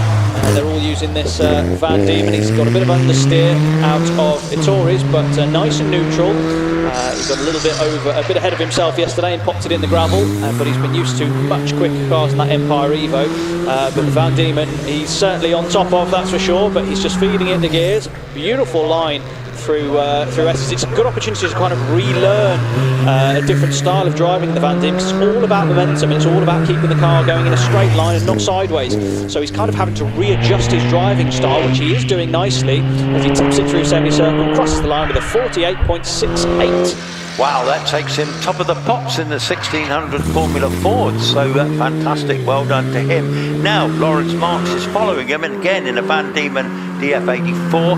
Now, we'll do very, very well indeed to get on terms with that time. Can he do that? Well, absolutely. Let's find out, shall we? And it is a hell of an ask, and he's just tipped it into... He's not going to be a million miles away, you know. He's a 50.77, so not a million miles away, not quite middle of the table, which I'm sure he'll be fairly happy with. Andrew Henson away in this RF91, 70 miles an hour under the bridge. Andrew, very experienced driver actually as well, and used to driving big, more powerful cars, so this is going back to basics car for him. He'll be giving it everything. As you said, the thing you made a point of just now, momentum. Lose momentum in these little cars and little engines, and you know, it's virtually a run over, isn't it, Lloyd? Yeah, exactly. Well, that's the thing. They're not blessed with Judd power, and it's all about, as you can guess what's leaving the line now if you can hear me, but Andrew Henson is having a nice run here. He's actually on for a pretty decent time, I think. He's carrying useful, as we say, momentum through semicircle, and he's crossed the line with a 49.22. I should think he'll be fairly pleased with that. Jonathan Evans with you now. Yeah, third position there for Sir Andrew Henson. So here comes Jonathan Evans in the lovely old Bill Morris Pilbeam. Bill Morris was a famous hill climber, but this one's got a very sporty Millington 2-litre engine. Millington engines made up of Bridgenorth by Roy Millington. Fantastic unit. So many cars use them in the rallies, don't they, Lloyd? Yeah, they do. Yeah, you get the likes of the Darrians and some of the really hot Escort Mark IIs with those Millington engines. 350 brake horsepower from a natural aspiration engine, but it'll cost you a pretty penny. I won't mention how much, but it's a lot. You could buy like a whole 911 for the cost of a proper Millington. Anyway, Jonathan Evans 44.45 as we look at Tricia Davis now, nibbling a little bit of the inside curve, probably more than she'd like on Pardon, but I don't think it's cost her any time. She feeds the car through the S's, avoiding the curves not to upset the balance. I think it's a little bit greasy under the trees at the exit and entrance of the S's. But Tricia's through it, she's going to cross the line, she's going to do a 43.92 as we now have Nigel Pitt in the what could possibly be the best looking single seater we have here. It's a beautiful car, isn't it? This lovely Delara, the ex-Tim Elmer Delara. Loved it when Tim Elmer had it, love it now that Nigel's got it. It just looks the part. I think he loves driving it. He said it's taken a lot of getting used to because it's a much more powerful car than his OMS, and also it's got all the modern trickery of all the, you know, fly-by-wire computery stuff. Yeah, absolutely. There's a lot of adjustability. There's going to be an element of having to set the thing up ready to go. I'm sure he's got some changes he'll want to make over winter because this is the first time for the first year using the car, first season. But it's all about development, which is great. So Nigel's going to tip the beam with a 44.36. We're looking at Tony Cotton in this Delara F300, hard on the brakes into Pardon, tips the car in, and out we go. And he'll feed a couple of gears. As we watch it in this green, there's nice green paintwork on this thing. Comes into my sight, car just wiggles a little bit, looks a little bit, it's a very agile thing. Lots of steering input through the S's, but he's finally round semicircle, tight to the inside, and he's going to cross the line with a 46.65 as he touches all the way. Yes, he is, all the way from Cornwall too, so good to see. He's got a very stretched Hayabusa, about as big as you can stretch them, at just over 1600cc. As I say, he's had this car a little while, usually a pretty safe pair of hands, and looking good at the moment, though I don't think he's going to threaten the leaders. No. Well, either way, it's. I think, to be honest with you, it's a game getting the cars to the top with the odd bit of grease that we have here and there. It's certainly caught a couple of people out. So it's hard enough to get the cars up the hills anyway. As we look at Andy Gould, he's going really, really quick, isn't he? So he's from the Channel Islands with this fantastic Force PT, flying along. Actually clips the barrier slightly, I think, there, and he's pulled a bit of grass onto the circuit. He's got away with that, but he leaves the S's and absolutely flat out. He really is flying along, his Andy Gould. But he just touched the barrier slightly. We may get a replay of that, but he crosses the line with a 40.30. Wow, he did well to get away with that. Wow, he really did. I'm not sure 9 seconds quicker than his earlier run, which was probably in the wet. But 40.3, super quick. Now, we've got our marshals with their brooms. They're just going down there by midway, and they're dealing with a little bit of mud or whatever it is. I'd like to see a replay of that, if that's something we can get. I wonder if we just caught the tail end of it then, but I can't think if he actually touched the barrier or just flicked something off from the bank. But he did really, really well, because that was going to be super slippy, whatever it is. He either touched a barrier, in which case he's very lucky, or he touched the grass, in which case he's very lucky. So Andy Gould there, that's a scintillating time, fantastic. Yeah, well, you got your replay. Can I just talk you through it? So here he comes now. So Andy Gould approaches. Oh, yes, you're right. He just touches the bank, doesn't he, there, just with the rear wheel. So he gets away with that in a lot of ways, because he was nipping along there. But Andy Gould is still top of the pops in that class, well ahead of the rest at the moment. So it's good to see. 40.30 despite nipping that bank. Tis but a scratch. Brave stuff, brave stuff. Right, so Jonathan Varley, GWR Predator, used to have the V10 in the back of it. I've seen this car. If you hadn't have told me, I wouldn't have known that this is the car that I used to go to Shelsley Walsh and hear as a kid. In red, wasn't it? In red. And I used to always wait for Graham White Jr. to come up the hill in that car. I would have never known this was that car unless you'd have told me. It's an amazing bit of kit.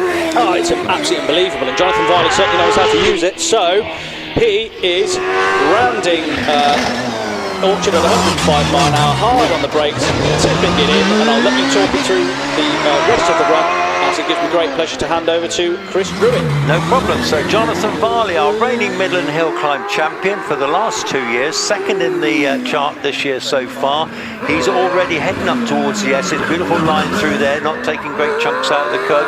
Slides it out of roll there, heads towards semicircle. This very scary corner at the top, into fresh air, over the finish now. Records a beautiful 39.23 to lead the 1600 to 2 litre class. Now here comes Nick Saunders in the Rainick single-seater, they call it. So anyway, this has got a nice Hayabusa engine in the back of it.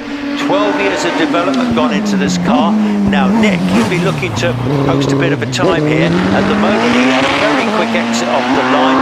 As he goes down now into Pardon, no, he's not ahead of Jason Tunnicliffe at this stage. But nevertheless, let's see what he can do. So Nick Saunders, 25 seconds there into the S's, over the curbs, takes it out of Rolt, heads up towards semi, turns it right, gets it round there, finish line in sight, goes over the finish line in an excellent 40.32, which puts him third in the 1100 to 1600 class. Hello, Chris. Hello, Chris. I've exercised my privileges and I've booted Lloyd out, but actually I'll do this lot until the tip-top runoff, which Lloyd will do, and then the championship runoff I'll do for the last time ever. Oh, wonderful. That's great. Well, this is your day, Chris. You do whatever you can enjoy. We love hearing your dulcet tones, so carry on, old chap. I will, until the brain gives out, which isn't long. long away. Now then, Adam Green and Empire Evo 3 going very quickly into the S's. Car's okay, and Darren Gumley takes off. He qualified, didn't he? Yes, he did. He was just managed to qualify for the last runoff, but sadly didn't get a point. So we're watching Darren going into and through, hugging the inside curve, slightly over the inside curve in fact, now into the S's. And if you approach the S's too fast, you find yourself in trouble, but he's got it just right, and into semicircle and over the finishing line with a 39.52. How about that? Wow, fantastic. And that was, to me, he was all over the curves, all around the hill, wasn't he? He made it a shorter hill. Here's David Warburton. Am I remembering the Warburton car spinning? Didn't they go into the gravel earlier or something? I can't remember, to be honest. There's been so many incidents, but even so far so good, showing purple sectors at the moment. Oh, David's having a try here. He really is. Yes, now can he win this class? Well, he's certainly on for it at the moment. Over the line, 38.83 takes him top of the pops. Very good. Now James Chalmers, son of John, of course, sharing this car, this very rare car, the Rort, built for Formula 3 by Rort, and unfortunately was never more of them built and sold, because Dallara made sense to put it off. The Dallara, to be fair, Dallara's a brilliant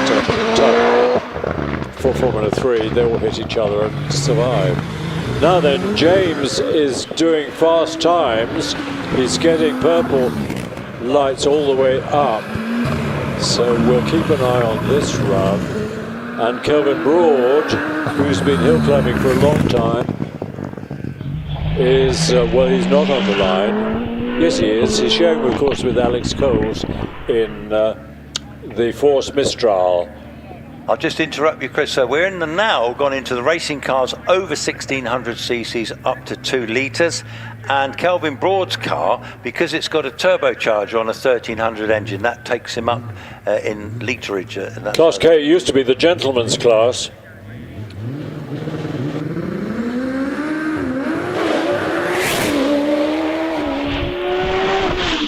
Nice start for Kelvin. Off the line 2.33, 95 through the speed trap before Orchard. Takes a nice line through Torres. Up on the line comes number 151. And that, of course, is Pete Tatham in the OMS 28. Let's keep an eye on Kelvin. Is Kelvin in the fish and chip business? Do you know what? Actually, no, I don't know. Don't think I could be wrong. I don't know, Chris. One of our latest drivers is, anyway, Kelvin over the line with a 41.64. Good run. And here's Pete Tatham in this beautifully painted OMS 28. Very attractive colour. Car's got a 1300 supercharged engine, and also he, like his brother David, is an absolute trier. So looking at him now, he will have the bit between his teeth. At the moment he's showing purple sectors, Chris. We know what that means. We do, and it was nice to see the way it turned in. I thought it was going to understeer into the kitty litter, but not a bit of it. Sharp left. Now sharp left into the S's, sharp left out of Rolt corner and up to semicircle. 34.34 in the S's. This could be below, not quite below 40, but 40.35 is a hell of a good time. Brilliant, isn't it? Now this is a bit special. This is Paul Hames. He's in the Gould GR59. This is the 1300cc Hayabusa, but with a turbocharger that produces a massive amount of horsepower, certainly in excess of 400 on a good day. And with the times he's showing at the moment, Chris, he's looking good, isn't he? He is looking good, and Paul lights are, purple lights are lighting up for Paul. He's a delightful character as well, as most hill climbers are, of course. And it's going to be under 40 seconds. Wow, 37.73 for Paul Hames. That, we haven't really thought what the cut-off time for the runoff will be, but I think 37 might well be within it. Kevin Crevan in the Pilbeam MP88. Yes, this is the one with the Millington engine, the ex-Bill Morris car. Very noisy car, isn't it? Shares it with Jonathan Evans. Lovely partnership, that, two smashing guys. The car's lovely, an old school car really, but lovely to see out on the hill, isn't it? They are. Nice, simple structure, strong monocoque, but of course not a spot of carbon fibre on the whole thing. I think he went slightly slowly to get round the final left-hander out of the S's, but he's successfully there, but it's a 43.98. Terry Davis, propelled by his own engine, built by in his own fair hands. He's not building anymore. He built 6 of them altogether. They decided it wasn't really a sensible business. On the line, Terry Graves, again, Sharon Graham wins a Gould.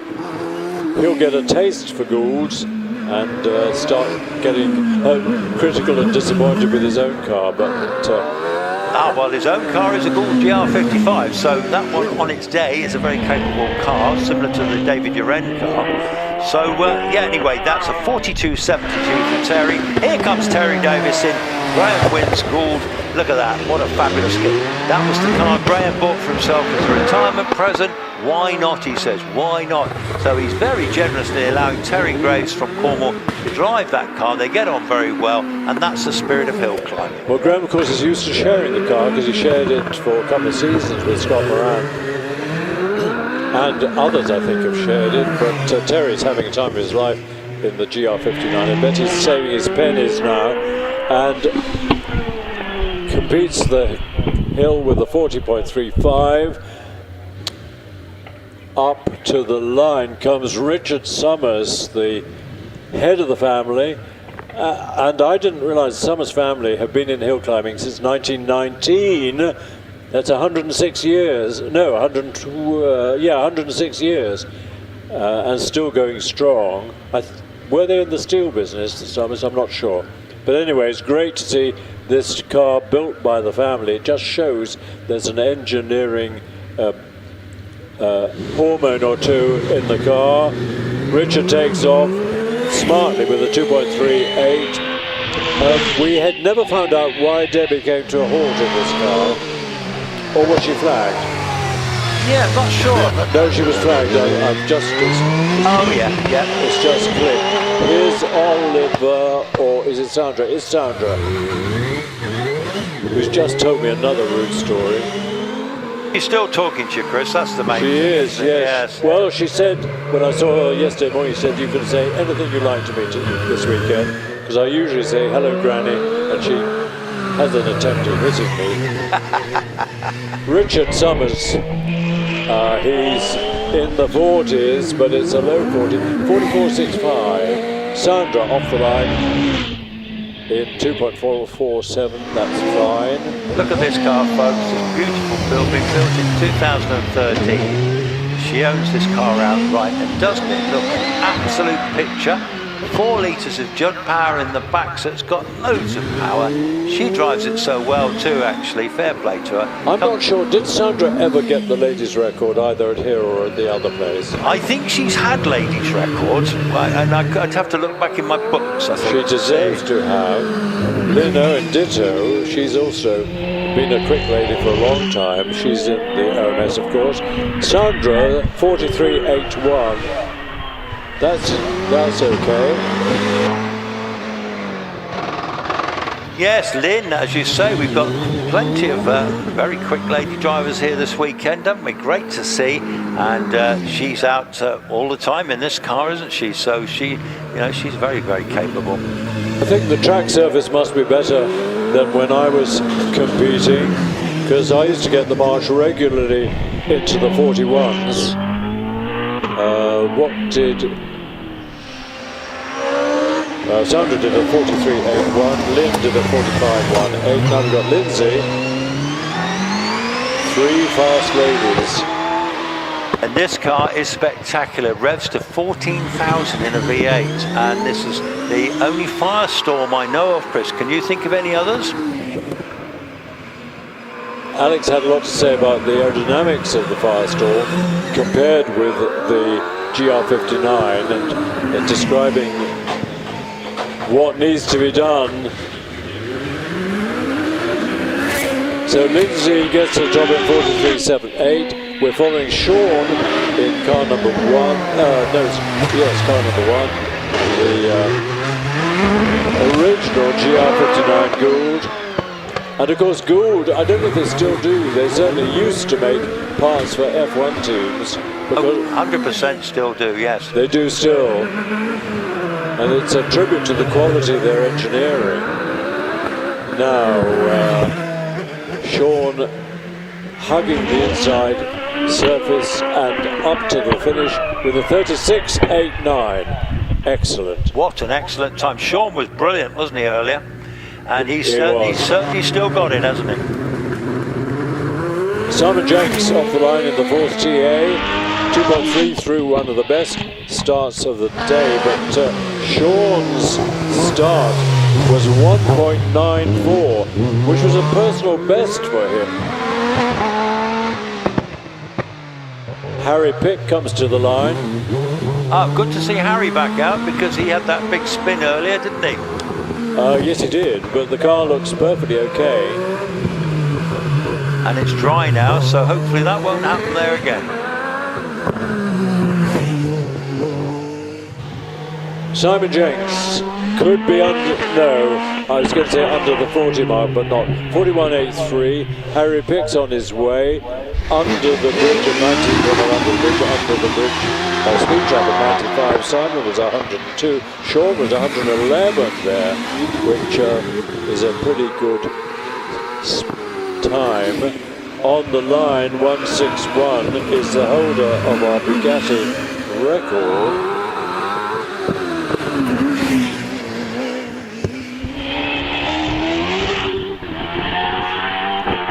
Edmund Burgess got the Bugatti record in his Type 51 and he's told me this morning that he's really enjoying driving this car. It's a different sort of challenge from the Bugatti. Both take lots of skill, but different sort of skill. But this also involves a lot of G-force and a lot of courage involved. Yes, Ed, certainly, you're right about the courage factor. We talked about that. I talked about that with him the other night, and my goodness me, this is a majorly quick package compared with that Bugatti, which is not slow. We've got a red flag, and I don't know why. Ed is still in good shape, but I think there's some sweeping to do. Yes, up here at Ettores, the marshals are just going out with the brushes and the brooms, so maybe somebody just clipped a bit of gravel. There we are. Ed Burgess was a 41.41. I would say that's his best time ever up Prescott. I may be wrong, but it's an impressive time. I think you could well be right there, Chris. Yes, he's getting quicker and quicker in that car as he gets to grips with it. And it must be a big jump up, mustn't it, to jump into a big single-seater after driving a Bugatti? The funny thing is when you get into a car with much more power than you've previously had. It happened to me when I had the BDG in the March. And for the first week or two, you think, crikey, this is a lot of power. Gosh, this is quick. Within no time at all, you're saying, God, I need more power than this. I love it. I love it. Yes, that's really interesting what you say. And was that your best car, Chris, that March? Yes, definitely. Yeah, definitely my favourite. If you look in the programme, folks, I think it's about page 12 where we got a tribute to Chris. But that's not the same March. Oh, that's a different one, that's is it? The 802 is it? X-Works car. Oh, wow. That was hopeless on the hills. It was too heavy and aerodynamically hopeless. The 782 was similar to the one that Billy Morris had. And also that won the European F2 Championship and regularly would be in the 41s here and got down into the 28s at the other place. So it was a quick car, but I still think it wasn't to me all the skill. I think the track surface has deteriorated in the years since I did those times. Wow, fantastic. So what do you got for us next, Chris? John Chalmers? Yes, is it John or is it James? It's Chalmers on the line, 849. It's John, Dad. Incidentally, the Hamers are twin brothers. Yes, that's right. Exactly I didn't know right. that. And the two boys driving the Hornet are their sons, respectively. Well, the two sons. Oh, is that right? Yes, yes. Yeah, okay. And of course, it's confusing because there's a bit of a name change going on there. So there was sorts of. Well, I won't go into it, but anyway. So there you go. Anyway, John doing well. Dives into the S's, dives out of the S's. Such a sad story about this Formula 3 ruled, but the good outcome. The good outcome is that we got this one on the hills. Now Alex Coles, a little bit quick. Now can Alex qualify again? Yes, of course he can. It's a big task. Yes, he can. I'm telling you very well. This boy is super rapid. I tell you, it's a dry track now. He would have preferred it full wet, but that's not to be the case. Even in the dry, I fancy he's going to get into that top 10, top 12 runoff. Yeah, he did a 44.01, but that was a damp track. So I suspect a sort of 38 maybe. Yeah, 38.19. Great run by Alex. Well called. Pretty much certain to be in the runoff. On the line, Graham Wynne. The gentleman in the gentleman's class, or the gentleman in the hot shoes class, in this lovely GR29, GR59, I beg his pardon. I know, it's confusing with all these numbers, isn't it? It is. Yes. But a beautiful line round Orchard, into Orchard at 101 for Graham. Wow, that car's got some pace on it. Like, it really has. Puts his foot down and it just picks up like a ballistic missile, doesn't it? And here's Debbie on the line again in car number 153. Her little baby is here, 7 months old, I think.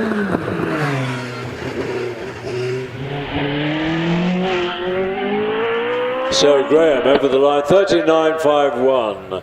I do hope Graham qualifies. He deserves to, but in the meantime, we're looking at Debbie in the family-built car, the AFS P4T, and really looking forward in the hope that next year we see them in a P8T. That'll be fantastic. Yeah. Debbie runs Orchard at a speed of 80, so she's taking it fairly sensibly. She's sharing the car this weekend with her father-in-law, Richard.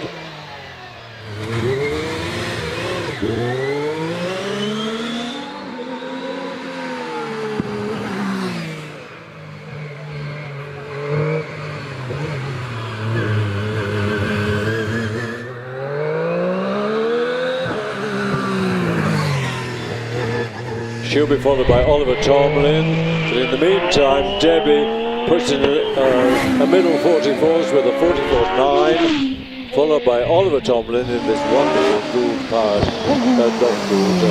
Judd powered 4 litre.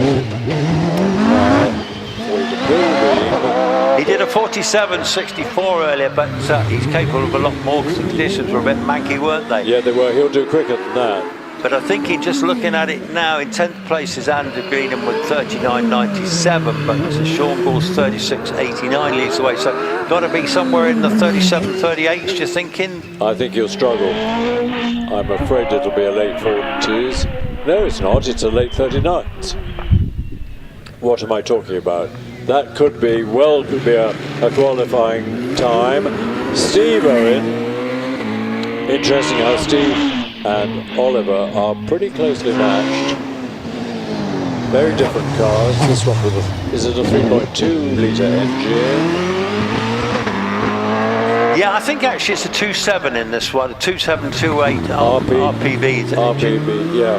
But yeah, looking good. But I just noticed Oliver Tomlin, he did that fantastic time. He won't qualify for the runoff because he's not registered for it. Oh, right. He would have been in about 5th place.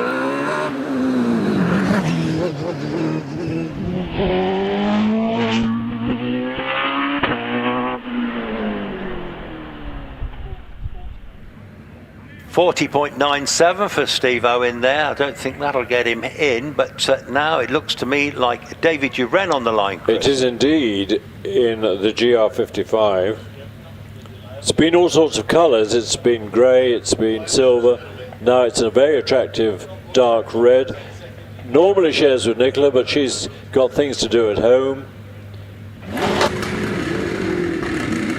But David takes off the line brilliantly. 2.16 is almost as quick as we've seen today. 104 through the speed trap there. Absolutely flying too in this little car. Well, I say little car, no, 3.3 litres of Cosworth V8 in the back of it with David driving it. The ex-Martin Rose car, I remember it when it was yellow. And that's right, yes, yeah, it was, wasn't it? Yeah, breaking all those hill records and the British Championships. Am I right that Martin lives in the Channel Islands and flies back to the UK quite often? I'm not sure where he lives. So David into semicircle at 32 and finishes with 38.39. That's a quick time. Good enough, that's a good time. Trevor heading for the finish.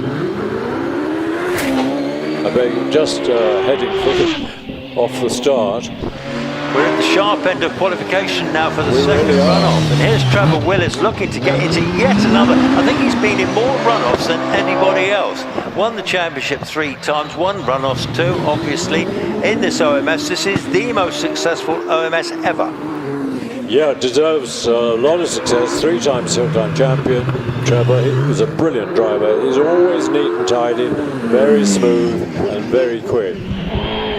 But what can he do? Well, he could do a 38.07. That's good enough. And here's Wallace Mingis. Yeah, it is. Wallace Mingis, 4 times champ from Alloware in Scotland. Look at that, what a fabulous looking car. Great driver. Incredible supporter of our sport, I tell you. Was Wallace third in our first run? 4th, I think. I think he was 4th. Was he 4th? Yeah. Making a lot of noise up to the line is Will Hall. Meantime, we're watching Wallace on the screen. I hope people are watching from all over the world. We love to hear from them, and I hope they're enjoying it. 37.48 for Wallace Mingis. Just goes to show that Sean Gould time still amazing, wasn't it? Yeah. Now, what can Will do?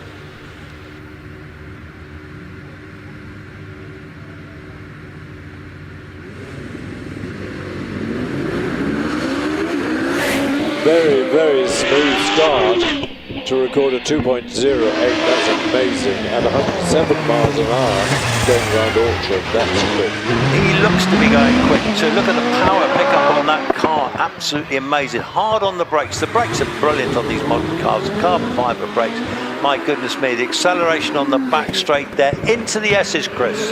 Yeah, he dives into the first left-hander, dives out to the last left-hander. Now he can point the car straight up to semicircle. Foot flat down and a 37.55 for Will Hall. Good enough to qualify. Well, he's slightly behind Wallace, but otherwise a brilliant run. Alex, what can Alex do in the fast storm? Well, he's storming around Orchard at 103. Well, quite as good as the previous 2 competitors. Into part now. Power goes down now. Alex Summers looking to qualify for yet another runoff. And if he gets into a runoff, who knows? I don't know if Prescott's his favourite place. What do you think, Chris? I think he enjoys it, yes. He knows it's, well, not Mickey Mouse, but it involves a lot of twists and turns. 37.56 is 1/100th of a... slower than the 37.55. Wallace did a 37.48, so it's all very close. And now we've got Matt Ryder and his wife is here with... Talk us through the live stream. Have you got it, Okay, Chris? with the baby that's due. Matthew on the line. Gould GR59. Traction control working well. Off the line 2.03. is a quick start, hugging the left-hand bank through Orchard, turning in well, did a little bit of grass cutting, and now well through Pardon, hugging the left-hand side. Now this is the point, get on the brakes, turn the wheel again to leave the S's, and then go round semicircle as brave as you can. 37.15 is quickest qualifying run. Well, that gives us an idea about the top 10, top 12 runoff, doesn't it? And all the big guns are in qualified, so that's looking good. We'll no doubt announce that shortly when you have the details. I'll give Lloyd the classics if he wants them. Go for it, yes, why not? The classics, we love the classics. Amanda George in the Chevron B19.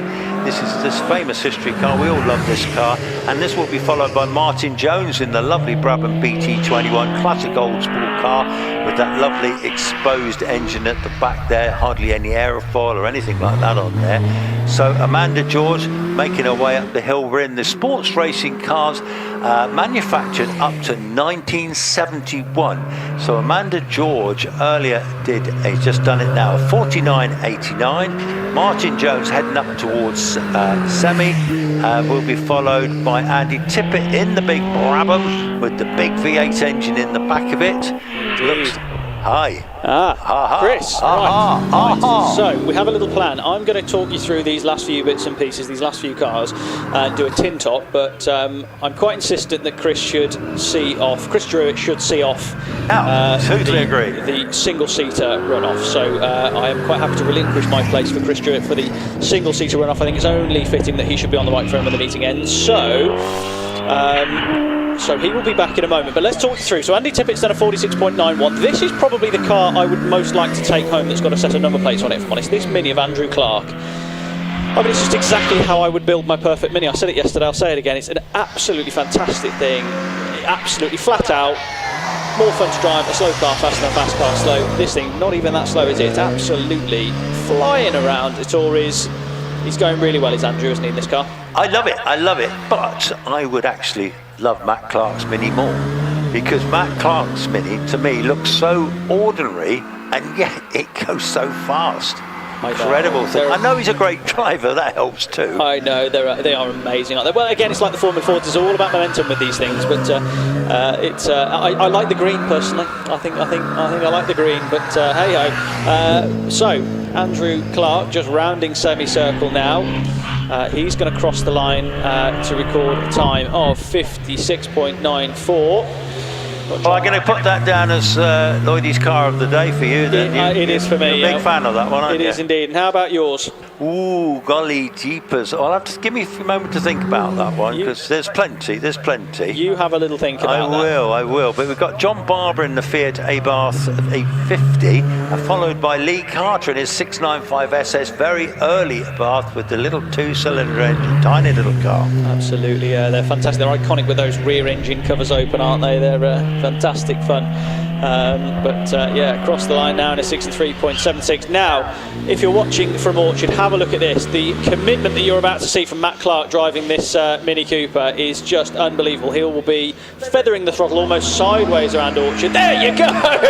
That's what we like to see! What a man! Oh, that is the best thing. If we can get a slow-mo of that shot, that would be incredible. Just see if we can do that, Rich. Now look at that, you see, that's a lovely little red Mini. It looks so ordinary, but look at, he's driving it like the wind. He's embarrassing all these big cars, isn't he? My goodness me, if we can get a replay of that shot there, it just came into shot on the live stream of it utterly sideways, that would be incredible. So anyway, Matt Clark tips it into S's. He's taking no prisoners at all. Love to see it.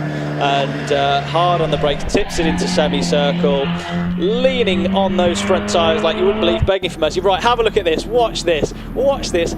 Flies into sight like an absolute demon. This is going to be fun. Look at that. That's ridiculous. Ridiculous. The bravery. Four-wheel drifting. Wonderful. Things you love to see, eh? Fantastic. That is bravery. That is serious bravery. As Anthony Ward in the lovely BMW heads up towards the line and records a time of 50.76.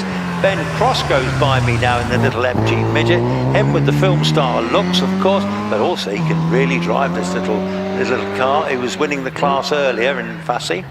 Yeah, absolutely. Yeah, Ben Cross and Tim Cross both. I believe they do driver training. I think those two. Yes, they do. They had a Twingo, didn't they? I think yes, they had a Twingo. I remember. They did. That's. Of course, I remember Renaults. I remember the car. If you got a Renault, I remember you. Oh yes, without a question of doubt. You are our resident monster expert. Well, Ben Cross really tipping the car through semicircle, absolutely flat out over the finish line, 52.51. Stephen Norris, by the way, he's our classic car restorer from near Tewkesbury.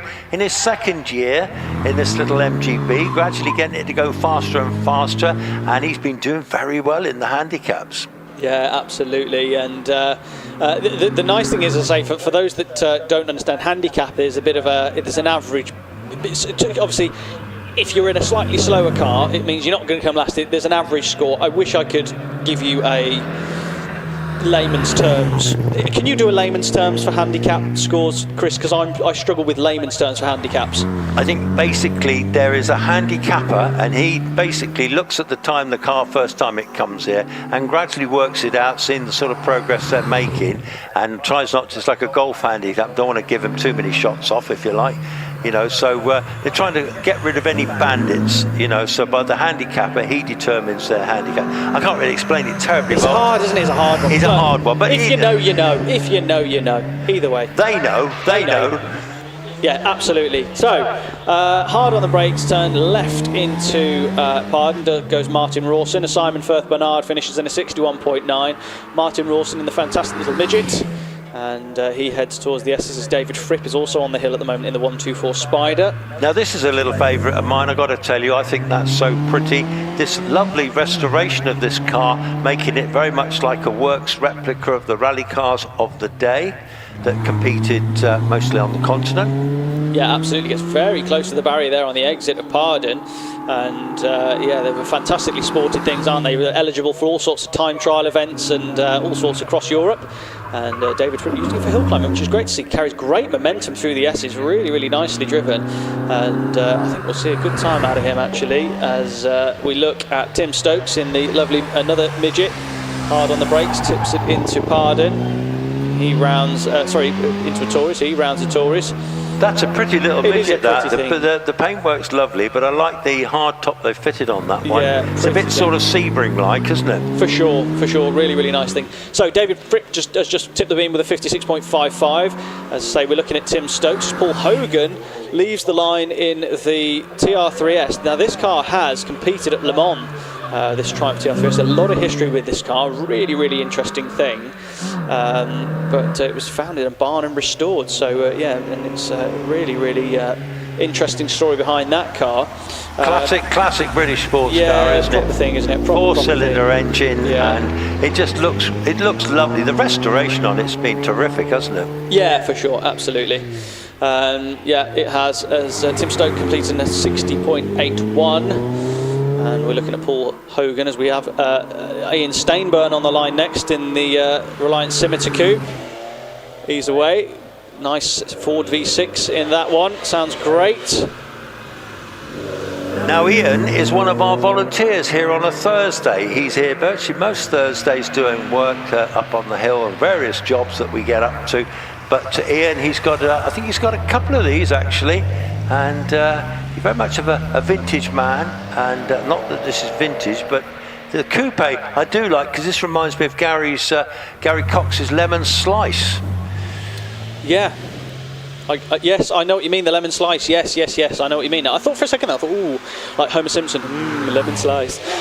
Anyway, Ian Stainburn is making his way through the S's. Richard George just had a little trouble getting the Chevron off the line. I think it bogged down. I think that engine is designed to be driven at very high RPM, so I wasn't quite happy getting off the line, but Ian Stainburn. What a lovely looking thing though, isn't it? I mean, we always eulogise about this car, but why not? Look at the paintwork on it, look at the immaculate bodywork. Oh, it's stunning, isn't it? Fabulous. Absolutely. Brings it all the way from Kent, I believe. He lives down that way. Does indeed. And Amanda works in London in TV, you know. Does she? I didn't know that. Yeah, quite a high exec job too. Very interesting. Well, very nice. Chevron B19, as I say, makes its way through the S's. A fantastic car has gone off the line now. Simon Braithwaite in the E30 M3, 2.3 litres. I think that'll be a 2.3 in that one. I'm not sure that's an EVA. So 2.3 4-cylinder in that one. Fantastic rally car back in the day. You'll see obviously Patrick Schneier's is a fantastic example of how to drive one of these things in the Group A days around the Manx. Yes, seen that. yes. Look up Google Bastos Patrick Schneier's. Fantastic. Yes, Simon Braithwaite doing his best impression.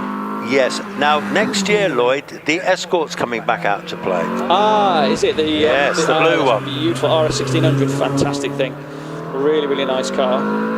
So we'll stick with him as he rounds semicircle. Now just quickly, James Stott, of course. This is the very standard MGB. They're just racing this for fun, and he's out with his mate later on, who'll be co-driving this one. His name's not in the programme, but it'll come when it comes up on the screen. But the pair of these lads, both helicopter engineers back in the day. I don't know if they're still doing it, but one lives, I think, in Wincanton and one lives more locally. But they just race for fun. That's great. Yeah, well, why not? That's what it's all about, isn't it? At the end of the day, you know, there is obviously a lot of serious competition because there's a lot of investment that goes into this, but also at the other end of the spectrum, to pitch up with your mates in your MGB, drive up the hill all day. Fantastic. Now, his mate, I think, is Daniel Carroll. Now, I don't know why he's in a different bit, but anyway, he is. But either way, we've got Phil Fisher in the lovely old Malik Mark 11. Early car, this Malik, actually. He's had this one a little while, and I believe he's just bought another one from what I was chatting to with somebody in the paddock yesterday. Yeah, well, lovely, lovely thing, isn't it? And he's going to tip the beam at a 55.07, which is an excellent time. Really, really good time for Colin there. As Phil Fisher is on the hill with a Malik, and Jeremy Rivers-Fletcher in the Buckler Bellamy Special. Cute, cute thing. And yeah, really, really cool. Nice guy is Jeremy. Look at that. That is like awesome. Well, it's extraordinary looking thing. Got a Triumph motorbike engine in the back of the thing. A little tiny wheelbase on that car. It must be very difficult to drive, I think. But young Chris said that he sorted the suspension out on this car, so hopefully it's all good. But it does look scary. I reckon that'll be a great crack, actually, driving that up here. Load and load of fun. It'd almost be like a personal teleportation device just sat there, but almost like there's no car around you. But cracking thing as he makes his way out of Essex. Tim Cross is off in the MG Midget. The weather's closing in, Lloyd. Does that mean we're going to get some more of the old wet stuff? No. Come on. My spidey senses tell me that's done for the day. Well done. Well, here's Tim Cross in the MG Midget that he shares with his son Ben. This very well worked little midget, to be fair. They drive it both. They're both instructors, Tim and Ben. What a great job they do in this car. Yeah, absolutely. And going back to your point about Matthew Ryder has specifically he's forbid rain, actually. So there is no rain. That's good then. That's all good then. Specifically denied it. So he's specifically said no rain. So it's not going to rain. So let's see now. Matt Ryder could potentially win the championship in this next runoff. Obviously, it depends on where Wallace finishes, where he finishes. So there's a couple of variables, but I'm sure Matt Ryder's a very, very cool, calm, collected customer. I think he's probably just going to treat it like any other runoff and jump in the car and do what he does best. But I don't think he's a nervy type, do you? No, he just seems so calm, doesn't he? All the time. He doesn't seem to change a lot. Well, to be fair to him, for a man with he's got a fair bit on his plate at the moment, and so he's just so cool, calm and collected, isn't he? I think he'll be absolutely fine. He'll get in the car and do the job he needs to do. Now, let me talk you through the runners and riders for the, well, no pun intended. Let me talk you through the runners and riders for the runoff. We'll begin with Jonathan Varley with a 39.23. We've got Will Hamer with a fantastic run. I remember seeing that run. Fantastic drive from Will Hamer, 39.02. We've got David Warburton with a 38.83. David Uren with a 38.39. Alex Coles with a 38.19. You were determined that he was going to get into the runoff, weren't you? And he has. Of course he would. Trevor Willis, 38.07. Qualifies in 6th. Paul Hames, he'll be happy to be 5th on the road, well, fifth from the first, with a 37.73. Alex Summers, a 37.56.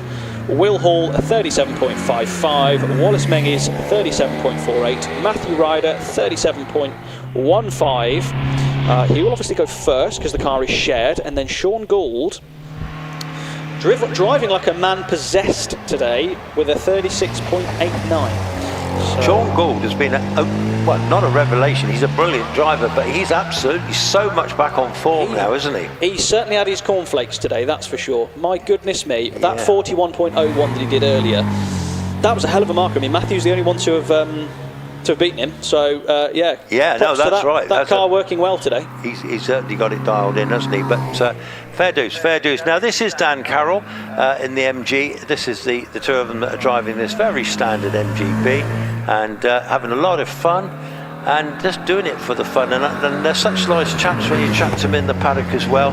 Such enthusiastic supporters. Smokes his way around semicircle up towards the finish. Probably the last runner and rider before the tin top runoff. Indeed he is, yes. So I'll talk you through the tin tops. Say just to reconfirm. So Tony Hawkins will be first up in his GI Yaris of 50.22. Richard Snow after that in a 48.68 in the 4RS. Richard Andrews in his GT4 RS as well, 48.55. Richard Hampstead with a 48.48. Rodney Isles in the 911 Turbo S, 48.41. Paul Howells with a 47.86. And Stephen Moore with a 46.29. Donald McCaskill in that amazing Evo, 45.14. And then we've got Simon Bainbridge, 44.71 in the SBR Chrono. And then qualifying first with a fantastic run, Damien Bradley with a 43.54. We've got Richard Morris coming up the hill in the Lotus 51A, and then I do believe it will be tin tops. So let's see what happens in that runoff. I can't really call it between Simon Bainbridge and Damien Bradley actually today. They seem to be trading blows. Damien Bradley seems to be finding more and more performance in that Legacy, and it seems to be a little less wild. Yeah, but Simon just seems to go quicker and quicker. I don't know how he does it, because he's at Wiscombe and places like that, just when you think, oh, it's not the right conditions. Earlier, when it wasn't the right conditions for the Kronos, and yet he won that runoff, didn't he? He did indeed, yeah, absolutely. It was absolutely phenomenal to see. Just going to finish off with this little Lotus 51A, this delightful little Lotus, actually. It's a very early car indeed, no aero at all on it, classic little British Lotus, worth loads of money these days. Oh, I tell you what, we've got Ben Fisher having his go in Dad's Mallock Mark 11. As you can see, that very early Mallock, again a little Ford engine in that one. See the trumpets there stuck out the side. Do you like that one, Lloyd? Perhaps you don't, because perhaps Chris Druitt is taking... No, I think you're doing this. Yes, I'm doing the tin top. So I thought you were having a snooze. No. I was just checking out. There's going to be a slightly diet tin top, sadly. So there are a few cars that couldn't hang around for the runoff, unfortunately. A few have headed for the hills, have they? Well, you don't know what people have planned. So obviously they come from far and wide. So perhaps they've got on the road early. But we are missing Tony Hawkins. We're missing Richard Snow and Richard Andrews, who will qualify. Didn't they miss the first one? Certainly, didn't the two Porsches miss the first one? Don't know. I seem to remember they didn't. They didn't start. But either way, the ones that we want to see are going to be here, aren't they? Well, we'd like to see all of them, to be honest. If you qualify for a runoff, I think you should be in it. Well, I couldn't agree more. So that's why I say the ones we want to see, because they've taken the trouble. So there we go. It's a shame, really, but I suppose more points for the rest. Never mind. Never mind. Shame. So you're going to see Richard Hampstead's monstrous Impreza first. So he's being pointed towards the start line now. Now, it may work. If there is a bit of rain in the air, this could work beautifully for Matthew Ryder for this next runoff, because if there is rain in the air, I don't think there is, but if there is, it'd be very interesting if he gets a dry run. How's the time doing? Because is that the reason they might have gone home, because they had urgent business to deal with? Quarter past five. Well, as you say, we've got a few. It doesn't know. We're going to have the magnificent 1, 2, 1, 2. Is it the Magnificent 7? It's the Magnificent 6. See that Magnificent 6? So, to be honest with you, maybe I'll jump in the car, see if they'll let me take my 205. I've got come in my 205 GTI. Oh, lovely, lovely. It's absolutely not what you think it is. It's absolutely horrible. But you know, it gets driven flat out all the time. Maybe I'll bring up the rear, see if I can trouble Damien Bradley. But can anyway, I bring the Volvo? Yeah, can I take of course the Volvo you can. up? Of course you can. Richard Hampstead off the line. 2.16, absolutely rapid in this Impreza Type R8. So this is the first of our runoffs. Hard on the brakes as he tips into Orchard, and he's with you now, Chris. Yes, and going very nicely indeed. Now, can he trouble the top ones? I don't know, but to get into the runoff is great. He'll be thrilled about that. Beautifully turned out Impreza too, because as you know, Lloyd, you know a lot about these cars. This is a nice example, isn't it? Yeah, it is indeed. It's a two-door variant, so it's the wide-body two-door. For those who are familiar with the WRC will know that's in 1997 where the two doors came in. The R8 denotes it is an import, so fantastic thing. He makes his way out of the S's, he's hard on the brakes and flashes around semicircle. He's going to set a marker here of 48.86, which is hugely respectable. So now, what can Paul Howells do in this wonderful RSR, one of the nicest cars in the paddock in terms of preparation? It's just beautifully put together, and it leaps off the line, almost wheelies away. Front end rises, he goes through the gears, he goes through first gear, second gear, third gear, fourth gear, such a short ratio gearbox. Quicker off the line than the Impreza, all that weight transfer at the back means it's a good getaway for him. It's hard on the brakes with you now, Chris. Yeah, from the Forest of Dean, but look at that. Now, this actually, I wouldn't want to take this home. A classic 911, air-cooled 911, loads of extra horsepower in this car, those big wide wheels on it. What a piece of kit. And that sounds magnificent, and there's lots of grunt in that one. Absolutely. Well, I hope you get home in the dark, in the daylight, because he's got no headlights. So fingers crossed for you. But he's 1.4 seconds up at the Essie, so he's absolutely flying. It's Paul Howells. He's going to be hard on the brakes. 2 seconds up on the split now. Round semicircle. This is going to be a good time. He's going to cross the line with a 46.69. Rapid stuff. Well done to Paul. Great time. Yeah, indeed it was. Next on the line, we've got your mate Steve Moore in this fantastic Evo. Beautiful thing. Sequential box. Absolutely bags of power in it. Feeds it the gears. He's off the line. Absolutely flying towards bridge. He's going to do 75 miles an hour, which is motorway speed, into a corner which you can't even see round. Drives his tractors in the week and across the fields, thinking about his hill climbing for the weekend. And here he is now, brought the Vindaloo Special, we call this one, the Union Jack on the roof. Very distinctive car, well over 600 horsepower in this car, permanent four-wheel drive, immaculately turned out, Lloyd. Absolutely, yeah. Stephen's flying as well, 1.28 seconds up on Paul Howells. He's going really well. Stephen Moore finds loads and loads of time between Pardon and the S's, so he's absolutely flying along. 1.73 to the good now. Round semicircle, he's going to fly across the finish line. 600 horsepower, 44.83 for Stephen Moore. That is very, very quick indeed. Now that's a quick car. What can Donald McCaskill do? Because this is an absolutely fantastic thing. So let's see what we can do. My screen goes blank in front of me here, so I can't see in front of me, so I'm going to have to figure this one out. Well, I can figure it for you. At the moment, he is absolutely flying. This is not a Vindaloo car. This is a foul car. This is the hottest you'll get. 1,000 horsepower if he wanted it. He can turn the taps up. He is up on Stephen Moore by half a second. He beat Stephen in the last runoff. Now, come on, Donald, all the way from Scotland. Make it worth your while. You are super quick at the moment. Yeah, absolutely. Just gonna do this, ad hoc this for a minute. Stephen Moore crossing a 44.83. So Donald McCaskill, he's going to cross the line and do a 45.44. So now Simon Bainbridge on the line at the moment. Let's see what he can do. So Donald McCaskill, personal best 45.44. Bainbridge is away, absolutely flying. So let's see what he can do. With the SBR chrono, he's absolutely flat out, 80 miles an hour. Round Orchard, hard on the brakes, inboard suspension, working hard, earning its keep. Rounds Pardon, absolutely flat out, isn't it, Chris? Great car. thundering away there, isn't it? And we've got him on the live stream as well. We're watching him coming. I'll just take it through if I can. So he's going towards midway. At the moment, he's just a fraction down on Stephen Moore, but I think he's going to pull that back with all that power. Yes, he's gone back up by 0.33. Now he heads towards Sammy, into the fresh air, round that big right-hander. Gets that round there, blasts it to the finish, 4 litres of Audi power. Yes, he takes the lead, 43.97. Right, over to you, Mr. Bradley. Now, Mr. Worldwide, this fantastic Subaru Legacy, 800 horsepower, iconic car. I watched him shoot off one of the best launches I've seen him ever do just a moment ago. Clicks it into first. Right, let me talk you through this. Absolutely flat out. He leaves all 4 wheels spinning. 2nd gear, 3rd gear, 4th gear. He's absolutely flat out. Let me talk you through this run. He's 80 miles an hour, same as Simon Bainbridge, around Orchard. Just takes a little bit of grass, which is great because that's wet, but it's on the inside, so it's not too bad.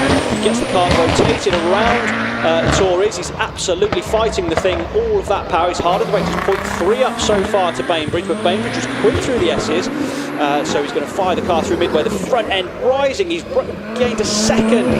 Bradley's up at the minute. Let's see if he can carry this momentum on. All that power needed. 800 horsepower to the good. 1.14. He's going to do it. Let's see what he can. Hard to the inside. Let's do it. Come on. Drifting out of semicircle. Crosses the line. 42.95.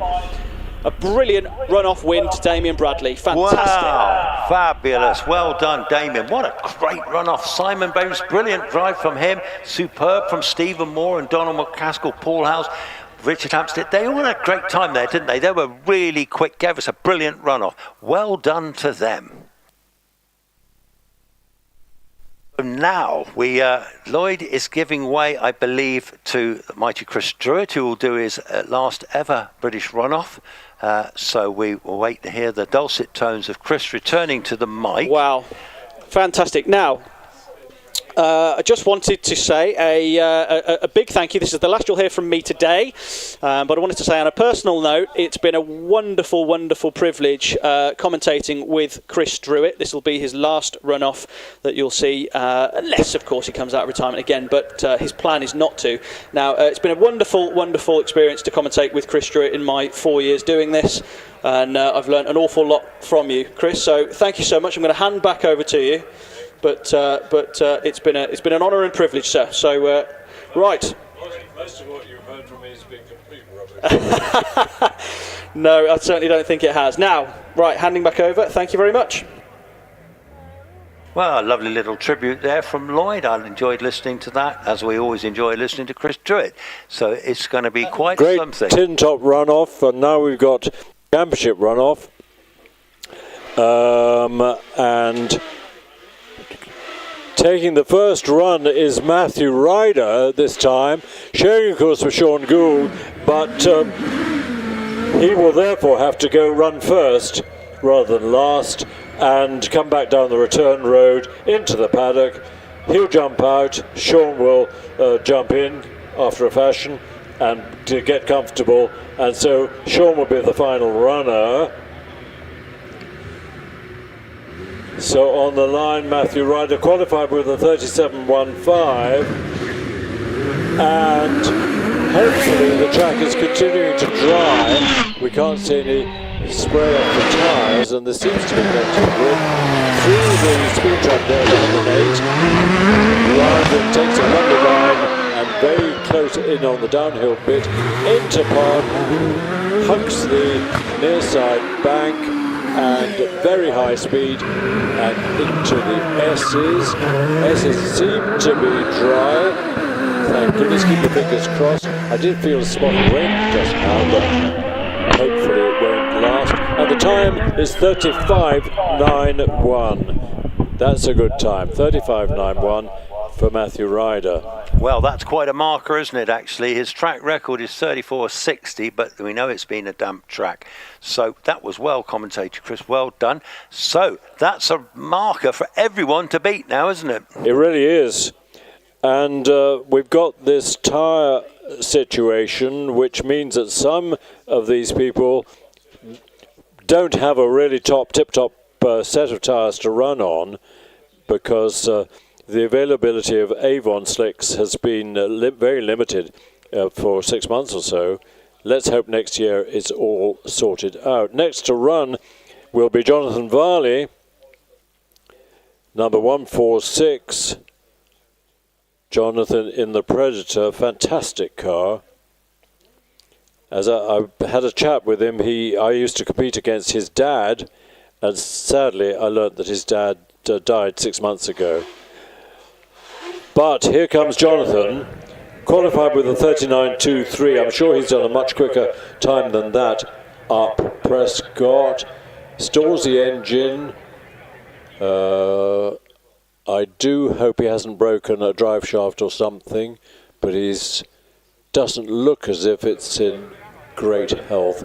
Battery going down, helpers gathering round. No, Jonathan I think is going to get out. If something's bust and he can't run, that is tragic. I think it's a drive shaft, but I could be wrong.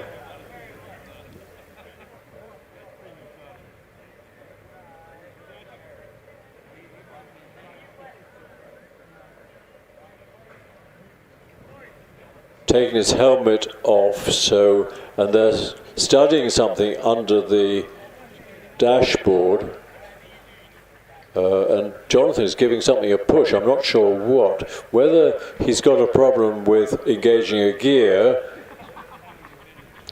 Will Hamer came out of the paddock but was rapidly pushed back. Can Jonathan run? I can't remember in the rules how long you can wait before you're disqualified. Is it 5 minutes? I'm not entirely certain. Do they know in hill control? Say again. Oh, right. So let's hope the clerk is in a generous mood. Yes, they probably won't wait too long because with the threat of rain and the like, yeah, they want to get on with it, I'm guessing. Chris, I gather I'm going to join you in the prize giving. Oh, I think that's absolutely fabulous. You do the talking, I do the kissing. I think you should do it all personally, but although I'm really pleased that, Chris, that's fantastic. Thank you very much for doing that. That's okay. I'll have to ring Jenny and say, hold on to supper for a bit. Yes, quail's eggs tonight as a starter, is it? Eh? Absolutely, yes. Of course. And then a fillet steak. Fillet steak. I think you deserve one today, don't you? Me too, yeah. Definitely. Will you phone Jenny and tell her? I'll give you the number. It's 5:30. We should be through action on the hills by 6 o'clock. Yes, I think we probably will. Now, how about this? My missus' birthday today, and when I got up this morning, I completely forgotten. When I came out of the house, I completely forgot. So I had to ring her this afternoon, apologising profusely, because... Can you take her out to dinner? Well, we're going to go away, yes, that's right. And then also another thing I forgot recently was Anna and Ollie's wedding at Shelsley Walsh. I managed to completely forget that on the bank holiday. So I had to make profuse apologies to them today. I said, look, I'm not going to give you any ball. I just completely forgot. So there you go. So, but they forgave me, I think, you know. I think there was more important fish there than me. What are they looking at down in the footwell? Well, I see a head disappearing into the bowels of the car. The steering wheel is probably off. The fact that they're still working on it is optimistic. That the clerk, of course, hasn't set a time limit. I see Nigel Pitt there. I see, who else have we got there? I saw Trish Davis actually as well. It may be that something has come adrift and they're trying to reattach. Bit of wire or something. A cable or something. It could be, couldn't it? Yes, unfortunate that the Predator is not predating at the moment. We need Lloyd with the microphone to go down there and give us a running report. We do indeed, that's right. But technically, it's surprising. Oh, they're giving him a little tiny spanner now to out of a little handy. Oh, he's putting his hand through a very tiny hole there. It looks so damned awkward to work on these things. Oh, look, there's goodness me, Jonathan there, he's saying, oh, this is a bit of a job, isn't it? Bit of a job. Never mind, but here he is, our Midland Hillclimb champion twice now, and in second place in the championship this year. So he would be wanting desperately to get this run done, wouldn't he? Well, that's what I was thinking, but that's more like brake pedal or something. Much better card, Yes, I hear other voices talking in my earphones. Young Rich is talking to Chris about various things that might be wrong with that car, but it looks terribly difficult to fix these things, doesn't it? Now the clerks of the course there's Tim Thompson looking at his watch there. So and this is I'm afraid the time limit is probably umpire's approaching. inspection saying sorry chaps, but Jeff Robinson, our photographer, media mogul there, looking on there. Lots of people looking on, but there's only he's now gone full head down into the cockpit there, down in towards the footwell. That's very brave indeed, isn't it? My goodness me. Oh, that's very well balanced. He's like Olga Corbett there, isn't he? Hey, well done to him. Hey. Must be another driver actually, because he's got the Sparco driving shoes on. Is that Jonathan himself disappeared? Inverted, yes. Inverted Jonathan. I'm trying to say something rude about it, but I don't dare. Yes, he is. I'll be sacked. Well, you know me, I don't care too much, but he's having a go anyway. Good on, look, oh, beautiful balance there, beautiful balance. Oh, this is all happening. I can see his helmet underneath the car there. Now how much further can he get into it? I'm never going to buy a racing car, Chris. I'd never be able to do that. I'd never get near the place, would I? Hey, you'd need to be super slim, wouldn't you? No, you need a Bentley or something like that. Well, I bet you've had one of those in your time, haven't you? You've had most things. A Bentley, you're kidding. Yeah, why not? Why not? I love the story you told me when Dad used to take you to school in the Bristol. How about that? Yes. How about that, folks? The Bristol, no less. Bristol 401, he had two of those. Two of those, a two Bristol family. I'm not saying the Druitts were, well-off family, but I think they did all right. We did do all right. Well, Dad ran an engineering company during World War II with tube bending equipment and a Ministry of Air contract to make the tubular framework for bombers' gun points, which were then covered in perspex, of course. No, Jonathan says no, it's not possible. Bad luck. That really is bad. Give him a round of applause, folks. Very good try, Jonathan. Unlucky.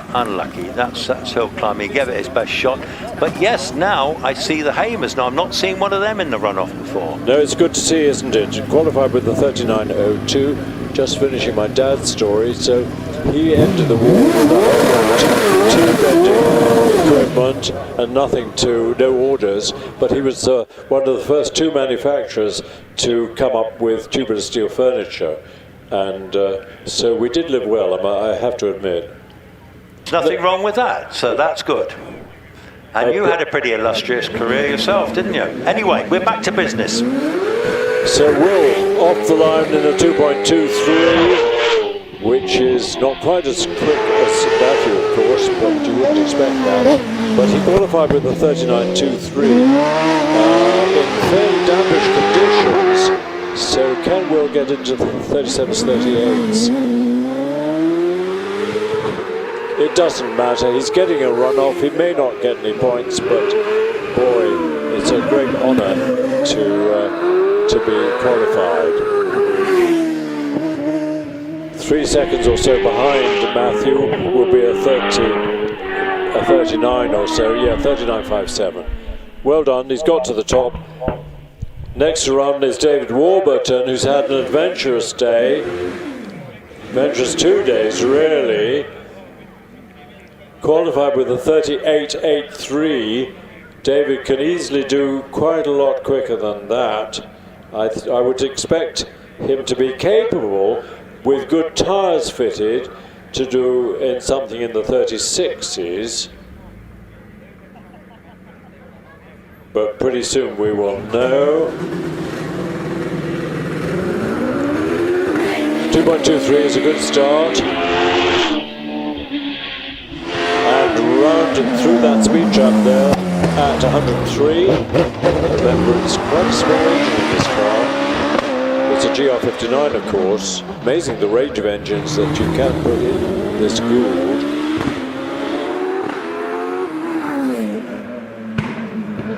.2430 into S's, be up at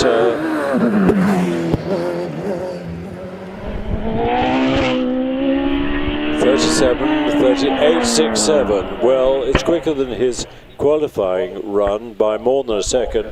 38.67. So at the moment, of course, he's placed second, but that doesn't mean anything at all.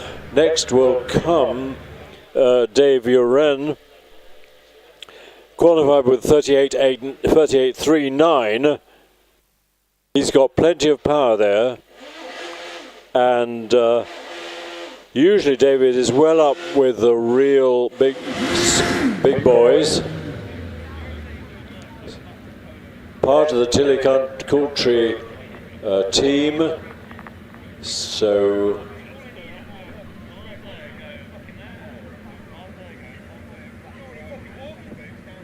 she'll watch with interest. This is the car that Nicola Ming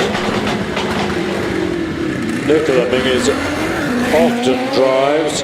2.1 off the line, that's okay. 106 through the speed trap and whizzes round the orchard. Are you up there, Chris? Yes, I am. I was letting you have your time, Chris, but yes. Very generous, no, go for it. Yeah, David Uren, of course, yeah, going very well indeed. Lots of power in this car, certainly 3.5 Cosworth engine in the back, a big V8, already up at the S's. A little bit down on Matthew Ryder's time, but not far away, less than a second. Don't think he'll make it up, but good run anyway. Be a 36.88. Good improvement on his qualifying. Good time, 36.88. Next up is Alex Coles. Lanky young man. How he fits in this car, I don't know. Qualified with 38.19. He again will probably hope to get down into the 36s. Lots of lovely Dayglow paint on the wings, front and back. Force TA Mistral. I don't know what Mistral indicates. Well, I think it's got a Mistral built engine, actually. Mistral engine. Oh, right, okay. Leicester. But yeah, I'm excited to see Alex here, if he can shake up the big guns here. Well, I hope so.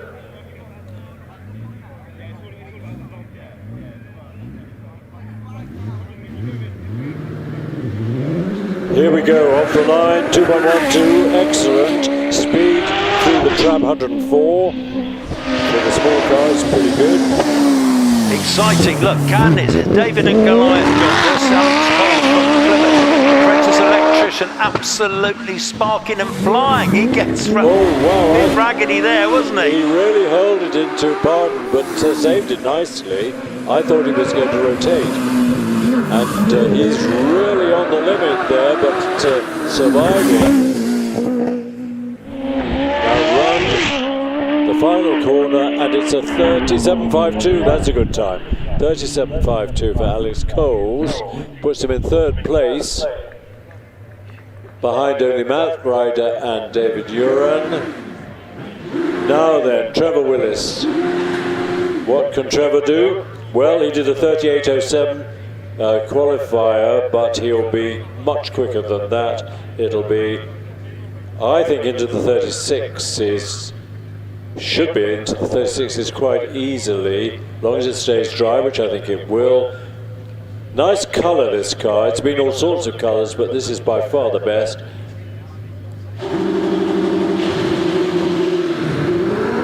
2.15, that's okay.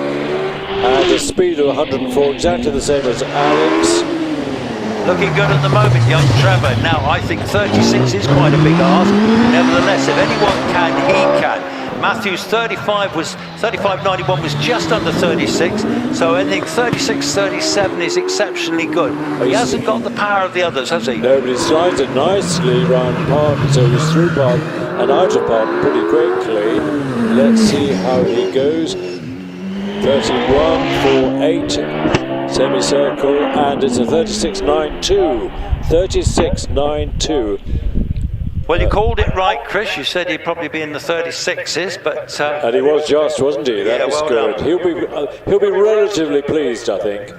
We'll see what that gives him in the sense of points rather than time. Who've we got? We got Paul Hames. Now, Paul Hames has in the past been sort of 7th or 8th in the championship, don't say he's got a problem like Jonathan had. That would be sad. That would be cruel, wouldn't it, really? Because it just goes, these cars are fairly fragile at times because they're built to the limit tolerances, aren't they, really? But, oh gosh, it all sounds very quiet down there, Chris. It does. Is he struggling with a battery or... Yeah. Trouble with racing engines is that they like being hot, but then if they stop, they very quickly get all sorts of traps in various hoses. The engine is certainly being spun over by the battery, but it's not firing. Poor old Paul, this is so annoying. So we've got 5 to go, Chris, haven't we? So we've got the big guns to come. And I say Matthew has put that marker down, which is going to be right there on the pace, isn't it? Yeah. Yeah, we've got Alex, Will Hall, Wallace Menges and Sean Gould still to come. Do hope Paul gets the car running. Deserves to, having qualified with a 37.73. Is he pushed back where Jonathan was, or is he? Yes, no, he's been pushed back. Yeah. And the next car is anxious to come out of the paddock. May have been indicated by the clerk of the course. Sorry, mate. Time is up, and the next car, who will be, of course, Alex Summers in the Firestorm, anxious probably to. Yes, he's been beckoned out. So sadly, rather like Jonathan, Paul Hames is a non-starter. I can't remember a runoff where we've had 2 non-starters, and I hope it does stop itself at 2. But in the meantime, here's Alex Summers in the Firestorm with the Indy engine on methanol, as Chris rightly pointed out. Alex, a brilliant engineer, brilliant driver, got all the talents.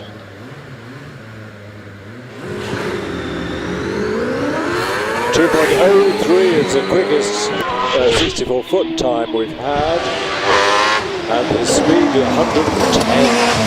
Absolutely flying is Alex is an absolutely specialist in these runoffs. He bats well above his station, really, because this is quite an old car now, this Firestorm, but he won at Shelsley recently.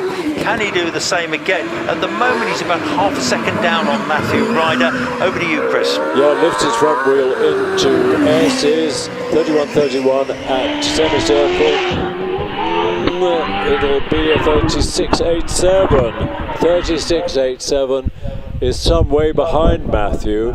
Alex, as you're right to say, regards the car as pretty old and needs replacing, which is why they're building a new one. Chris, there's 3 cars to go. Can you take them all for me to the finish? Yeah, sure. Then you finish off, buddy. Okay. So, Will Hall, it's so good to see Will having another good season in this car, which he really does enjoy. After all the trouble he had with previous cars, and it's a beautiful colour as well. I love the matte blue paint on this car. Car number 3, so he's 3rd in the championship last year. Can he get higher up this year?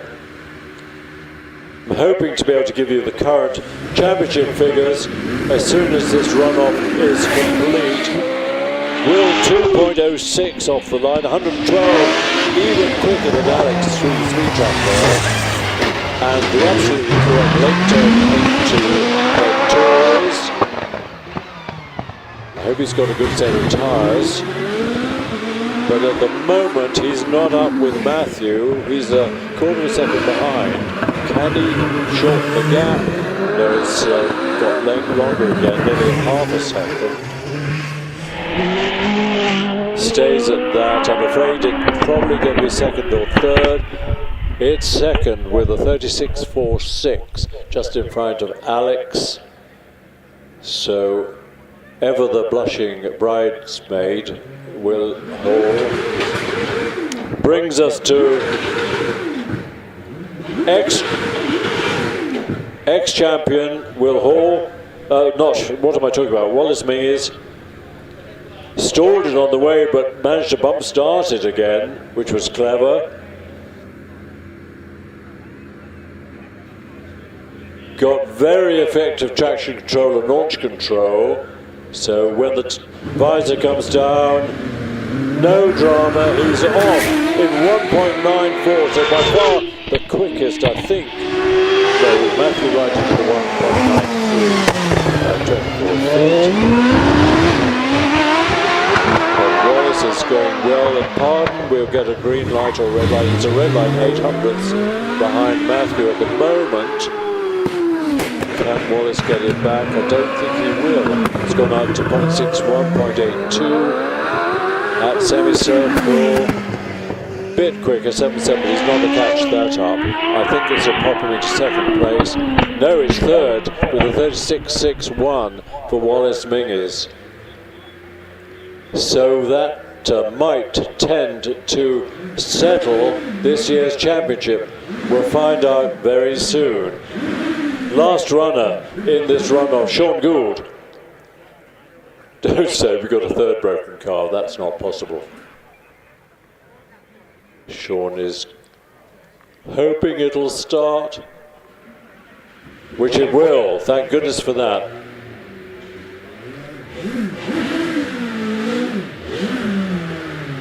The car that still holds the record at Chelsea Walsh, and it's stood for 2.5 years or so. What can Sean do? Well, where are we going to put him, Chris? Well, Chris, the sun is shining on him now, look. It is. It's shining on the righteous, who knows? That was a brilliant start, 1.99. Anything in the ones is terrific. 113 is the quickest through that track we had. This could be threatening Matthew.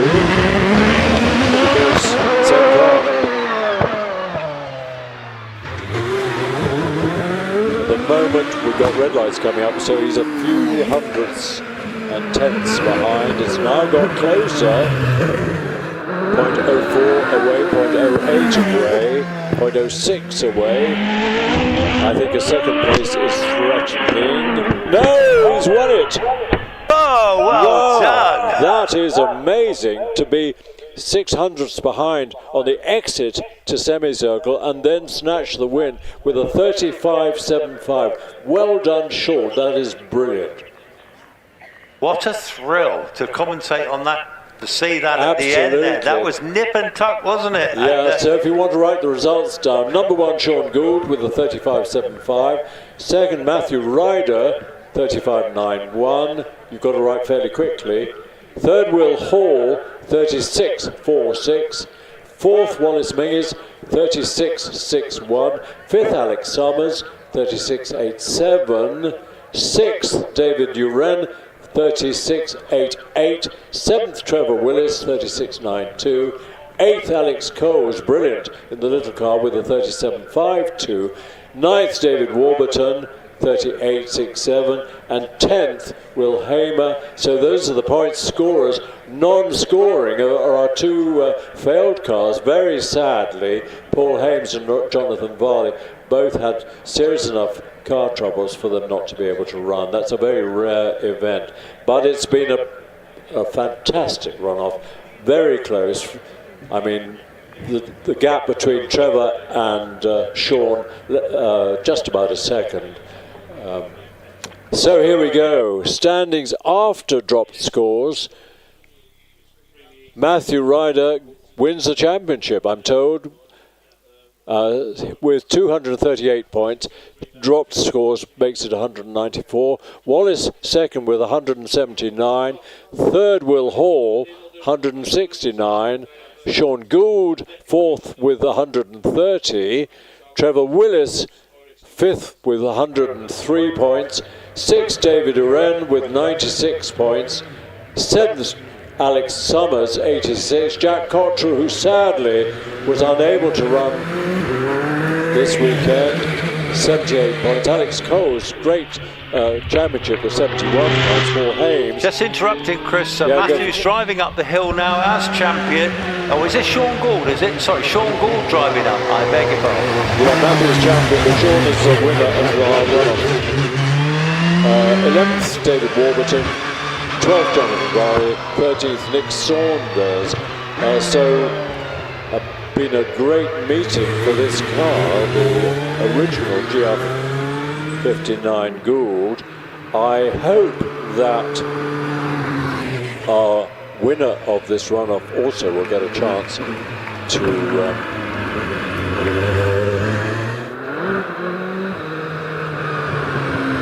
no, we don't need to. Who's quickest?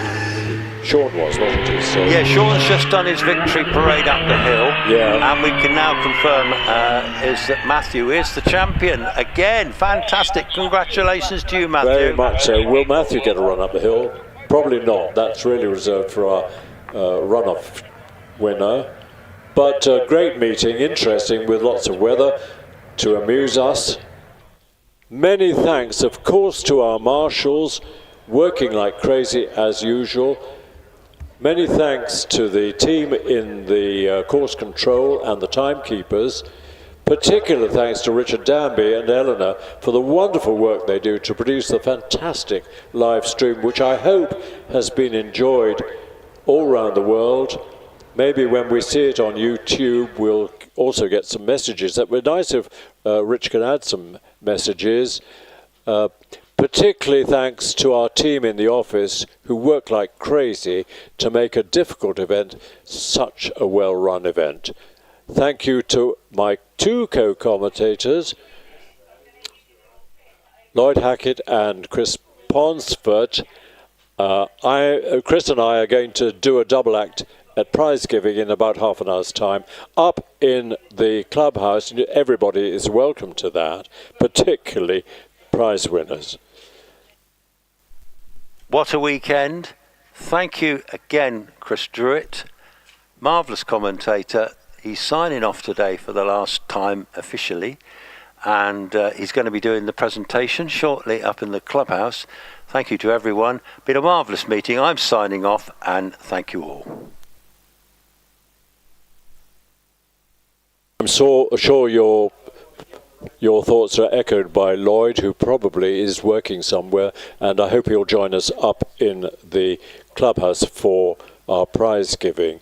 But I must tell my wife I'm going to be late home. That's all right. It's worth it.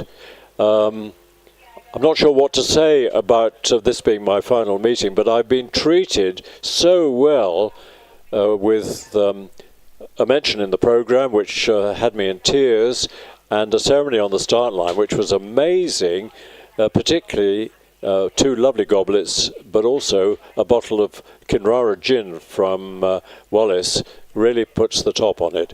Thanks everybody, and you'll see me around, and there will probably be occasions when Gemma needs me to say a word or two, which I will do with great pleasure. But thanks to everybody. Have a great run home. We'll see you around next time.